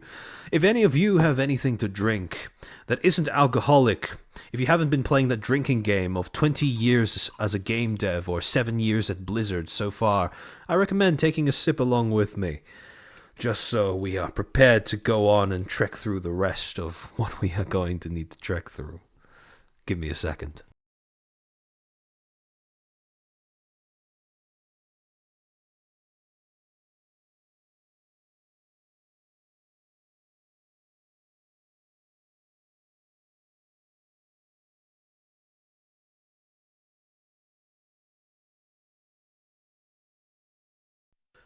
Privacy Invader, nice name. I'm drinking noodle soup. I'm glad to hear that. I hope it tastes good. Alright, much better. That looks like a stock photo with word art on top. That's the fun part, because that's exactly my aesthetic. Sharona Slave, just wait until next stream when we actually have that hydration emote. Senor Tortillas, thank you for the 2. Bro, 6 hours. How many slides are left? 38. 38 slides are left. And one 40-minute video. So we might actually get to the 10-hour mark, to be honest, with this stream. However, we shall see. All right, back to the slides. Labeling your stream. Our content classification guidelines include detailed information about what content needs a label. As a reminder, if streamers fail to accurately label their streams with the appropriate CCLs, they will receive a warning via email and the correct label will be applied to their stream. If a streamer fails to accurately label their content after multiple warnings, the relevant label will be applied to their channel and cannot be removed for a set duration. For more details on how to apply CCLs to your stream, you can review our content classification labels help article. Labeling is a common practice across the media and entertainment industry. In addition to helping streamers connect with viewers who are more likely to be a good fit for their communities, content labeling can also help match streamers with brands and advertisers who are a good fit for their channels. Your feedback is really important to us. As always, please share your thoughts on user voice. FAQ. What happens if I don't label my content correctly? Account suspensions will not be issued for incorrectly labeling a stream. If you fail to accurately label your stream, you will receive a warning via email. Multiple warnings will be issued before any other action is taken. Repeated failure to label content correctly may result in Twitch applying a label to your stream on your behalf that will be locked for a set period of time. Will the content I stream affect my ad revenue? There is a possibility that the type of content that you stream could affect your ad revenue. Brands align their ads with content that reflects their brand values. The labels will allow advertisers to have more context to inform which types of streams they show their ads alongside, which we expect to increase brands' confidence in running ads on Twitch. And there we have it, the actual real reason why they made this change. Because they didn't have to do this, by the way. We'll get into why in a second. But this change, this adding of a new content label, this was a perfectly superfluous change. And could bring new advertisers to our service. It is also possible that certain brands won't want to run their ads alongside streams with specific types of content classification labels applied. And that's the end of this particular section on this new edition. Now, the problem is that prior to this point, prior to the addition of this content label, Twitch already had a politics content category. Like I've mentioned before on stream, this was Twitch inventing politics 2 in order to keep Hassan from getting penalized. Now, the only problem with this content category, because it does exist, and because people can use it, is because, as you can see, nobody watches it. Instead, what political commentators end up doing is they stream politics in the just chatting category, and they just slap on the label that Twitch has just added. As you can see from this VOD, this VOD from a Hassan stream that happened as recently as less than 24 hours ago, where he is still streaming politics. He has the correct content classification label, but he isn't streaming it in the politics content category. He's streaming it in just chatting. You know, the place where most viewers congregate, and where people are most likely to actually see this. Now, granted, if people are using the filters correctly, they won't have to see it, but streaming it in just chatting, not exactly the smartest move. So at this point, this has very much been your stereotypical, Twitch commits a blunder, they allow their streamers to get away with too much, they get slapped on the wrist by advertisers, and to compensate, they sacrifice some of their less large streamers. Well, granted, they did sacrifice a falling star, but that's besides the point. And in order to, keep safe their favorites, right? In this case, very obviously, Hassan. This was par for the course. This was very much your average everyday Twitch fumble. However, what was interesting is that you had people jumping in to give their opinion on this and saying that this was actually a good thing that Twitch was doing, such as on the same day, November 2nd, when Pirate Software would tweet out, quote tweet, Twitch's amendment to their content classification label guidelines with the following statement, quote, "Smart move on this to isolate that kind of content away from advertisers. Creating entertainment zones means less of a chance of an adpocalypse style event for the rest of us." And after receiving a few responses from people in the quote tweets and in the replies, Pirate Software would then add an amendment to that, or add an addendum, I should say, saying, in the last month, Twitch has taken action to ban multiple creators and is now making policy changes around this kind of content when it becomes hateful. I support that kind of action because they are slowly trying to find the best way to handle all this. The extreme alternatives of doing nothing or burning it all to the ground don't make a lot of sense to me. Most people are upset specifically about Hassan and his messaging, but it's spiraled out of control into hateful attacks on pretty much anyone that doesn't want Twitch either buried or burned. I can't support lashing out at everyone because of the actions of a few. That's always been entirely against what I stand for. I mean, you've lashed out at Stop Killing Games for Less, but that's besides the point. I can understand the anger, but very few of the responses here are actually conversations. They are mostly just the image attached. And the image attached is a tweet from 2017 where someone says, Twitter the only place where well-articulated sentences still get misinterpreted. You can say, I like pancakes, and somebody will say, so you hate waffles. No, bitch. That's a whole new sentence. What the fuck is you talking about? Yeah, it's Sumonite. Okay, if it worked as intended, but it didn't. Exactly. And when... Sorry, give me a second. My headset just ran out of battery. I need to switch to a different set of phones.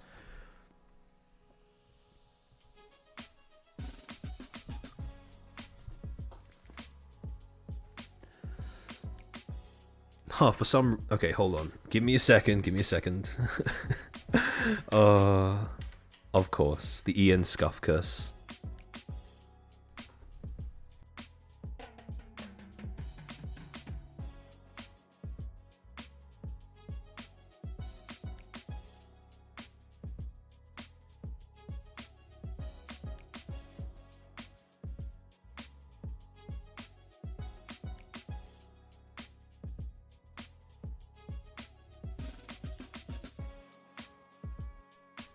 Testing. 1 2 1 2 test. Okay, this seems to be working fine. Alright.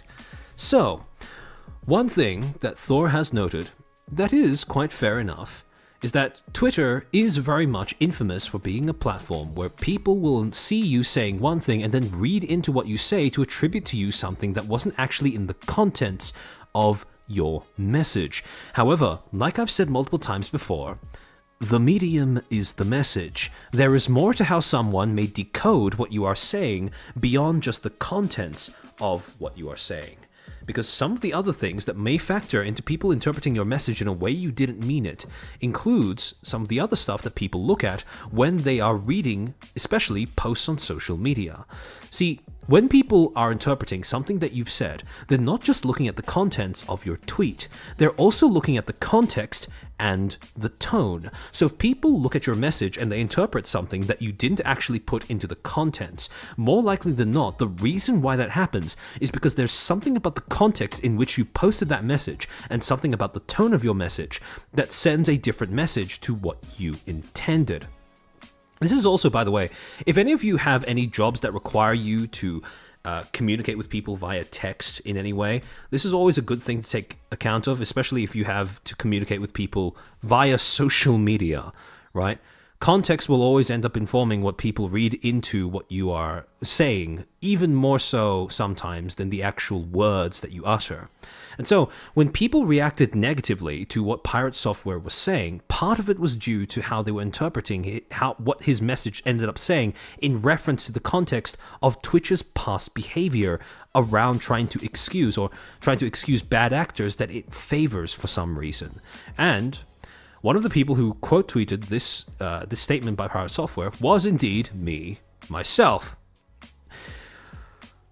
saying, quote, while Twitch's quote-unquote solutions may assuage the complaints of advertisers, both their recent policy changes that you referenced earlier and the creation of the quote-unquote containment zone fail to address the root complaint that audiences and other creators have had. that Twitch's moderation appears to be inconsistent in its enforcement of the platform's rules at best, and outright discriminatory at worst. Saying this is a quote-unquote smart move without making that distinction is the root behind why this sentiment you've expressed comes across as dismissive to audiences and other creators.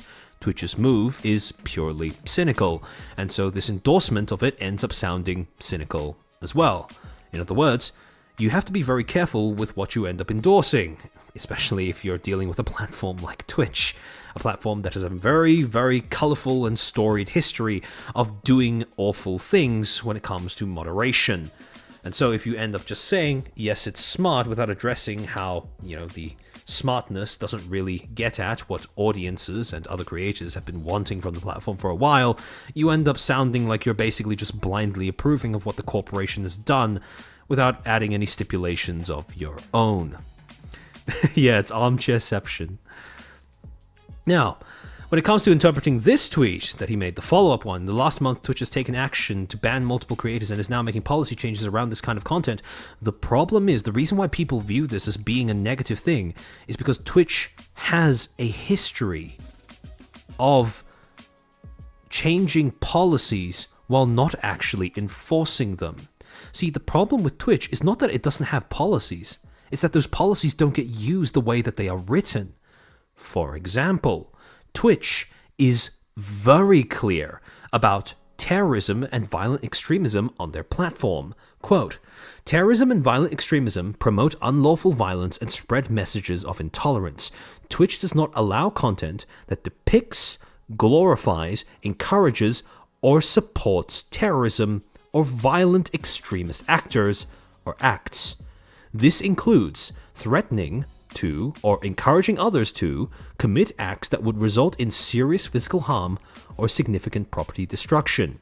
For example, you may not display or link terrorist or extremist propaganda, including graphic pictures or footage of terrorist or extremist violence, even for the purposes of denouncing said content." Again, this is actually, ironically, in a callback to the stream that I did on the Giga interview with Dan. This is the exact same issue of Twitch being very willing to change policy, Twitch being very willing to write policy, but falling completely flat when it comes to actually enforcing those policies. Because in spite of this very clear policy against terrorism and violent extremist content on their platform, Hassan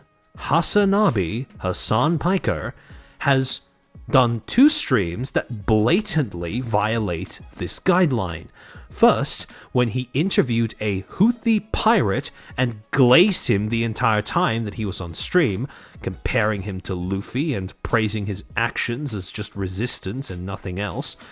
And on top of that, there was also another occasion where he got one of his friends, Nick Polam from OTK, into his room, left him alone in front of the monitor, and started playing actual Houthi propaganda live on stream.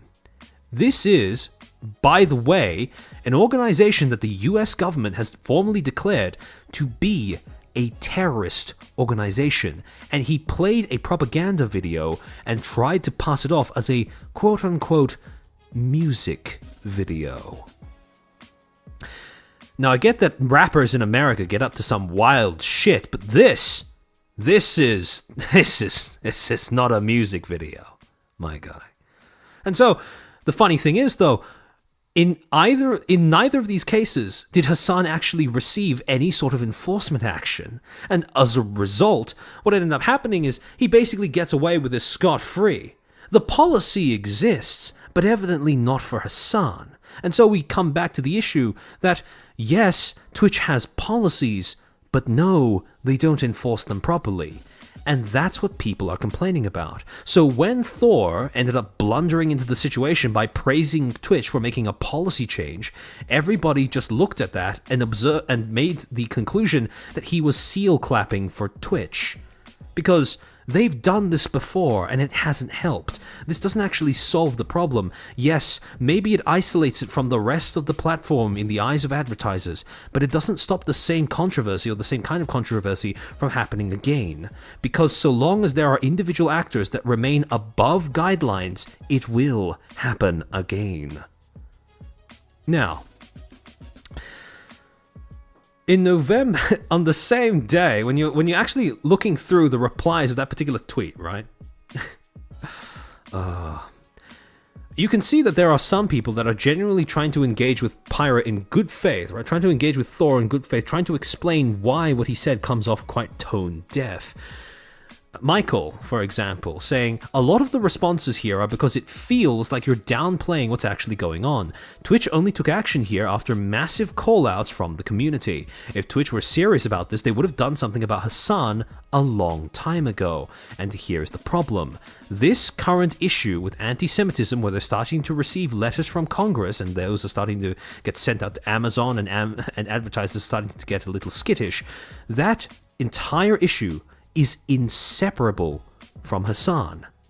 Because unless you punish the source of all of that rhetoric, the source of all that stigma, the source of why other streamers feel emboldened to echo that rhetoric across the rest of the platform, you're not going to be able to prevent that from happening again.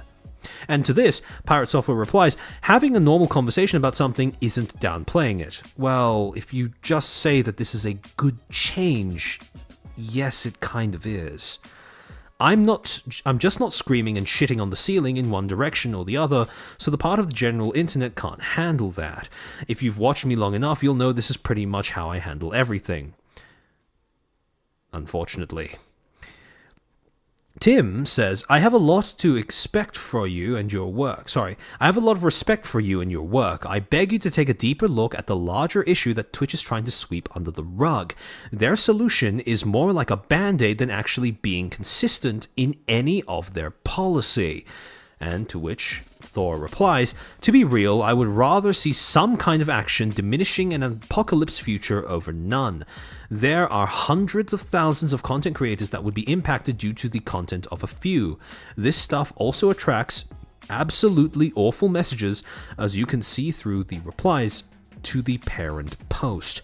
Glad that Twitch is at least doing something here, and it's likely just the first step toward further changes.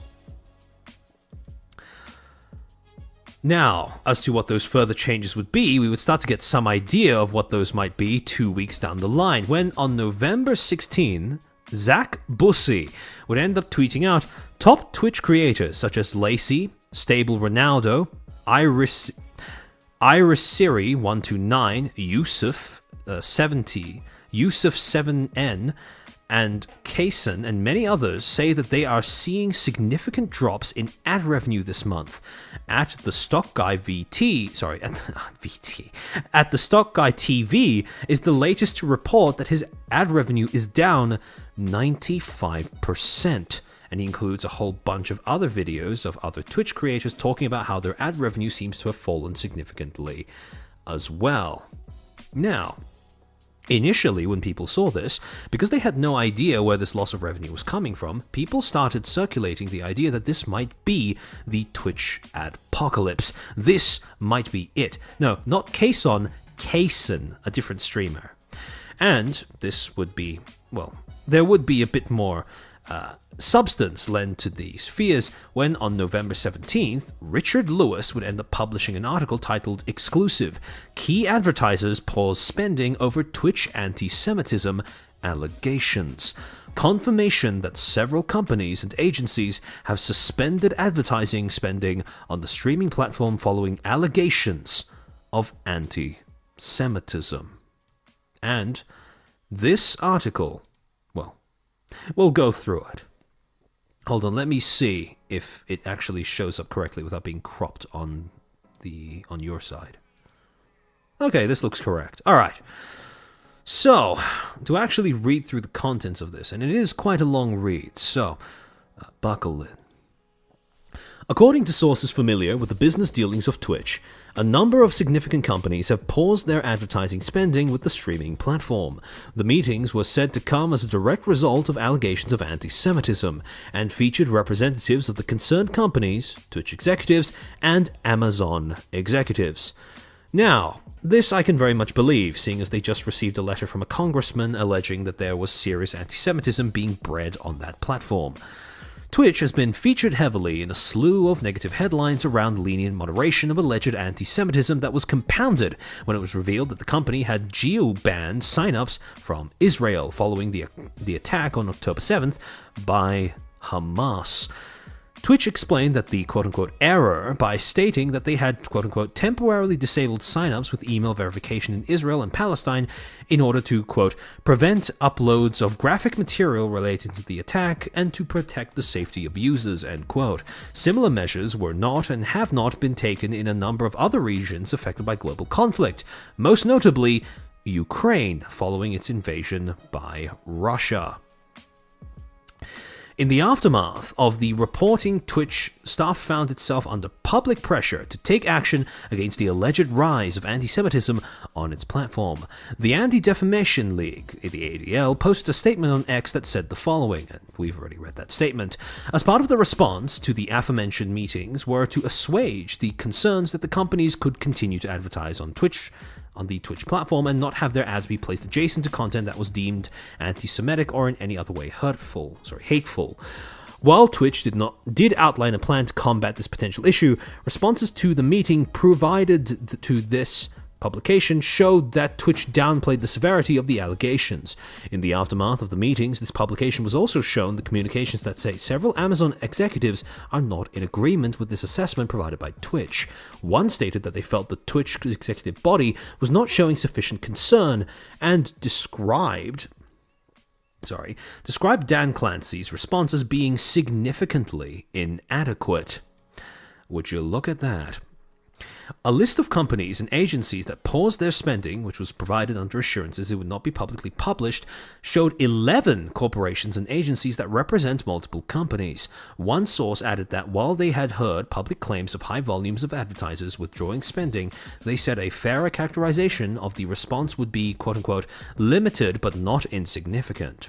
A separate source with knowledge of the meetings was able to confirm that one of the upset advertisers was the American multinational energy corporation Chevron. In recent years, the company has not only spent money to be advertised through Twitch initiatives, but has also sponsored esports teams. The source claims that their ire was triggered once a clip of streamers rating content creators from Arab to Loves Sabra went viral with their logo prominently displayed in the background.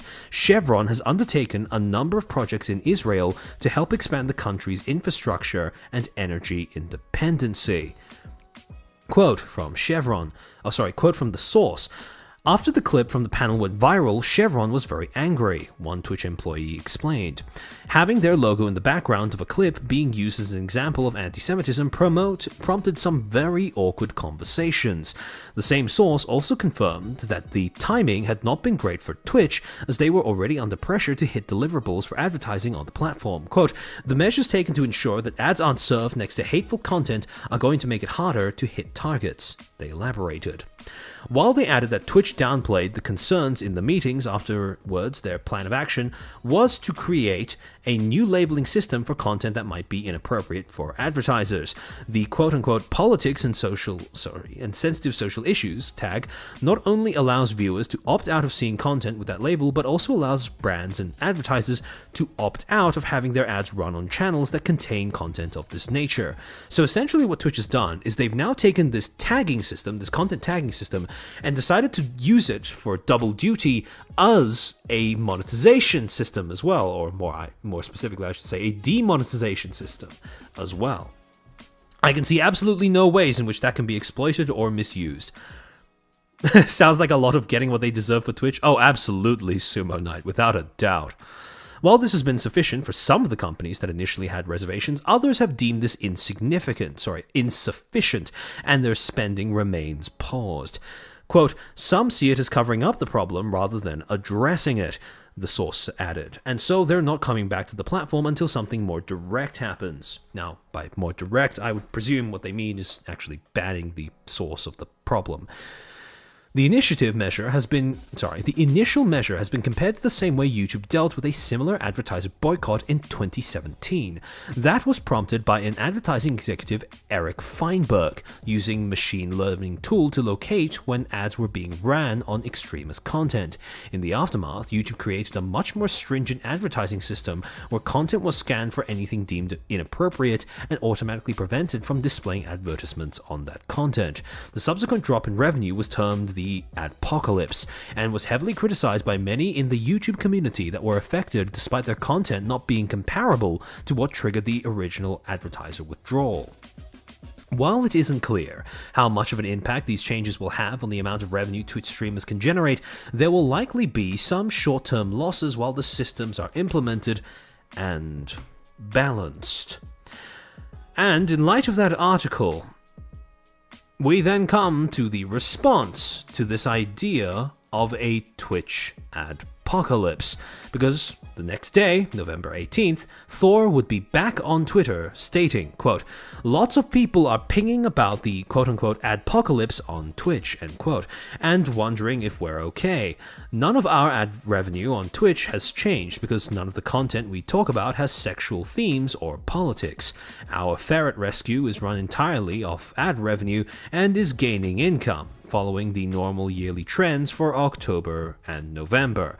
There are likely some channels that get misidentified as having political content due to tags or categories, but this so far seems to be rare. A tag lacks critical context for the kind of content being provided, and many people use tags in joking ways to identify themselves in a particular way. I don't feel tags make for a lot of sense for targeting ads as it lends to splash damage because of this. He's right about that, by the way. There was a streamer that was essentially demonetized for a little bit because he used the Iran tag since he was Iranian. And there's a war happening in Iran, so yeah. An adpocalypse would be damaging to the entire platform as a whole. None of that has been seen yet, so there seems to be a lot of jumping to conclusions here. If this was happening in a widespread or apocalyptic manner, we'd see impacts far outside of isolated instances like we have. Anyway, doom scroll less, look at cute animals more. How very wholesome. The problem is, when you want to discern if an adpocalypse is happening, the first thing people will look to is going to be ad revenue, and that has been dropping. However, Thor is correct in that that could just be a side effect of Twitch's new way of using their content tagging system.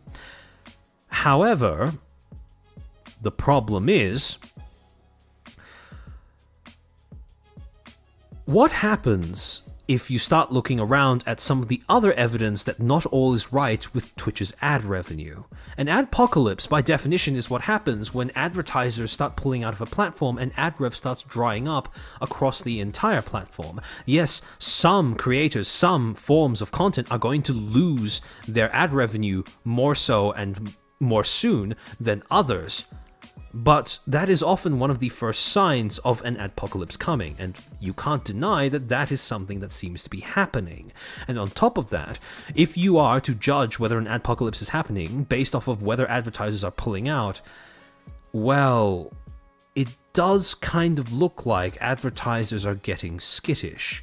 So the problem is, while Pirate Software is technically correct with everything that he's saying, the problem is the tone, the thing that people are reading when they interpret his words, something that seems to be becoming a bit of a recurring trend when we're evaluating Pirate's attempts at representing himself and his public image. The tone comes across incredibly dismissive of other people who have those concerns. And the problem is, if you dismiss those concerns, if you choose to get up on your high horse and call them stupid for expressing those concerns, and as you put it, jumping to conclusions, that alienates the people that, if you want to be a creator ambassador, you would otherwise be representing. And, well, initially in the replies, the sentiment towards this idea that there is no adpocalypse is just a side effect of the content label thing was received pretty positively. You had people like Biggie Bear in the post reply saying, "I was dumb. I thought this affected everyone on the platform. So it's just like YouTube, and for the same reason stuff like Filthy Frank can't survive off ad revenue like it used to." To which Pirate replies, "Exactly. People are bandwagoning this super hard, not actually checking into beyond the surface. It's wild as hell to watch when this entire section of the platform is analytics based and displays everything to you." And to be fair, Thor would seem to be vindicated a little bit the next day, on November 19th, when Zach Bussey would release a follow-up tweet stating, "Interesting, once the Stock Guy TV removed the election tag from his stream, his ad revenue returned for the subsequent stream. He says, quote-unquote, there is no adpocalypse. To me, it does suggest that Twitch opted to remove ads from anything politically related. So this does seem like advertisers are opting to not use content that has certain tags for their advertising. However, the problem is, when people say my ad revenue is back because I got rid of a tag from my content, that is not mutually exclusive from there being an adpocalypse if you are defining adpocalypse by having advertisers pull out of your platform en masse. It could be a sign that it is happening. Well, it's a sign that it's happening. It's not for sure a symptom that it's already there, so I understand wanting to caution people against panicking immediately. However, like I said before, the two are not mutually exclusive. And what would be more funny, though, is the next day on November 20th when both Pirate Software and Devin Nash would simultaneously release two tweets that had very different tones. Thor would say, quote, there is no Twitch adpocalypse. The reason people are seeing no ad revenue for the last 2 days is because none of us ever have. Twitch calculates the ad revenue for a stream 3 to 4 days later, which has always been the case. It shows as no ad revenue until that calculation is done. Only Twitch turbo revenue is shown immediately in terms of ad rev displayed. By contrast, Devin would open his post by saying, quote, here's the truth about the Twitch adpocalypse from an actual ad buyer. I've seen too much confusion and bad data on this issue. Are individual streamers to blame? What's going on with streamers getting demonetized? Is this a political/extreme content issue or something else? Now, to go through the full contents of what Thor ended up posting. After that initial opening, he then goes on to say, the reason some streamers were seeing reduced ad fill rates was because of their content and tags. If you had a tag with sexual or political themes of any kind, you stopped getting ad fill. This is also normal on any other platform, but now enforced by Twitch haphazardly through the tagging system. See, that's the problem that people were having. Haphazard enforcement. To go on, tags are shit at this and led to a lot of splash damage because they don't take into account context. Take into account context. I don't know why I had a stroke for that particular phrase. This used to be done by content category, so the change is absolutely new. We've seen this tested by streamers removing their tags and immediately getting ad rev back again. He brings up two problems and then refuses to dig deeper into them. Like I said before, Twitch has content categories, but for some reason they aren't forcing streamers to actually use them. It's the same reason why Hassan keeps streaming and just chatting, despite the fact that he's making content about politics. The problem isn't policy, the problem is enforcement. And here is where Thor had an opportunity to speak to Twitch on behalf of other creators. Instead, this tweet comes off as a lecture to other creators on why panicking is dumb and stupid. To continue, an adpocalypse would denote that this is happening to everyone on the platform. No, it wouldn't. It just means that the platform as a whole is receiving less ad revenue, and the advertisers are beginning to pull out, possibly as a boycott, from using the platform for advertising purposes. That is what an adpocalypse denotes. It doesn't denote that it's happening to everyone all at the same time. It just denotes that it's happening to the platform. Our income is the exact same for this time of year as it has ever been. Don't have political or sexual content on your stream, category, or tags, and nothing changes. This is giving very similar vibes to Giga saying to other VTubers, just don't show hips, lamau, forehead. There are a lot of people blowing this up to be something massive when legit nothing is going on. In all of these cases, provided it's either normal behavior or misused or mistargeted tags, it's also a lot of people suddenly discovering how ad revenue works on the platform. This is all stuff I've worked with and understood for years. It's literally how we fund the Ferret Rescue, which is run entirely on ads. If I didn't know how this worked, none of our business would function. No amount of bitching will make this untrue. And here we run into a little bit of a problem with Thor's overestimation as to his expertise. See, you can be very good at leveraging advertising in order to make money. However, that doesn't mean that you are automatically put into a more qualified position in order to observe whether the advertising revenue that a platform receives across its entirety, in general, distributed among all of its streamers, has been impacted or not. And that is one of the core signs that people would need to default to if they wanted to actually tell if an adpocalypse is in the making. Now, Bimu, Thor, and Dev did have a discussion about it that I watched. They did seem to be aligned in the end. That's Thor's point, that there is no apocalypse going on right now, but there might be in the future. Yeah, don't worry, we'll get to that in a second. Again, Thor is not technically wrong. However, the problem is the way that he presents his points ends up eroding his brand image, especially as an ambassador to other creator or of other creators. Because if your instinct is to lecture other creators on why they're stupid for feeling scared instead of speaking on their behalf to Twitch for still not fixing its enforcement problem, that doesn't exactly make for the best advocate you could ask for. Now, in terms of what Devon ended up saying later on in that tweet, this is an entire dissertation, so buckle in, guys. The short answer is yes, there is an ad problem on Twitch. Twitch isn't keeping pace with the growth of digital advertising, which increased 7.4% in 2024. Recently, multiple key advertisers paused ads on Twitch. The catalyst for the pause is increased media attention on high-risk content, political or polarizing, being featured on Twitch. This is why you see Twitch rushing to apply CCLs that we will talk about later. But, in my opinion, Twitch is not losing advertisers primarily for this reason. They're gone and might stay gone for more practical reasons we'll discuss below. So, essentially what Devon is saying is there may be something similar to an apocalypse stirring, but it might not be in direct response to the anti-Semitism thing. To go on, ad budgets are not created equal. Twitch is considered a, quote, niche ad product, end quote, or, quote, experimental budget, end quote. Most agencies don't know if Twitch ads work or not, so they assign a small percentage of their budget to C. The rest of their budget goes to tried and true marketing leaders like AdSense and Meta.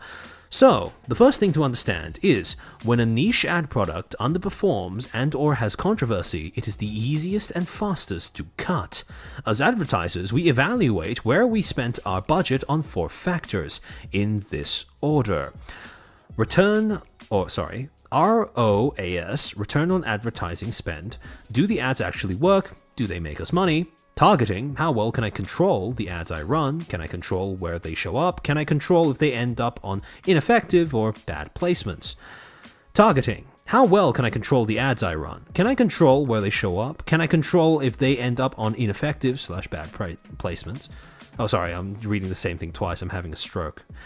Well, as a user, I ignore that. True and real. Demographic. How relevant are the viewers of these ads to the client's products that I'm selling? Age, gender, disposable income, etc. And finally, brand safety. Will the ad run alongside content that is destructive to my client? Politics, porn, and polarizing content. Twitch ranks the lowest of any non-adult digital ad spending options on all 4. If you understand this, you understand the truth of the Twitch apocalypse is just that it sucks to run ads on Twitch.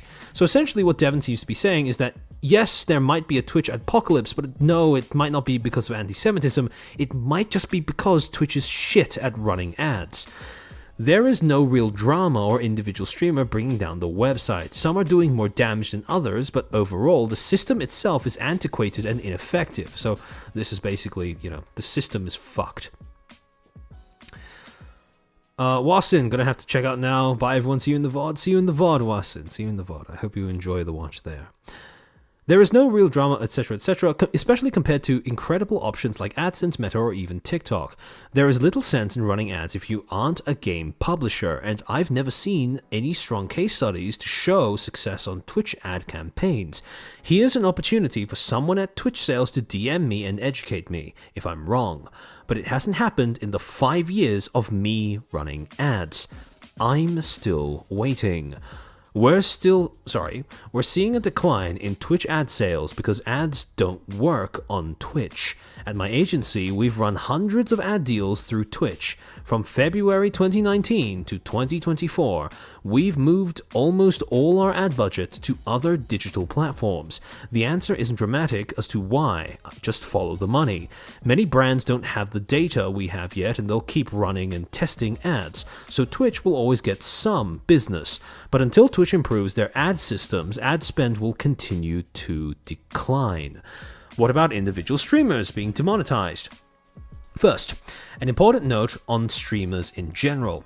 You should put literally zero stock in anything an individual content creator says or shows you. This goes double for any take or opinion they make. I respect very many of these men and women for their work ethic and artistic ability to create great stories and content, but they are almost all entertainers. Being a streamer gives you no particular expertise over the industry you're a part of. Your customers are your viewers, and you are paid by Twitch. Honestly, I can understand why he would want to say that, because if I had to choose between someone who had streamed for 8 years on Twitch versus someone who had advertised for 5 years on Twitch, I'm going for someone who advertised for 5 years on Twitch. Sorry, give me a second.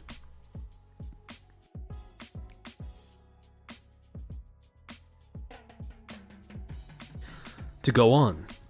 Only a tiny amount of streamers have any business sense, and most of those few just act as the face of a brand, and C-level people do the work behind the scenes. You should discount anyone who isn't actually a practitioner. Valuable resources are actual industry folk, ad tech specialists and buyers, and journalists who have creative integrity and put in work to dig. Talk to any of these people, for example, Richard Lewis, myself, other ad buyers, news outlets, and the consensus is that about 11 major brands have paused ads, and the site is declining in overall spending. I wanted to put this above note here because I spend a good amount of time dispelling uninformed opinions made by posers in my field of focus. Everyone is trying to be an expert on everything, and few people put in real work. Beware people whose bills are exclusively paid by the total attention they get. This incentivizes them towards extreme opinions and to creep into every issue they have no business speaking on. Anyway, individual streamers are getting demonetized because of the new content classification labels that Twitch added. It isn't related or indicative of the overall ad situation on Twitch. As I predicted in my October thread, CCLs would be Twitch's first move in response to an advertising boycott. You will see this happen much more to streamers during their own apocalypse. Much more to streamers. Streamers will randomly lose ad revenue. YouTube had to go through this during their own apocalypse. As the tech is built, it will miscategorize and mislabel streamers. The simplest version of CCLs is what Twitch just implemented, and Twitch just exported a list of polarizing words, political, Iran, and categorically demonetized all streamers by those labels. It's the most brain-dead implementation of any kind of brand safety measure, which is why you can safely rely on Twitch to do it first. This guy sounds real? Oh yeah, no, I agree. The Twitch adpocalypse won't look like individual streamers getting demonetized. It will look like 20 to 50% overall decline in streamer revenue from ads. And this is what I was saying earlier. This all comes from the total amount of ad rev that a platform gets, not necessarily what each individual streamer is getting. Twitch won't be able to keep up with the fill rates and ad inventory won't be as valuable. Fixing this won't come down to individual streamers, they just aren't that important, sorry. It will come down to Twitch's ad tech improving to become competitive with market leaders, such as AdSense and Meta. Twitch has had many years to compete on this level and has thus failed spectacularly. This reason above all others is why I'm generally bearish on Twitch's future. In other words, he doesn't seem to believe in Twitch as a platform, but not because of, well, not because of the fact that, you know, they are going through controversy after controversy, but because they simply don't seem to be interested in optimizing the thing that makes them valuable to their main revenue source, advertisers. Hopefully, this thread is comprehensive enough that we now have no more confusion about the Twitch ad situation. Please bookmark and send this thread to people if they are trying to understand the Twitch ad system or apocalypse situation. Thank you for taking the time to read this. And, as a bit of a treat to audiences all across Twitter and Twitch, people had taken notice that Devin and Thor had very different takes on the same issue, and the two of them would end up getting together that same day to talk about the quote-unquote apocalypse situation. A talk that we're now going to react to. Hold on, let me switch scenes again. Get up the correct tab. Alright. Let me close the ones we've already seen. Okay, this one. And we're going to watch all the way up to around 41 minutes 40. And let me turn this on to Let me turn this on to 2 times speed just to make sure we're not here forever. And both of them tend to be quite slow talkers, so this shouldn't what's be good, boss? too much of a problem. All right, I didn't want to Make sure like it's just not you know like those people that. Okay, hold on. I misclicked. Playback speed 2. Don't worry, we'll be listening to Devin for half of this, so it should be fine. It should be bearable. Talk in chat, and then you're like in chat, and they have a mic, and it's like unfair. Yeah, no, I'm not worried about that at all. Yeah, no, so like the reason I did the brief, Okay, maybe that's too fast. Let's turn it down to 1.5. to begin with, is the internet Okay. Actually, I don't think the background music is going to do anything. doesn't understand anything about math, like ever. You know this, I know this. They're not going to pay attention to that shit. They're just going to get like, oh, a wall of numbers, whatever. You have to turn it into something that's funny. So we, a long while back, we're like, how good are ads actually? Let's start tracking this. Let's start seeing how much ad revenue is actually coming through. Note what Thor defaults to in order to try to disprove the idea that there is an adpocalypse on the site. He uses his own stream metrics as a way of trying to disprove that, which is, I'm not going to lie, quite funny. Devin Lawmaster here, there's some extra stuff that's missing from the video. I have a link with the actual unlisted live stream with a cut interaction. There's 4 minutes before this that's important. Okay. Interesting. Well, hold on. My DMs are open on Twitter, so you could send that over to me. If you go on to Twitter, expert armchair, I have the order of the words flipped on there. But yeah, if you want to just send that to me via DM, I'd be more than interested to see. But we'll just continue watching for now, and then I'll maybe revisit the 4 minutes after we're done reacting to this portion just to see what the context is.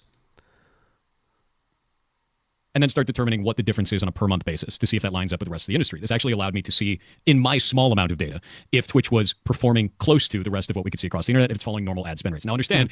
Now, that's the problem, though, because that only proves that your ad revenue is falling in a way that's consistent with other aspects of the entertainment industry, the online streaming industry. It doesn't say anything about the site as a whole. Not an expert on ad spend rates, but am an expert on turning that into revenue that I can use with things. I want to rewind that for a second and turn that back to normal so you can hear what Thor just said, right? This is his qualifier. This is why he should be taken seriously on this matter. Allowed me to see in my small amount of data if Twitch was performing close to the rest of what we could see across the internet if it's following normal ad spend rates. Now, understand, not an expert on ad spend rates, but am an expert on turning that into revenue that I can use with things. You are an expert at that, yes. Yeah. Not an expert in ad spend rates, but I am an expert in turning that ad spend rate into my own personal income.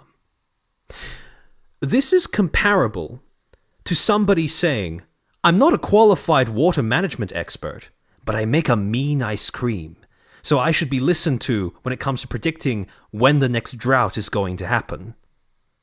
That is basically what Thor just said.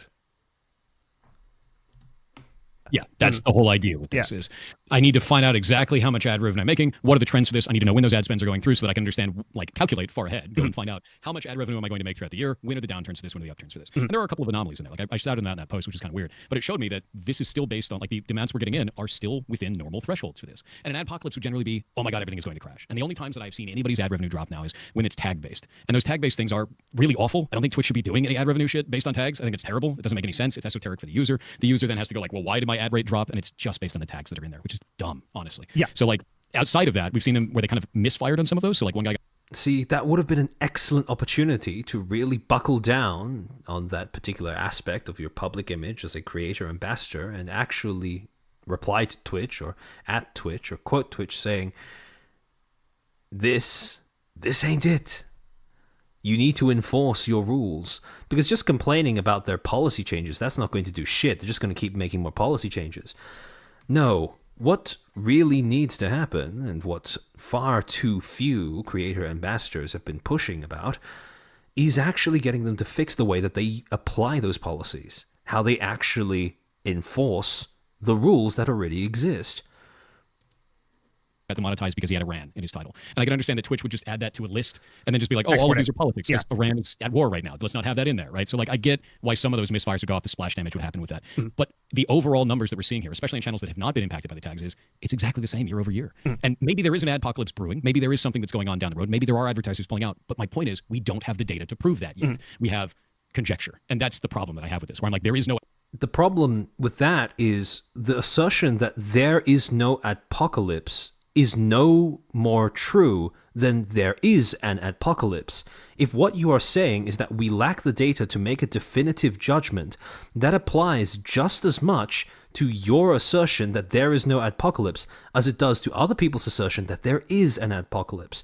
Now, if Thor had just come out and said there might be an apocalypse in the future, but the signs that we are seeing now might not be due to an apocalypse, that would be my take on this would be way different. But so far, he's been very adamant on just saying, no, there's no apocalypse. Shut up, you're being stupid, etc., etc., etc. Apocalypse currently. Everyone's claiming there is, but we don't have the data to prove that. Okay. We have to separate two issues here, right? Like the first issue is the ads and tag system. So the tag system, I think, has nothing to do with the overall situation of ads on Twitch. That is to say that like people getting demonetized, I just made a pretty long form post on Twitch or on Twitter trying to explain what's going on that I'm seeing as an ad buyer. And what the tag system, which basically is exactly what you said, like they did the most brain dead, boring way of like basic way of doing this, right? Like they exported a list and then they said we're going to demonetize if you have a political tag, right? And funny thing is, if you want to get an idea of how well Twitch is going to moderate its platform, just take YouTube, give it brain damage, and regress its age by like, I don't know, maybe like 5 years or so, somewhere thereabouts, and then you have how Twitch approaches moderation. that's that. So Yeah, I think hit a whole bunch of stuff too. It's yeah, not like just Iran. politics, like it's not Iran, Yeah. sexual content stuff, ASMR. People are saying that it's hitting them. Like it's all kinds of stuff that it's hit, and it's like, why would you do it that way? Yeah. Like, you know that's different splash damage. People like. It's got to be based on content classification or categories, like it always has been. Like, or something with another tags is not the way to do it because they're user defined and we put memes in there. You know, like if you got a bunch of meme tags on your post, now you're like, my ad revenue dropped 90%. You're just going to think that you're screwed. You're not going to check the tags. There's no indicator that would ever be a thing that you would change. It's very strange. And so this is the thing, right? This is what kind of frustrates me with the way that Thor addressed this entire situation and how people were starting to freak out about an apocalypse, because he himself can see how confusing Twitch's implementation of this new monetization feature has been. He can very much see how individual creators have no way to orient themselves when it comes to which tags are causing what problems.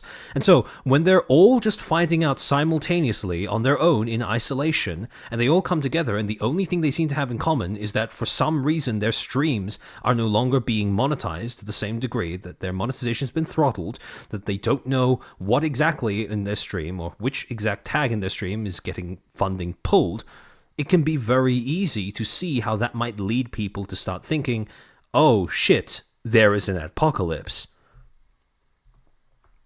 So I think we're totally aligned on that issue. Like, would you agree? Yeah, no, absolutely. Yeah. Okay. So I think that the issue then is in the second part, which is the CPMs that. Okay. So let's start a little while back. I know you know a lot about business. I'm going to talk to you like a professional, and like we're gonna get into it. Like, and I think we can come to some kind of conclusion here. I didn't mean to miss. Like, I have such an utmost respect for you. One of my inspirations for broadcasting. So like, I don't ever want you to think that I'm coming at you from a bad angle. And I'm sorry if I sounded that way. Like No worries. the way okay. So let's go over. We can get into that later. So the CPM thing. Previously, you remember a time when Twitch broadcasters monetized via flat CPM. So all of the ad money that you got paid was based on a flat CPM in your contract, right? No. Sure, a slave. Hope you have a nice rest. I hope the VOD is easily watchable when you get back. I don't have any extra. Are you talking about like an extra contract on top of the partner contract? Is that No, what you mean? so the standard partner agreement from 2012 to 2022, like most of the history of Twitch was a flat. It's Sumonite? Yes, very much so. I know for a fact that if I wanted to get Thor to give me his opinion on something, that's definitely something I would do as an interviewer. Flat CPM, and that number was between anywhere from $2.5 to. Cats are cute. I don't think it's that surprising that Devin knows how to navigate situations like this and how to, really entice somebody to speak up and engage with a conversation. Because, I mean, if you're going to be buying and selling ads for 5 years, well, I don't know about you, but if I had to deal with agencies like the ADL on a daily basis, because let me remind you, the ADL is far from being a... The ADL does not have a great reputation when it comes to being a reliable narrator, because it once declared that Pepe the Frog was an extremist symbol or something along those lines. So if I had to deal with people like the people at the ADL for an extended period of time, I think I'd need to develop, top-notch skills of, ego stroking and diplomacy as well. $5. Okay. So streamers could expect to be, if you had like premium deal or you had like a bespoke deal with Twitch, you get I paid more. never had a special deal. Never did. Never have. Still don't. That's crazy. Okay. Yeah, you probably should. Probably should. I don't. Yeah. So I've got the standard partner agreement. I never had any changes. I never had to redo my partner agreement after my channel popped off. It's been exactly the same, I think, since... God, I think it's been like 4 or 5 years, something like that. Yeah, never had to redo it. Never ever. Do you have a partner manager?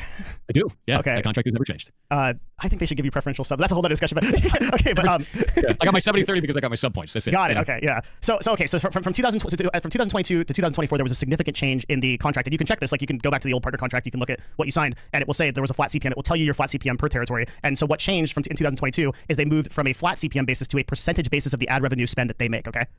Can I find this under the current partner agreement? Yes, you can. Is it in the Twitch monetized streamer agreement, or is it in a different one? If you go to your dashboard and you go to, I'll do the same thing, and we go Be to in a partner, yeah. and So I have view active partner agreement, yeah.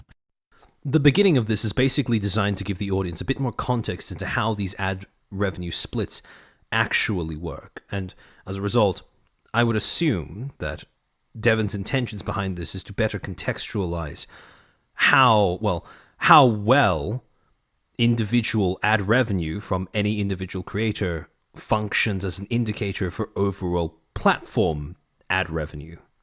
So you may receive a fee equal to the percentage set forth in your dashboard of net revenue for advertisements displayed or broadcast on your Twitch channel during your live stream performance. 55% is that. There you go. I don't think they give you a CPM.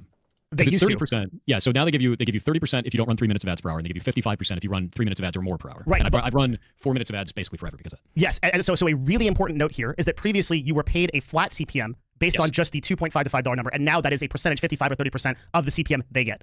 It's a huge That is difference. correct. So right, okay. that was back in, I remember they gave me like an ad offer back in November of 2022. And Yes. that ad offer was quite high. I think it was $1,300 at the time. It was really And then fucking high. Yeah, in December it dropped down to like $950, and then January dropped down to like $700, and then February went down to $500, and it like decreased over time. And then they switched it over to the percentage-based system that we're talking about now. I remember that. Yeah. Yep. I have Okay, those so numbers. same page. Okay. So now that we're on the percentage system, what that means is that Twitch can sell an ad for, let's say, a $10 CPM. They can sell it for a $20 CPM or a $1 CPM, and you will get a CPM by percentages relevant to the ad that they sell. But we can't know that data, right? Because we don't have, nobody has, even Twitch sales doesn't have a complete view of how advertising revenue is distributed across the entire platform. right? So, Oh so yeah, no, absolutely. In fact, right. I've asked them for that. I made a user voice for this a while back, asking like, "Hey, we need more analytics on ad revenue," specifically calling that out. Actually, I'll send this to you right now. Okay. Okay, so therein is the essential. Oh, you actually did. Holy shit. Yeah, I did. And it's back in it's March 30th, 2023 is when I put that in. It's got like 2,400 votes. I even had a conversation with Mike Minton on Twitter publicly about my ad revenue at the time, Yes. talking about specifically this problem. And in fact, it's the problem that they're dealing with right now, which is lack of transparency for ad revenue. So we've offered 55% of ad revenue, but have no way to determine the numbers. Exactly. Okay, I've done the same thing. I've had internal conversations. I've talked to Aragon about this. Yeah. Okay. So we're on exactly. Yeah, Mike has his Twitter privated right now, so you can't see the thread anymore, which sucks. But like, yeah, no, this is I've been bitching at Twitch about this for years. Yeah. Okay. So same page. So because this is an issue, it's basically made everything nebulous about this topic and this subject, right? Yes. I want to set all the foundation to get to where we are here, and where I think like kind of the center of the disagreement is that like, if you are saying that there is no adpocalypse because we don't have 100% verifiable data that there is a change in Twitch CPMs on a macroscopic level, you are correct in Twitch not being transparent, no way. Yeah. Yeah. Although I will give Thor credit that by pushing against Twitch for this long about being transparent about its ad revenue split, I should say, that is a point in his favor for actually acting as a creator ambassador. saying that. But the problem is that data is not possible to get, right? Like even Twitch themselves don't have that data, and even if they did, they're not I can tell you they don't have that ad data because I run hundreds of thousands of dollars of ads, and they don't even give it to us, the buyers, to convince us to run the ads. They don't have any kind of like targeting. They don't have any kind of distribution. There's nothing they can sell me on to run ads like compared to something like AdSense or Meta, right? Correct. The problem that I keep having and the problem I keep running into is that people are saying, "Oh, my ad revenue is dropping dramatically. My ad revenue is dropping dramatically." And you go and look at it. If you look at any one of these pages, I'll go pull them up on Twitch Tracker, I'll pull them up on Solynome, and it's like, dude, you have 25% of the viewership you had last month. Of course your ad revenue dropped. Yeah. And this keeps happening time. Every single one of these ones that I look into is that, or they were running a tag that was demonetized, or they were running like sexualized content where they're getting the content classification stuff that's going on their channel. There has not been any type of evidence that proves this narrative. And yes, there may be a giant ominous demon in the future of like, oh man, the adpocalypse is coming. Maybe Twitch is losing advertisers. The problem I keep running into is people are posting it as a fact that is already occurring when we don't have the data to prove that. Right. Okay, but aren't you doing the exact same thing, respectfully? There we go. There we go. Devin's pointing out the exact same thing that I said just then. If you say that there's no adpocalypse, that is the exact same conclusion that people who are saying that there is an adpocalypse that's the exact same thing that the other people who you're complaining about, that's what they're doing. You're both doing the same thing, right? You're speaking with an absolute degree of certainty where the more correct, quote-unquote, position would be, well, we don't have enough definitive evidence to say either way or the other. Okay, as I was also saying, here's my page. What I'm showing is I'm showing the data that is available that shows that nothing has happened yet. And when it does happen, I can post that data and be like, it has happened. This is occurring. Note how Thor phrases that, right? My data means that nothing has happened yet. Now, I don't know if this is a pattern, but your data just means that nothing has happened yet to you. It is not universally applicable across the entirety of the site. Now. Yes, but what about the people that are doing the work in journalism, showing you that there are multiple brands who have personally said that they are stopping ads? Like, if we don't have data... Now, this is him referring specifically to the Lewis article that pointed out that allegedly, according to internal sources at Twitch, there have been about 11 advertisers that have paused spending on Twitch. Because Twitch doesn't have that data, then we have to go to secondary or tertiary sources, which are saying, like someone like me, where I have personally talked to IPG, Omnicron, I'm on calls with their sales team, and I can tell you, like, categorically, that brands have paused their ads. I can tell you who those brands are, right? So you have to think about it this way, right? Yeah. As a streamer, this is going to sound a little bit weird. That side of that business is not relevant to me. What is relevant to me is what actually comes downstream. And that is the problem. You can't have it both ways. Either you're a streamer and you're not concerned with the behind the scenes, and therefore you are not an expert whose opinion should be valued on the same grade as someone like Devin Nash, or you are somebody who is familiar with stuff behind the scenes, cares about stuff behind the scenes, and only then should your opinion be taken seriously. Only then, when you say something like, there is no adpocalypse, should people actually bother listening. You can't have it both ways. Either you're a streamer who doesn't need to care about the behind the scenes, or you're taken seriously in this discussion about what is happening behind the scenes. Well, there may be a change in ad spend on that side. If Twitch finds new advertisers or they shift things around in a way where a streamer does not actually get a change in revenue, That's kind of irrelevant when it comes down to it. That may be something that I may have to plan for and think about in the future, but there is no proof of change yet. Proof of change is the only thing that I have to care about. If the trend changes over previous income, then yeah, I'm going to have to go and look at that, but there's no proof of change yet. It may be something of like, hey, the sky might fall, but people are acting like the sky has already fallen. It's already. That is the exact same thing as saying, oh, there are dark clouds in the sky, but there's no rain hitting me yet, so I don't need to bother taking out my umbrella. Like, what?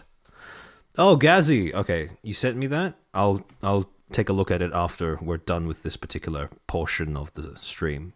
Already over. It's a dead game, right? That kind of a thing that's going on, and that's not correct. Understood. I think the reason why you do have to care is because this will represent for you like a 20 to 30% decline in ad revenue total over the course of the next 2 years. So That's the problem. That's the issue that I have. You say it will do this. Yes. We don't have the data to prove that. We do. As much as no. See, Thor is equating we, as in, you know, him, with... When he says we don't have the data, what he actually means is he doesn't have the data, right?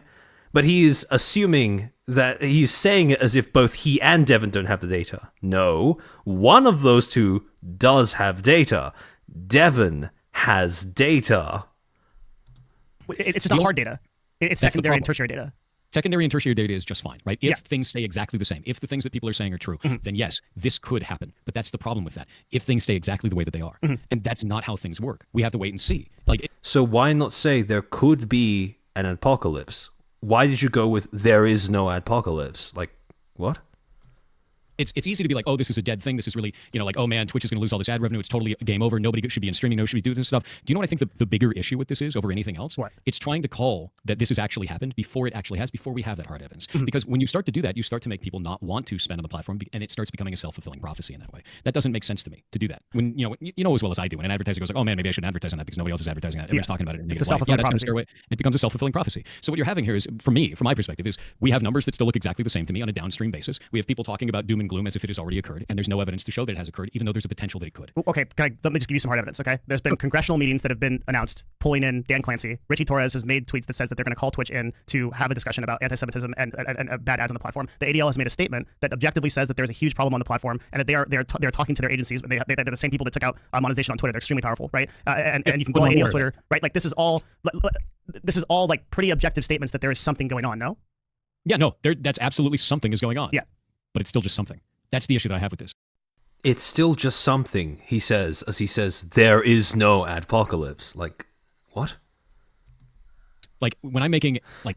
What he could have then said, if he was honest with both the audience and himself, was saying, when I say there's no apocalypse, what I'm trying to do is discourage people from freaking out about the possibility of an apocalypse, because... in my opinion, that would increase the chances of an apocalypse arriving. He's referring to the apocalypse as if it's Bloody Mary, where if you mention it too many times, it becomes real, and he seems to be approaching this from the angle of the less people talk about this, the better, and that seems to be where his confidence comes from. Not any actual knowledge, but because he has a goal in mind for how he's communicating. Plans for income like this. When I'm seeing this kind of stuff, I go, okay, let's wait for an anomaly. Let's wait for something to change. There's a lot of talk about this. Everybody gets whipped up into a frenzy over it. There's a lot of talk about anything that's going on. I'll give you an example. They were talking about banning TikTok, right? Yeah. Oh man, maybe I should stop posting on TikTok. Maybe that's going to be a problem. They're going to have all these congressional hearings about banning TikTok. TikTok is still there. Now they're talking about not banning TikTok. Imagine if I made a business decision on that to just suddenly stop producing content on TikTok. That would have damaged my business overall. And that's the same thing here where it's like, okay, I'm going to operate as normal until we have information that proves otherwise. And there's no information that proves definitively otherwise that I should be making any change in behavior yet. When there is, then I will, but there isn't yet. So we keep going. What is the change in behavior? What's the change in behavior that people who have been complaining about no reductions in ad revenue, what is the behavior that they've been changing that would be harmful? Because so far, all that's done is encourage people to be closer when it comes to to apply closer scrutiny to the tags that they are using on their content. That has encouraged people to do things like diversify across other platforms. That has encouraged people to do things like, well, admittedly, to Thor's credit, it does encourage people to do things like make grief posts on Twitter to gain more clout, but that's just the nature of the game. How exactly is that a negative thing?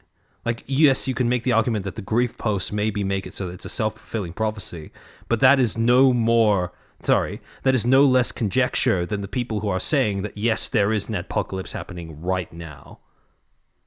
Like, the course, we keep expanding and doing the same things that we're doing. We keep generating the same amount of ad revenue that we were before, and we rely on that income and good night, Avenged. I hope you have a nice rest. diversify in the same ways that we were before. I have no reason to panic because nothing has changed yet, and there's no indicator that it absolutely will change. Just This is the epitome of the boiling frog effect. that it might. Okay, so as an individual broadcaster making decisions on the future of your brand, right? Like I understand your logic. I completely agree with it. Where I guess I take greater issue is to make an authoritative subject that not the statement to the public that nothing is going on, right? Like you start your tweet with "there is no adpocalypse," right? Is a Yes. different thing from that sort of downstream analysis that you need to do to better plan for your business, which I agree with, right? Yeah, like you're making the right decisions for your business, but that to me doesn't tell me that you have objective data refuting that there is an ad situation going on. Oh, yeah, no. The reason why I said there's no Twitch adpocalypse because an adpocalypse is actually the ad revenue driving into the floor. That's what an adpocalypse is. I mean, we remember what happened on YouTube, 2017, right? Everything went to shit. All the ad revenue dropped into the floor. The adpocalypse is actually the action occurring. Could there be an adpocalypse? Yes. Is there one now? No. And that's the point of that. So your definition of an adpocalypse is like a 90 to 100% reduction in revenue. Even a 50% reduction would be massive, dude. Like, even that would be enormous. And I'm not seeing that. No one I know is seeing that outside of people talking about this could occur, or people that are getting hit by the tags, or people that are producing sexual content, or people that are streaming less. I see where we are going. Okay, I see the issue. Okay, because my definition of an adpocalypse is a 20 to 30% reduction in ad Oh, even spend. that's pretty wild. I haven't seen that even at all. We can't. So where the rubber meets the road on this is December ad revenue. If you compare your December ad revenue, which you know is going to be like way higher on normal because of Q4 ad spending, then like your December ad revenue should be less than your December ad revenue in 2023, 2022, and so far. It will not. He's just saying it, yeah, pretty much. Pirate software would not survive Chicken Little. Reflect in November if brands are pausing now because the ad budget is already spent. So that fill rate is already accounted for. But in a new month or even a new quarter, my argument is you should be able to see that decline over Q1 of next year especially. And to some extent, I would think, okay, cool. Yeah. So I 100% agree with that. And that's the thing. It's a future projection thing, not a definitive this is happening. It's a let's wait and see. Maybe it will. Let's wait for the data. And that's the problem that I think that's the big disconnect, man, is people are like, oh no, he's saying the adpocalypse will never happen. No, I'm saying the adpocalypse isn't happening right now. There's no indicator that it is. It may happen in the future based on the things you guys are talking about.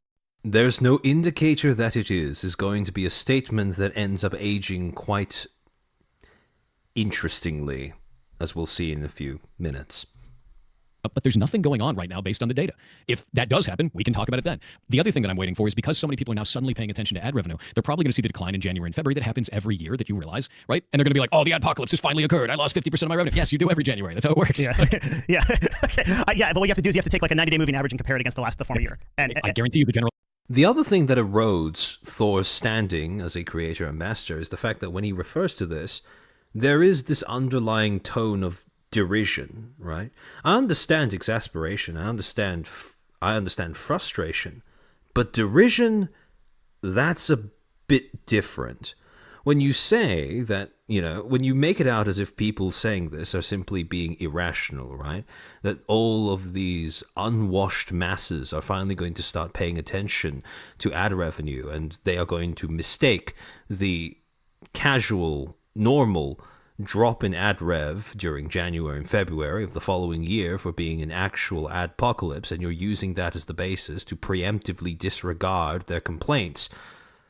The problem is, if you want to be someone who is capable of communicating with advocating for or communicating with other creators, you can't simply just write off their fears in that manner.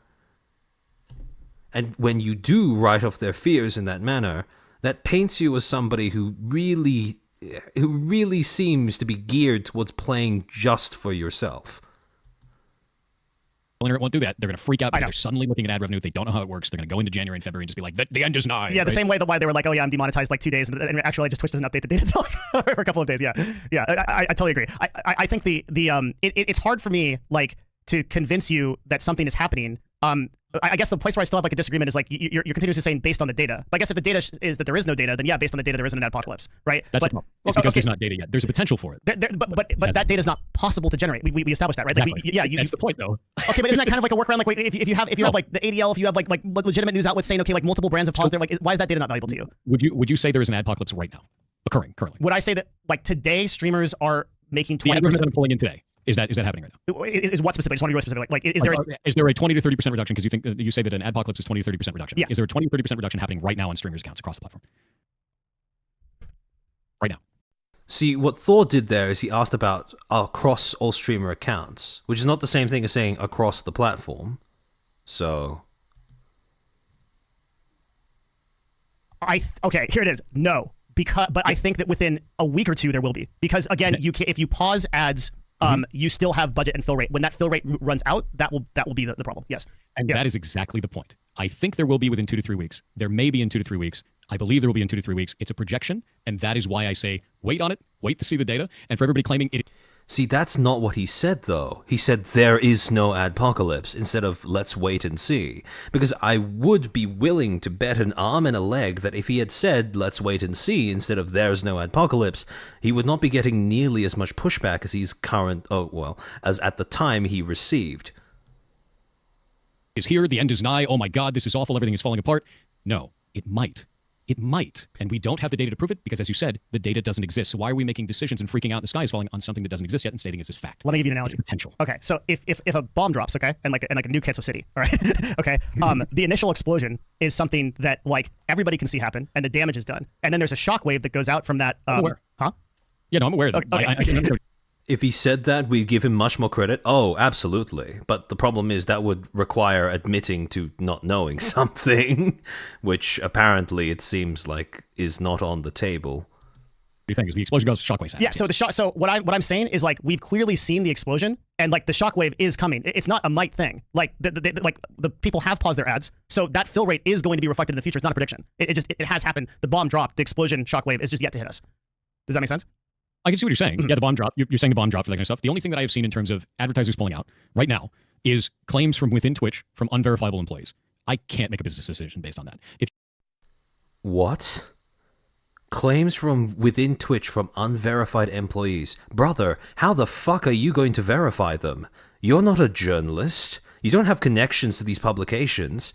I don't think you have connections inside Twitch that are going to be willing to compromise their employment in order to provide you any sort of verification that they were the ones who spoke to a journalist talking about this. One of the first rules of getting an inside source as a journalist is that you don't reveal who that fucking source is. What do you mean unverifiable? Just look at what information is presented to you, place it in the context of everything else that's been happening around it, and see if that information adds up. When I have an article that is telling me about how supposedly up to 11 advertisers had paused spending, the reason why I'm inclined to believe that instead of simply writing it off as an unverified employee, that's a bit of a moot point because no shit they're going to be unverified if I don't know the journalist personally and I don't know them personally enough to trust their verification process. The reason why I believe that is because Twitch had that entire fiasco with its anti-Semitism thing.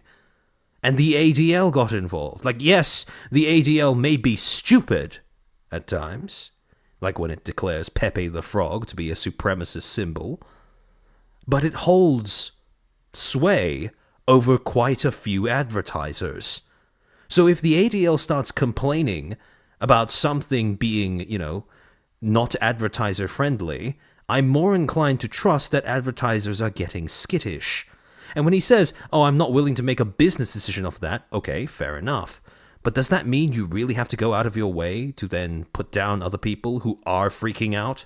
Because I think it's quite understandable that they do end up, if not making business decisions about this information, at least giving themselves a moment to privately freak out about it, or publicly express that they don't feel safe on the platform. Or they don't feel that their job is secure on the platform. Because, let's be honest here, Twitch does not exactly create the ideal work environment for you if you are a small creator. If you have other data that backs this up, that'd be great. Because everything that I've seen so far is from journalism and thing online where they're like, hey, we talked to a Twitch staff member, they declined to have their name on it. The ADL? No, that's not you're not gonna use the ADL as data to indicate how advertisers are going to behave? Like, is that not a thing? We know that 11 advertisers are pulling out, but we can't say who those are. And it's like, dude, what am I supposed to do with that shit? Nothing. I guess in Liu, You could start by, maybe not saying there's no Twitch apocalypse, as if, you're in a position of authority. of like verifiable hard numbers that we can't get, I guess I put more stock into that type of stuff. Like when I have been, I mean, all I can do is give you the same rhetoric, which is I've been on the phone calls with Twitch sales. I've been on the phone calls with ad buyers who are saying we paused our ads. I know one of those brands is Chase, for example. Like they've paused their ads and they're not renewing right now. They might renew later. That's like a might. I don't know. But like there are brands that have paused their ads. Like and this is being confirmed by multiple different sources. So you kind of either trust that or not. And as like an ad buyer running ads on Twitch, my job every day is to spend money for brands and to figure out where that brand money goes. I'm really on the up and up with this conversation. So like either everybody is telling me wrong stuff, people that personally run those ad budgets, or something is happening, right? So to be real with you, Yeah. as I said before, as a streamer, what I care about is the throughput from this. See, the logical thing to do there, normal human response there, if you are a streamer and nothing else, well, maybe if you're a streamer and a game dev, is to recognize that Devon has actually worked with this kind of stuff behind the scenes. Maybe do a little bit of background research to see what he means when he says that he's been buying and selling ads for 5 years, and then defer to his expertise.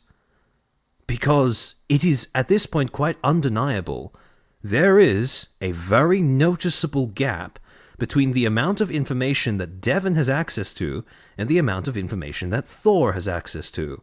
And when you don't have access to all of the information, if you wish to learn, one of the first things you can do, one of the best things you can do, is admit that that disparity exists. If that is happening, it will eventually trickle down and come to me, and my ad revenue will reduce. It's going to happen to every other streamer. Can I challenge that real quick, though? That issue of, as a streamer, you care about the throughput of it. The problem is, as a advocator to other people with a lot of people listening to you, I would argue you kind of have an obligation to talk at their level as well. So when you say that they're... Yeah, but when you say something like there is no adpocalypse, there is no problem on Twitch, that's not an effect of your downstream business or throughput of your business. That's an effect of you as a content creator saying something on authority that people are going to trust, and then they're going to make their own decisions based on. Do you see? Where have I said there's no problem on Twitch? The first thing you said was... No, it says there's no Twitch adpocalypse, because there isn't one currently. Like we're splitting hairs, right? No. See? Devon's right here, because that is splitting hairs. When Pirate says there is no Twitch apocalypse, people are freaking out because they don't understand what's going on. People are freaking out because they are not using the tag system properly. Functionally, what he's dismissing is not just the suggestion that there is an apocalypse. He's dismissing the feelings of fear and panic as well. And what do those feelings of fear and panic originate from? The feeling that something is wrong. But curious, thank you for the 5. Thor, who are you going to believe, me or your lying eyes? In a bizarre twist of fate, there are many aspects of the way that Thor conducts himself that makes him quite similar to a few of the game journalists that we've been lampooning for months. Because that's a very important distinction, to say that there's no problem on Twitch. That is a very important one. The reason that I made the statement that I did, do not read into it or read between the lines or try to add extra verbiage to this. See, that's what makes him an awful communicator, because if you are going to communicate something, you need to account for that. You can't simply instruct your audience to say, don't read between the lines, don't try to interpret it. Because yes, he can do that with Devon, but no, he can't do that with how many people saw this. All of the rest of the 574 plus thousand people who saw his tweet. If you ever wonder why certain people receive more quote-unquote internet hate than others, this is why. How much hate you receive on the internet is, I suspect, inversely proportional to how little you regard the perspectives of others as well. Yeah, it's similar. It's kind of weird that Thor is this adamant in pushing back against Devon on quite literally everything he says regarding the idea that there might be a Twitch apocalypse, when Devon is someone, when he said, I'm literally talking with advertisers. Because at that point, you kind of have to lock in one of two things, right? You either say, okay, I don't really believe you, or you go, oh, I'm wrong. Defer, right? Chris, thank you for the £20. Congratulations. The split hair revealed inside. There is no Twitch adpocalypse. Currently, none of our ad revenue has changed. That is an objective statement, not something outside of that, not something... Who is our? Because so far you've only proved yours. That's it. There is no our, there is no we, there is only you. To be misconstrued another way. Currently, All of our ad revenue is exactly the same. And we can see that across this. The issue that I've been seeing across the internet is loads of content creators claiming otherwise, claiming that their ad revenue has dropped. And if you look into every single one of those situations, they have tags that are incorrect on their stream that are being mistargeted by Twitch, Yes. or they have a massive reduction in the amount of hours that they're streaming, or a massive reduction in the amount of viewers that they have. Across the board, they have other reasons for dropped ad revenue. This is specifically saying our ad revenue has not dropped. Across the board, there. Damn, I wonder where he got the time to do this. He streams like 12 hours a day, and the other 12, I assume he either eats, sleeps, or works on Heartbound, so where does he find the time to do this in-depth research? I must know. I need to replicate that trick in order to grow my channel. Is no adpocalypse.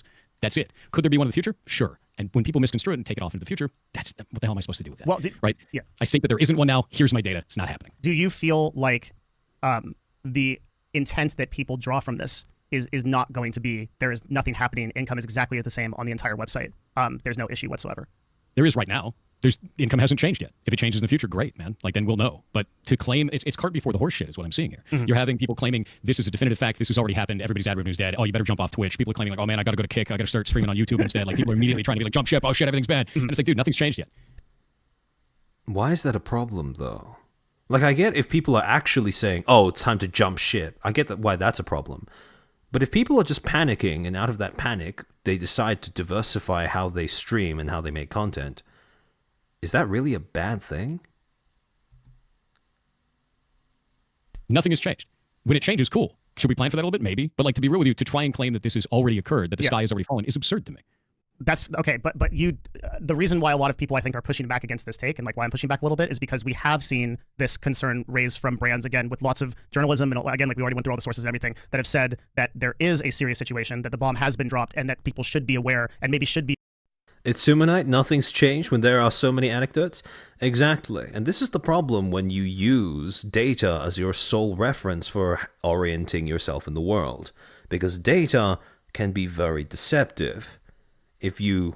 Well, it's like what Jeff Bezos said, right? When the data and the anecdotes disagree, the anecdotes are usually correct. Making, especially smaller or medium-sized content creators whose decision-making is going to be different from yours. Your income is basically guaranteed because of your viewership. Even if you lost all your revenue on Twitch, you would be fine on YouTube or somewhere else. But like for these smaller creators whose fill rates are going to be affected or things like that, I think that the message that you're sending by making a post like this is that they have nothing to worry about.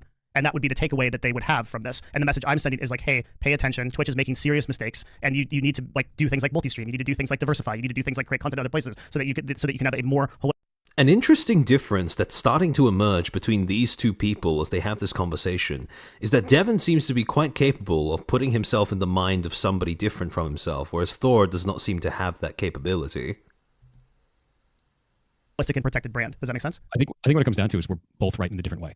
Yeah, that's I think fair. you are correct. I think you're correct in the statement where you say that people need to be diversifying doing that. I always tell people exactly the same thing. Mm-hmm. And I think I'm correct in the statement saying our ad revenue has not dropped yet. If it does, then I'll let you know. But it hasn't changed. And I think the reason, if you want to know why I put this out, we may have seen different parts of Twitter throughout this argument today. Yeah. A lot of the things that we've been seeing constantly today is people making false claims about their ad revenue, making false claims about the content that they provide, making false claims about the viewership that they have all day, saying Twitch is ripping me off, Twitch has dropped my ad revenue, everyone should be afraid, oh God, oh God. And then people suddenly finding out what ad revenue is, looking back into theirs and not understanding how it works. And it's been like that all day. It's been an absolute mess. And to be real with you, having 10,000 people on stream just shitting themselves violently, worried entirely about their ad revenue all day, and the analytics show sucks. It's Yeah. absurd. Yeah, it's insane to watch. So I was like, okay, here's all of my analytics. Do with it what you will. Nothing has changed yet. What do you? See, that's the problem. You've listened to the complaints of a bunch of other people telling you about their experiences, and your solution is to tell them about your experiences. Like, can you see why that might not function as a salve to calm their anxiety? That's like somebody coming up to me and saying, hey, my grandfather just died. And me going up to them and saying, well, I had tea with my grandmother last night, so why are you worried? Like, can you see how if other people are coming to you with uncertainty and fear and anxiety and worry that, you know, some aspect of their business might be threatened because Twitch is going through changes that they cannot control or influence in any way, shape, or form? It is a far better use of time if you actually care about making them feel better to explain, go through logically why their worries, how those worries can be mitigated, or how their worst case scenarios are, you know, likely just fabrications of their mind, if indeed that's what they are, which I don't think that's the case here. rather than just simply saying, oh, you just don't know what you're talking about. Look, here's my experiences instead. That doesn't really work as a method to calm people down. Want, right? And if people in the future, if things go off in the future, cool, then we can go and address that. And I think, to be honest with you, the most likely outcome to me is we'll probably have a little bit of a dip. And then after that, there's going to be the fall off in January and February. And that fall off in January and February is where people are going to say everything was right. It was an adpocalypse after all, because they don't know the history of ad cost. Yeah. They don't know the history of January and February actually falling off every single year, because that's normal. And I hate that. Like, that bothers the shit out of me to see. Why do you hate that? Why does it bother you? See, that's the kind of question that I would like to ask here. Because when the ignorance of other people who have no reason to know better is something that you hate, that's... Something about that is... Like, I understand people being... I understand when people are willfully ignorant. I understand being frustrated at that. I myself despise when people play dumb. I also despise when people who have some sort of deficiency have the means and have been given an opportunity to remedy that deficiency, but insist on not doing so, but want to complain about it regardless. Like, that I understand. But if people genuinely are in a position where they have no reason to know better, and you have the ability to remedy that lack of knowledge, you have no reason to believe that they're not going to be receptive to you, why do you hate that? Like, he's trying to defend Twitch's reputation so hard. I don't think so. I think it's mostly just him wanting people to shut up about it so that it doesn't end up becoming that prophecy that he predicted, so that it doesn't end up possibly affecting him down the line. I think it's much more simple than just him trying to play PR for Twitch. Because he is willing to do things like criticize Twitch's lack of transparency around ad revenue rates. But... that the general internet has now just been exposed to this type of information, doesn't have the context for it, and is going to... Having sit in enough meetings where people just hit you with the why don't we just thing that's so wrong and very labor-intensive time and time again, I kind of get it. Yeah, but that's the thing, though. People aren't saying that. People are just asking what the fuck is going on, which is quite different from why don't we just? Because why don't we just is somebody essentially trying to put forth a suggestion on what you should do from an uninformed position. But these are just people who are freaking out. That's why I don't understand the reaction of hating that. Be misled in January when this occurs.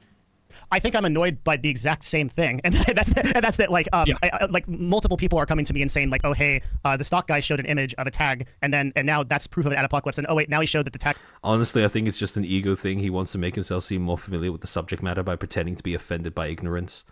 I mean. Actually, you know what? In light of what we just went through when it comes to stop killing games, yeah, I could probably believe that.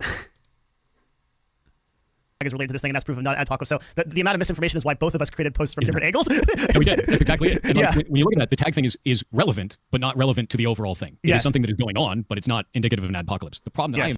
See, that's the problem, though, because Thor, yet again, another example of cognitive dissonance. If there is no adpocalypse, then the tags are everything.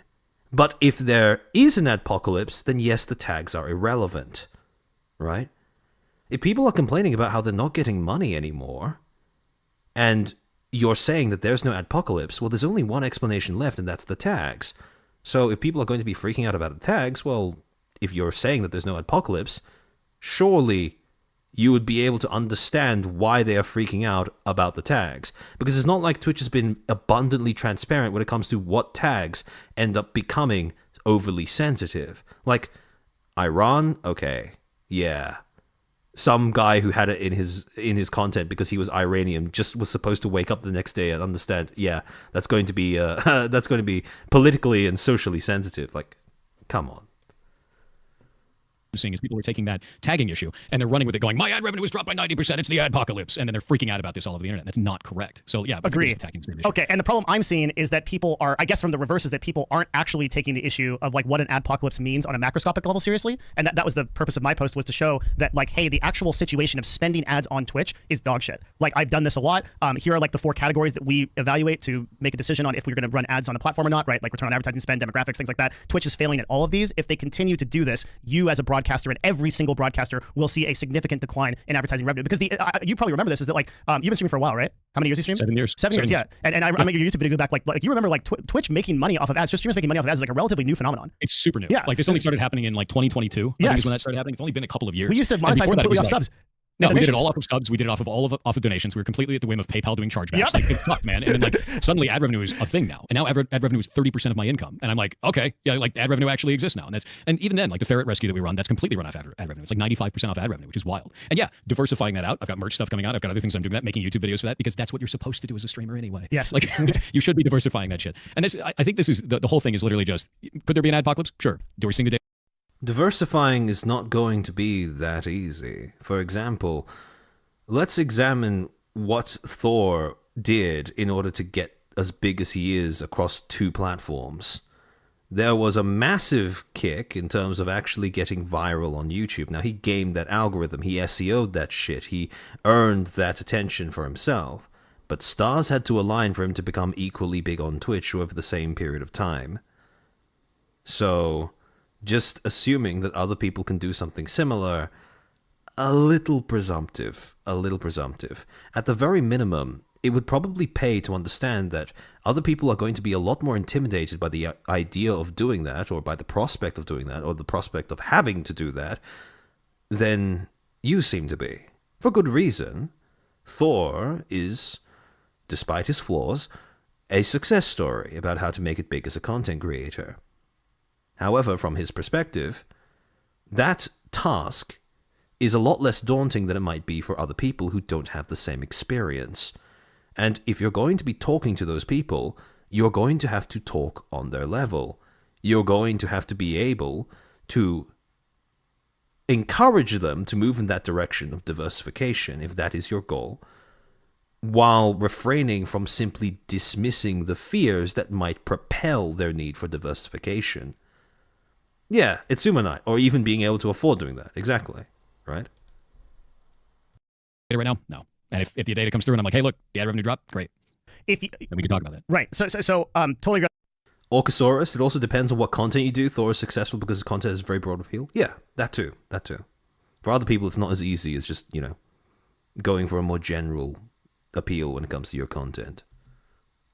And so like Twitch, so I guess like where I'm at is that it is a new phenomenon that you are making money off of ads now on Twitch. Means that, like on YouTube, the average content creator like literally just makes all their money off of ads. Like they get paid a CPM deal, they get paid out on 1099. They're like, cool, that's my money, right? Like, and so like for Twitch to adopt that kind of ecosystem would be healthy for broadcasters to give them another diversified method of income. My problem is that like the decisions that Twitch is making and the verifiable, my argument is it's verifiable, the verifiable brands that we have pulling out of the platform, the writing on the wall is showing that Twitch's ad platform is not keeping up with AdSense and Meta. And like to me, this is not a prediction. This is not a this is a objective statement of fact. Like if I go run $100,000 on Meta versus $100,000 on Twitch, I will outperform my Twitch campaign every single time. I promise you this is the truth. I promise you, right? And it's because of the 4 things that I mentioned on my tweet. There's bad targeting on Twitch, there's bad demographics, and that sort of thing.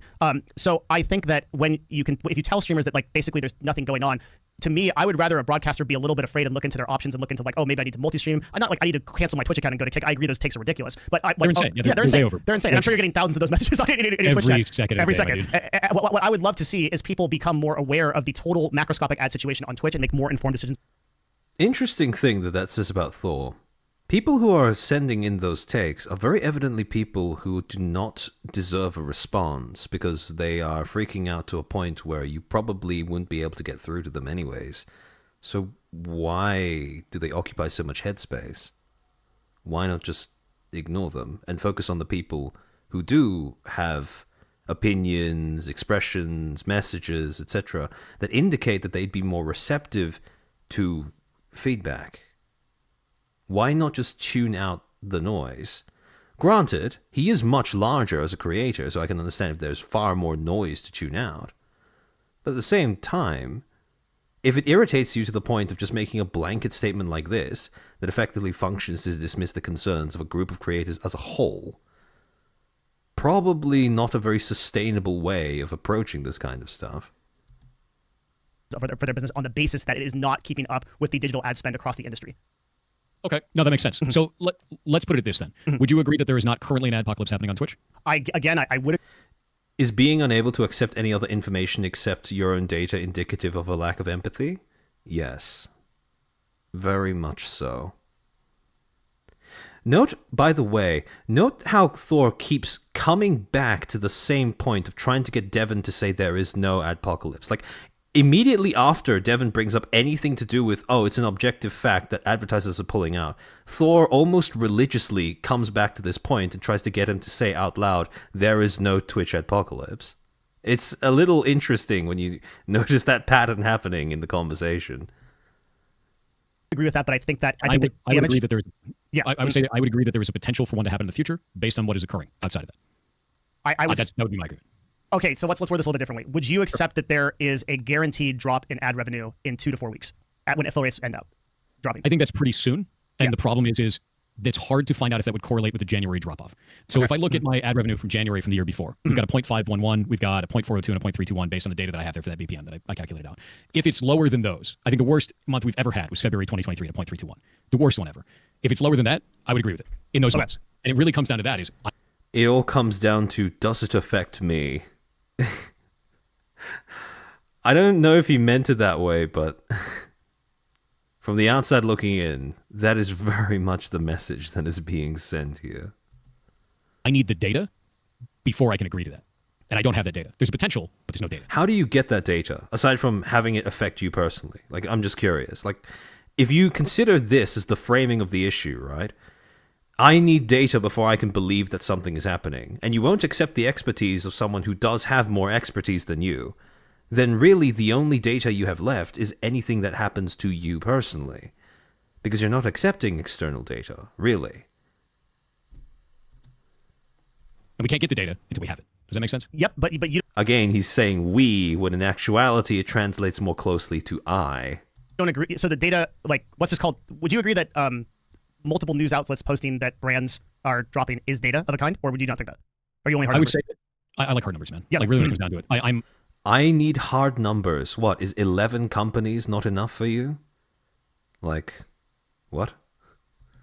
I'm absolutely for hard numbers. I can always take into account, like, yes, this may occur. That goes into my, like, might bucket, right? Where it's like, hey, this is something to pay attention to. This may occur in the future. Let's pay attention to that. And there's tons of that stuff, right? There's tons of things like geopolitical stuff that's going on. There's tons of things that are happening with war. There's tons of things that are happening with, like, hey, maybe ad revenue is going to change, or different regions are going to be changed, or whatever it's going to be, right? That's the might bucket. The hard data is this. When I actually have the math, I have the numbers, I know exactly what income it is, then we can have that. That's the difference between these two things for me. Got it. But we can't get that data macroscopically for any stream but yours. That is only for me. I can't look beyond that. I've got 2 streams worth of data of hard numbers where I can see every single possible analytic for that Twitch provides. Okay, but as an ad The buyer, only way I can see more than that is by talking to other people. As an ad buyer, you have a different perspective and different information. yes. And so if I'm seeing across the board that The thing that makes this conversation go round in circles is the fact that every single time that Devon draws on information that comes from him being in a position of higher expertise, it seems to loop back into this exercise of Thor not being able to just take in that information as coming from a source of higher expertise, which is it makes for quite an Ouroboros of a conversation. After it's too late, why don't you? Yeah, exactly. the vendors who buy ads on Twitch that are spending XYZ budget per month are pulling or pausing those ads, is that worth anything to you? Yeah, but I take it with a grain of salt. I always take those things with a grain of salt. Because while you see that ad buyers are actually doing that, Don't worry, there's less than 3 minutes left of the actual thing that we're playing because it's 1.5 speed. I can't tell or verify the claim. It's for me, it's the trust but verify, man. Like, I trust that you're telling the truth based on the information that you have, Yes. but I need to verify that claim, and I can't yet because there's no data to do that. The only way that you would agree on a Twitch on a reduction in ad revenue is if you yourself see your ad revenue reduce, it sounds like. Another thing as well is Devon seems to be quite unprepared to accept the possibility that Thor is just not listening or refusing to acknowledge that he is in a position of higher expertise in this.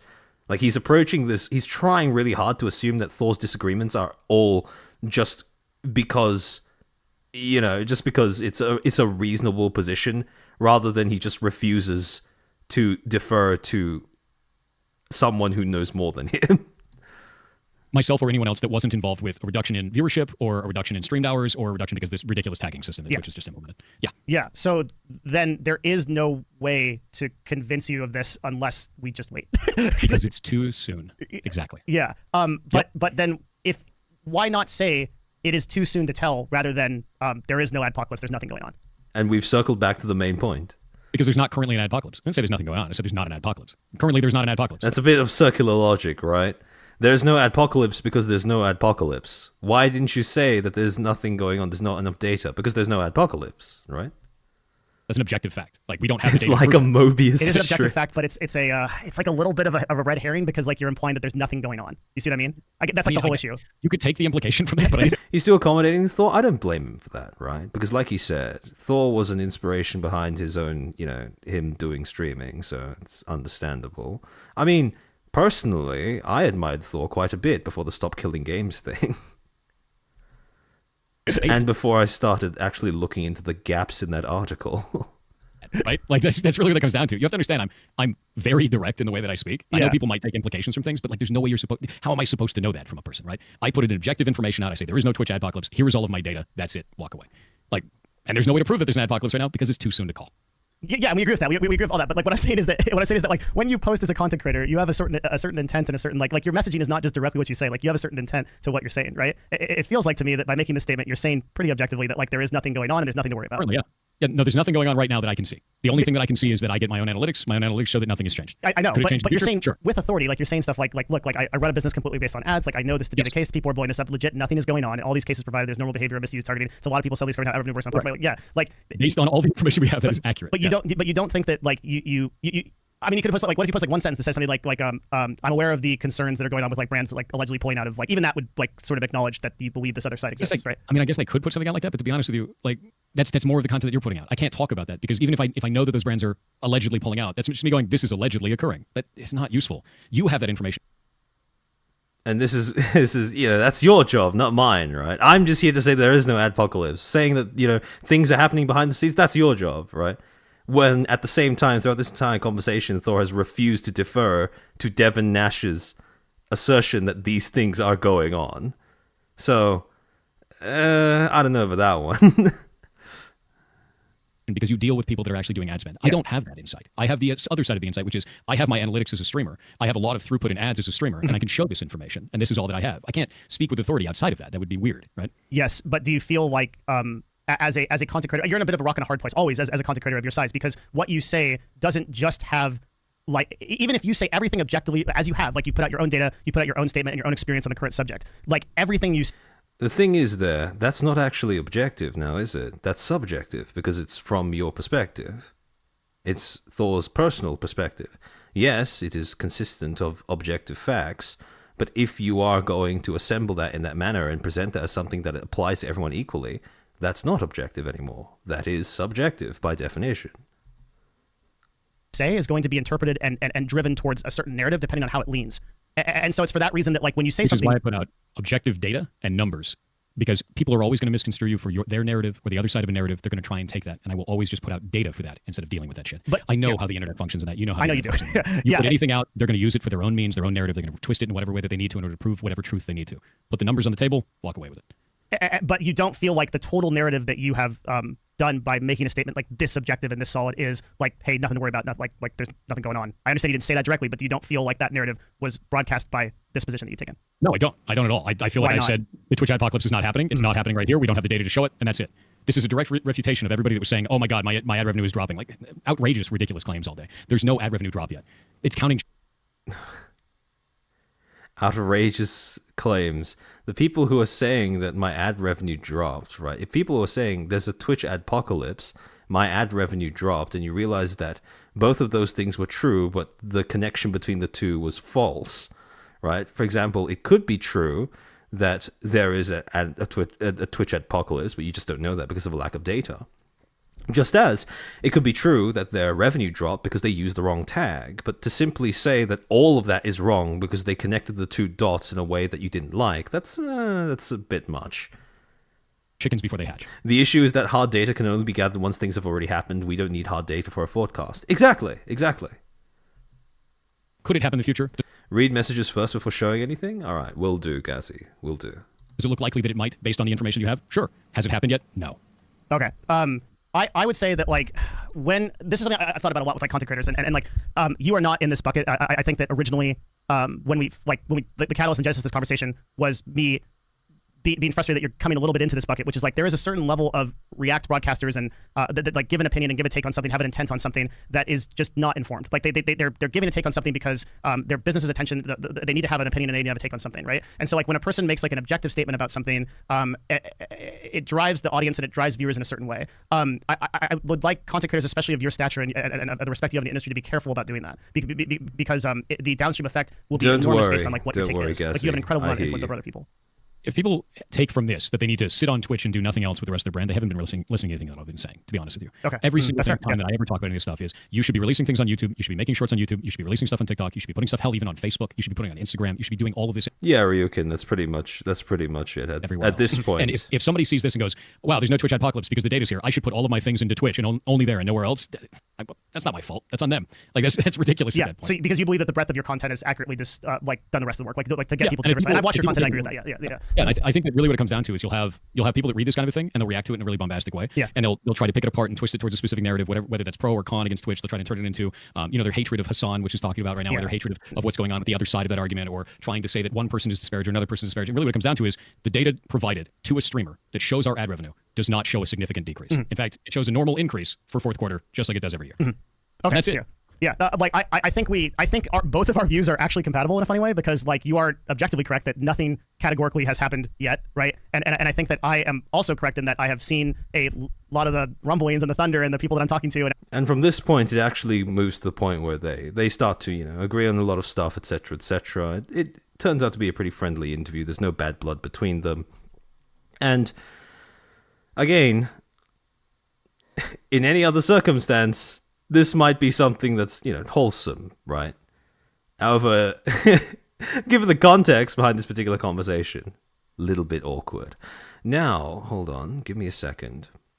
Let me pull up the video that I got sent by Gazzy. Give me a second. All right.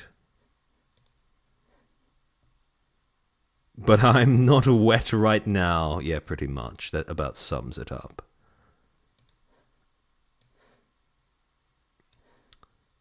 So,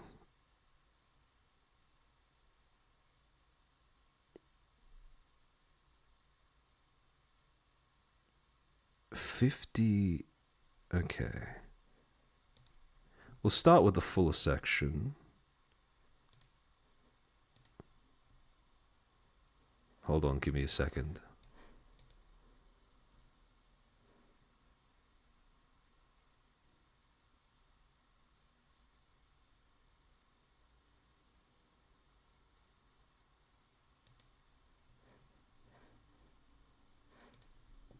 Okay.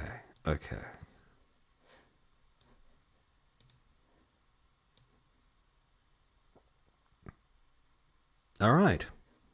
We have the video up. $1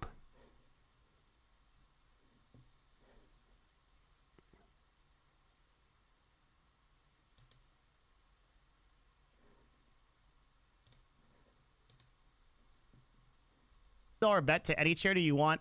If I can prove to the staff that 10 plus Fortune 500 advertising agencies have pulled out and normal streamer revenue has been hurt. Yeah, and Dan has that data already. Dan will win that fight 100%. 100% Dan will win that fight. So this is, oh God, all the respect to Thor. I really respect him as a creator. I do, but you can't talk like this when he talks so confidently. And I know why he's doing it. This is something that some streamers learn to do. When you say something with like absolute conviction like this, it makes people believe you more because you're so confident in what you're saying. But you can't say this kind of stuff. Like this analytics page for all streamers shows this clearly. We all receive increasing revenue from ads on the last quarter of the year in line with... Devin knows. He knows about the confidence trick. Ad spend is normal. You don't know this. You haven't seen all of the advertising revenue. You haven't seen the ad buys. Like he does not know that subject. That is not a good thing to say.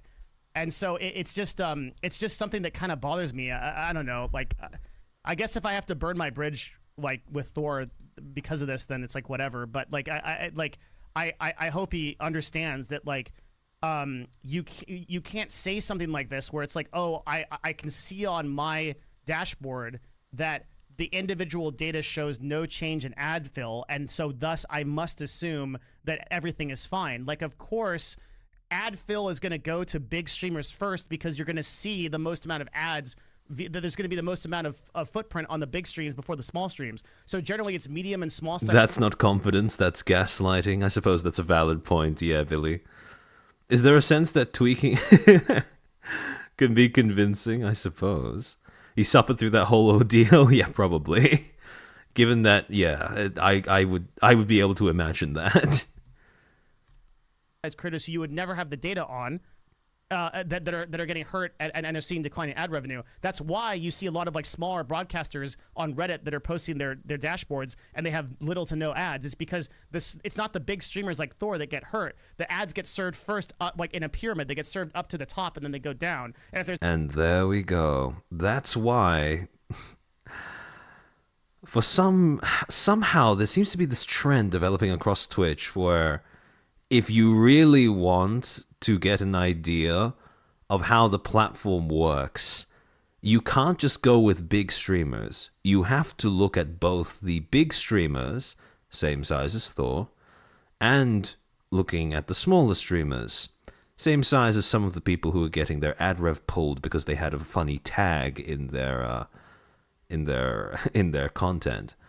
Because Twitch runs on a two-tiered system. It's not the same. When you get to the same size as Thor, it's a different platform entirely. So that makes his assertions based on his own experiences all the more misleading if he's just putting that out publicly as something that should be universally accepted. Not enough of a fill rate. Like if the bucket of ads is too small, then they're not going to get enough ads to serve the whole platform. And this is what every outlet and every ad buyer is saying. And like, that's because we actually do have the data. We actually are doing the ad buys. So it's like this kind of thing. This is why I post like all of the time that it's like so annoying. I have to be dispelling people all of the time. Like I'm literally like dispelling debuffs on people 24/7 because of information like this that like makes people think differently. And I think, oh, because like, and then like you have people that are like, I'm an authority on this subject. My business wouldn't function if this didn't exist. But again, that's not true. You're not an authority on the subject because you make money off of ads. Do you think anyone on YouTube that gets monetized via ads, the way they get paid is Google AdSense sends them a check for making YouTube videos? If you're any of these people on YouTube on my homepage, okay, like if you're fucking Mark Rober, dispelling debuffs, funny that? That's called foreshadowing, Sumo Knight. or whatever, are you Kurtzagots, right? You get paid via ads. That's how this business makes money. Are you an authority on ads? No. The only thing you see is a paycheck for the videos you create. You are not an authority on ads. You can't say that, dude. You can't say that you're an authority on ads because you have a business that's run on ads. That's not correlated, right? Like I get paid by running ads for brands. That's my job. I get a brand and I run ads for them, so I can confidently say that a statement like that, right? But like, Robin Tier, yes, Devon was truly ahead of his time. If you don't have that, then you can't or you shouldn't do this. It's disingenuous. Yeah, Thor is really proving himself to be the embodiment of overconfidence is a slow and insidious killer. Man, I wonder if he played that game on stream.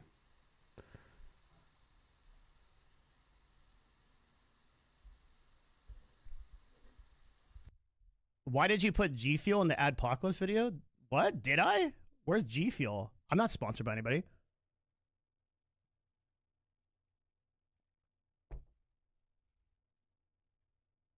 Pirate Software doesn't know anything about anything. He does. He's again, like, if look, I would go to Thor over several different issues, right? Hey, what's up, Imperial Guard? How you doing? If you're a game developer, I'd be like, yo, dude, can you give me some advice? I'm trying to make a game. Like, that's a dude that will tell you way more about that subject than me. right? Like, I don't know. I don't really know how to make a game. I've never done it. Like, I'm not in the business of making games. I don't know. That guy's making games every day. He knows a shitload about that. So like, if he's like, and also like in general, like the gaming industry, like stuff like AAA games and like whether Space Marine 2 did well or whatever. Like, he's a great authority on that kind of stuff, right?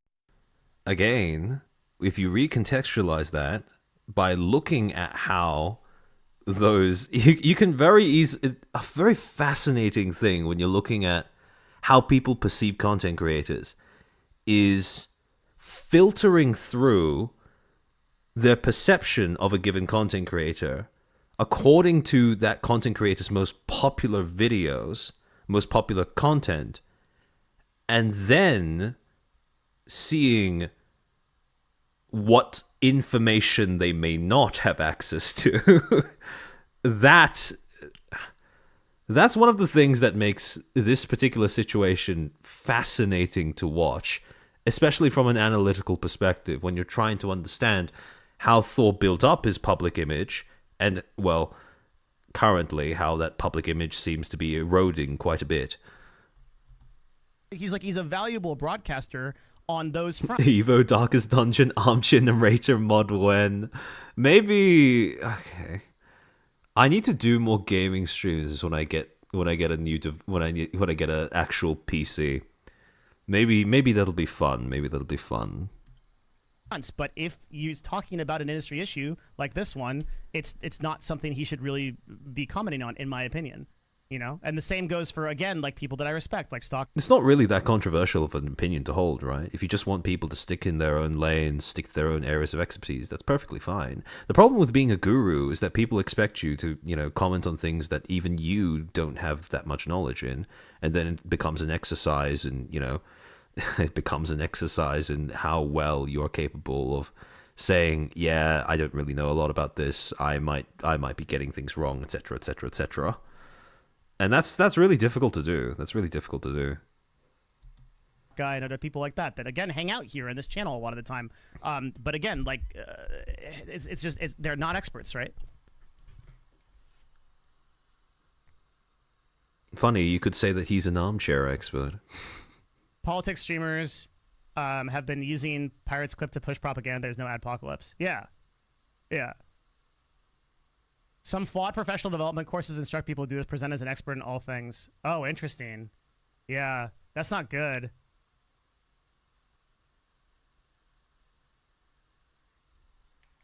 Do you think Blue Sky will stay ad-free in the future if the user base grows to 100 to 200 million active users?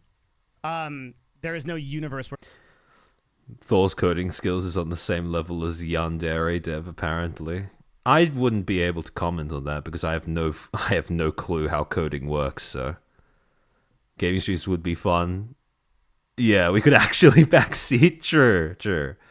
Get a 4090 and 9800 X3D PC to play Dustborn at 4K. Oh,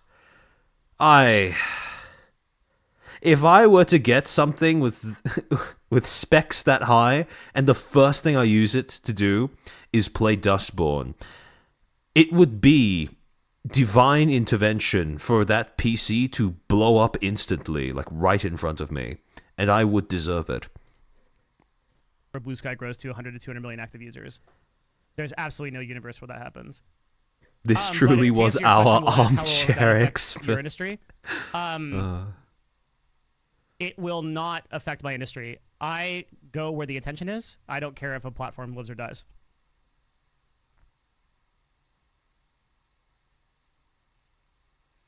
Isn't it more that they don't have the data and analysis rather than expertise? That's the same thing.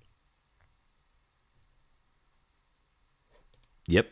If you don't have information, well, at least say where you are basing your judgments off of. Like, for example, when I'm talking PR, right? I make it very clear that I'm not an accredited professional. And second, I make it very clear that I'm basing my judgments off of what is publicly available, that and only that.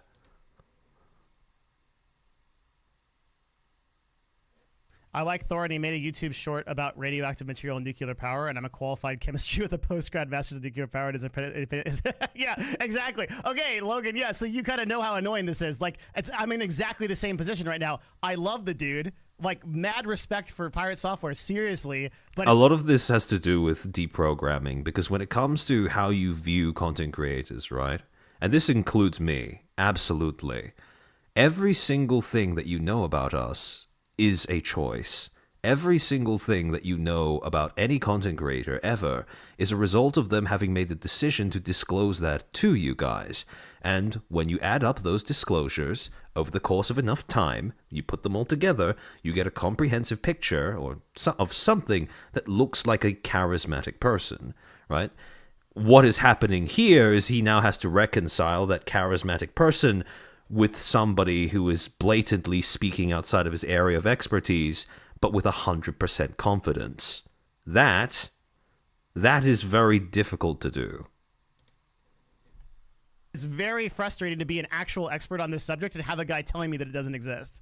When like I'm literally doing the ad buys, I'm on the calls with the Twitch sales team, and it's very annoying to to have this happen. Yeah, you know exactly what that feels like. Yeah.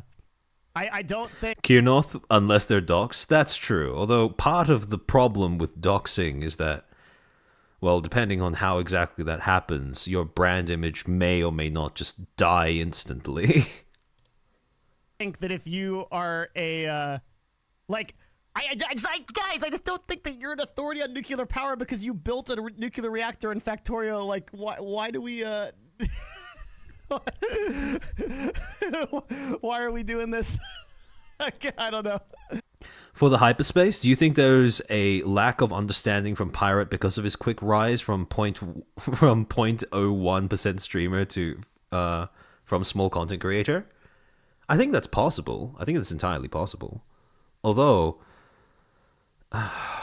it is difficult to see if that's really just ego or not. Because you are right in that it could be because of how rapidly he rose to his size that he doesn't seem to have the ability to empathize with smaller streamers. But I don't think that would be the case ordinarily because he spent 7 years being a small streamer. You would think that that would give him the ability to understand things like this kind of anxiety. But evidently not.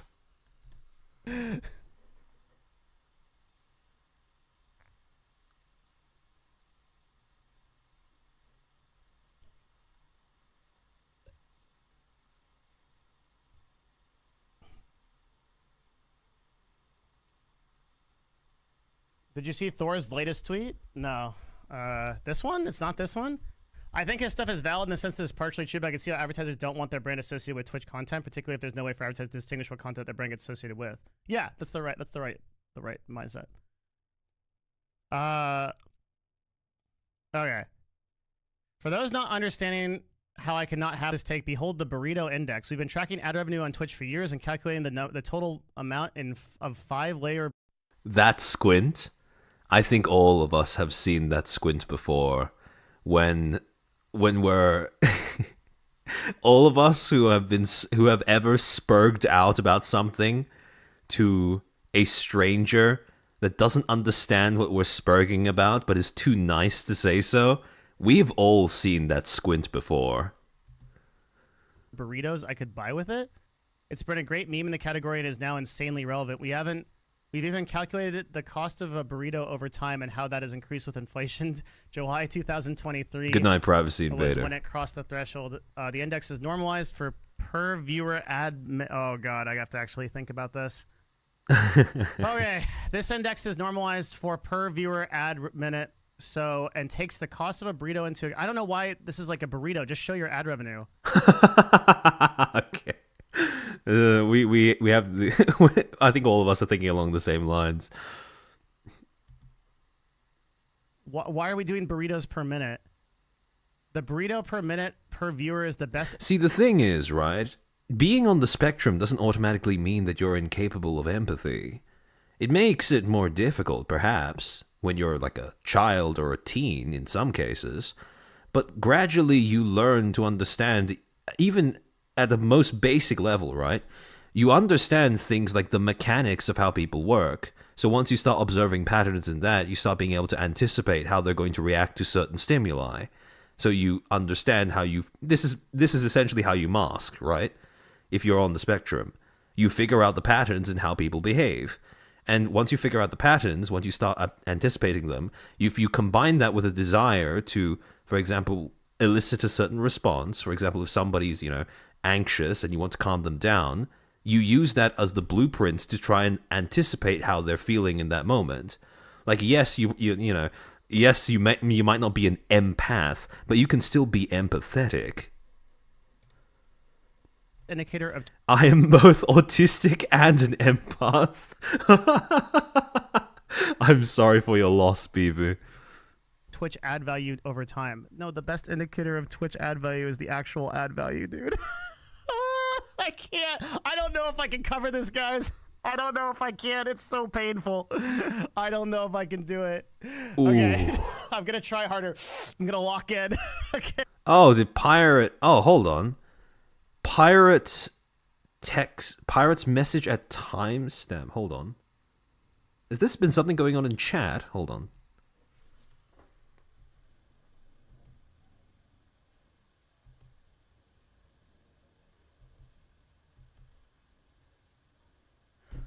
Ah, okay. So here, Pirate Software actually shows up in chat. Then talk to me about it because there is no downstream impact currently per the data I provided. Instead of trying to attack my character, debunk the data I provided and we can go from there. What does he mean by this? How do you debunk data that only applies to one person? What? Huh? What? I'm so confused what he might mean by that.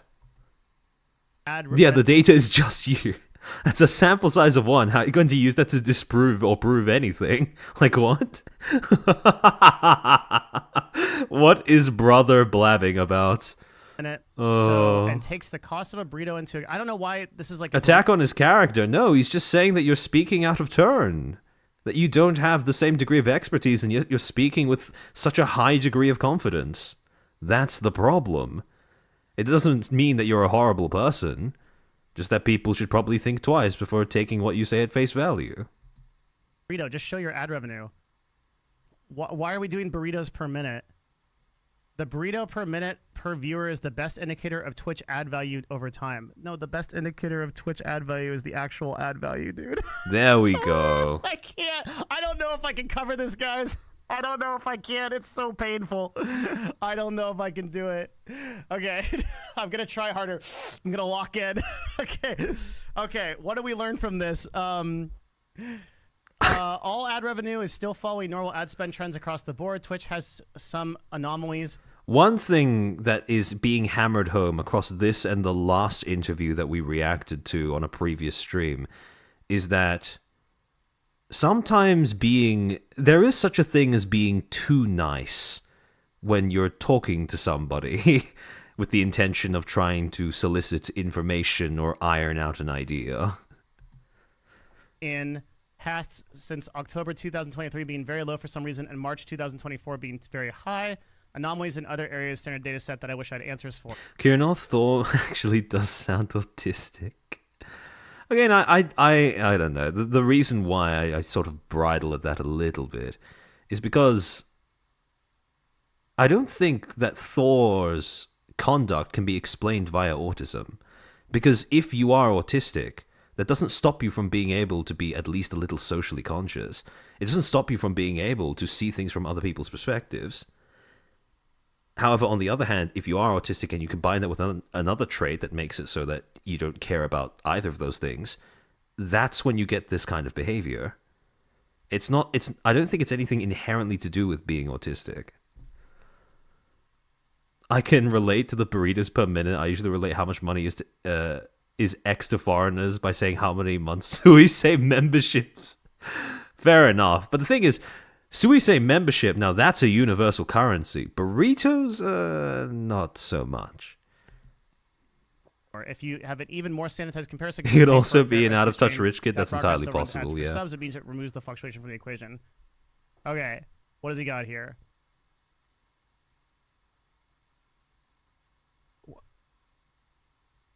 Is this the only picture?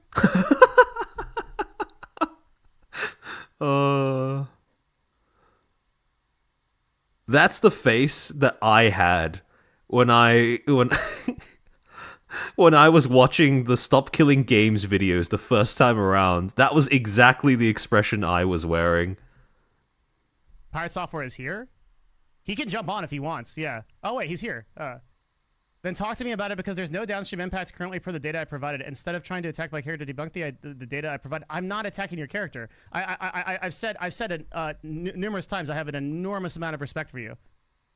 But I have a seems more like narcissism than autism. Yeah, no, that I can agree with.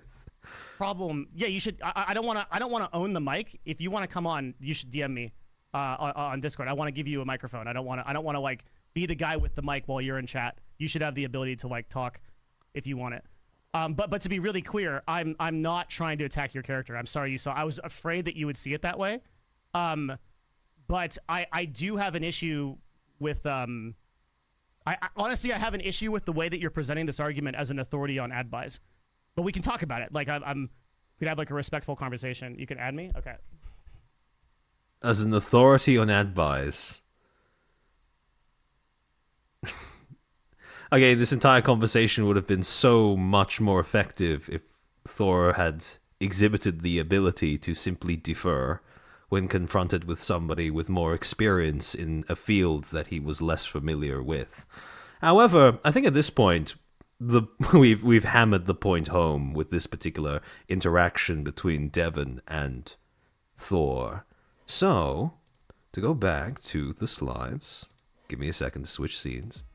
Alright, so at this particular point in time, right, I think it's pretty cut and dried that Thor's argument that there is no Twitch adpocalypse is not exactly a very compelling one.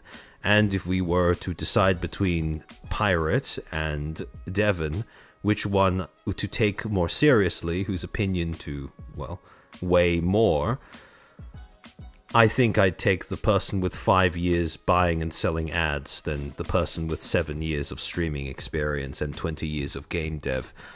So, that's not the final word on this, though.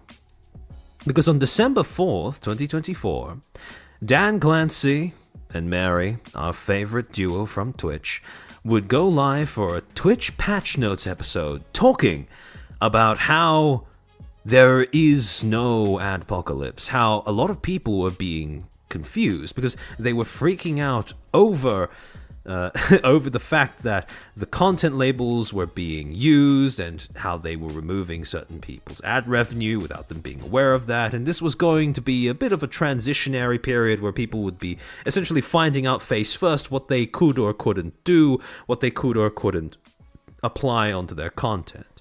And for this particular point in time, that was, this seemed to be yet more vindication for Thor, right? CEO of Twitch coming out saying, there is no adpocalypse. In an almost poetic twist of fate, the very next day, December 5th, 2024, Bloomberg released an article stating, quote, JP Morgan, AT&T pulled Twitch ads following anti-Semitism claims. Exiled contributors mount campaign that includes edited clips. Their targets are pro-Palestinian streamer and Twitch staffers. 3 major brands have halted their advertising on Amazon.com Inc.'s Twitch online service, according to people with knowledge on the matter, after a controversial group of live streamers alleged that the company is promoting anti-Semitic content. AT&T Inc., JP Morgan, Chase and Co., JP Morgan Chase & Co. and Dunkin' Brands have all pulled spots from the gamer-oriented service, according to people who asked not to be identified discussing non-public information. A 4th sponsor, Chevron Corp., is considering ending future support for the TwitchCon convention after its name appeared in the background of a controversial panel discussion at the annual event. Quote, despite what a handful of online personalities claim, we do not tolerate anti-Semitism on Twitch. A Twitch spokesperson said. The person declined to comment on any specific advertiser and said that its guidelines apply to all streamers. Sorry. Quote unquote, consistently and objectively. Johnny, telling lies. To continue, supporting advertisers that engage with our community to promote their brands and products is critical to Twitch, the spokesperson added, pointing to the changes that help sponsors control where their spots appear. In recent months, AT&T and Dunkin' have disappeared from a Twitch page listing current advertisers. The two companies declined to comment, as did JP Morgan. In a statement, Chevron said, quote, derogatory comments made by panelists in one session at the TwitchCon event were deeply hurtful and not aligned with our company's beliefs, end quote. At that panel, Twitch streamers ranked others by how Arab-friendly they felt they were, with the lowest being, quote, loves Sabra, end quote, a reference to the hummus brand once owned by an Israeli company. In terms of things that age like milk, I think this is this is quite up there in the rankings. However, that being said, there's also quite a bit of egg on Thor's face in the aftermath of something like this because, well, it turns out Devon was right. More advertisers do seem to have decided that Twitch might just not be it. I take no pleasure in being right about this, although I do find it amusing how promptly others were proven wrong. However, like I said before, that doesn't mean that there is an adpocalypse. But the symptoms of there possibly being one in the future do seem to be mounting a little bit. And just like that, the second pillar of Pirate Software's brand as a creator ambassador came tumbling down.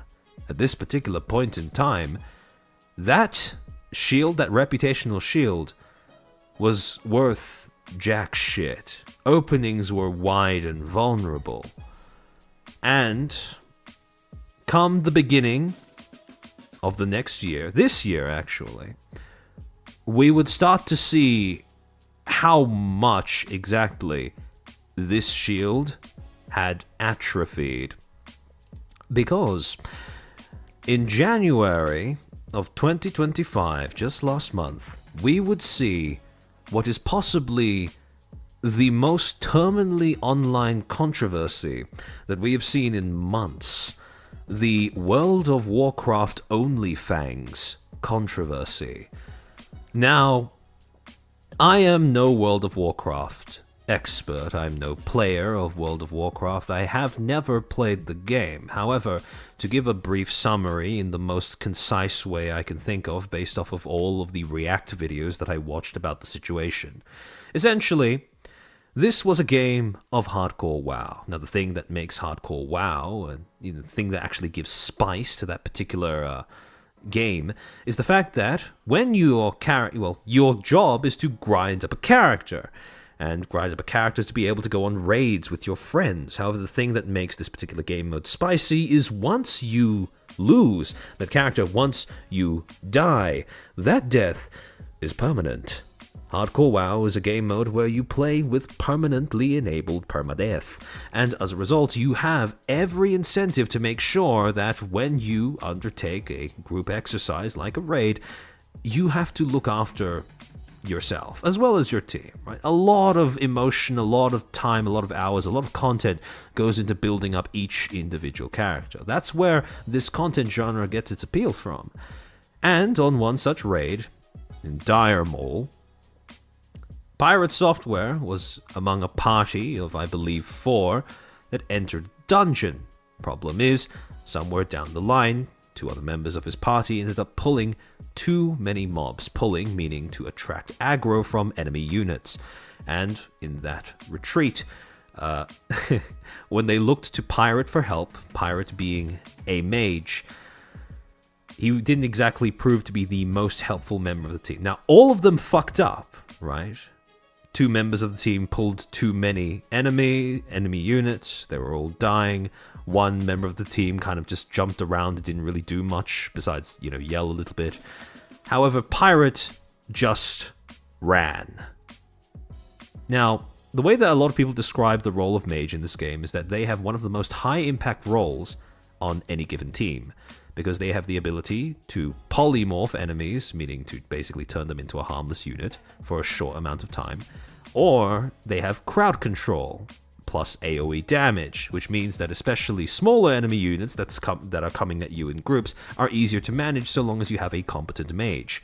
The problem is, in this particular case, Pirate was both the most valuable member of that particular group in that particular point in time, and he just ran. He didn't actually turn back and help people when the order was given to run.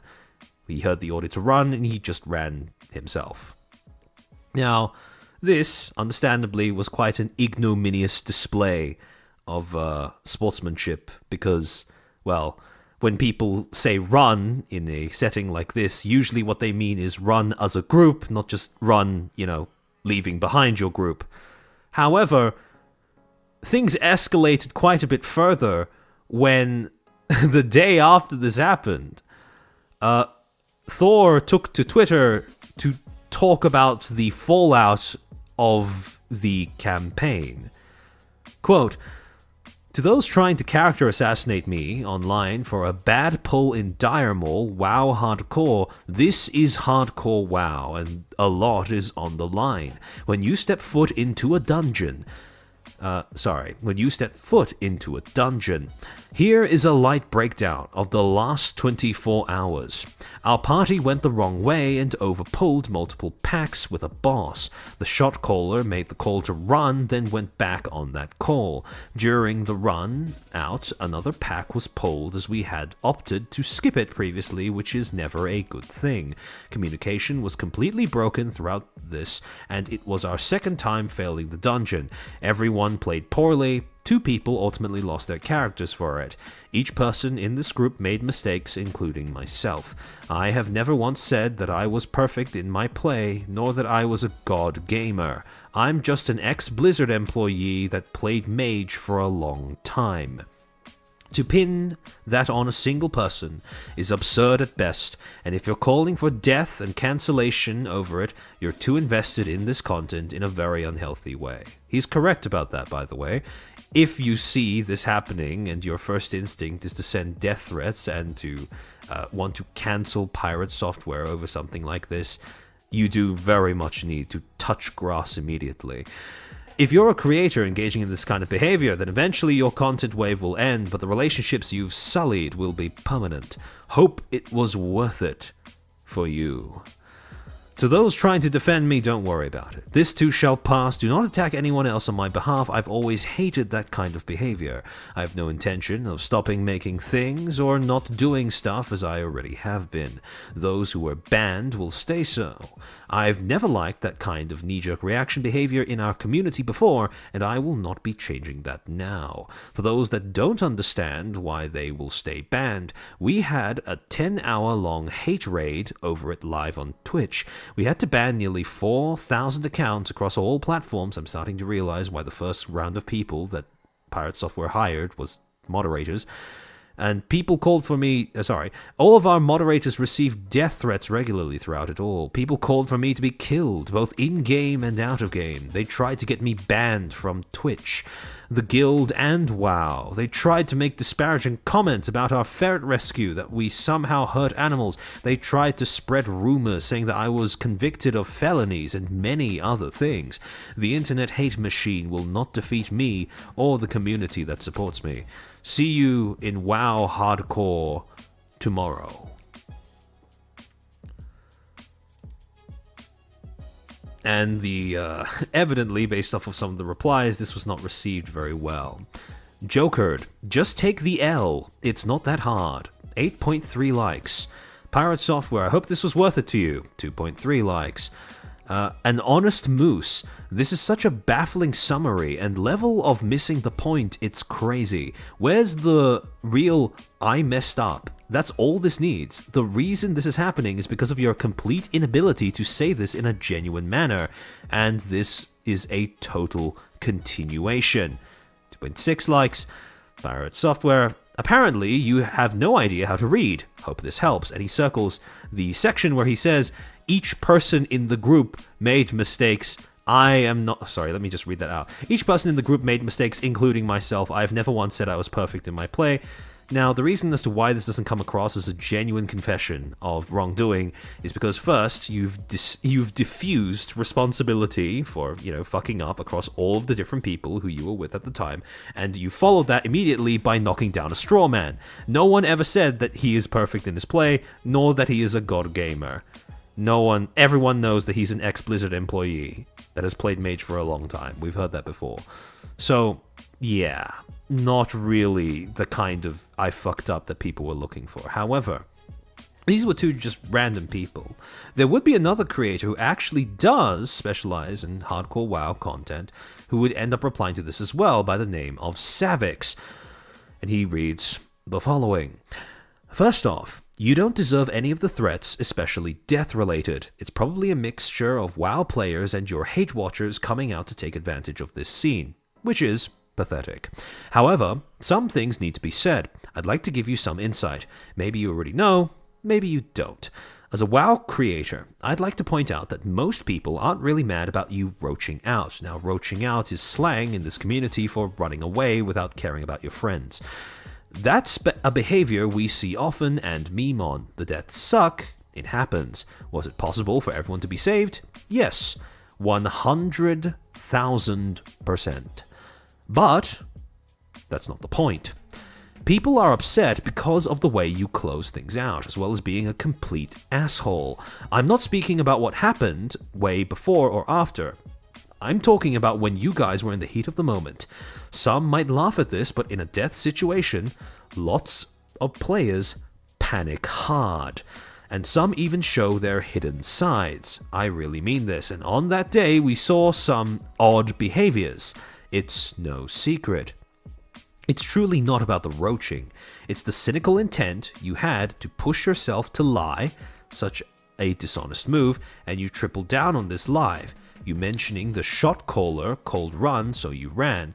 That doesn't add up to me. Why didn't you go back then? When they called come back, shot caller by the way, instead of going back, you took offense to those words come back and replied, look at my mana, what do you want me to do? While quickly hovering your mouse over the mana gem and rob the Archmage. For people who need context, those two items restore mana instantly, which was purposefully didn't use, fully knowing.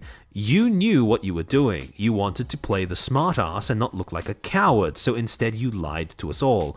Look at my mana, then you press Ice Barrier into a blink again, trying to prove yourself to stream that you really have no mana. He's squeezing every last bit he can. It's such a poor attitude, rather do this than save the team, wanting to be so right in that moment.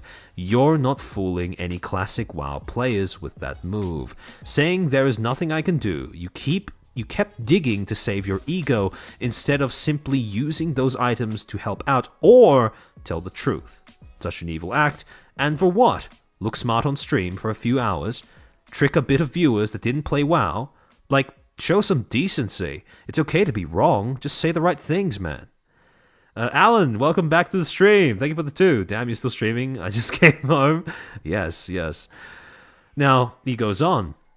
Now comes the sad part where you guys are in an argument after 2 players just died. Instead of showing some empathy, you make it about yourself and leave the call. I made 0 mistakes. You guys pulled. I left? What the hell is this mentality? Where does it come from? You were lying and being mean for no reasons. Insecurity? Anyone that tried to explain to you, or make you come to your sense, in Twitch chat, you call them all a dumbass and ban them. Not to forget you mentioning professions 300 out of 300. How does that even matter? Are you really that more important than others? This is the vibe you kept giving off. It was all just about you. All you needed to say was, damn, sorry for the death, maybe I could have done something. That's what people are upset about. A mage that explains Blizzard talents, speaks highly about surviving deaths as a group, saying it's the best experience, teamwork. All of the stuff you talked about in the clips were false. You couldn't deliver as you spoke, and that's fine. Just own up to it. Stop lying. Now, as to what he's referring to in that particular section, we'll get to that later. Lastly, the call with Tyler 1, second Discord call that happens with the current Guildmaster.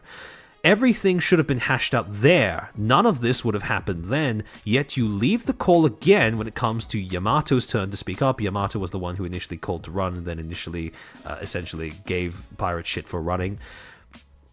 Yet you leave the call again when it comes to Yamato's turn to speak. Super disrespectful, especially after they heard your part of the explanation. Yamato says a sentence and you leave immediately. That's not how you handle things. This isn't a group of randoms. You don't get to walk away from your problems. It's a guild. Treat each other fairly, show some respect. It's also a huge disrespect towards Soda. This guy put so much time into this, put so much time for this to work, and you can't say a simple, my bad? Like, come on. Now people think he's running a terrible guild, yet it's the complete opposite. This has been an amazing run. So here I am, typing this long message to you or any of the viewers that can understand the root and cause. Most of the guild members are confused too. They don't even know what to say. It's such an awkward situation you put us all in. You should have never lied and walked away from this thing. Maybe now you'll get an idea why people are upset. And finally, for anyone that wants to make excuses saying that it's just a game, it doesn't matter whether it be gaming, sports, school, or at work. You don't do this type of stuff. It's fucking toxic. Continue gaslighting and feeding your lies to your community, like own up to some things. It was never about blaming everything on you for the deaths. Almost every streamer agreed to that. It's the way that you behaved. Stop playing a fool. Yes, I think it's laughable that something so small became this big because you kept doubling down. Help you speak with Yamato soon and clear things up. Sorry if I came across harshly, except you needed to hear this from someone. Your ego needs a check, 100%. That behavior was odd, man. I'd also like to tell everyone reading this, it's fine to apologize or own up to your mistakes. That doesn't show weakness, it actually takes more strength and courage to own up to things. Bottom clip for a MIDI context, and he links a bunch of clips about how that happened. Now, this on its own would be dismissed as just, this weird little terminally online controversy that cropped up and would have died as soon as it did. However, after this, people started spreading around clips where Pirate Software, during the course of this, this WoW campaign, was making snarky comments about other people's gameplay, and not just any gameplay. Other creators who are also new to the game, or sorry, I shouldn't say also, who were new to the game, trying to learn how to play Mage, the exact same character that Pirate had just roached out using during that particular run. And so what ended up happening was, as the clips began to mount of Pirate making disparaging commentary and snide comments at the apparent incompetence of other Mage players who are, other creators who are actually new to the game, as opposed to somebody who's played who was an ex-Blizzard employee who played Mage for a long time, people started to connect the dots and realize, oh, that's not a great look. And, well, on top of that, now that people had started to break through that idea that he actually knows what he's talking about when it comes to WoW, they started retroactively applying that same lens of scrutiny to some of his other gameplay. For example, his anecdotes about prior games that he had played along with his prior gaming content that he posted onto his channel. For example, when Pirate Software talked about Ashes of Creation, New MMO, and EVE Online, you had other creators coming from those communities coming out and making videos basically debunking his claims about those games. And also, you had people reviewing some of his long plays for puzzle games that he'd completed in the past, like Animal Well, like Outer Wilds, going through and basically coming to the conclusion that there are quite a few points where this being a blind long play doesn't make a lot of sense because of how quickly he's solving all of the puzzles. So they started concluding that he was actually cheating at the game to look smart in front of his chat. And when you put all of this together, the snide comments at people who are new to a game while being incompetent when put in that same position yourself, combined with the insecurity that has been projected by, well, misrepresenting your experience in games to make you look like more of an expert than you are, according to people who come from the communities of those games. That final pillar, when it came to Pirate Software's reputational shield, came tumbling down as well. Because you can't be a guru influencer if you project insecurity. You can't be a guru influencer if you project behavior that implies that you need to assert your superiority over those who are genuinely new, inexperienced, and, well, in a position where you would, in any other circumstance, be able to offer them some sort of guidance, but instead you make snide comments at them instead. Where you are incapable of seeming to coexist with other creators. When your ego is too big to accommodate in a group. When you put all of those traits together, that image of being a guru expert influencer, that all came tumbling down. There was nothing left. And when this was over, what ended up happening was, well, the next part is what solidifies the ignominy of what the Pirate Software brand has since become. Because in the aftermath of the World on Warcraft controversy, people started to make memes, jokes, parodies about what happened.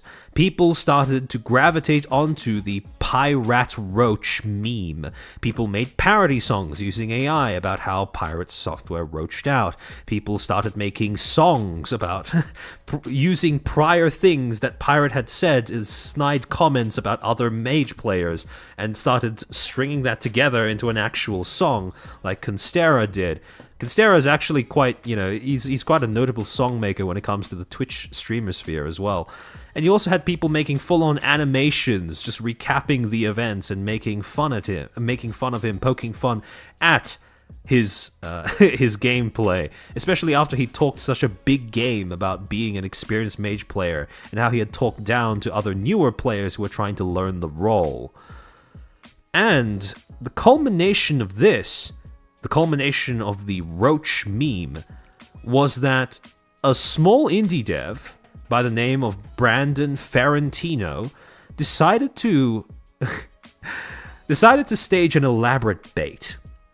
On January 21st, 2025, a post was made on the on the Livestream Fails subreddit. Hold on, give me a second. Where this small indie dev, who had made a small indie game, basically a game poking fun at streamers with bombastic personalities or embarrassing controversies, right, called Idle Streaming Bonanza, he posted a video onto Livestream Fails titled, "He Put Pirate Software Drama in His Indie Game." And in that video that he posted onto Reddit, he had a clip of what looked like a roach with a mage hat and with voice lines that had been taken from Pirate Software streams playing intermittently in the background. Now, you can see this post got 0 upvotes. This was very unpopular on the Livestream Fails subreddit. And, well, this was the game as it existed on Steam. However, after he posted this, within 24 hours, this was a game that was no longer on Steam, because Pirate Software had taken his game down off of Steam using a false DMCA.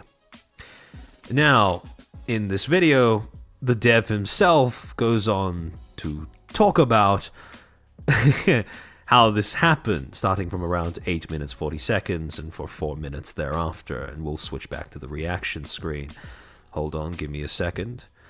Expert fishing? Yeah, pretty much. See, this is the exact same thing that I've said in previous streams. When bait this obvious gets swallowed, something is severely wrong. Hold on, let me grab it.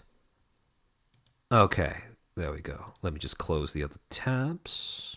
All right. All right. Let's see how this went down exactly. Oh, welcome back, Prince of Dew. Welcome back. I hope you had a nice rest. He was ego-searching Mr. President. There was a dude earlier today that went onto Reddit and said that he was using my voice in a video game, showed a bunch of videos of it, and then put that Showed game one up video on Steam. A lot of people in the thread told him not to do that. That would. I showed one video. I showed one video of a possible build or a concept and put it on Reddit. The game that concept or what's on my machine was not on Reddit. There's no build of him ever on Reddit or on Steam. There's no data in my game of him on Steam. There's no active build with him on it. Now that is very important, because what that means is Mr. Ferentino just put a clip of a build of his game that doesn't actually exist on Steam onto Reddit as bait. And Pirate Software swallowed that bait whole. Because if he'd done a modicum of research, due diligence, he might have downloaded the game on Steam, played through it, and realized quite quickly that that game that was on Steam doesn't actually have any mention of him. But that's not what happens. So he's chasing fucking ghosts. Being a legal problem for him, he did it anyway. So I filed a DMCA. Again, I can't emphasize this enough. That was a post that got 0 upvotes. It quite literally could have just been ignored and nothing would have happened. Like, there was no cost to ignoring that post. It had 0 upvotes. Literally nobody on the site liked it. Claim, and he has now filed a counterclaim against me. We're going to take you to court. You're going That's to fine. lose. You cannot use somebody's likeness or voice in any way inside of your games without their permission. Now that's just wrong, because parody exists as a fair use case, but sure. I'm glad he Really agrees stupid his thing to likeness is that of a roach. Okay, yeah, that too. It is kind of funny that he says, likeness, right? He doesn't specify voice, he just says likeness. Incredibly so. So I'm going to send this over to Kronos now, because he is a lawyer in Kronos is Pirate Software's head mod, to my knowledge, and apparently he is a lawyer, although I have reason to doubt that now, seeing as how exactly this saga went down. Mercurius, thank you for the 2. Swallowed it like an anglerfish. Yeah, maybe. copyright law. That is his job. That's cool. That's cool. It's his job, man. Zodic, he could have pirated the game. Rip. Man.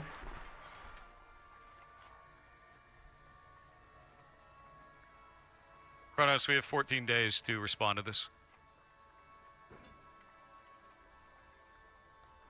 To be fair, if Kronos is a British lawyer and he's trying to respond to a US game, I can understand why that's a significant debuff, because you can legitimately be arrested for social media posts over there.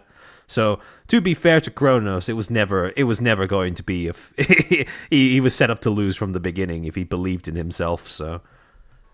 Forwarded. Yeah, 14. Okay, so because I did a counterclaim, because the only reason I did the counterclaim is because that build that has his voice on there is not on Steam. It's the only reason I did the counterclaim. If it was on Steam, I would have accepted it and just took it down. He can't remove, and the only reason I'm fighting this is because he's removing my game from Steam when he's not on it. That's the issue I have with it. All the other issues I'm fine with. I'll concede to it. I don't have a problem with that. The issue I have is he's taken my game off Steam when he did not play. None of them played the demo. I asked them, I said, hey, did you guys play the demo? And they said no. They said that's neither here nor there. Ooh, admitting to failing to do due diligence before launching a DMCA at somebody? Yikes. Gabriel Barbario, thank you for the 10. Oh man, this stream is still going. Any chance for a quick recap starting from when I left 6 hours ago in the name of our monetary-based friendship? Well, I could try, but it's a long and arduous journey, so you'll find out in the timestamps, don't worry. They responded, oh yes they did, Sumonite. They were silly enough to respond and admit to failing to do that due diligence. We don't have to, because you posted it on Reddit. We just assume that's the build you got. If you are going to sue somebody, right? We just assumed. Yeah, that's not exactly the strongest of reasons. So that's the only issue I have. He's hurting a small. He's hurting a. I say small developer. He's hurting a developer that has something on, like. Because he's taken my game off Steam, I'm no longer getting traffic to there. So I'm no longer getting wish lists. I'm no longer getting views to my game. Look how mad he is. I'm so fine with this. I'm so fine with this. Finding out timeline, bud. Fine. Where in the fuck? The irony of him uttering that line. Ooh. Finding out. Now, he thinks because he's DMCA'd, a false DMCA me, that I'm fucking around and finding out. That's totally fine, dude. You just aired this to like 15K people. I'm totally fine with this publicity, because I win either way. You just aired this to 15,000 people. Some of them are your haters. They're just gonna go and look for me spitefully, just in spite of you. So that's fine with me. That's more traction for me. The game. The damage that's going to happen as a result of doing this, that has nothing to do with Thor's haters, no. The real impact of doing something like what is currently going on here, that's far more severe than just haters. Will come back on Steam. I've no fucking doubt in my mind. You're just fueling the fire. And you know you're fueling the fire. You know you fucked up because you started deleting everything right after this shit happened. That's why this video doesn't exist anymore. That's why I had to record it before you went out on before you went off live. And that's why you kicked me from your Discord. I understand kicking me. Gazzy Z, it's just so crazy how all of this has played out. I was Team Pirate. I genuinely got good advice from his stream. I feel like I bent over backwards to make sense of differing opinions. Looking in a new light, it feels so heartbreaking. That's normal. That's normal. It always happens whenever, well, I mean, on the internet, it's very difficult not to build up someone to something more than human, right? And this is what happens when you realize, oh shit, they actually are human, and a flawed one at that. So, it is difficult, but at the end of the day, you learning you learning good lessons, right? Getting good advice from Thor and his stream, that isn't actually invalidated in terms of its utility to you, just because you've realized that Thor, if I'm being completely honest at this point, is a little bit of an ass. The advice still sticks. The advice could still be good. It is far more virtuous to be able to accept wisdom from people you despise than it is to accept foolishness from those that you love. So, if you're capable of recognizing that, oh shit, this person's isn't all that they hype themselves up to be, I mean, it's going to hurt, right? Undeniably. But, well, you don't really lose too much so long as you're able to distance the lessons that you learned, the advice that you took in, from the person giving them. So, I want him to be Thor in the winning timeline. That would be a completely different Thor, Gazzy. That would be a completely different Thor. And, I mean, believe you me, I went through the exact same process of waking up, essentially, prior to putting all of this together. So, yeah, no, I understand 100% what you mean.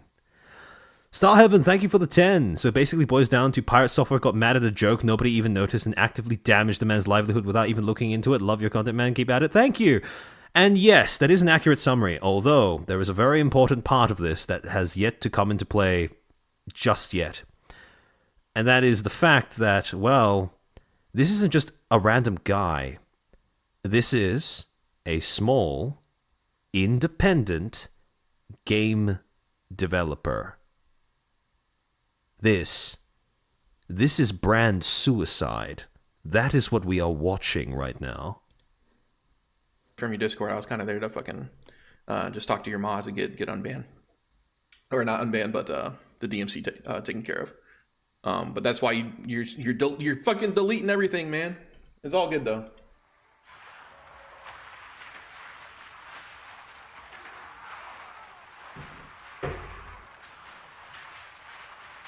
Dude's malding. Yep, he went for the little guy. That's the problem. And he wasn't even justified in doing so. We'll fast forward a little bit.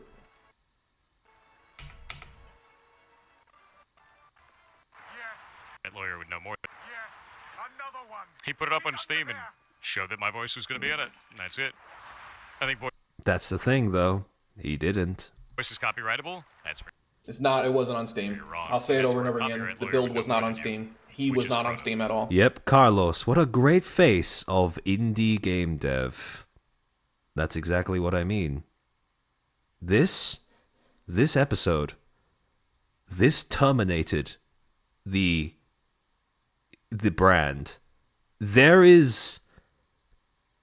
are not a lot of ways that you can rehabilitate from this point.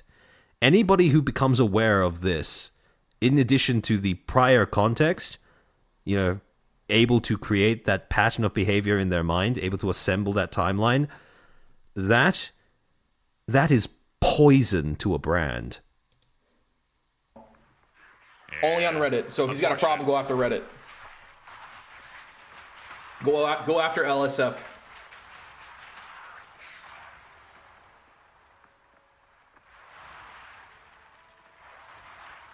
Punching down doesn't look good? Absolutely.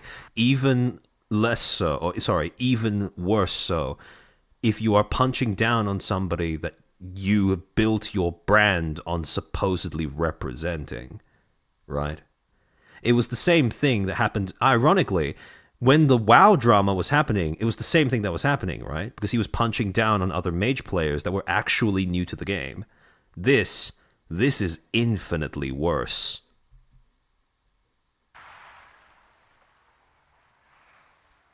Hold up. You know to at least ask first, bingo. You know to at least ask. You know to at least ask first, bingo. You don't have to ask for purposes of parody. Yep. Yeah, no, he was doing it maliciously. The wild thing is, Thor is American. He should know this. Well, granted, he's not a lawyer, but fair use is a pretty, it's a pretty fundamental thing to understand if you are going to be a content creator. And using. I was not doing it maliciously. I did not give a shit about Thor until after this situation. Obviously, I have a distaste. I think your avatar went to sleep? Oh, did it? Oh no, OBS well and truly has frozen over. Alright. Hold on, let's rewind a little bit. He was doing it maliciously and using. I was not doing it maliciously. I did not give a shit about Thor until after this situation. Obviously, I have a. It was just a funny meme. It was something that everybody on that particular corner of the internet knew. Why you would instantly interpret it as malice when he has an entire game built around that same shtick of, immortalizing embarrassing moments from random large streamers, because that's the entire point of his game. Why you would interpret that as a personal attack against you specifically? No, that's a real fragile ego. Distaste in my mouth now. Sharona, on the bright side, he's back to working on Heartbound. Well, at least the backers are finally going to get, something, right?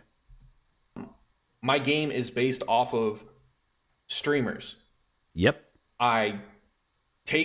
The funniest thing is, he didn't even need to download and play the game in order to see that. That is in the branding for the game. If you just go onto the Steam page and just click through the various snapshots that Steam allows the dev to provide when they list their game. Like, you could have very easily seen that based off of just looking at the branding and the name of the game, which is Idle Streaming Bonanza. It's pretty obvious. Internet drama. That choice, to take it personally, that is very much on Thor.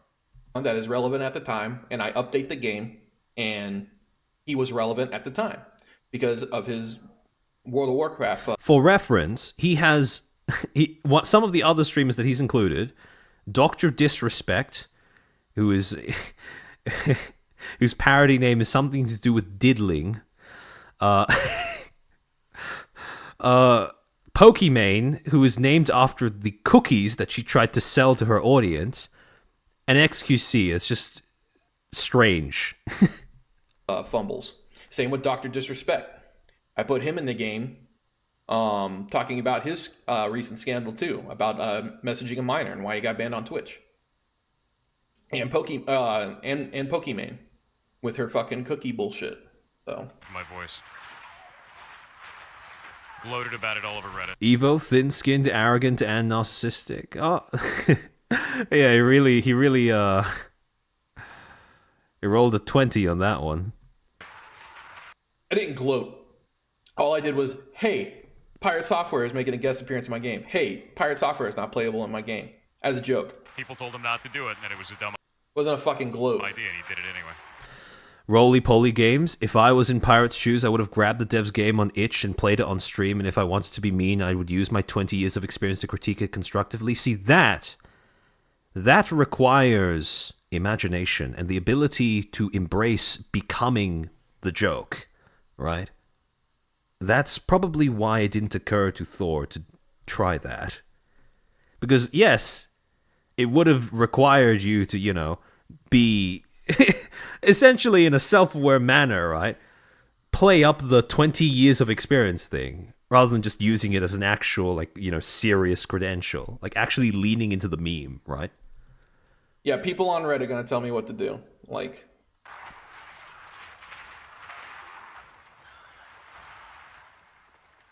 Let's see. Do my voice. Quite public. Let's see. Critical damage bonus. Can you prove it's your voice, tone for tone? Yes, and also he claimed it was my voice.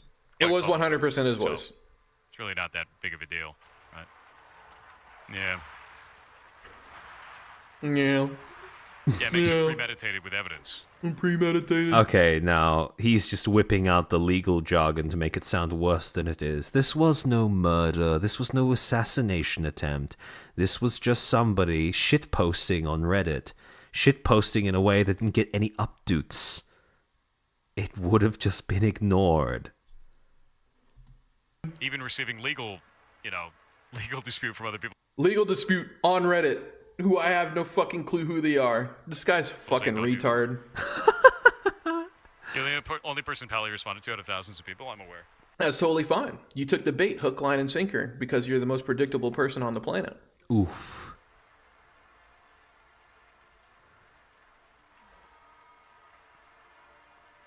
No buts.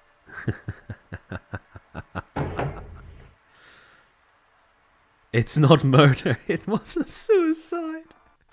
Yes, it was. About it before, he doesn't want to have a huge amount of throughput because he's not ready for it. Oh. Anyways, guys, that's the drama so far. All right, and that is the clip. However, there is more. So, let me just go back to the slides real quick. Okay, so in addition to this, in quite a poetic display of the Streisand effect, after this situation was brought to light, an actual US lawyer, not a British one, but a US one, heard about the situation and became so pissed off that he volunteered to represent Mr. Ferrantino pro bono in disputing that DMCA claim and launching a counterclaim. Now, the lawyer said quite a few things, but chief among them was that, first, Pirate Software's take on, how you need permission in order to use voices in terms of parody, that's all bullshit, right? In the US, that's not how it works at all. Second thing, DMCA, bogus from the start. The build on Steam had no mention of Pirate Software in it. It was, as Brandon said, just pure bait, and they took it. And finally, the lawyer did advise Ferrantino, though, that although it is very possible for them to launch a counterclaim, the actual benefits of going through with it, probably not that much. So, for all intents and purposes, this matter is over, and all that's left is just Pirate Software looking a little silly, along with his lawyer from Britain. On top of that, on February 5th, so just 10 days ago from today, Mr. Ferrantino, I forgot to mention this before, but his channel's name on YouTube is called Private Parts. Imagine getting baited that hard by Private Parts. Fucking hell. You couldn't script this shit. So, on the Private Parts YouTube channel, Mr. Ferrantino then posted another video, essentially recounting the entirety of the interaction that took place between him and this so-called lawyer that was being employed by Pirate Software. Now, I say so-called as a joke. It's completely possible he's an accredited lawyer. That being said, though, this was not exactly the greatest display of his capability or skills. So, we're going to go through some of the more egregious chat logs that were exposed during this video. And when I say it doesn't get any better, oh, it does not get any better. Alright, hold on. Let me grab the video. Alright, there we go. I got a DMCA on Steam. I want it removed. I received a DMCA on Steam with my indie game. It was taken down. There is no content. Idle Streaming Bonanza was the game. Oh boy, okay, that was accidental. Hold on, let me just find the correct place. Okay, so this is him in the Pirate Software Discord, right? Essentially lodging a ticket saying that his game had been falsely taken down under, had been taken down under a false DMCA claim from Pirate Software. I received a DMCA on Steam with my indie game. It was taken down. There is no content even related to Pirate Software on my game that is uploaded to Steam. Idle Streaming Bonanza was the game. The appropriate parties will reply to this ticket when available. Oh hey, is this the game that includes clips of Thor speaking in-game? I saw the Reddit thread about this. Looks like you were warned by people on there about this exact outcome. Warned by people on Reddit about this exact outcome? What? A DMCA claim that arises out of a lack of due diligence? Is that the threat that he should have been warned about? Really? Smiley face. It don't matter, the DMCA will get removed. Thor's voice is not in any content on Steam. Y'all jumped the gun on something that doesn't exist on Steam. So good job. We can and will file legal proceedings based on the use of the clip/voice. You are entirely able to voice act the lines yourself, and we would no longer have an issue. See, the thing is, DMCA is entirely misapplied here, because it's not like Ferrantino's game would have compromise Thor's ability to make money off of his own voice or anything like that. Like, this is a very, very blatant abuse of that system. With utilizing someone else's voice rather than Thor's would turn this from a copyright issue into a mere parody. You cannot call it a guest appearance, but sure, feel free to include the lines he spoke as an Easter egg, etc. Steam has kindly provided us with your personal information so that we can file the claim in the state of Florida. See, that little line there, that would sound threatening if it wasn't for the fact that the DMCA was complete bogus at this point. Why DMCA my Steam game when the issue you have is the Reddit post? The demo on Steam has no data or reference to him property. That's fine. I agree to it. Under Steam Terms of Service, we're able to file the... Midnight, yes, because Redditors are known to be reliable legal authorities on anything. But of course. This DMCA for the game as it currently stands. Published builds display this content within the game. You know what? Now that people are pointing that out, I can believe that this lawyer is a Redditor. Whether or not its demo is irrelevant. You chose to publish that clip. Is that a published build? No. You published a clip of this game to this website, not a published build of the game. And clearly... See, why not just strike the post if you really want to be a stickler for the rules? Why strike the game? Like, at this point, there should have been alarm bells going off in the head of this Kronos guy that he was being taken in quite royally. No, not even that he had been taken in quite royally. Stated that Pirate Software was playable. You have published news about... This, by the way, is the impact of surrounding yourself with sycophants. Because if you do something stupid and they don't push back against it, now both of you look stupid. About your game, about a build that doesn't exist on Steam. It is a build about which you published information, footage, or other details. All we're asking you to do is remove the clips, voiceovers, and replace them Holy Redditor, what the fuck? with your own voice acting. We are happy to make a filing, Mr. Ferrantino, but that seems like a waste of your time as well as ours. Then you could have asked instead of taking down the Steam game with no data or builds with the content related to pirate software. The build of the game is on my personal PC. We have a legal process we are due to follow, which includes making a report to Steam. False report. We are happy to retract the claim once those changes are made. What changes? The game never had them in. It is not a false report, as far as we are aware. It is not a false report. He says, having not reviewed the game files or even tried downloading the game to have a look at it prior to trying to DMCA it. Based on the information For made fuck's public, sake. pirate software was the Yeah, he literally said there's none of the content on it. That's the problem, right? He's not listening. was in the game and playable. Did you play the game on Steam? It meets the criteria for us to make a claim. It meets the criteria for us to bring a lawsuit. Did you play the game on Steam? But that seems like a waste of time for both of us when all we're asking you to do is not...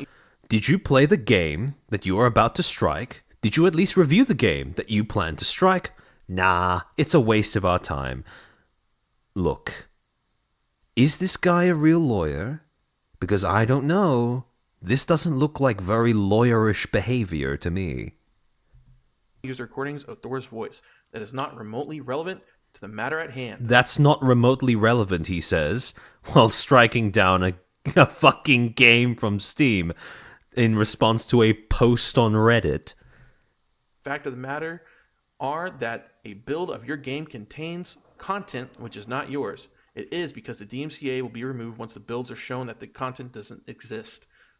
So when you have edited the game to remove the content, there is nothing in the builds currently on Steam that is related to Thor. Do you plan to include anything in the future? Of parody, yes. Will you use his direct voice lines in the video, or will you voice act? He probably got powdered wig revoked. revoked. Copyright issue. The latter is parody. I don't like it, but I'll concede. GG. After looking more into it, even though the game itself is a parody, that should be transformative enough. Voice acting will be used as parody. Great, thanks for the confirmation. We have no issue at all with that from a... Yeah, his mod is his lawyer. Apparently so. Don't cheap out on lawyers. Don't get your mods to do double duty as lawyers. If this is the outcome, you're going to thank me later. legal perspective and appreciate the compromise. Honestly, props to you for making... I should have said, if this is the outcome that you managed to avoid. I don't know why my brain skipped over that phrase in my head. Making your own game, even if I don't agree with some of the content. I know it's a cool thing to be doing, and it can take a lot of willpower and skill to do it. Props to you, and good luck with development further down the line. Thanks. I feel like it should be protected under parody because it is criticizing... Oh no, it is. It is. It is a criticizing piece. Perhaps commentary added would suffice, no? Sadly not. Never, as an American, ask a British person what constitutes something that is, what constitutes free speech or fair use or anything like that. Because that's the last country you should be consulting for things like that. Sadly not. Criticism does not equal parody. Nice docs, bud. Given your details are given in the DMCA, we'll be passing it into law enforcement. Lijin Sin, from my admittedly limited experience of lawyers, they are only too happy to do anything and everything that gives them more billable hours. Why wouldn't he play the game to get paid more? See, that's yet another point that convinces me that maybe this guy isn't an actual lawyer. Officials and removing your access to the server. Good luck. The issue with this is Kronos is not an actual lawyer here in the United States. He is a lawyer in the UK. He does Maybe that's a little generous considering what we just witnessed in this chat log. not know what he's talking about I don't know if I would have specified in the United States if I was him. when he's talking about copyright law in the United States. Criticism and parody. Both It is quite ironic that probably the worst act of self-inflicted damage to the brand has arisen as a direct result of the same behavior in the people that Thor has surrounded himself with, right? Because if Kronos had simply said, yeah, I'm a lawyer only in the UK, I don't know shit about American law, this situation would have been averted. Like, Thor would have looked a little insecure on stream, because he would have come across as somebody crying to daddy about how he saw a mean post on Reddit. But this would have been avoided, right? He would have avoided looking like an actual malicious ass. But, well, it seems like Kronos is also someone who is want to choke on his expertise. Both meet the criteria for fair use. I am attempting to reach the attorney working under the handle Kronos. I sent him DMs some hours ago, and I believe he hasn't seen them. This concerns an actual legal matter, and I need to bring the messages to his attention. Hello, not an attorney, just to be clear. Okay. The immediate concession. Oh, very well. I thought Mr. Hall represented a fellow named Kronos as an actual copyright attorney. Do you know whether Mr. Hall has counseled concerning the DMCA takedown? I imagine you were the same individual in the ticket yesterday. Hi there. This matter was settled yesterday. A user reached out to us. He is backpedaling so fucking hard About it and assured us that despite the stated original intent to use Mr. Hall's voice line, they would instead be utilize voice acting. As a lawyer, I have an ethical obligation not to speak with someone directly if I believe they are represented, at least not without permission of the person's attorney. This closes the matter on our end, and we are preparing the email now. I assume this was your client. Sir, respectfully, I'm evaluating claims here. He is now. You may have a 512F problem. We may have everything work out, but I'll want it all in writing. We have not yet engaged in... You can tell that the moment he started seeing numbers next to bracketed letters, he started shitting his pants. In relation to this specific matter, given the matter was closed on our... We have not yet engaged an attorney in relation to this specific matter. Given that the matter was closed on an hour before this. Yeah, bro is shitting himself. The matter was closed on hour before this. What information is it that you need from us? If it is grounds under which we submitted the DMCA, we can provide this information. I read the takedown. I do not necessarily agree. Did you do a good faith evaluation for fair use under Lens versus Universal? Oh, man. This is actual, you know, like, you know those videos where people compare like a Reddit lawyer versus like an actual lawyer, talking about like, you know, something that, well, very obviously only one of them has expertise in. This is exactly the same vibe that I get reading through this conversation. Look, you're not a lawyer. It's all fine. Mr. Hall he just outright says it. Lamau, you're not a lawyer. Presented on stream, he had an attorney, specifically with an individual with the handle Kronos. If he does not have an attorney, you're not directed to correspond with my client. You should correspond with me directly. Everything may work out as you hope and anticipate, but I want to take a close look here. I believe you may have conflated a state tort with a copyright claim, which is not permissible under DMCA. Furthermore, I believe you did not do a check for fair use in good faith pursuant to Lens versus Universal, which has been the law of the country for over a decade. Ooh. I just want to make sure my client is treated fairly through the process and make sure it is all on the up and up. Using Mr. Hall's voice without permission. See, this is what convinces me. That's not an actual lawyer. That's a fucking fanboy that has gotten lost on his way to the to the subreddit. It's not fair use. We discussed and agreed that they would not, and as such, our issue has been lifted. If you were an attorney, I would say you were a bit out of bounds, but you were not. I believe my client believed you were, based on the statements of Mr. Hall on stream. Sir, on what do you base that claim? Is a DMCA takedown lifted yet? I am not an attorney. No, I am based in the UK as a lawyer, but there are fundamentally different terminologies here. Ah, yes, absolutely. Fair use is similar, but different for you. We will be putting together the report for Steam over the coming days. We have 14 days for this. Ours is a constitutional limitation, or rather 12 now. I've helped UK clients before on fair use DMCA issues. Ferret shaking head. Okay. Look, I am going to send Mr. Hall a legal letter because I do not believe he has a lawyer here. I am going to communicate directly to him. Neither Mr. Hall nor any of his agents may communicate with directly with my client. They may only communicate directly with me. We have no reason nor intent to. Ooh. I believe we can resolve this in good faith. Well, you said a moment ago you're going to email him. As far as we're concerned, the matter is already resolved. Is the DMCA lifted yet? Where? Have you withdrawn the takedown? This email for Steam, we are not emailing your client. This closes the matter on our end, and we are preparing the email now.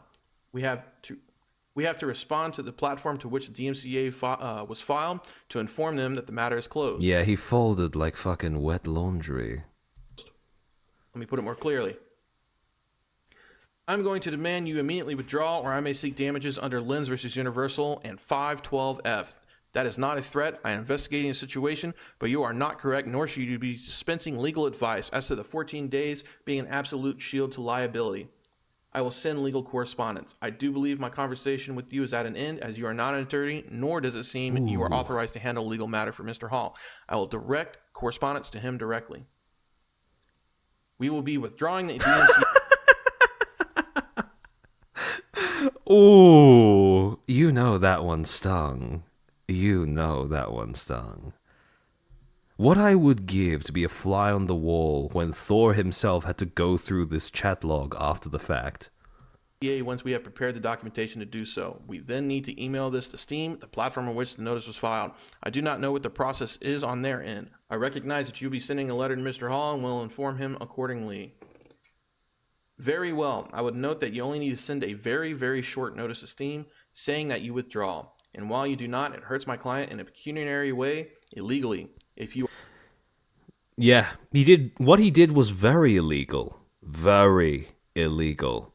Now, unfortunately, because Ferentino is not, rich, pursuing an actual counterclaim and dragging it through the courts, probably not the most viable move. But, yeah, if he wanted to, he certainly could. But it's just not very viable in terms of pure utility. You are not compliant with the law, and I believe you are not. All right, sir, have a good day, and I caution you against UPL on this side of the pond. I don't know that everybody understands how the DMCA actually works. Some people will, some of your viewers will, and some of your viewers won't. So I'm going to explain basically the structure of the thing real quick, okay? So normally, you can't make, the rule before the DMCA was you had to go through a whole lawsuit. From what I see, US and UK law are actually really similar. Cronus just completely embarrassed himself. Well, again, if he was an actual lawyer, he probably would have done, just a little bit of due diligence, maybe download the game, maybe take a look to check to see if there's actually any pirate software in there. Because it really would have taken less than 2 hours to do that. But apparently not. Apparently it is beneath him to do something like that. And everybody had to pay a lot of money to lawyers before you could get something taken off the internet. And copyright stuff, early on, when the internet was still young and dirt was still cooling, he could have saved a lot of face. More precisely, he could have saved his boss's brand. But that would have required pushing back. Congress came up with this fast-track way to resolve claims without having to get a bunch of lawyers involved. The idea was that people wouldn't necessarily have to have lawyers, but it could be resolved quickly, and you could get the. So there was no point in pursuing the matter at all? Yep, not at all. The online service provider could get out of the way, so that because they were publishing the material. So we wanted to get them out of the way in the same way the Communications Decency Act, Section 230, gets the online service provider out of the way. So Digital Millennium Copyright Act, if you believe in good faith, that you have a strong belief in good faith that there's your material, your copyrighted material, your intellectual property is improperly being used, then you can issue a takedown notice and you issue it to the online service provider. You don't just have to issue it to the person who's infringing, but you issue it to the online service provider who's republishing or publishing your material. And you say, Billy Mitchell vibes? Oh, absolutely. Hey, this is mine. And they have to immediately take it down, and they tell the person who published it, the person who published the material through the online service, hey, somebody took this down. Here's their notice. And that person then can issue a counter notice and say, no. That takedown is improper. And then you have set it up, and people have to share information around this in order to make lawsuits happen. So what this does is it squares up the ability for these two people, aside from the online service provider, the person who claims the IP and the person who gives a counter notice as to his IP. It lets them get in a squabble with each other and get the online service provider out of the way. Can you imagine this actually went to the courts, and in a similar manner to the Billy Mitchell thing, pirate software had to be told by like a judge that no, you don't actually look like a roach, so you don't actually have a case here? If the online service provider follows the procedures under the DMCA, they're immune from liability. It's the safe harbor provision. Okay. So in this case, they issued a DMCA takedown. And you had a view that was critical of JTH for the Dire Mall poll. And I told you, look, I don't think he was that unreasonable in the Dire Mall poll. This is a little bit cheeky between us. But I also said I like JTH, like I like his material. And maybe you're a little more critical of him than I am. Fair? I like honestly, I didn't know that much about it. I just grabbed what I saw the clip. I thought it was funny. Other than that, like the only thing I've seen about JTH or Thor was YouTube shorts, and Man, he followed the exact same path as so many of the rest of us. and I thought it was cool that what he's doing for games or getting people into indie games and stuff.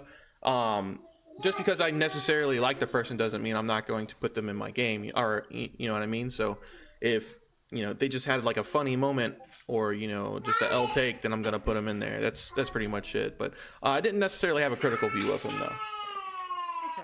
Okay. All right. So The saddest part of this is that the guy genuinely doesn't seem to have had any malice directed at Pirate. He's just a shitposter. A shitposter, if anything, that probably might have gotten some inspiration out of one of the many shorts that Thor released about game deving. And he thought, funny moment, I'll put this guy into my little indie dev game. And this happened. So I point out to JTH in the letter that his takedown is, I believe, unlawful. I point out to JTH in the letter very early on that I believe his takedown is unlawful under this case called Lens versus Universal Music Corporation, 2015 case. So immediately after the DMCA, shortly as things develop, like there's a new procedure and courts are starting to wrestle with it. We have this doctrine in the US called fair use. Some other countries have it, but for us, it's particularly strong because it's based on the First Amendment to the United States Constitution. Congress, copyright law. That's one of the things that I do admittedly envy quite a little bit, living in, down under. We don't have free speech in our Constitution. Yet. I hope to be able to see it added in some time during my lifetime. But, holy shit. Law is a law made by Congress. And it does make your life so much easier if you're a shitposter and you live in the US. Congress shall make no law that infringes on freedom of speech or of the press, okay, that abridges it. So the adoption of fair use encompasses things that fall within the scope of free speech and are not protected by copyright in that way. But they are sued by the person who enjoys fair use, but you can't sue them for it.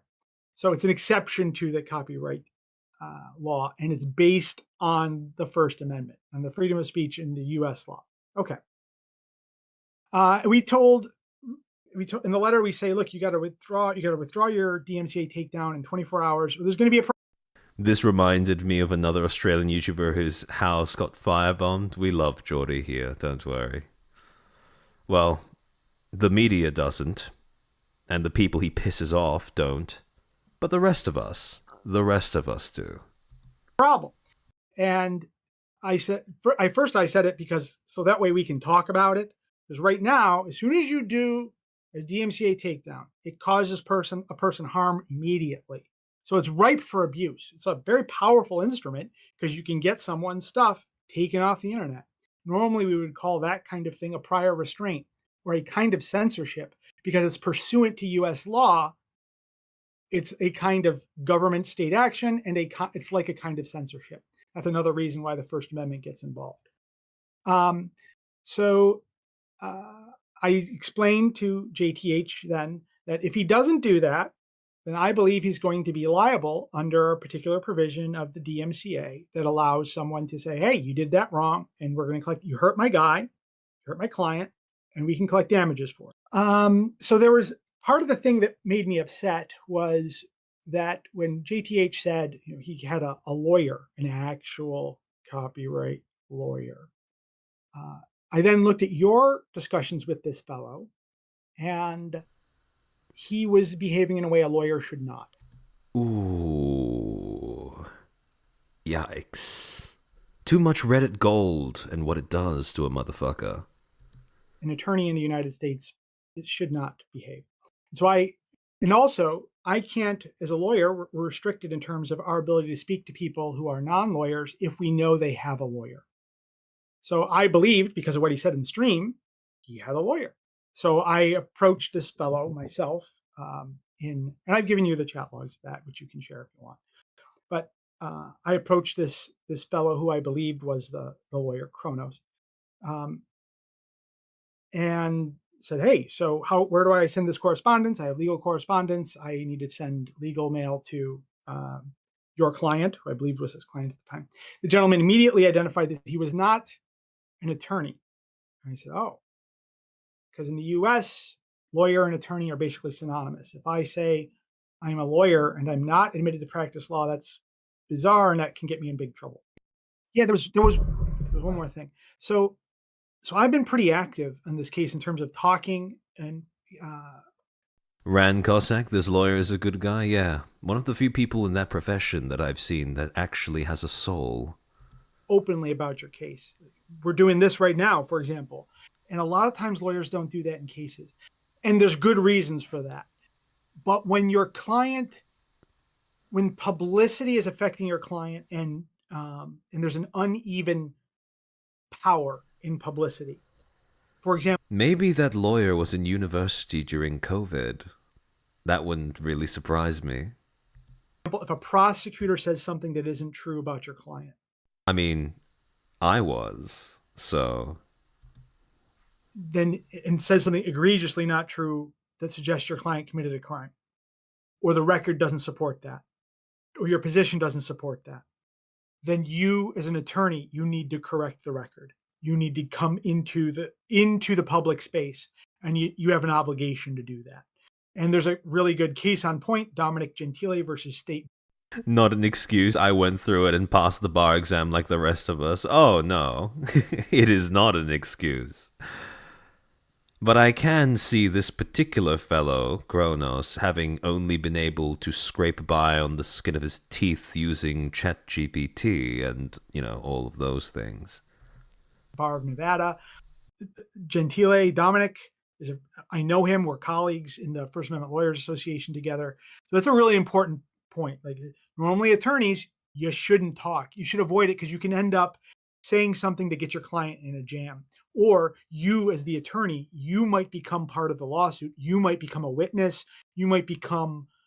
I genuinely can't believe that this guy purported to be a lawyer and then he actually admitted to failing to do due diligence, or at least Thor not doing due diligence before the copyright claim was launched. Like, holy fuck. Part of the suit in a way that, as opposed to being someone who's working on the suit, you might become part of the suit because of something you said.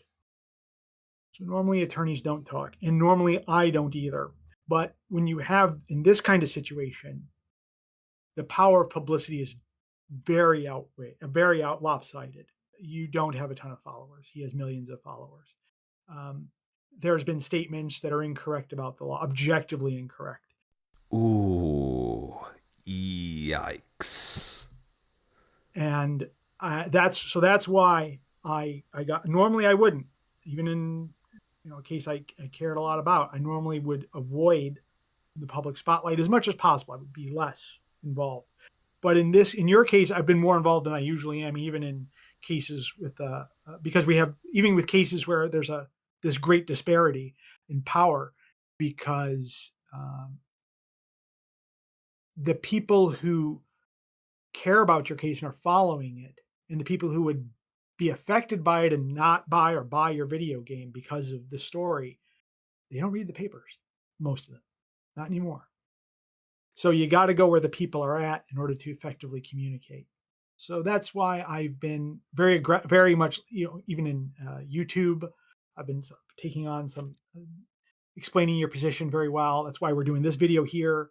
It's because of that disparity. And Well, I guess we contributed towards remedying that disparity. I think attorneys have an obligation under the rules of professional conduct where there is this issue, they have to talk.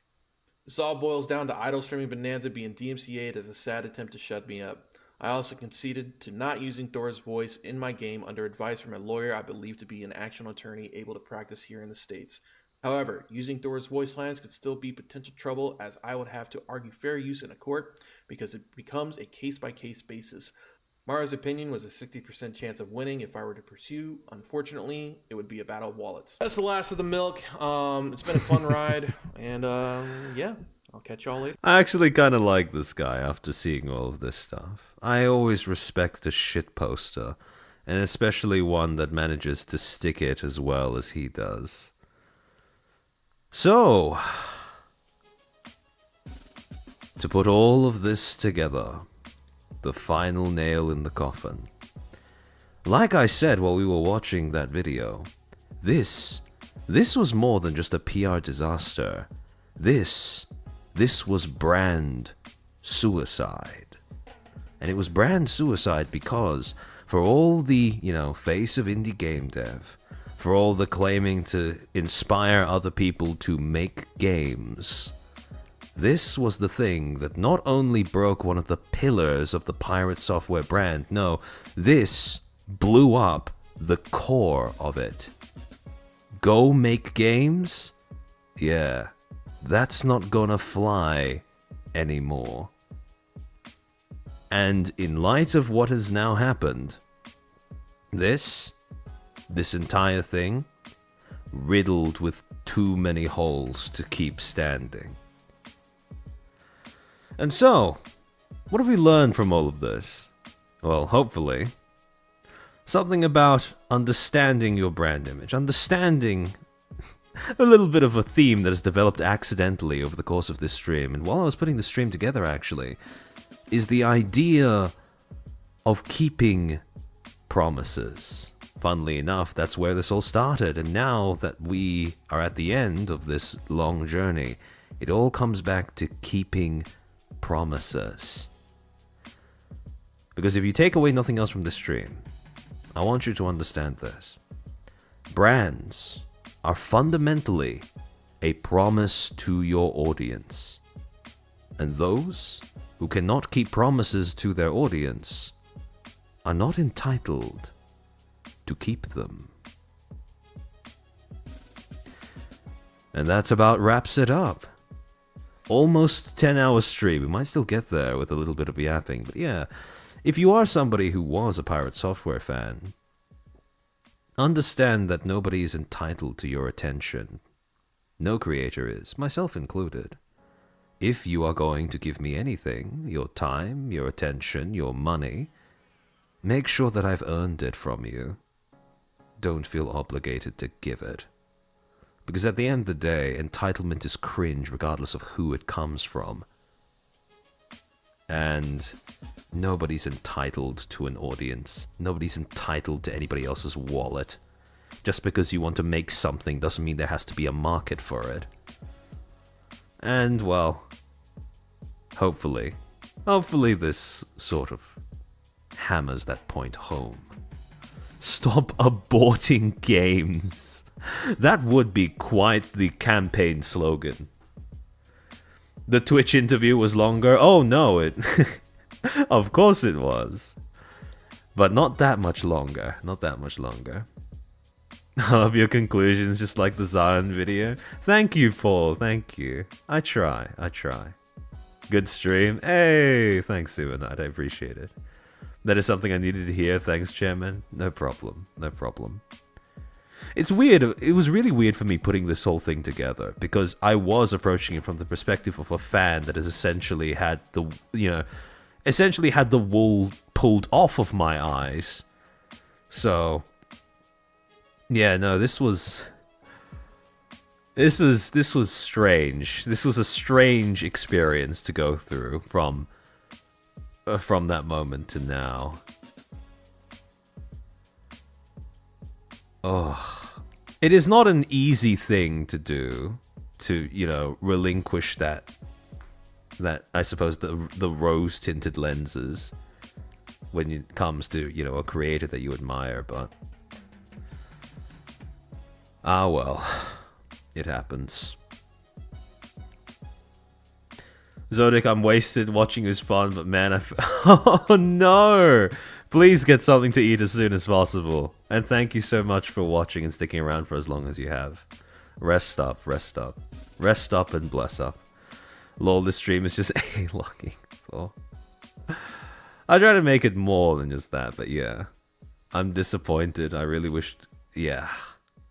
Unfortunately, it just happens, right? See, the thing is, if you are an asshole, just fucking own it.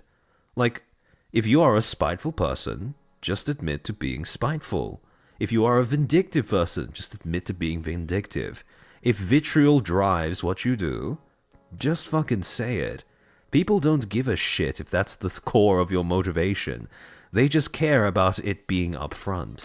Ironically, it's quite similar to the whole, you know, live service games thing, right? Well, granted, people do hate live service because, well, you know, we've been given plenty of reason to hate live service. But fundamentally, if it's a good enough game and people are honest about what it is, you know, people can overlook that, right? Marvel Rivals, case in point. Just don't fake shit when it comes to asking people to invest themselves or things that they've earned in something you've made. Like Asmund, yeah, exactly, right? Asmund doesn't pretend to be a better person than he is. That's what makes him refreshing to watch, even if you disagree with what he says.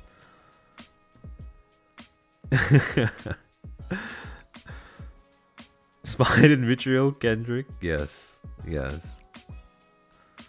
Don't lie. See, that's the thing, right? To a certain extent, I can understand lying, right? Especially white lies, especially if you're trying to... Like, I understand lying to somebody who genuinely doesn't have any way of... Like, if somebody is in an awful situation, right? And you need to tell... And you're put into a position where you have to choose between, you know, telling them the truth about something they can't change or just giving them a white lie that'll tide them over. I can understand why you would choose to lie. But the thing is, right, you don't want to... I am someone who believes in ripping off the Band-Aid. I am someone who believes in, you know... who believes that people are going to find out eventually, right? And it'll be all the worse if you chose to give a white lie, so... If what it takes is being a little bit of an asshole in order to hammer home a point that was going to come home anyways, it's a small price to pay. 10 out of 10 lecture, better than my claws. Thank you, Sinfulette. I think you give me too much credit. Sincerity is king. Yeah, exactly. All lies are a debt. Yeah, that's a good way of thinking about it, right? Don't throw bricks in glass houses. Oh, yeah. Well, yeah. Unfortunately. In the end, there's still value in what he says. Maybe just give it a once-over with a fine-tooth comb. Yeah, no. I mean, it's one of those things where if you have more context... If you have more background information on what he's talking about than he does, then listening to him becomes supremely annoying. But I've just been fortunate enough to be in a position where I've been so ignorant on a lot of the things that he's been talking about that I still find some of his content to be enjoyable. His rhetoric and reputation notwithstanding. But yeah. No, it's fine. They won't know. I think they put his ass. Of course.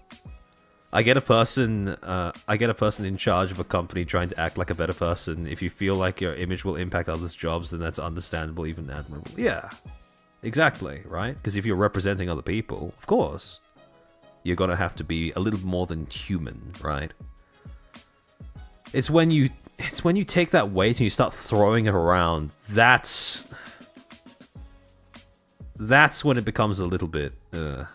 Like, I understand doing that in your own spaces, right? Like, if you're trying to police your community and you essentially use your weight to send a message to people who are coming in as to what is okay and what is not okay behavior, like that I understand. But when you start moving outside of your own spaces and start trying to throw your weight around there, that's when it becomes, in my opinion, a problem.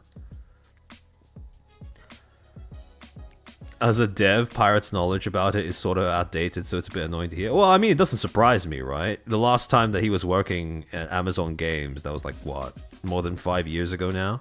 So, I have not been an SKG, so I had to pay more attention to what he was saying and started to crack more and more. Yeah, I feel like, I have a feeling that for a lot of people, Stop Killing Games was the thing that first started, that started the cracks. Yeah. I will say people giving him shit about nested if statements or big things like that, as long as it's not tick, it's not that big of a deal. There's something to work on. Better if not done, especially for a game maker game. What do you mean by that, Roly Poly? People giving him shit about nested? Big part of it is having it done. Example of Undertale though, just make a game, worry about being better at it later is fine. Yeah. An expert outside of their field is just as bad as the rest of us. No, they're worse. They're worse. Because if you are an expert and you wander outside of your field, the problem is you know you're an expert, right? So you feel compelled to give an opinion. You feel confident giving an opinion. That's why an expert outside of their field is infinitely worse than your average person.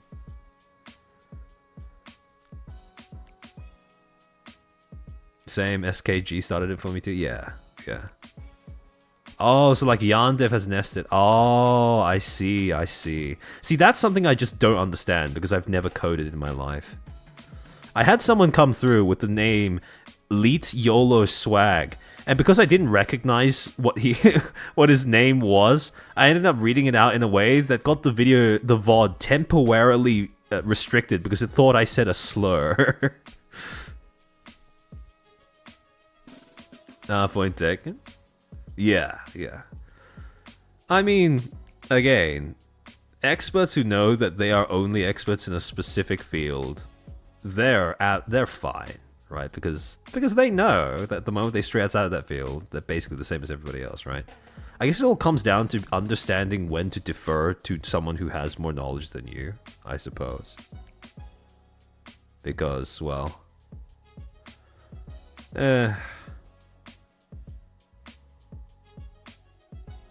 it's hard. Aussie deep buff. Burnt Toast, have a nice rest. Thank you for tuning in for as long as you have. Nested ifs Lamau, yes. His DEF CON takes are also pretty bad. Well, I mean, DEF CON is a team sport, so...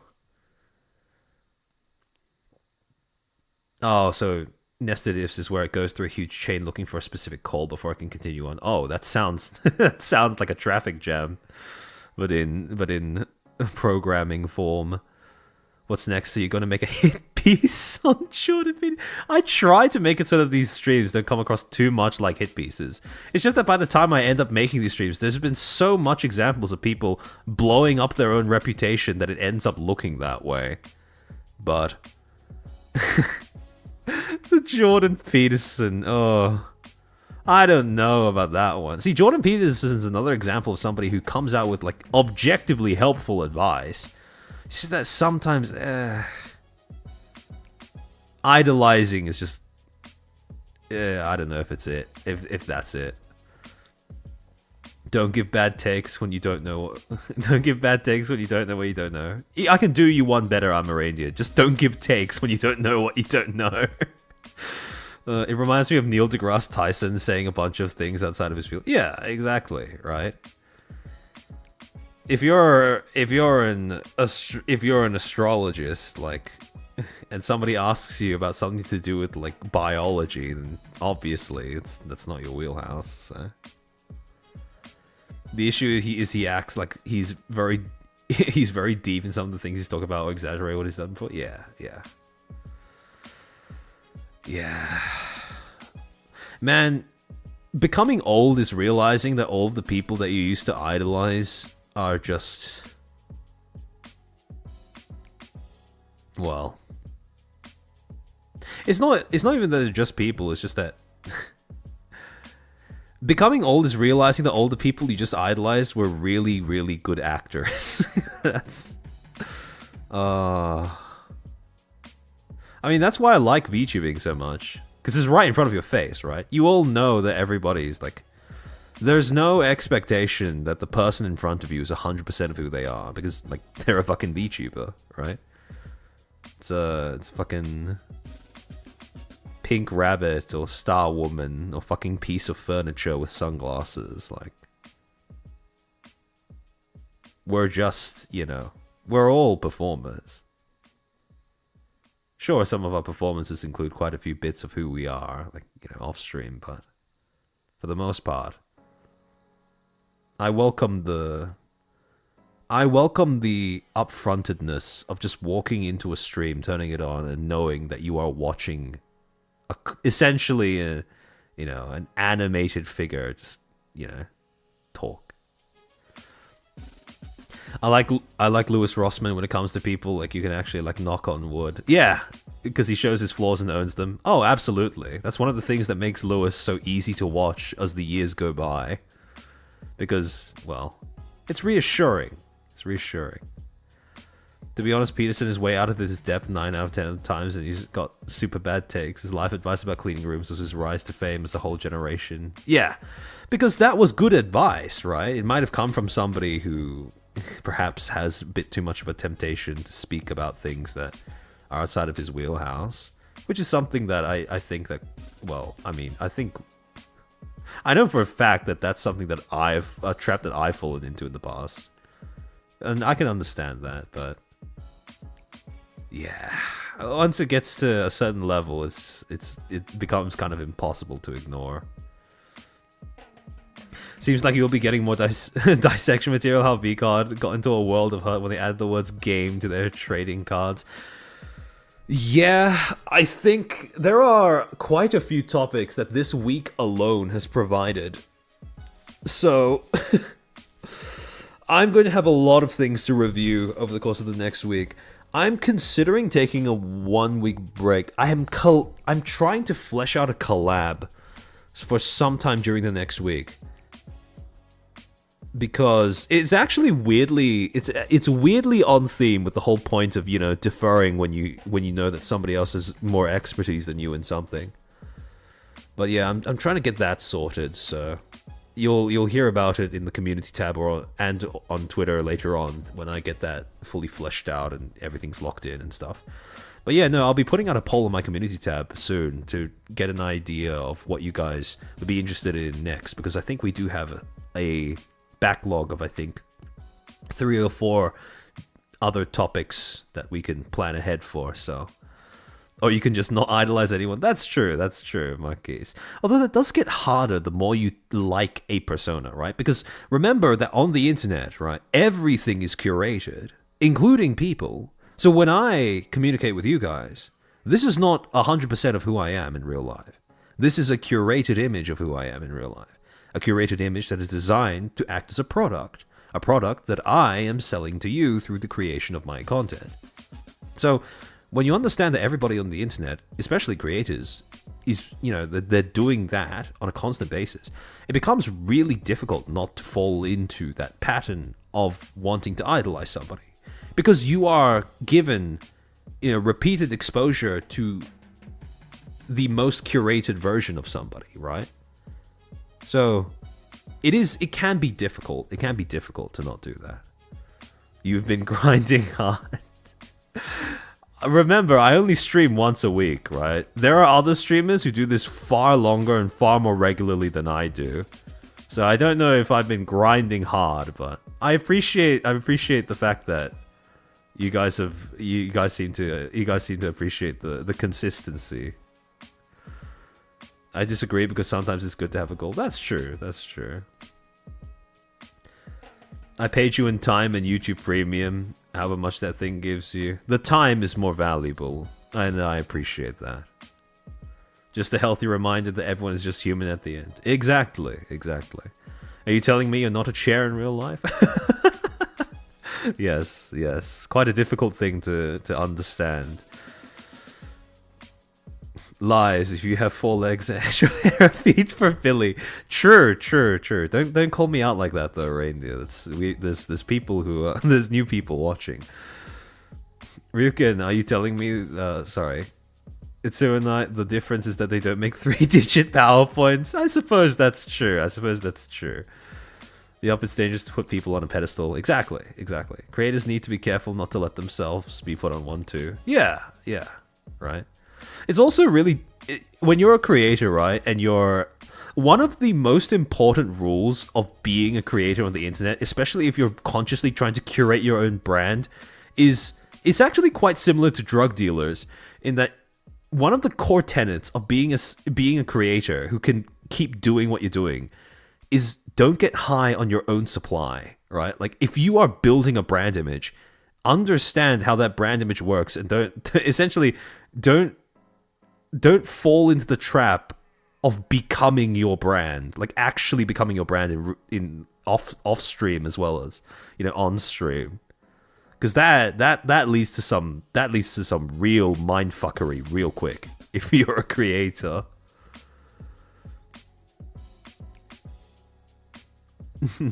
You went through the human chip pipeline. That I did.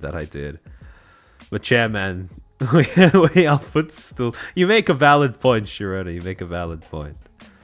I'm putting chair on a pedestal. No. Again with your analogies. I can't help it. It's just something that, well, I mean, a lot of the thoughts that I end up just ripping, if they sound like I'm riffing them off, if it sounds like I'm riffing them off the cuff, it's usually just something that's randomly occurred to me before and it's just been rattling around in my brain for a while, waiting for the right time to come out. So get them. Yeah, don't believe your own hype, right?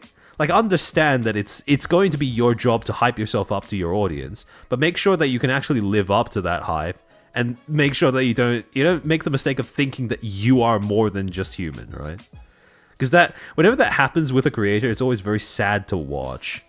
And I mean, you know, this is easy for me to say because I'm small, but it is something that I have a fear of, right? Like, in the future, like, what happens if I manage to get big and then I forget that I'm just a fucking guy, like literally everybody else. That does scare me a little. At least you're aware. I try. Basically, what happened to the Joker actor? Yeah. Basically. Charisma is a drug, right? And if you allow yourself to OD on your own charisma, it doesn't tend to end well. Pride comes before the fall. Indeed, Eddie, indeed. Would your version of a swimsuit for the hot tub stream just be a beach chair with sunglasses? Probably. We learned something about Lumi. That we did. I hope if she ends up seeing that part of the VOD, she is not too disturbed. Chap going to keep on check? Yes. I hope your audience will be more aware enough to steer back to that. Yeah, no, that's the goal, right? Part of the reason why I semi-regularly break from what I'm talking about on stream to sort of remind you guys that I'm not exempt from any of the things that I say myself is because I do want you guys to be able to, you know, point out things like that, right? I want to be able to have that kind of feedback from you guys. Because there is no sadder fate from the perspective of a fan than watching your favorite creator become audience captured, right? That's not a fate I would wish on anybody for their Oshi. So what did we learn about Lumi? Something about anglerfish reproduction, speed on. Google it if you would like to learn a bit more about fish biology. Biggest thing you have to do is to be willing to ask yourself, am I wrong on this, and self-reflect. With friends, you can ask about that stuff. Yeah. That's why I value having a lot of friends in real life that I can just, they'll tell me if I'm being a dumbass, right? They'll say it to my face. There's pretty much nothing that I would say to somebody behind their back that I wouldn't, like my friends behind their backs, that I wouldn't say to their face, which is the ideal. I think that's the sweet spot, to be honest. And if I have them around, I don't need to worry too much about being stupid, because I can rely on them to tell me when I'm being an idiot. I can rely on them to tell me when I need to touch grass. And I mean, I try my best to help them touch grass as well. It's a nice mutual thing, right? I don't come here to be responsible. I come here to boost your ego. Now that I understand that, I can correct course accordingly. Thanks for telling me that. So you just learned how anglerfish. I didn't just learn that. This is some knowledge I've been hanging on to for a while. It's only once I started putting the stream together that I realized it could work as a pretty good metaphor and visualization for one of the things that I was talking about. So, dang, how many? We don't ask that. We don't ask that, Billy. We don't ask that. It's impolite. It's impolite. For better or for worse, I was listening to... Oh, I see. It's like 8 Lumi, so I thought it might have been a different disturbing fact or metaphor about somebody else. Understandable. Yeah. Speaking of Lumis, actually, I need to start cracking on that fanfic. Oh. Anyways, I've been streaming for more than 10 hours now. Hold on, let me... Thank you all so much for tuning in. Let me switch over to the headhort screen so I can start looking for somebody to raid. Thank you to all of you for sticking around. There's a lot of you. Thank you for sticking around throughout this entire long-ass stream. Thank you for giving me your time, and for the generous members of you with your money as well. I value all of that immensely. If you like the content, please like, subscribe to all of those things. Follow me on Twitter if you have a Twitter. And yeah, if you want access to the slides, sign up to the Patreon. You don't have to pay anything. So, hold on, give me a second. Let me take a look at who is live right now. A shipping fanfic? Maybe not quite a shipping fanfic. But maybe with undertones. I only joined towards the end. What's the TLDR of this?